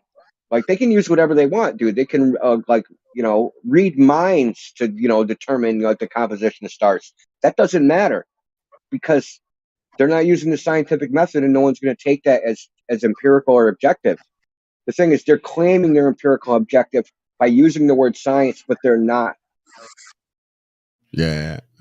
Okay, but dude, they're shameless about it. I mean, you can call them out, but they just won't react. I mean, so like, no, it's about the followers, man. It's not about like them. I could give a shit about Danny Faulkner personally. I mean, if you want to confront. So like, why was Dave Weiss in particular? I mean, did he volunteer to debate this Professor Dave guy? I didn't understand. My understanding is he got sandbagged. Is that he was supposed to be having a discussion with those two guys, and they kind of like they jumped in. What do they call that? Setup. Yeah, it's basically a setup. Yeah. Because like he's not a good debater. Ambush. Right? I mean, yeah, ambush. He did all right considering what happened. Think about what happened. He just basically got slandered the whole time. I mean, he got called names. Considering what happened, yeah. I mean, he did great. I mean, these guys are cowards. I mean, they'll never like agree to a plan debate or they'll back out, like Neil deGrasse Tyson. Like so they're very weaselly. Like I mean, they but have to. what evidence did they not the well no, the other day Professor Dave brought? They brought nothing. He said he proved the Earth being a ball by looking at the stars. That's all. Professor Dave. Yeah, that's all he said he brought. So I mean, and pretty much the question is that Dave, even like saying he's not a good debater, but what he actually did pretty good after I heard sat down and actually really heard it. I mean, he did pretty good. I mean, it's just that he was like India was saying, he was just being cussed at and slandered all the way. Yeah, this Dave guy is a total piece of shit. I mean, he has to appeal his audience, like his followers are just dumb kids, right? So, I mean, at some point those kids will grow up. I mean, it's really hard to reach, when you're that age, like dumb teenagers, they just like to go with the schoolyard bully, right? The guy who swears, who talks over people, that's who they're attracted to. I mean, it's hard to reach these kids, right? So I don't know if those are the people we should be aiming for. We should be aiming for like, young adults, more agency, more reasoning ability. Yeah, well, they don't have reasoning ability. That's the problem. They do. It's just dormant. You have to break them away from. You have to break them away from the idolatry, really, and you have to destroy their idols first.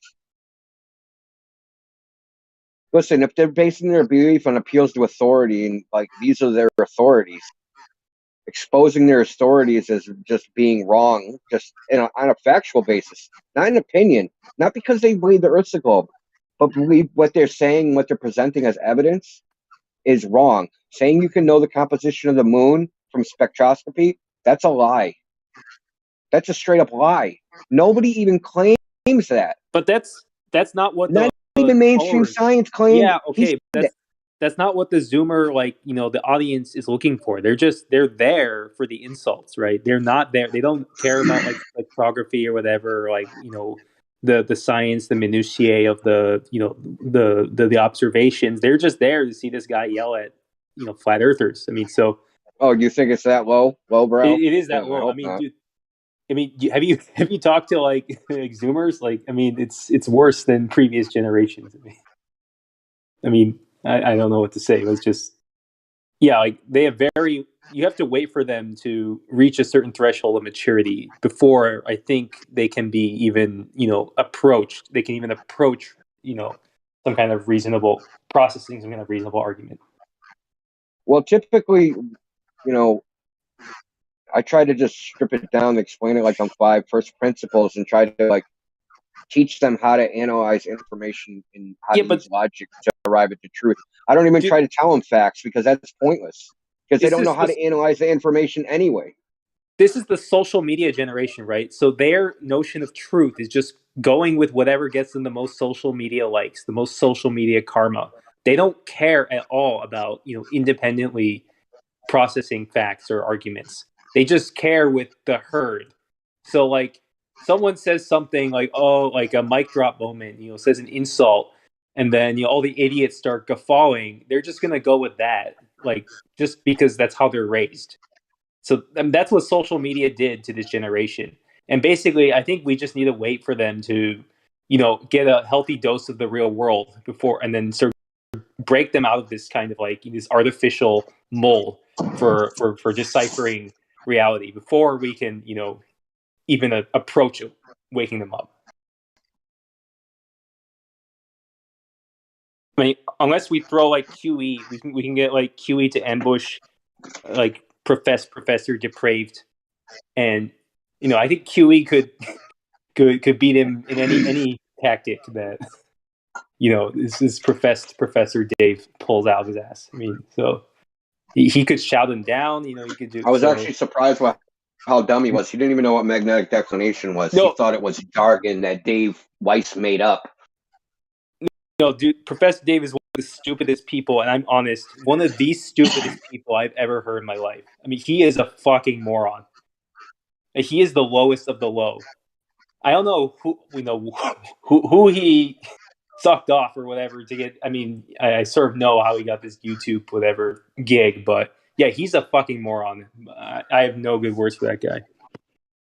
I don't know if I'm supposed to swear that much. Sorry. Yeah, it's fine. He's a clown. Yeah, we know. He's a total fucking ass muncher. It's below that. He's scum. I mean, like, He's obviously degenerate narcissist on top of all that. I mean, he's a total obviously narcissistic has a psychopath. personality disorder. Yeah, dude. He's a total fucking narcissist, and he's so fragile, dude. I'll make like comments on YouTube videos, and he will personally respond. He's so triggered because I know what to say to like trigger him, and he'll get into like comment wars with me. Like that's how fragile his ego is. He's like a total narcissist. You know, it's like the combination of all these things, like narcissism, whatever, and then being a fucking moron. I mean, imagine living in that guy's shoes. Well, listen, like he responded to me once in his comments. He came up with that video a couple years ago, proving the Earth is not flat without science, and it was the moon one. So there's a geometric proof that his whole shit is wrong. And I Vortex Puppy. He's a flat earther. He's got a dual degree in math and physics. He made a video about it. Like it's based upon Euclid's optics. So it's geometric proof that, you know, there's 4 ways that you'll see a circle as a circle. Dave thinks that the only way you'll see a circle as a circle is if you're directly in front of it, but that's actually not true. Yeah, he's a crayon muncher. Yeah. So anyway, I said, listen, I said in the comments, I said, listen, this was proven to be false 2,000 years ago. I said, if I show you the proof, the geometric 100% proof that you're wrong, will you publicly admit it? And all he commented and just called me names. Yeah, that's it. Yeah.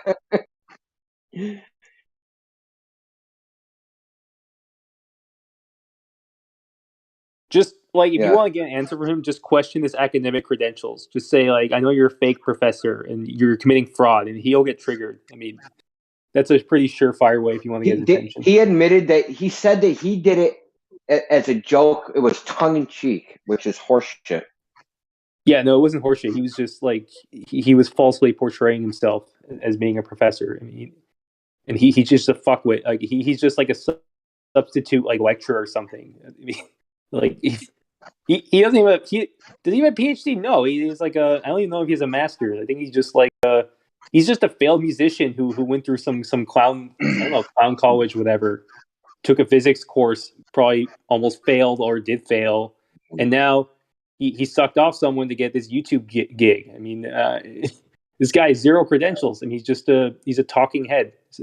Someone has their hand up his ass, just using him as a figurehead. I mean, they found the dumbest guy they could who can just like shout over people. I mean, that's. Hang on, man. Hang on. Just because he's not making money playing music, or as far as you know, so I remember no such thing as a failed musician. No. I mean, okay, he wanted to You're be either a musician or you're not.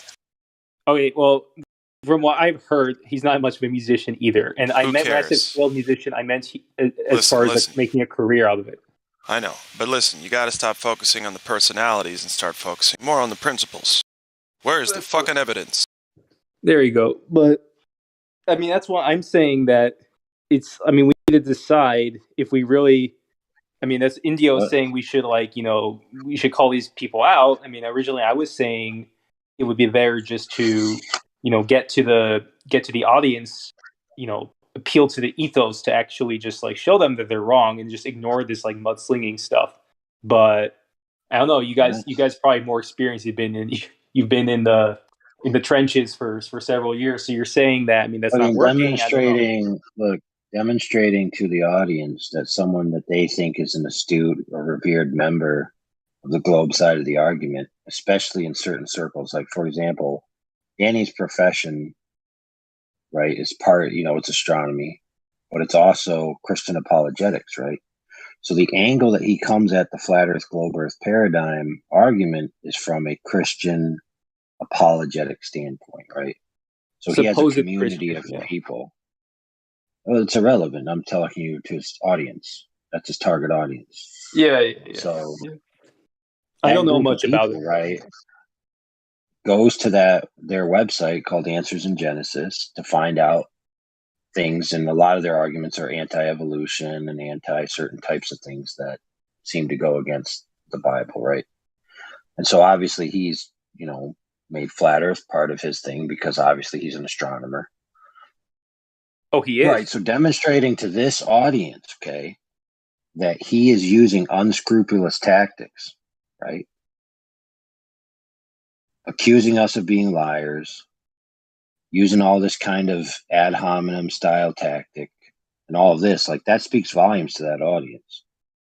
Right. And that is red pilling them in a way. It's like, okay, if this topic is so benign or whatever, why are people who are supposed to have scruples acting so badly when it comes to this topic? Like, what about this is making them act this way?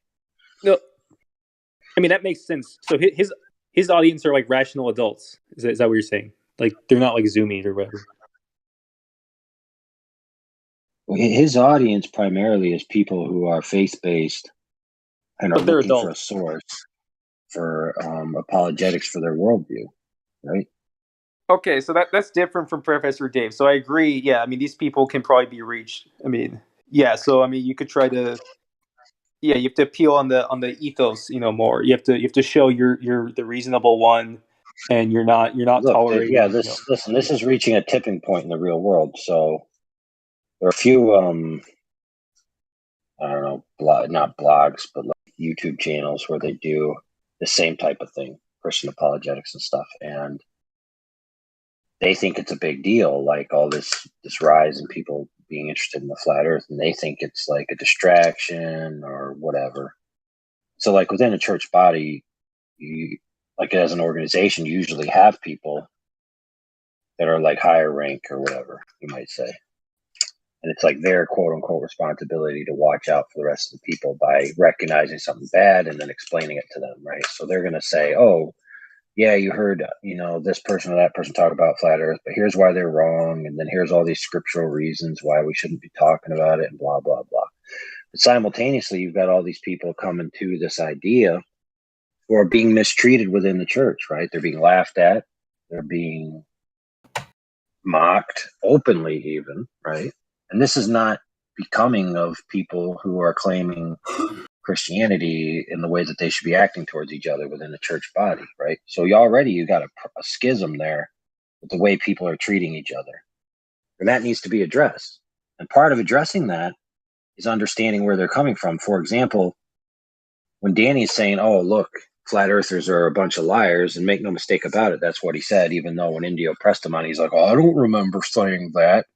But it's clear from his article that he used progressive logic, right, and rhetoric to draw the reader to a conclusion that flat earthers aren't, having a full set of marbles or are liars. That's what he intentionally was trying to get across in his writing. Okay. That's obvious for anyone who knows anything about writing and can read. So somebody like that, he needs to be called out so that the people who care about that type of thing, especially in this audience that he would be appealing to, right, they're going to look at it and think twice about the subject.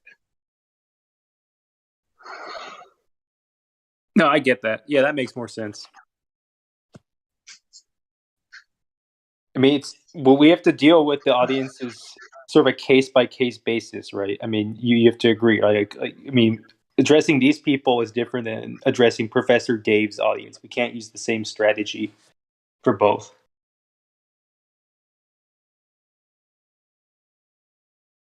Sure.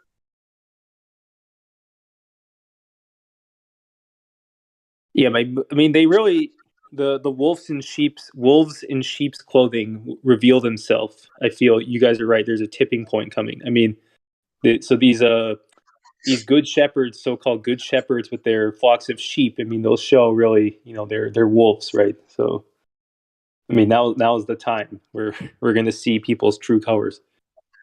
Well, look. If you have a person who's in charge, let's just say in charge, quote unquote, or has a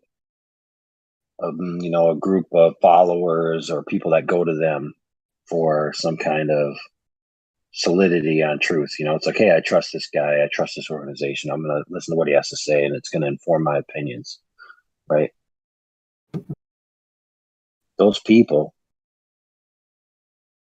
like, they have a lot of impact, right? And if if they're being honest with you, right, and they're saying, hey, I looked into this flat earth thing, it seems like a scam to me, doesn't seem to really have anything to do, in a Christian concept or a church concept, they might say it has nothing to do with the Bible, it has nothing to do with your salvation, it has nothing to do with how you relate to God, so it's kind of like a side issue. Maybe don't worry about it. It's not such a big deal. Whatever. They might come at you like that, right? And they might say, oh, people who believe in flat earth, they believe it, live and let live, they might say in a very rhetorical way, but then they might use the scripture and say, we're not supposed to judge people for beliefs that aren't heretical, let's say.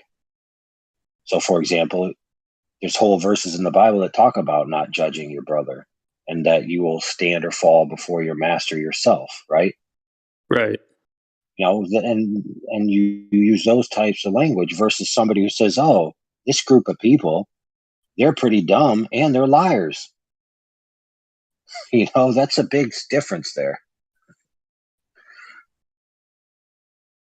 Now, keep in mind, when you say something like that and you're talking to an audience, who are you talking to? You're talking to tons of people that have loved ones who believe this proposition that the earth is flat, right? And maybe they have good reasons. Maybe they're not liars. And you just called their family members liars. So, I mean, what are you doing? You're not making a very wise move being so flippant with this. This group is a bunch of dishonest liars that aren't in possession of a competent set of cognition faculties,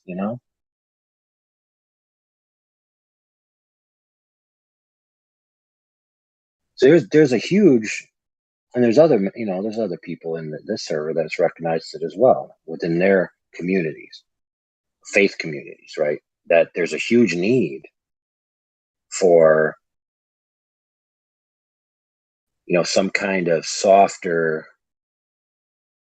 middleman between the globe believers in their faith community and the flat earth believers in their faith community, because there's a lot of hostility with the idea.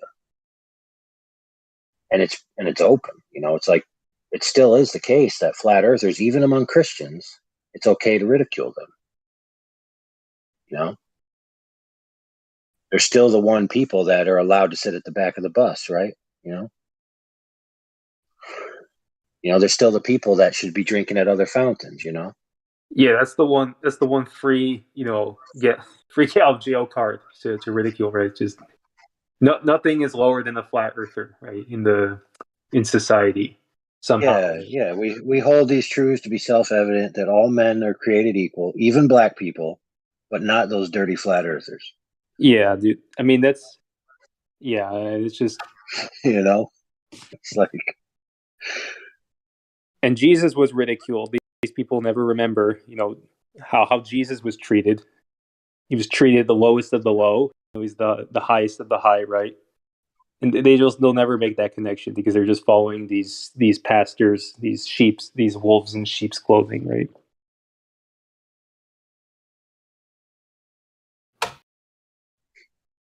Well, yeah, I mean, like, can you imagine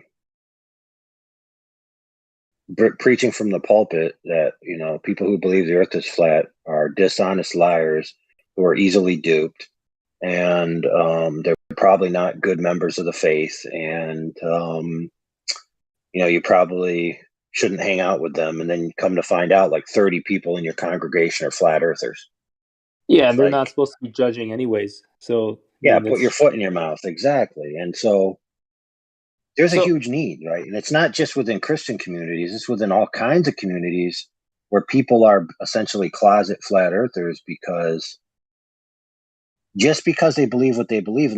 And check this out, it's not like it's a stupid idea per se, it's not like it's not the most outlandish idea. It's just somebody saying, hey, you know what? There's a lot of inconsistencies with the mainstream paradigm. I've done some research and I found out that a lot of these things that they told us were science were actually philosophical choices because they had predispositions to the outcome because they didn't want to believe that we were the center of the universe, or they didn't want to believe that we were special. And these are the words of the scientists themselves right. who were involved. So now I have doubts, and then come to find out like there's all these inconsistencies with the governmental agencies. Then come to find out if I go out and try to test it, it seems to me to always come up flat. So it's like, what am I supposed to believe here? Maybe I'll just believe it's flat. Now, that's not an irrational position, nor is it worthy of ridicule. Now, you could say to that person, hey, you're dead wrong, and here's the reasons, but you don't say, hey, you're a degenerate subhuman that deserves and warrants, and it's actually righteous for me to ridicule you, because I should ridicule you for being so stupid. After all, it's my duty. Yeah, crab bucket As the mentality. more learned individual, it's my duty to make sure you know what a piece of ridiculous garbage you are for believing a proposition that you researched and came to a conclusion on, versus me, who just believed the status quo consensus narrative because it was shoved down my throat and I'm a patsy scum. You see, it goes both ways. Yeah, I mean, but it's always been in human history. It's always been like this. I mean, you can read, like, I don't know, we think of Plato, but Plato's Republic, this cave allegory, right? I mean, that's sort of the fate of the people who see the truth, is that they try to tell people the truth, and then they'll get ridiculed and attacked and even killed, right? I mean, it's just this crab bucket kind of mentality just holds dominion, no matter what the era, no matter what the context.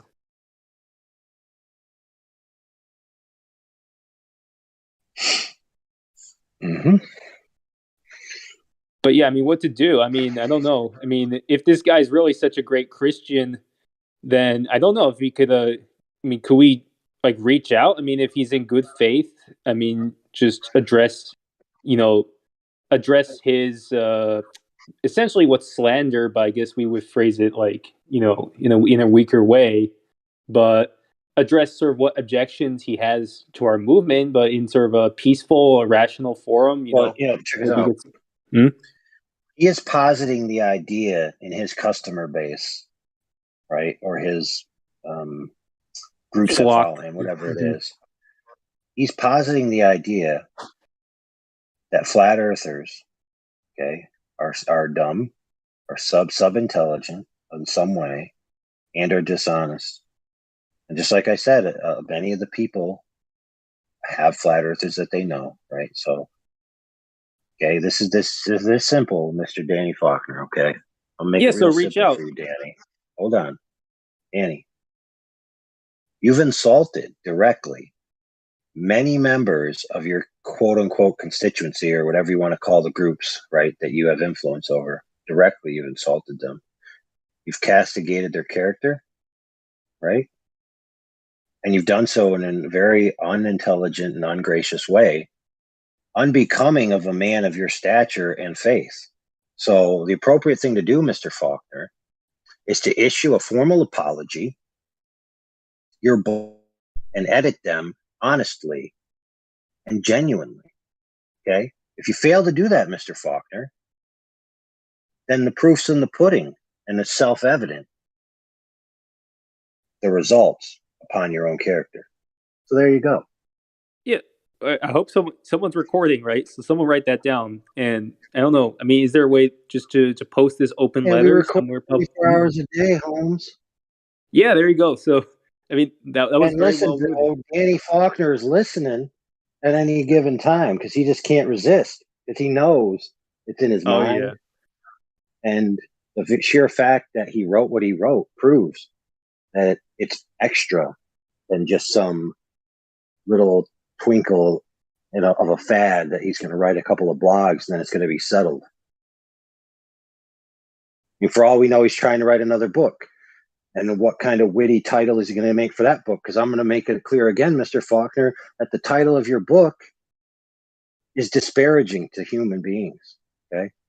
What's the title of this book? The title of your book, Falling Flat, with an image of an Earth floating disk in space. Okay. It's ridiculous. It's a caricature of people, human beings that believe a proposition different than from what you believe, that you think you have the right to make a mockery of, Mr. Faulkner. That's right. Mr. Yeah, so Mr. Faulkner, if you're listening. Mr. Faulkner, Mr. oh, I'm very concerned about the Christian flat earthers using vulgar language, as if vulgarity is the only way to disparage another human being, directly insulting their integrity, directly insulting their intelligence, and making a mockery of them and enjoying it with another man on a live broadcast where you're telling the flat earthers how wrong they are while simultaneously enjoying how stupid they are. Okay? You owe people an apology, Mr. Faulkner.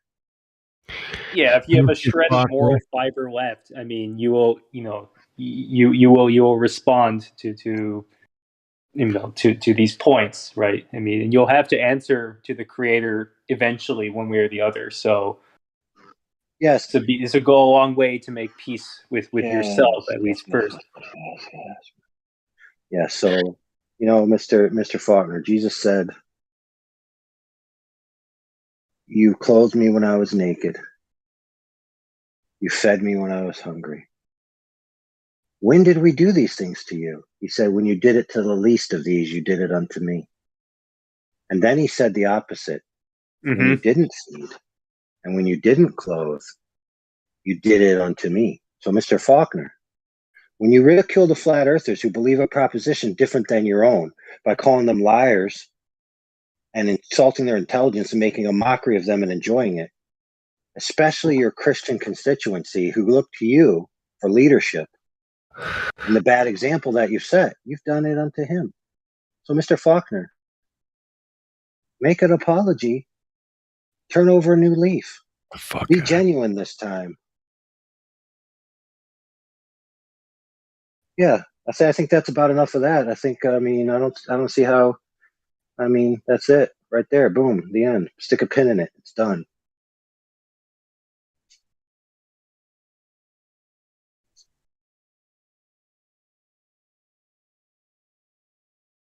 Now, moving on from him to just general Globers in general. Many of them do play the game. Oh, I'm not swearing, so therefore I'm not doing anything wrong. So I'm not being vulgar, therefore I'm not doing anything wrong. Ay, ay, ay. Or Quantum Eraser swears a lot, therefore he's such a bad human being. When meanwhile, we've got Globers, okay, who have called people's jobs to get them fired. We have Globers who have posed as lovers of women to manipulate them to get them to give up the flat earth and go back to the globe. But guess what? What were they going to do with the woman after they're done with that game? Were they going to marry her? Were they going to live happily ever after? Or were they going to dump her? Okay. We've had Globers go on psychological campaigns to break up people's relationships. And on the story goes. So, which side of the proposition, right, is really the side that's exhibiting the negative characteristics?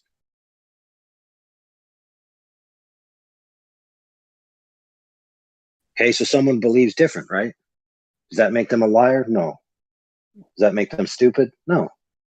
But a lot of these, a lot of weak people, they just want to go with the winning side, right? Like they don't even think about what's morally right. They'll just go with the side they perceive as more powerful. Absolutely. Now, some people in advanced positions, they're a little bit different, but the average Glober, okay, they're afraid of the philosophical implications. Don't get me wrong, but some of them, I'm sure, even if it's only subconscious, are afraid that they know themselves to know that if the status quo changed next year and it came out that the earth was flat, once the government says it's okay, they'll switch on a dime and they'll drop all their allegiance to their previous position. And I think that's most people right there, that character trait right there about themselves is one thing that they're very afraid to realize. No, I don't think they're conscious of it. They'll just do it. I'm sure. Once the flat, I'm sure pretty soon the flat Earth narrative will suddenly become the official one, and these people will just they'll just switch it ain't without hard. thinking. Listen, it ain't hard. Now you may have to say, well, what about all NASA and all that, right? No, But they'll it be wouldn't be hard to memory make the holes. switch. They'll be memory hold. I mean, it's very easy for these media, whatever magicians, historian magicians, to just sweep it under the rug.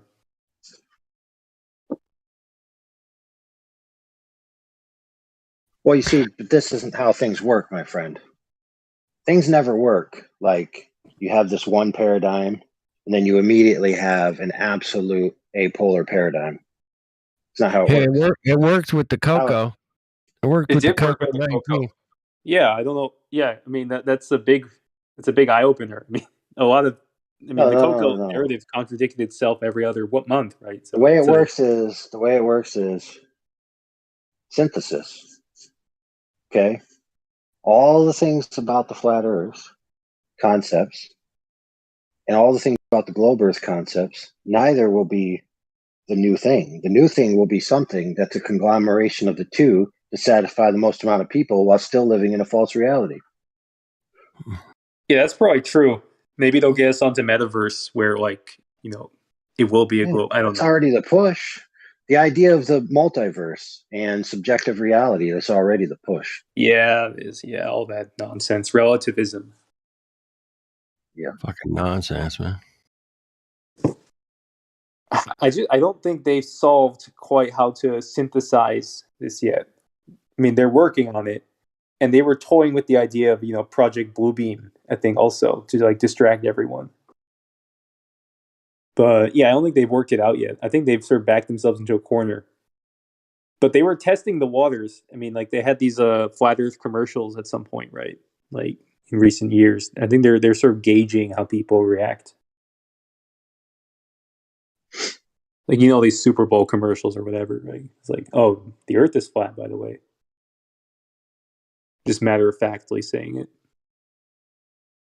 So they're sort of, yeah, you know, they're sort of taking a barometer reading, see how people would react.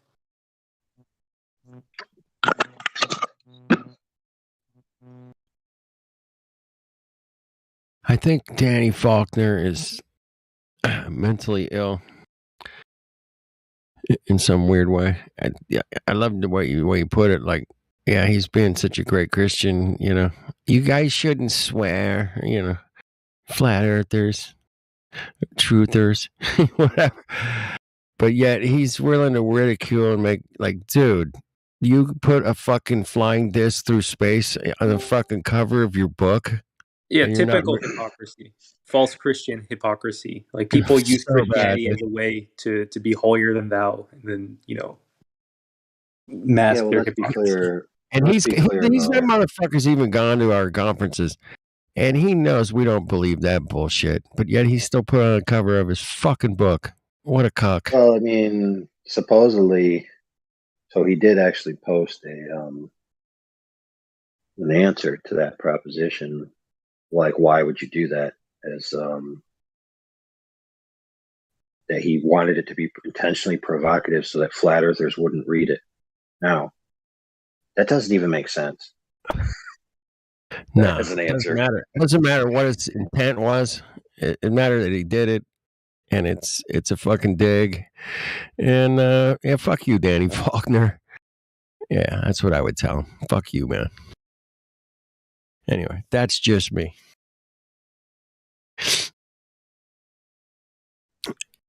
Yeah. You're welcome on here anytime, Danny. Yeah, Danny, you're welcome anytime. I'll clear the air and mute everybody and ban everyone who overtalks you while you're apologizing to the Flat Earth community. You can guarantee that, my friend.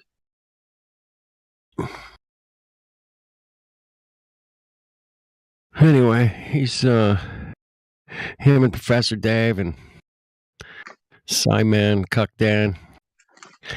Yeah, thanks. Doing a great job, guys. Doing a great job. Yeah.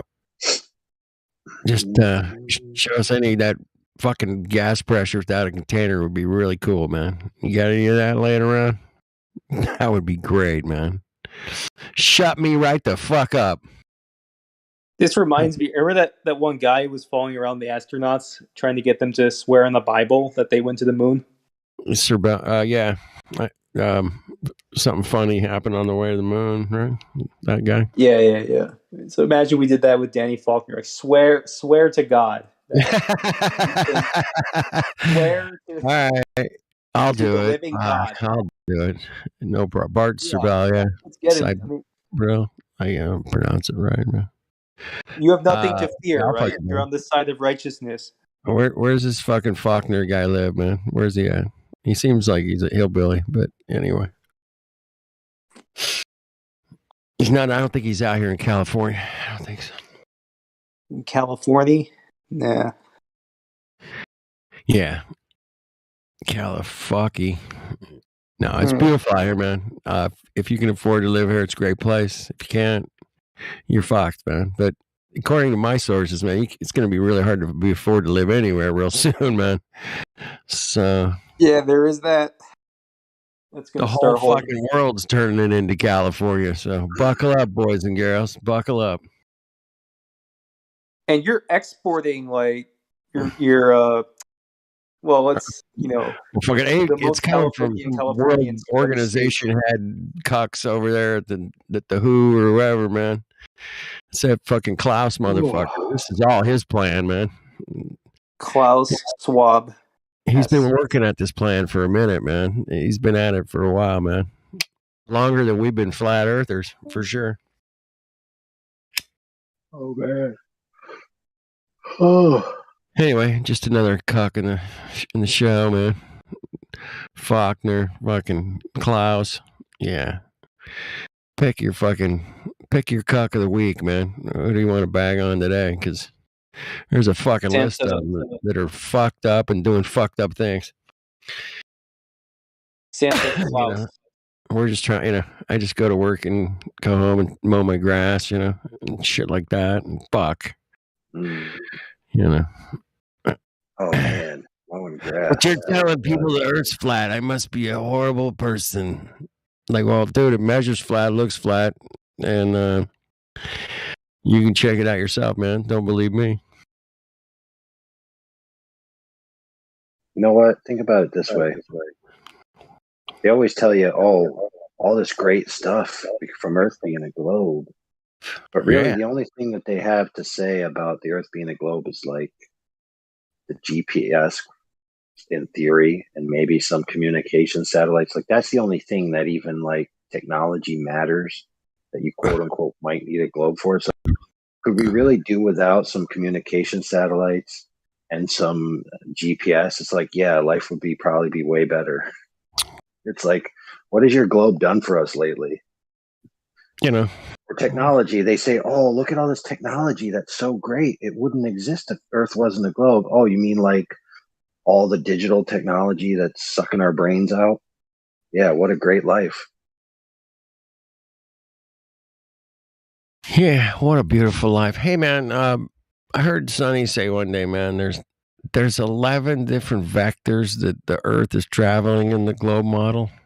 And does anybody have the 11 list? Because I just want to be able to just cite them off. Like, I know most of them. It's in one of our memes. It's in one of our memes, right? Okay. Yeah, but who knows what the names of these are? We've got so many that you can't possibly maintain the names. I'll ask Sonny tomorrow. I think he probably knows them all. Anyway, I was trying to think of all 11 and I couldn't, man. I ran out here like 6, so I'm a few short. But anyway, what if it's 11 or 6, man? I don't give a shit. 6 is good enough for me, man. I can sprout those off pretty quick, man. So. Anyway, crazy world, man.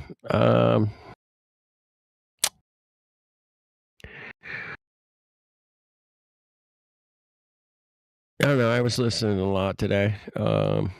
There's some good conversations, some good information, good technical stuff, man. It was solid, man. I gotta mute these I gotta deafen these for a second. Yeah, go ahead.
hammer down. You know what I'm saying? All right. That whole time that you couldn't hear us, we were totally talking about flat Earth, and it's none of your business. We went totally flat, and there's 11 different vectors to this earthy spinning globe thing, man. And I'm trying to just figure out all 11. So it's just, but if there's only 5 or 6, man, I'm good with that too. So whatever. But it's in a crazy model. They love to use where's your flat Earth model? Like, dude, I'm standing on it. You want to go walk around and check it out with me? Let's go. I'm standing on it, dude. Let's check out your globe model, man. What do you got? Show me that bendy water. That would be cool. That would be excellent, man. There was a kid in here today, man. Scientist, a satellite engineer, graduate student, very cordial guy. Was you guys treated him totally professional? It was very nice. I thought that was pretty pro. Yeah, I think you guys gave him quite a few things to think about. I think it was Maggie was working with him, man. It was good. Good shit, man. Go back and listen. Yeah. It kept going. Yeah, it was at least an hour chit chat. It was probably like he did spiral out at the end. 6 hours. Did he? I had to drop out. I was listening while I was driving, and then I had to unplug because I had some stuff I had to do. But speaking of dropping out, I gotta go recharge. All right, yeah, man, get some rest. I'm gonna hang out here for like about 40 minutes or so, and we'll keep it on topic. I promise.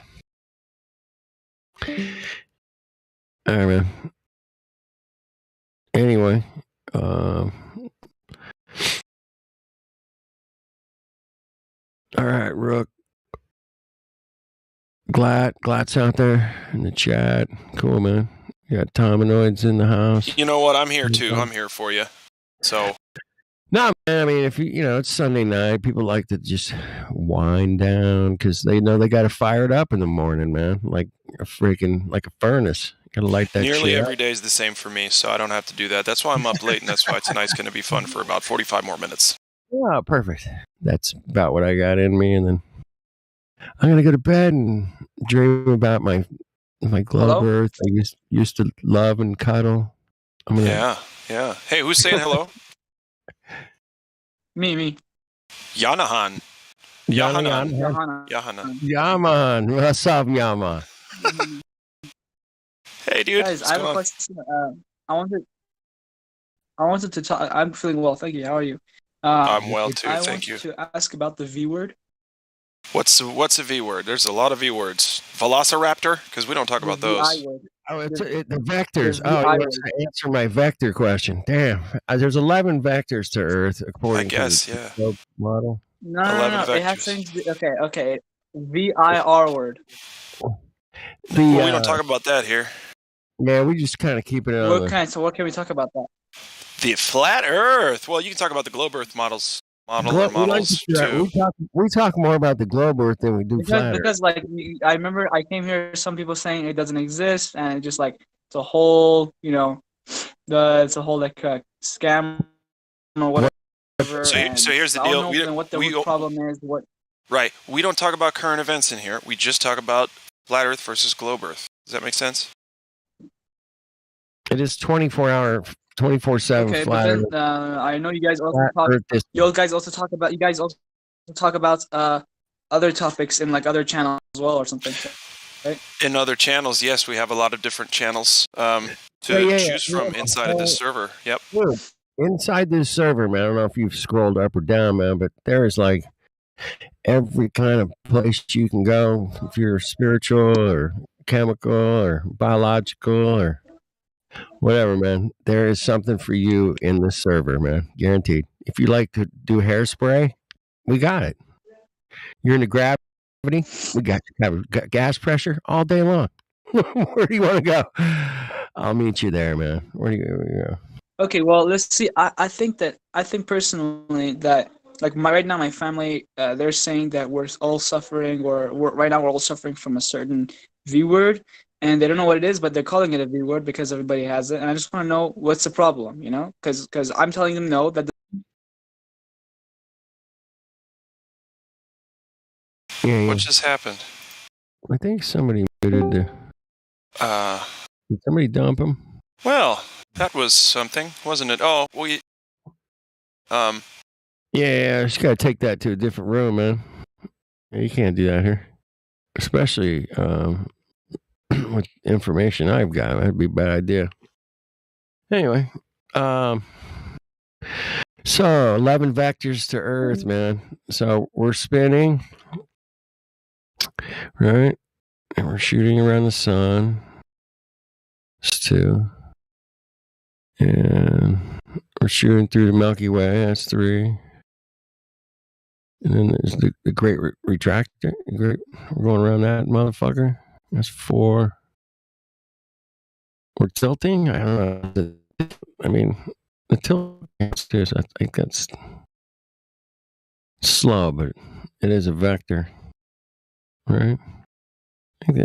I can only count 5, man. If somebody said 11, man, I'm like, I gotta check it. I mean, I'm missing something else, man. Sorry, I was naming a fake cat. Oh, you're good. You're good, man. I'm totally vectoring out right now, man. Far out. Vectoring out. Yeah, for sure. I got all my vectors disorientated, so I'm having a hard time bringing my satellite back to orbit here. I'm having a problem. Maybe I can get some black ladies just to do math. They make an app for that. for every problem that you've ever had and ever will have. Especially regarding outer space and complete fairy tale stories. Mm-hmm. Make a lot of money on that stuff. Well, flying on a globe is fun because you have to kind of adjust your flight pattern constantly. It's really kind of annoying. I'd like to see somebody try to fly over a globe. That's all I'm saying. Show me that. It was always one of my favorite fun things to show people. It's like, dude, man, check out. And if you're flying on a round thing, you have to account for the curvature, man. Check it out. No, you don't. They tell me. I'm like, what do you mean you don't? I mean, you can measure the fucking basketball here. It's round, man. I'm not. Am I kidding you? You know. Anyway. Do I look like I'm fucking playing with you? I miss street activism, man. I wish maybe I'll do some more of this. Street activism, yeah, it's always good to do it. Yep. It's a good laugh. You know, if I can get a good location, lots of cool people walking by, you know, having a good time on a Friday night or something. It's about planting them seeds, bruh. It's like people are out on the street, you know. That's the best place to hit them. You just set up a little table, put a globe on it, light it up, put a little flat earth sign on it. And they'll come over to you and say, "What? You think the Earth's flat?" It's like, dude, you want to talk about it or not? Yeah. Yep. Yeah, it's fun, man. And, you know, I've seen guys go to go to the street fairs. I've seen people setting up fucking swap meets and put up a booth. Fuck it. Anywhere you want to do it. Do it. Yeah. Anywhere, doing anything. Dude, I met a lady she was so broke. She's just flat earther. She was writing her own Post-it notes, man. The Earth is flat. Research flat Earth. She was doing them by hand and just sticking them everywhere, man. It was impressive. Wait, what was that last part? She was handwriting Post-it notes, man, and just posting them. This poor lady, this flat Earth lady, man. Oh. And I gave her David Weiss's email. I go, dude, he'll send you some fucking stickers and shit. You don't have to do that anymore. David, what a sweetheart, huh? She was like so cool. Yeah, I was like, damn, that's great. So I posted in the Livestream voice text a comment that I saw moons ago by a Glober named Glitchy, and he said, Yeah. Flat Earthers use complex scientific evidence, while around Earth is much more simple to explain. What? That's The hilarious. fuck? Dude. Yeah. Yep. I love that. I love it. I love it. I love it. Sure, it's great. I'm smiling. Yeah, and there was a talk earlier about like what's the motivation behind continually asking for something that cannot and will not provide. And I just said that it is funny as shit to see him try. Yeah. Oh, That's all it is for me. Yeah, that's always the best part. And when you it's especially in person when you get to see their faces and you're like, yeah, oh my god, they're squirming. Oh my god, they're getting squirrely. Squirrely. Your eyes are planting some shifting seeds all here. over the place, huh? Why are your eyes shifting all over the place? Why are you trying to recall? Because you don't know, and I know you don't know. Right. But they're like, I don't know. It's far. And you know what? Like I'm starting to not get mad at ignorance. Taking me, dude, man. When taking me a couple years to get over that. Sorry, hang on a sec. I'll be you're right back. good, man. I think I'm over it too. But every once in a while, I got to fucking cuck out on somebody and call them a fucking Mongo or something. A fucking div. Don't be a div. All right. Glad had to bounce real quick. He had sounded like he was maybe at a store. So he's back. Sounds like you're out on the road or something, maybe. No, I'm not. Is this okay? Does this sound okay? It's a little hissy, but I can hear you fine. Ah, shit. Yeah, I just need to get a new mic. This is ridiculous. I've needed to for the last 3 or 4 days. I'm just lazy, and I don't want to go to Walmart anytime for any reason. Check Craigslist, man. Dude, man. No, dude, it's down the street. I'm just being a stupid bitch. No, I'm going to replace it tomorrow. Like I got this mic. I got mic in the stand and a cable for like $50. No. This is a headset with a mic on it. This is all in one, very easy. $20. The $20 phone. Yeah, I'm going to Walmart. Gotcha. If you spend any more than $20 on electronics at Walmart, you should reset. You should hit reset on the old life there. I'm just kidding. Just kidding.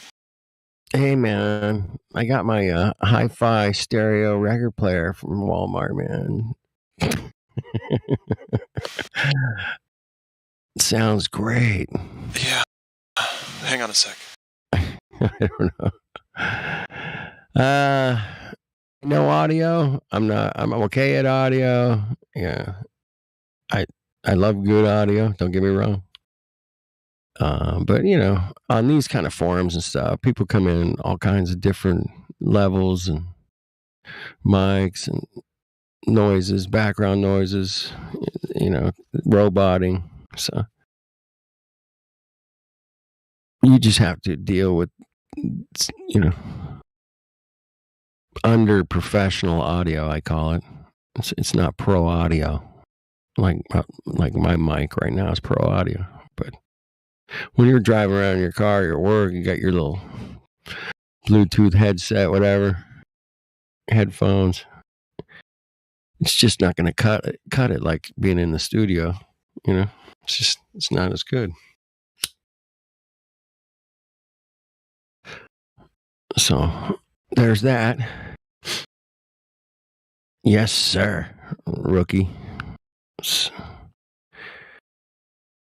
Yeah, he was loud and clear, man. I can hear him just fine. I don't know. I mean, he was just a bit hissy. I was telling him the whole, Is that like when you say, don't throw a hissy fit? It's like, don't throw a hissy fit, man.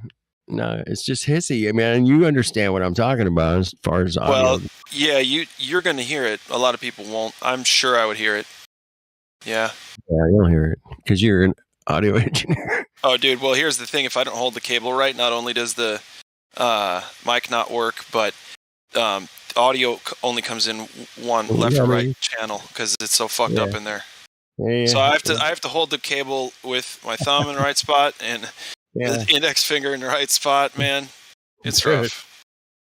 Yeah. You know what I'm talking about, though. Just to have it work for the rest of the night. Like, oh, shit. How many times I wiggled the cable and had to hold it? Right. Yep. Problem. You're like, you're kidding me. I have to do this the whole time. There's no other fix? No. Fuck. Okay. Here we go. And it was, it's always like the best conversations when the shit starts talking and you're like, fuck, I want to hear this shit. Yeah. And it's not working then for some reason. You're like, damn. Somebody said something. Signal flow. Rook is fucking. What's happening with Rookie? Is he in the chat being a bitch? He's here, man. Oh, okay. Joe said something. Somebody said something, man, just real quick, and then they hung up. It was like a ding dong ditch 'em, Remember that game? Yes, that ding dong ditch is the oldest trick in the book. It's fun. So, and it's still fun to do it today, right? Mm-hmm. It's one of those things you don't have to be a kid to enjoy. You darn kids. Yeah. Dong ditch 'em. Are you kidding me? It's the funnest. Glad you still do it. Hold on. I'll be right back. Sorry, hang on a sec. No, he doesn't. It sounds like fun to do, and I get it. A group of my buddies came over and said, "Let's go play ding dong ditch 'em." I'd be like, "All right, shit. Hold on, let me grab a beer." Shit. What do you guys? You get busted by the cops? What are you doing? We're playing ding dong ditch 'em. Like, what? No, he would laugh and say, "Get the fuck out of here, man." I would hope he'd laugh, It's a pretty innocent prank. I mean, I don't know. Totally innocent. It's the most innocent prank you can do. I mean, toilet paper. We used to toilet paper our friends' houses, and that was great, man. Dude, I remember Halloween. That was like the thing, and now just no one does anything anymore. Yeah, it's not a thing. I mean, I get a few families coming around, but nah, they all go to the mall and Yeah. And shit like that. Yeah. Totally sterilized. The whole spirit's totally commercialized. Yeah, it was a fun night. You can now get a bunch of candy. Shit, what the hell is not fun about that? Are you kidding me? It's it's a good thing, man. Good time. They feared us into a lot of different things to just get rid of that. We can't do that anymore. So it reminds me of that one King of the Hill episode. It's my favorite one, actually, about Halloween. I don't know if you watched that show. Hank were here, he'd know what I'm talking about. Or Larry. Those guys. Larry would know for sure, man. But no, man, I don't watch too many cartoons. You don't watch cartoons? I mean, yeah. I don't watch too many. I mean, I don't know, especially this modern. I mean, I watched the first season of The Simpsons on a show called Tracy Ullman Show. Oh, wow. Like all That's the way where it back. came from. Yeah, it was back in the day, right? Yeah. It was cute. And then they turned it into the show. And I watched a few episodes here and there, but I don't know, man. No, I mean, Simpsons, only the first maybe 5 seasons is worth watching at most. I mean, even then, it's maybe only like half the episodes, really. Apparently, the Simpsons have a crystal ball, I've heard. I've seen a lot of videos out there where the Simpsons may have known some things that might happen in the future, man. That's all I'm saying. Yeah, no, the writers, a lot of them are Masons, so like they get the memo, and then they do this predictive programming stuff, but yeah, whatever. I like the Fox satellite meme. They gave us some good memes. Yeah, Hollywood, man. It's Hollywood, man. Hollywood gets the they get the memos, and then they put a little drop here and there for you. They don't.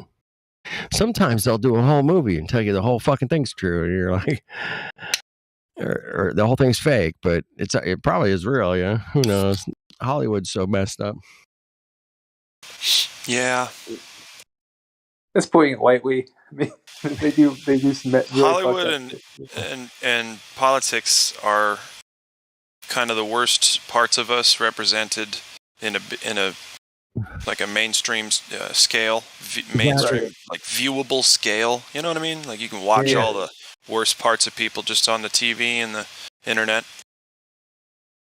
And it's you know, yeah. So, what do you think? Like 1,000 years from now, some excavator dude was digging up and he found some Star Wars, like a Star Wars head's basement, you know, just full of like, you know, Yoda and starships and posters. I know a couple dudes, right? I think everybody you know does. a couple guys like that, right? Yeah. I know a few. Yeah, they got nothing wrong with those guys. They're fucking great to hang out with. Good, Excellent man. hangs. They like good music, man. We're down. Yep. I don't care. You're into Star Wars? Go for it, man. Party on. That means man. they're into a lot of other cool shit too, dude. Because Star Wars used to be cool, and it was because we believed it. Now we know what to believe, what not to believe. So the cool stuff is now the truth. But I can still use my imagination. I think. Yeah, it's a fantasy. Yeah. Well, what about the value? I mean, some of this Star Wars shit is worth fucking bucks, dude. I mean, if you got some original Darth Vader thing, man, from '77, man, you're like, thing's worth like 25 grand, you know? What's the one Ewok? There's the one Ewok from Return of the Jedi. The figurine is worth like an insane amount. Yeah, 50 grand. I've seen one. Yeah, people asking fucking 50 grand for a fucking Star Wars figure. What? No. And some Mongo will fucking, if somebody Mongo buys that for 50 grand, man, wow. No, people will do it, dude. Like, I think 50 grand's low for that one. Yeah, it might even be low. I've seen guitars sell for millions of dollars. I'm like, wow, it's a guitar, dude. I don't give a fuck who owned it. Yeah. One of my guilty pleasures was this show, Pawn Stars. I mean, I hate to admit it. I watched it back in the day. I watched it, man. Because I'm in the antique business kind of. Oh, wow, that's cool. And I work with a lot of antiques, but anyway. They brought in like Jimi Hendrix's guitar. I think it was like $1 million. Yeah. Hey, they brought in Les Paul's guitar, man. Yeah. It's white one. One was white.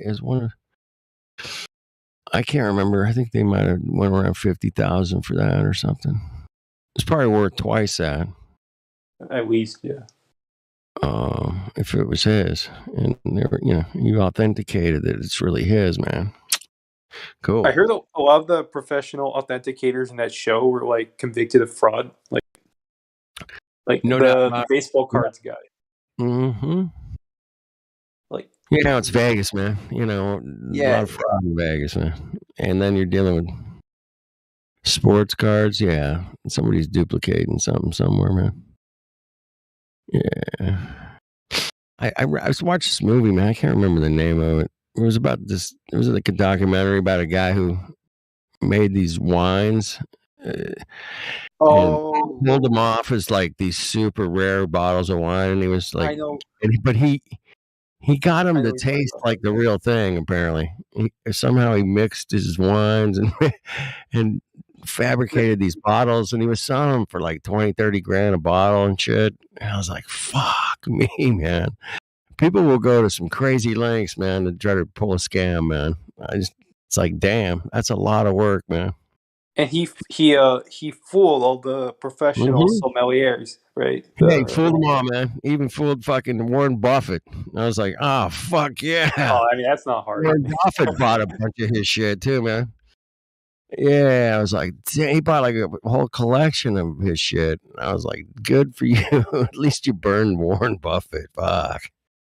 Yeah, Warren Buffett, that's like nothing. It's like pocket change to buy that. So he probably didn't even care. Yeah, it was like you and me dropping a $5 bill going, okay, I'll be back in a minute. Yeah. What was that called? Yeah, I watched that one. My sister was... She showed it. I watch anything that has to do with wine in a movie or a documentary that talks about wine or beer. I'd be like, no, I want to watch that. There's a documentary called How Beer Saved the World. It's about 30 minutes long, man. It's so funny, dude. You just laugh your ass off because you think of all the things that beer is good for. You don't think about them all, man. And It's good. During the they the used it for medieval times. food. They used it for medicine. They used it for all Right, kinds of shit, man.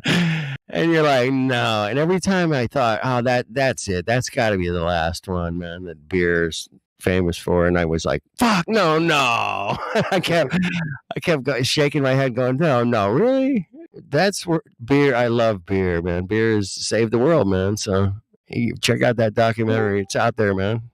How beer saved the world. Funny stuff, man. Check it out. The other one, man, I can't remember that guy's. He was like I don't know, Asian guy, and he was hanging out with these billionaires and. You have to be more specific. Yeah, I got to be way more specific than that. I'll ask my wife, man. She watched it with me. I'll ask her tomorrow, man. She'll remember.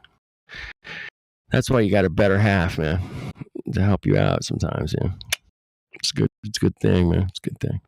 Wasn't the wine guy? He was Asian too. He was hanging out with some. Why? That's what I mean. The wine guy was Asian. I mean, he was like the Asian, hanging out with these really rich dudes, and they would have these like billionaire wine parties or something. And they were drinking like $100,000 bottles of wine all night long. I'm fucking shaking my head, going, "Fuck me," I'm like, first of all, I can't believe somebody would pay that much for a bottle of wine. I mean, it's a status thing. I rarely go over $20, man, unless it's something my wife really likes. I'd be like, no, I don't need anything more than $20. I'm good. Yeah, anyway. I think the most I've spent is like $50 for a gift, but like, yeah. There's this one wine my wife likes, and I can get it. It's really hard to get, but I can get it for like $36 a bottle. I'll get her a couple of those every once in a while. So, anyway, I've been drinking wine for 22 years, just